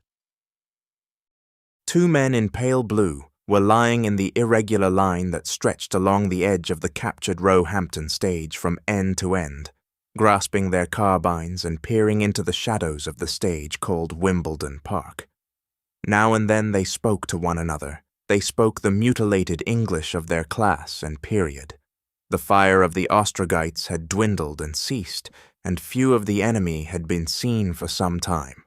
But the echoes of the fight that was going on, now far below, in the lower galleries of that stage, came every now and then between the staccato of shots from the popular side. One of these men was describing to the other how he had seen a man down below there dodge behind a girder, and had aimed at a guess and hit him cleanly as he dodged too far. "He's down there still," said the marksman. "See that little patch? Yes, between those bars." A few yards behind them lay a dead stranger, face upward to the sky, with the blue canvas of his jacket smouldering in a circle about the neat bullet hole on his chest. Close beside him, a wounded man, with a leg swathed about, sat with an expressionless face and watched the progress of that burning. Gigantic behind them, athwart the carrier lay the captured Aerophile. "I can't see him now," said the second man in a tone of provocation. The marksman became foul-mouthed and high-voiced in his earnest endeavor to make things plain, and suddenly, interrupting him, came a noisy shouting from the substage. "What's going on now?" he said, and raised himself on one arm to stare at the stairheads in the central groove of the stage. A number of blue figures were coming up these and swarming across the stage to the Aerophile. "We don't want all these fools," said his friend. "They only crowd up and spoil shots. What are they after?" "Shh, they're shouting something." The 2 men listened. The swarming newcomers had crowded densely about the Aerophile. 3 ward leaders, conspicuous by their black mantles and badges, clambered into the body and appeared above it. The rank and file flung themselves upon the vans, gripping hold of the edges, until the entire outline of the thing was manned, in some places 3 deep. One of the marksmen knelt up. "They're putting it on the carrier, that's what they're after." He rose to his feet. His friend rose also. "What's the good?" said his friend. "We've got no aeronauts." "That's what they're doing anyhow." He looked at his rifle, looked at the struggling crowd, and suddenly, turning to the wounded man. "Mind these, mate," he said, handing his carbine and cartridge belt, and in a moment he was running towards the Aerophile. For a quarter of an hour he was a perspiring Titan, lugging, thrusting, shouting and heeding shouts, and then the thing was done, and he stood with a multitude of others cheering their own achievement. By this time he knew, what indeed everyone in the city knew, that the master, raw learner though he was, intended to fly this machine himself, was coming even now to take control of it, would let no other man attempt it. He who takes the greatest danger, he who bears the heaviest burthen, that man is king, so the master was reported to have spoken. And even as this man cheered, and while the beads of sweat still chased one another from the disorder of his hair, he heard the thunder of a greater tumult, and in fitful snatches the beat and impulse of the revolutionary song. He saw through a gap in the people that a thick stream of heads still poured up the stairway. "The master is coming!" shouted voices, The master is coming!" And the crowd about him grew denser and denser. He began to thrust himself towards the central groove. "The master is coming! The sleeper! The master! God and the master!" roared the voices. And suddenly, quite close to him, were the black uniforms of the Revolutionary Guard. And for the first and last time in his life, he saw Graham, saw him quite nearly. A tall, dark man in a flowing black robe, with a white, resolute face and eyes fixed steadfastly before him. A man who, for all the little things about him, held neither ears nor eyes nor thoughts. For all his days that man remembered the passing of Graham's bloodless face. In a moment it had gone, and he was fighting in the swaying crowd. A lad weeping with terror thrust against him, pressing towards the stairways, yelling, "Clear for the Aerophile!" The bell that clears the flying stage became a loud, unmelodious clanging. With that clanging in his ears, Graham drew near the Aerophile, marched into the shadow of its tilting wing. He became aware that a number of people about him were offering to accompany him, and waved their offers aside. He wanted to think how one started the engine. The bell clanged faster and faster, and the feet of the retreating people roared faster and louder. The man in yellow was assisting him to mount through the ribs of the body. He clambered into the aeronaut's place, fixing himself very carefully and deliberately. What was it? The man in yellow was pointing to two aerophiles driving upward in the southern sky. No doubt they were looking for the coming aeroplanes. That, presently, the thing to do now was to start. Things were being shouted at him, questions, warnings. They bothered him. He wanted to think about the Aerophile, to recall every item of his previous experience. He waved the people from him, saw the man in yellow dropping off through the ribs, saw the crowd cleft down the line of the girders by his gesture. For a moment he was motionless, staring at the levers, the wheel by which the engine shifted, and all the delicate appliances of which he knew so little. His eye caught a spirit level with the bubble towards him, and he remembered something, spent a dozen seconds in swinging the engine forward until the bubble floated in the center of the tube. He noted that the people were not shouting, knew they watched his deliberation. A bullet smashed on the bar above his head. Who fired? Was the line clear of people? He stood up to see and sat down again. In another second the propeller was spinning, and he was rushing down the guides. He gripped the wheel and swung the engine back to lift the stem. Then it was the people shouted. In a moment he was throbbing with the quiver of the engine, and the shouts dwindled swiftly behind, rushed down to silence. The wind whistled over the edges of the screen, and the world sank away from him very swiftly. Throb, throb, throb, throb, throb, throb. Up he drove. He fancied himself free of all excitement, felt cool and deliberate. He lifted the stem still more, opened one valve on his left wing, and swept round and up. He looked down with a steady head, and up. One of the Ostrogite Aerophiles was driving across his course, so that he drove obliquely towards it, and would pass below it at a steep angle. Its little aeronauts were peering down at him. What did they mean to do? His mind became active. One, he saw, held a weapon pointing, seemed prepared to fire. What did they think he meant to do? In a moment he understood their tactics, and his resolution was taken.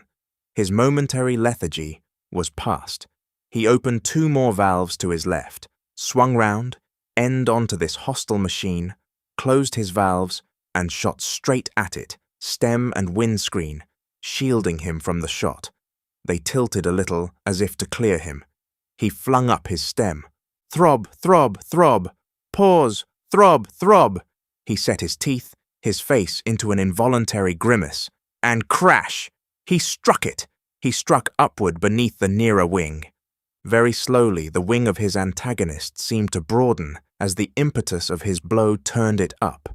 He saw the full breadth of it, and then it slid downward out of his sight. He felt his stem going down, his hands tightened on the levers, whirled and rammed the engine back. He felt the jerk of a clearance, The nose of the machine jerked upward steeply, and for a moment he seemed to be lying on his back. The machine was reeling and staggering. It seemed to be dancing on its screw. He made a huge effort, hung for a moment on the levers, and slowly the engine came forward again. He was driving upward, but no longer so steeply. He gasped for a moment and flung himself at the levers again. The wind whistled about him. One further effort, and he was almost level. He could breathe. He turned his head for the first time to see what had become of his antagonists, turned back to the levers for a moment and looked again. For a moment he could have believed they were annihilated, and then he saw between the two stages to the east was a chasm, and down this something, a slender edge, fell swiftly and vanished, as a sixpence falls down a crack. At first he did not understand, and then a wild joy possessed him. He shouted at the top of his voice, an inarticulate shout, and drove higher and higher up the sky. Throb, throb, throb, pause, throb, throb, throb. Where was the other Aerophile? He thought. They too. As he looked round the empty heavens, he had a momentary fear that this machine had risen above him, and then he saw it alighting on the Norwood stage. They had meant shooting. To risk being rammed headlong 2,000 feet in the air was beyond their latter-day courage. The combat was declined. For a little while he circled, then swooped in a steep descent towards the westward stage. Throb, throb, throb, throb, throb, throb. The twilight was creeping on apace. The smoke from the Streatham stage that had been so dense and dark was now a pillar of fire, and all the laced curves of the moving ways, and the translucent roofs and domes, and the chasms between the buildings were glowing softly now, lit by the tempered radiance of the electric light that the glare of the way overpowered. The 3 efficient stages that the Ostrogites held, for Wimbledon Park was useless because of the fire from Roehampton, and Streatham was a furnace, were glowing with guide lights for the coming aeroplanes. As he swept over the Roehampton stage, he saw the dark masses of the people thereon. He heard a clap of frantic cheering, heard a bullet from the Wimbledon Park stage tweet through the air, and went beating up above the Surrey wastes. He felt a breath of wind from the southwest, and lifted his westward wing as he had learnt to do, and so drove upward, heeling into the rare, swift upper air. Throb, throb, throb, throb, throb, throb. Up he drove and up, to that pulsating rhythm, until the country beneath was blue and indistinct, and London spread like a little map, traced in light, like the mere model of a city near the brim of the horizon. The southwest was a sky of sapphire over the shadowy rim of the world, and ever as he drove upward, the multitude of stars increased. And behold, in the southward, low down and glittering swiftly nearer, were 2 little patches of nebulous light, and then 2 more, and then a nebulous glow of swiftly driving shapes. Presently he could count them. There were 24. The first fleet of aeroplanes had come. Beyond appeared a yet greater glow. He swept round in a half-circle, staring at this advancing fleet. It flew in a wedge-like shape, a triangular flight of gigantic phosphorescent shapes sweeping nearer through the lower air. He made a swift calculation of their pace and spun the little wheel that brought the engine forward. He touched a lever, and the throbbing effort of the engine ceased. He began to fall, fell swifter and swifter. He aimed at the apex of the wedge. He dropped like a stone through the whistling air. It seemed scarce a second from that soaring moment before he struck the foremost aeroplane. No man of all that black multitude saw the coming of his fate. No man among them dreamt of the hawk that struck downward upon him out of the sky. Those who were not limp in the agonies of air sickness were craning their black necks and staring to see the filmy city that was rising out of the haze, the rich and splendid city to which Massa Boss had brought their obedient muscles. Bright teeth gleamed and the glossy faces shone. They had heard of Paris. They knew they were to have lordly times among the poor white trash. And suddenly Graham struck them. He had aimed at the body of the aeroplane, but at the very last instant a better idea had flashed into his mind. He twisted about and struck near the edge of the starboard wing with all his accumulated weight. He was jerked back as he struck. His prow went gliding across its smooth expanse towards the rim. He felt the forward rush of the huge fabric sweeping him and his aerophile along with it, and for a moment that seemed an age he could not tell what was happening. He heard 1,000 throats yelling and perceived that his machine was balanced on the edge of the gigantic float, and driving down, glanced over his shoulder and saw the backbone of the aeroplane and the opposite float swaying up. He had a vision through the ribs of sliding chairs, staring faces, and hands clutching at the tilting guide bars. The fenestrations in the further float flashed open as the aeronaut tried to right her. Beyond, he saw a second aeroplane leaping steeply to escape the whirl of its heeling fellow. The broad area of swaying wings seemed to jerk upward. He felt his aerophile had dropped clear, that the monstrous fabric, clean, overturned, hung like a sloping wall above him. He did not clearly understand that he had struck the side float of the aeroplane and slipped off, but he perceived that he was flying free on the down glide and rapidly nearing Earth. What had he done? His heart throbbed like a noisy engine in his throat, and for a perilous instant he could not move his levers because of the paralysis of his hands. He wrenched the levers to throw his engine back, fought for 2 seconds against the weight of it, felt himself righting, driving horizontally, set the engine beating again. He looked upward and saw 2 aeroplanes glide shouting far overhead, looked back and saw the main body of the fleet opening out and rushing upward and outward, saw the one he had struck fall edgewise on and strike like a gigantic knife blade along the wind wheels below it. He put down his stern and looked again. He drove up heedless of his direction as he watched.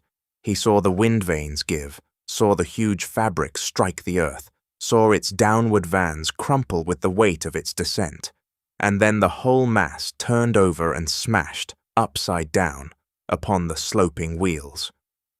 Throb, throb, throb, pause.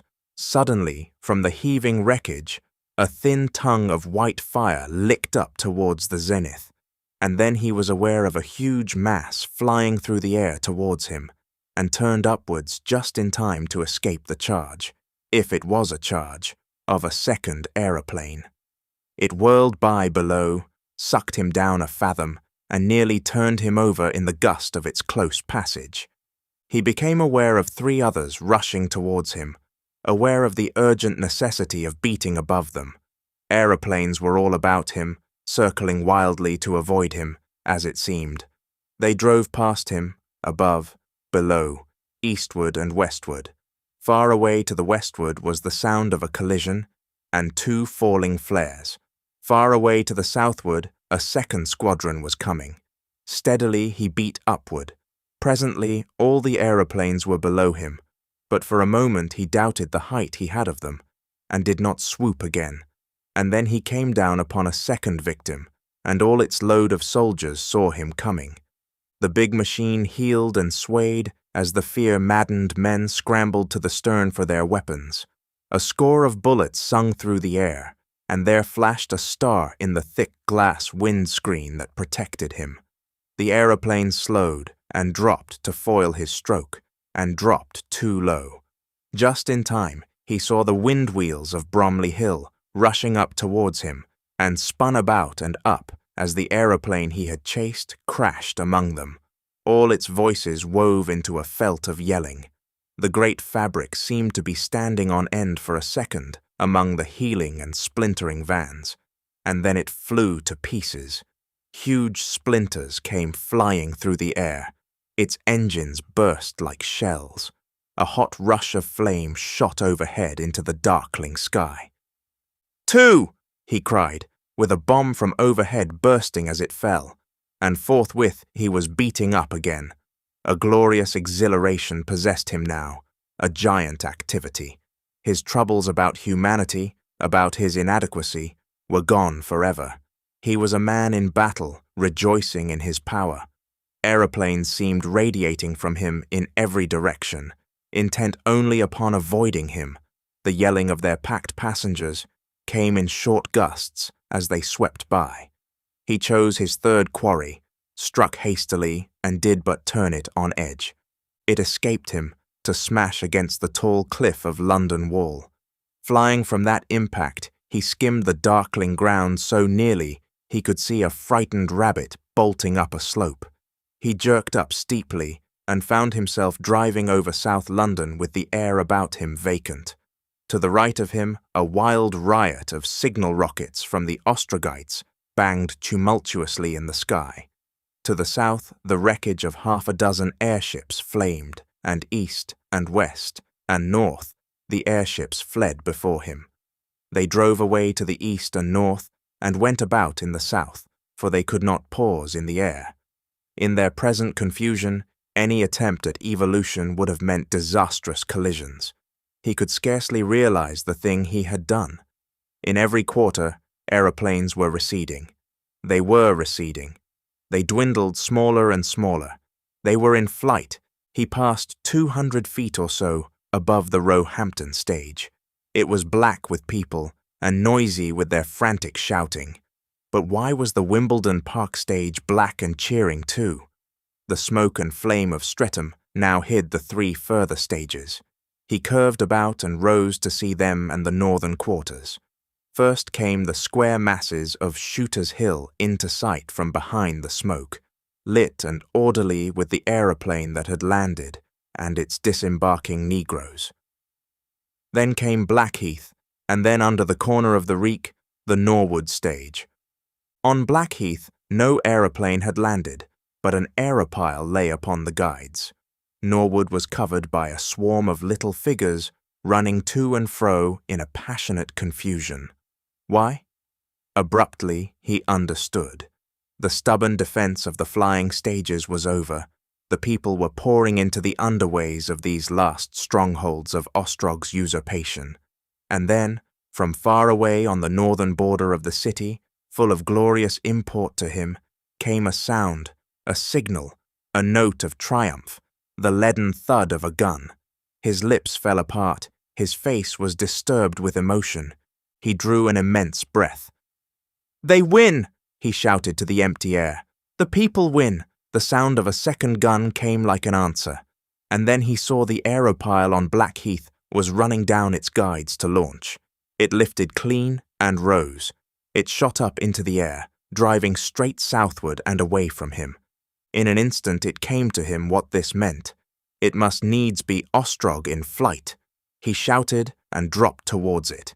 He had the momentum of his elevation and fell slanting down the air and very swiftly. It rose steeply at his approach. He allowed for its velocity and drove straight upon it. It suddenly became a mere flat edge, and behold, he was past it, and driving headlong down with all the force of his futile blow. He was furiously angry. He reeled the engine back along its shaft and went circling up. He saw Ostrog's machine beating up a spiral before him.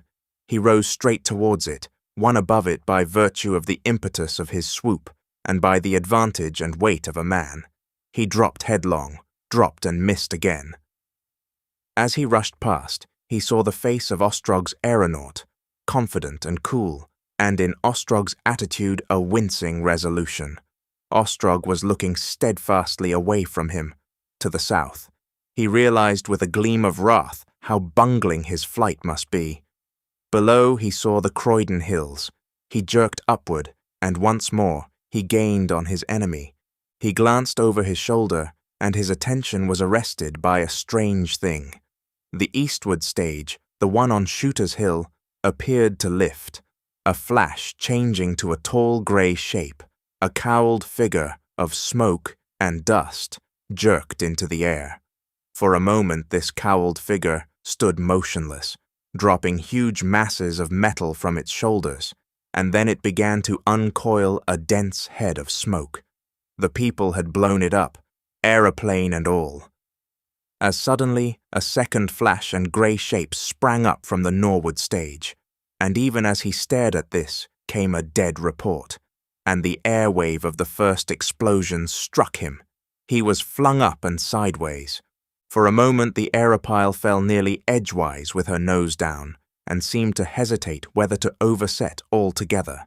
He stood on his windshield, wrenching the wheel that swayed up over his head, and then the shock of the second explosion took his machine sideways. He found himself clinging to one of the ribs of his machine, and the air was blowing past him, and upward. He seemed to be hanging quite still in the air, with the wind blowing up past him. It occurred to him that he was falling. Then he was sure that he was falling. He could not look down. He found himself recapitulating with incredible swiftness all that had happened since his awakening, the days of doubt, the days of empire, and at last the tumultuous discovery of Ostrog's calculated treachery. He was beaten, but London was saved. London was saved! The thought had a quality of utter unreality. Who was he? Why was he holding so tightly with his hands? Why could he not leave go? In such a fall as this countless dreams have ended, but in a moment he would wake. His thoughts ran swifter and swifter. He wondered if he should see Helen again. It seemed so unreasonable that he should not see her again. It must be a dream. Yet surely he would meet her. She at least was real. She was real. He would wake and meet her. Although he could not look at it, he was suddenly aware that the earth was very near. The end. Best audiobooks for free. Hopes that you have enjoyed this production of When the Sleeper Wakes by H.G. Wells. Please like this video and subscribe to our channel on YouTube and Rumble, as your like and subscription are the support we need to create more great free content. Please look to our website at bestaudiobooksforfree.com for a complete list of our audiobooks.